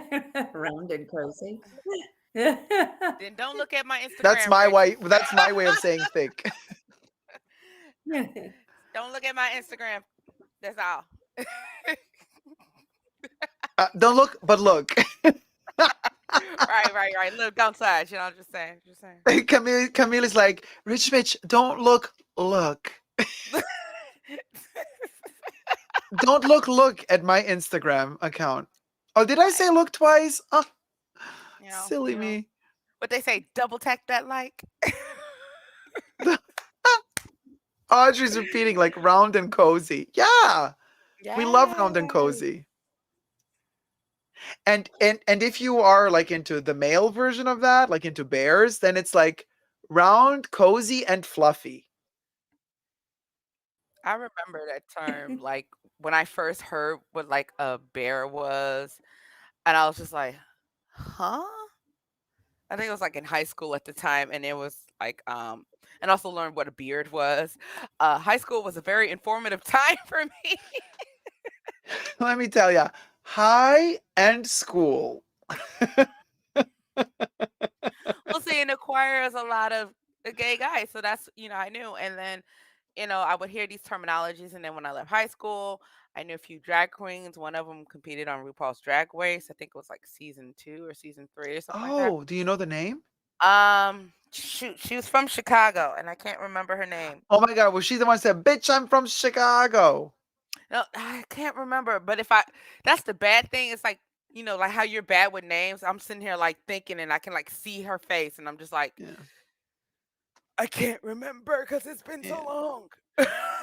But that's how I knew about all like the terminologies and stuff like that because I was hanging around the gay guys. What the term used to be in a day, which I will not use on YouTube because I think it's very discriminatory when it comes to women who are friends with gay men. Oh, gotcha. The two-parter. Yes, you know exactly the 2 words I'm talking about. Bagging. Uh-huh. Yep. Yeah, so it was like that's when I learned all the terms and started, hearing all this stuff, and I was just like, "What the? w- This is new to me. This is like new information. Like, oh, okay." And then when I started working and interacting, there was a lot of guys out there. Of course, years ago, it wasn't, especially black gay men, they were not out like that, like they are now. Yeah. I have one of my friends, Yeah. he's, oh my God, when he came out and he accepted himself, and yes, that boy shines bright like a diamond. And when he Look when at he her slays, quoting. Look at her quoting Riri. of course, and when he slays, I guarantee you, he slays. But I am so proud of that hero. Ooh! Thank you, Andrea. Thank you so much, Andrea. Donated $25. And look at me hanging there like a hoe with those little shoes. Oh my goodness! Thank you But so much, Andrea Myers. I'm gonna pop your cherry. Hold on. ooh, We be popping. We be bopping. All right. Here you go, Andrea. We be popping a cherry. Oh my gosh. Whew. This one really scared me. Every time. I'm like, I don't know why I scare myself every time. But the funniest moment was when I scared myself from the glitter. Just oh my Happy goodness! New Year, Andrea. Thank you so much, sweetie. Woo! So where were we now? Like the blast from the past. Oh, I'm so I oily know, again. right? Let me retouch my oiliness while what were we talking about? Wait. Oh, Riri said yeah, it was I was talking Rihanna. about my friend who, like, when he came out and accepted himself for who he is, I say he shines bright like a diamond, and he does, and he gives Oh, zero, the other word. So, yeah. but it's like when you accept yourself for who you are, you really do give zero. Is that Chanel powder you always use until hot? Yeah. Yeah. Hmm.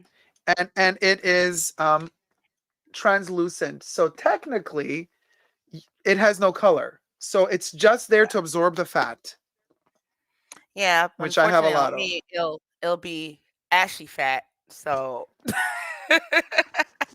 But why? But okay, but the trick is you hydrate first and you oilify, which is kind of counterproductive because like wait, I'm trying to cover up the fat, but then the thing is when I wash the face, I put oil, I mean not oil, but I kind of hydrate it properly so that the skin doesn't think like it's missing fat, so it has to overproduce. hmm So you want it to be a little fat-ish, not too fattish, a little fattish. right. And then it's kind of not going to overproduce sebum. And then you're kind of hydrated and oiled up and all. And then you do the shtick of the, well, no. You put a bit of powder just to dry. And then on top of that, you put foundation. And then on top of the foundation, you put some more powder. Right. I saw that Jackie Anna's been doing that for years, and she talked about in her videos how, like, before she puts foundation on her face, because she is oily, she does like the translucent powder. Well, she uses it in like the Laura Mercier and like the medium deep to like, Mm. kind of keep her shine free because it helps absorb the oils.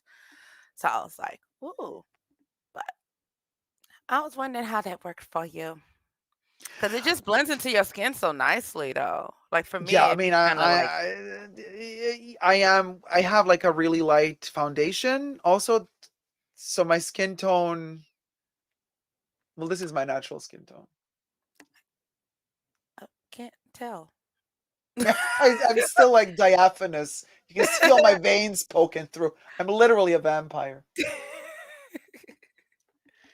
Like literally, look, you can see all my vein, everything. I have nothing, zero pigments. See my veins too. They're like, because it's because of the lighting in here, so I look a little darker than I am.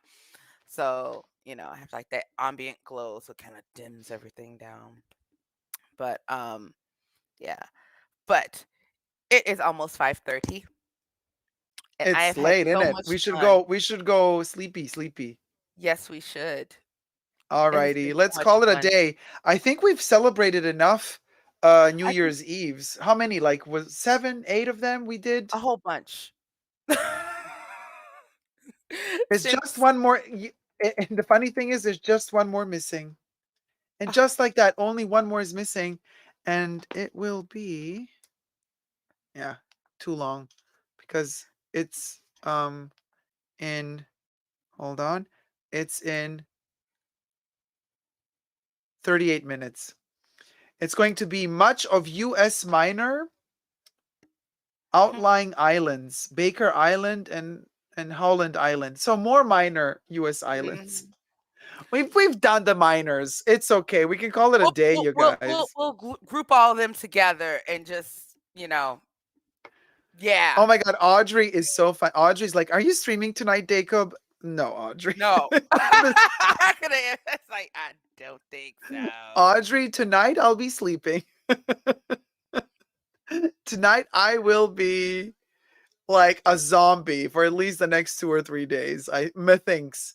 But I will be preparing the Sex and the City video because that gots to go out because we got people waiting, and then Just like that.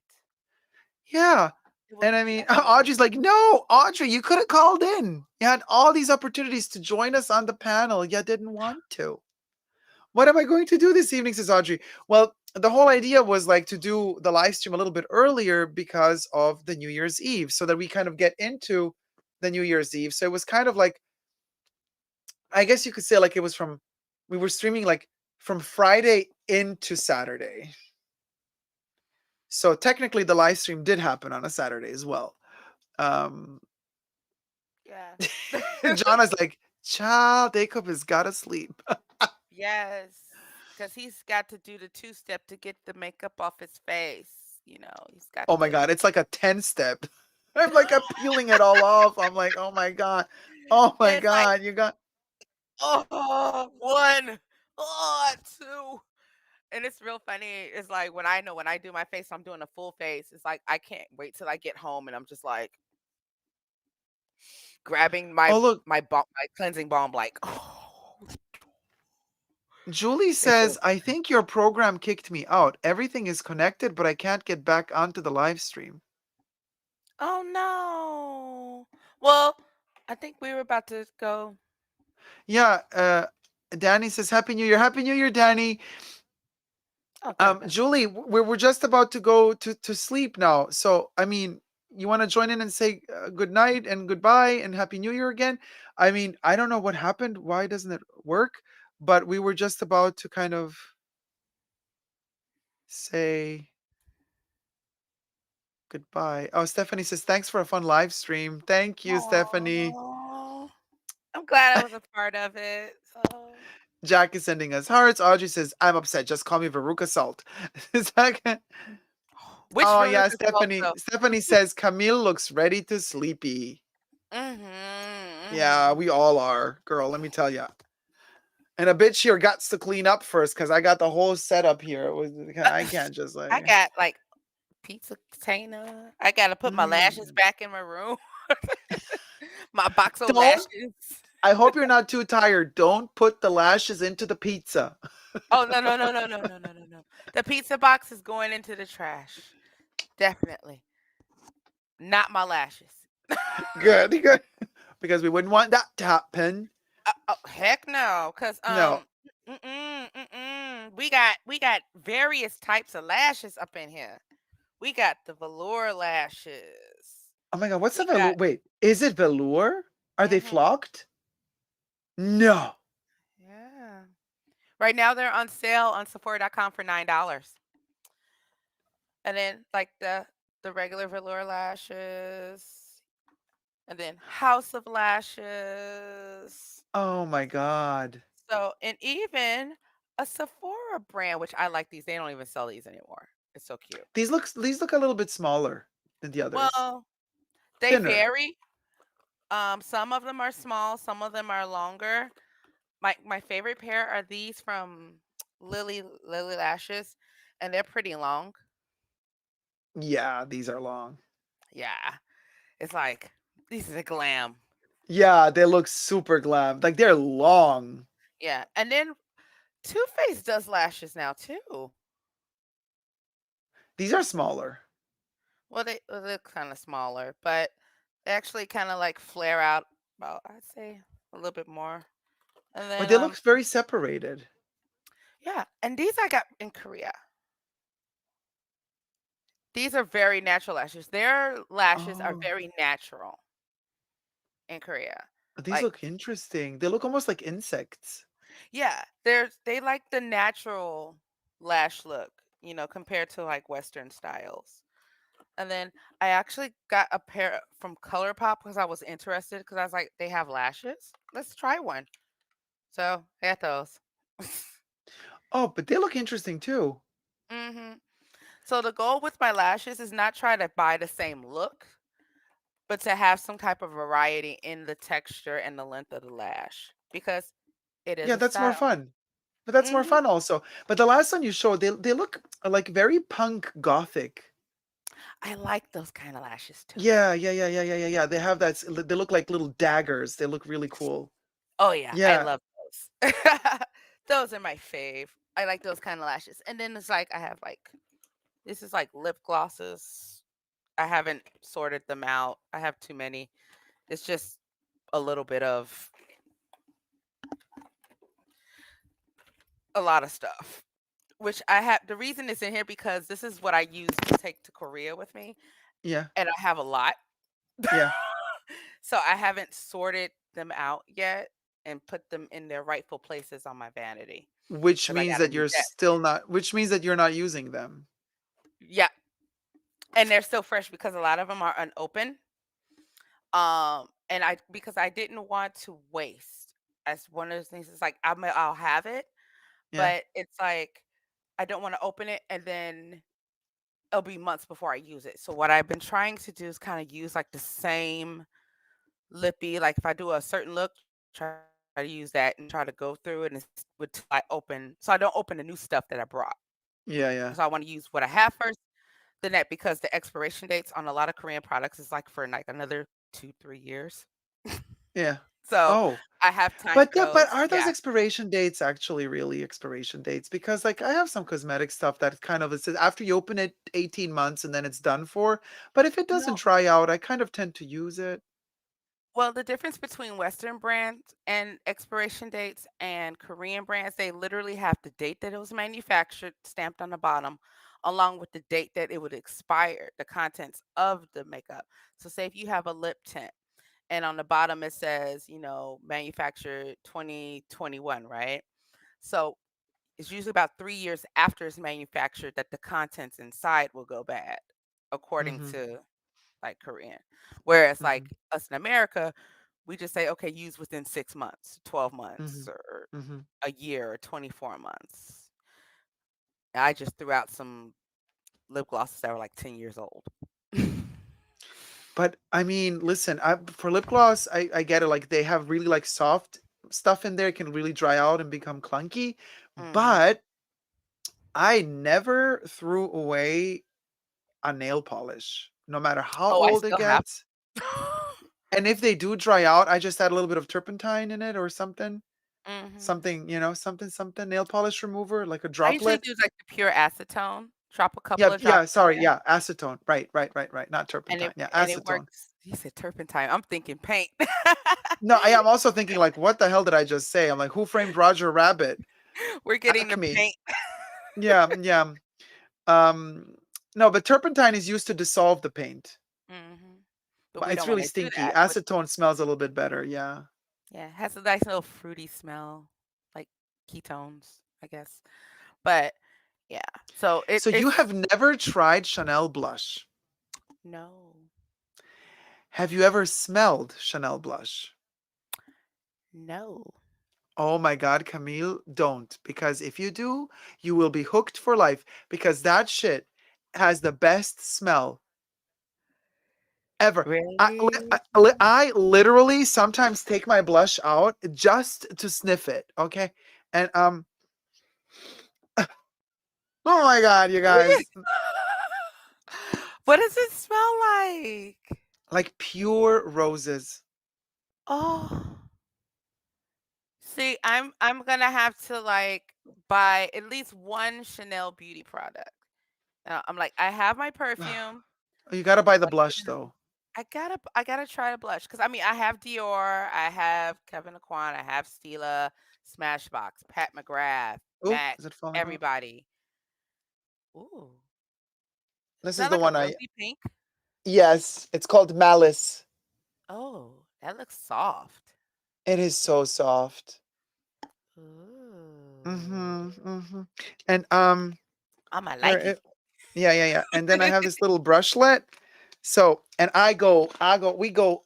Okay, so we rubby, scrubby, rubby. I like we take it, soak it in, girl, and then we go up. Oh, Now, listen, I have a really strong lights here, so this is much darker in real life than it appears here. of course. So, oh,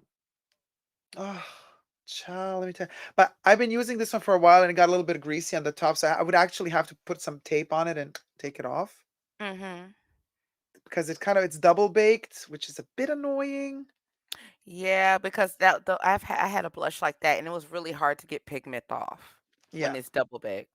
But it looks gorgeous.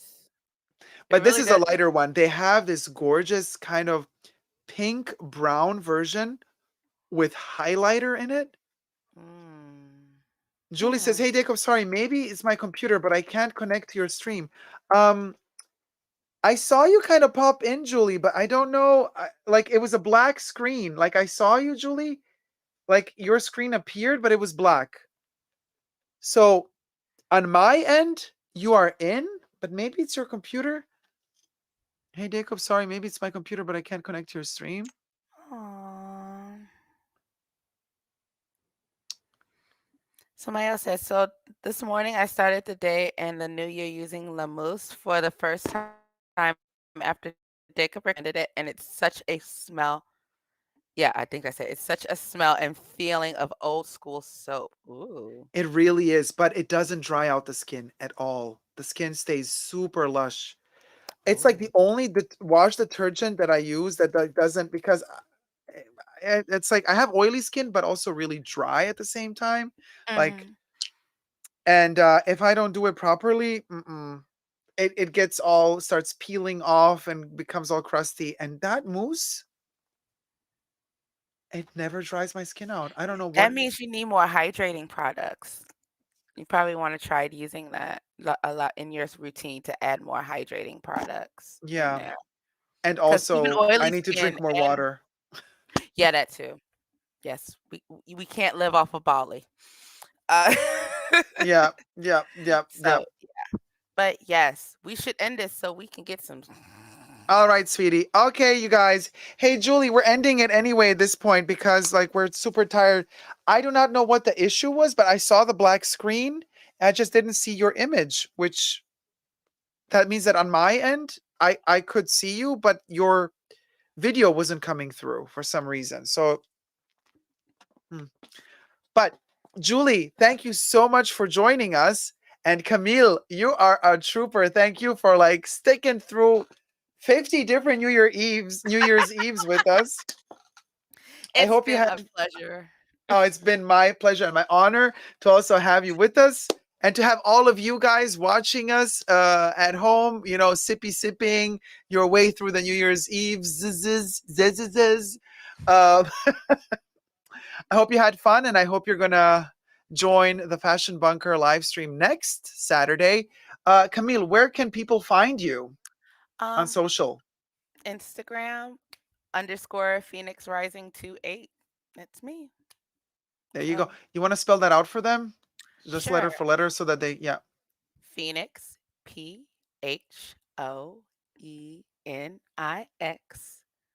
Rising. You should be able to spell that.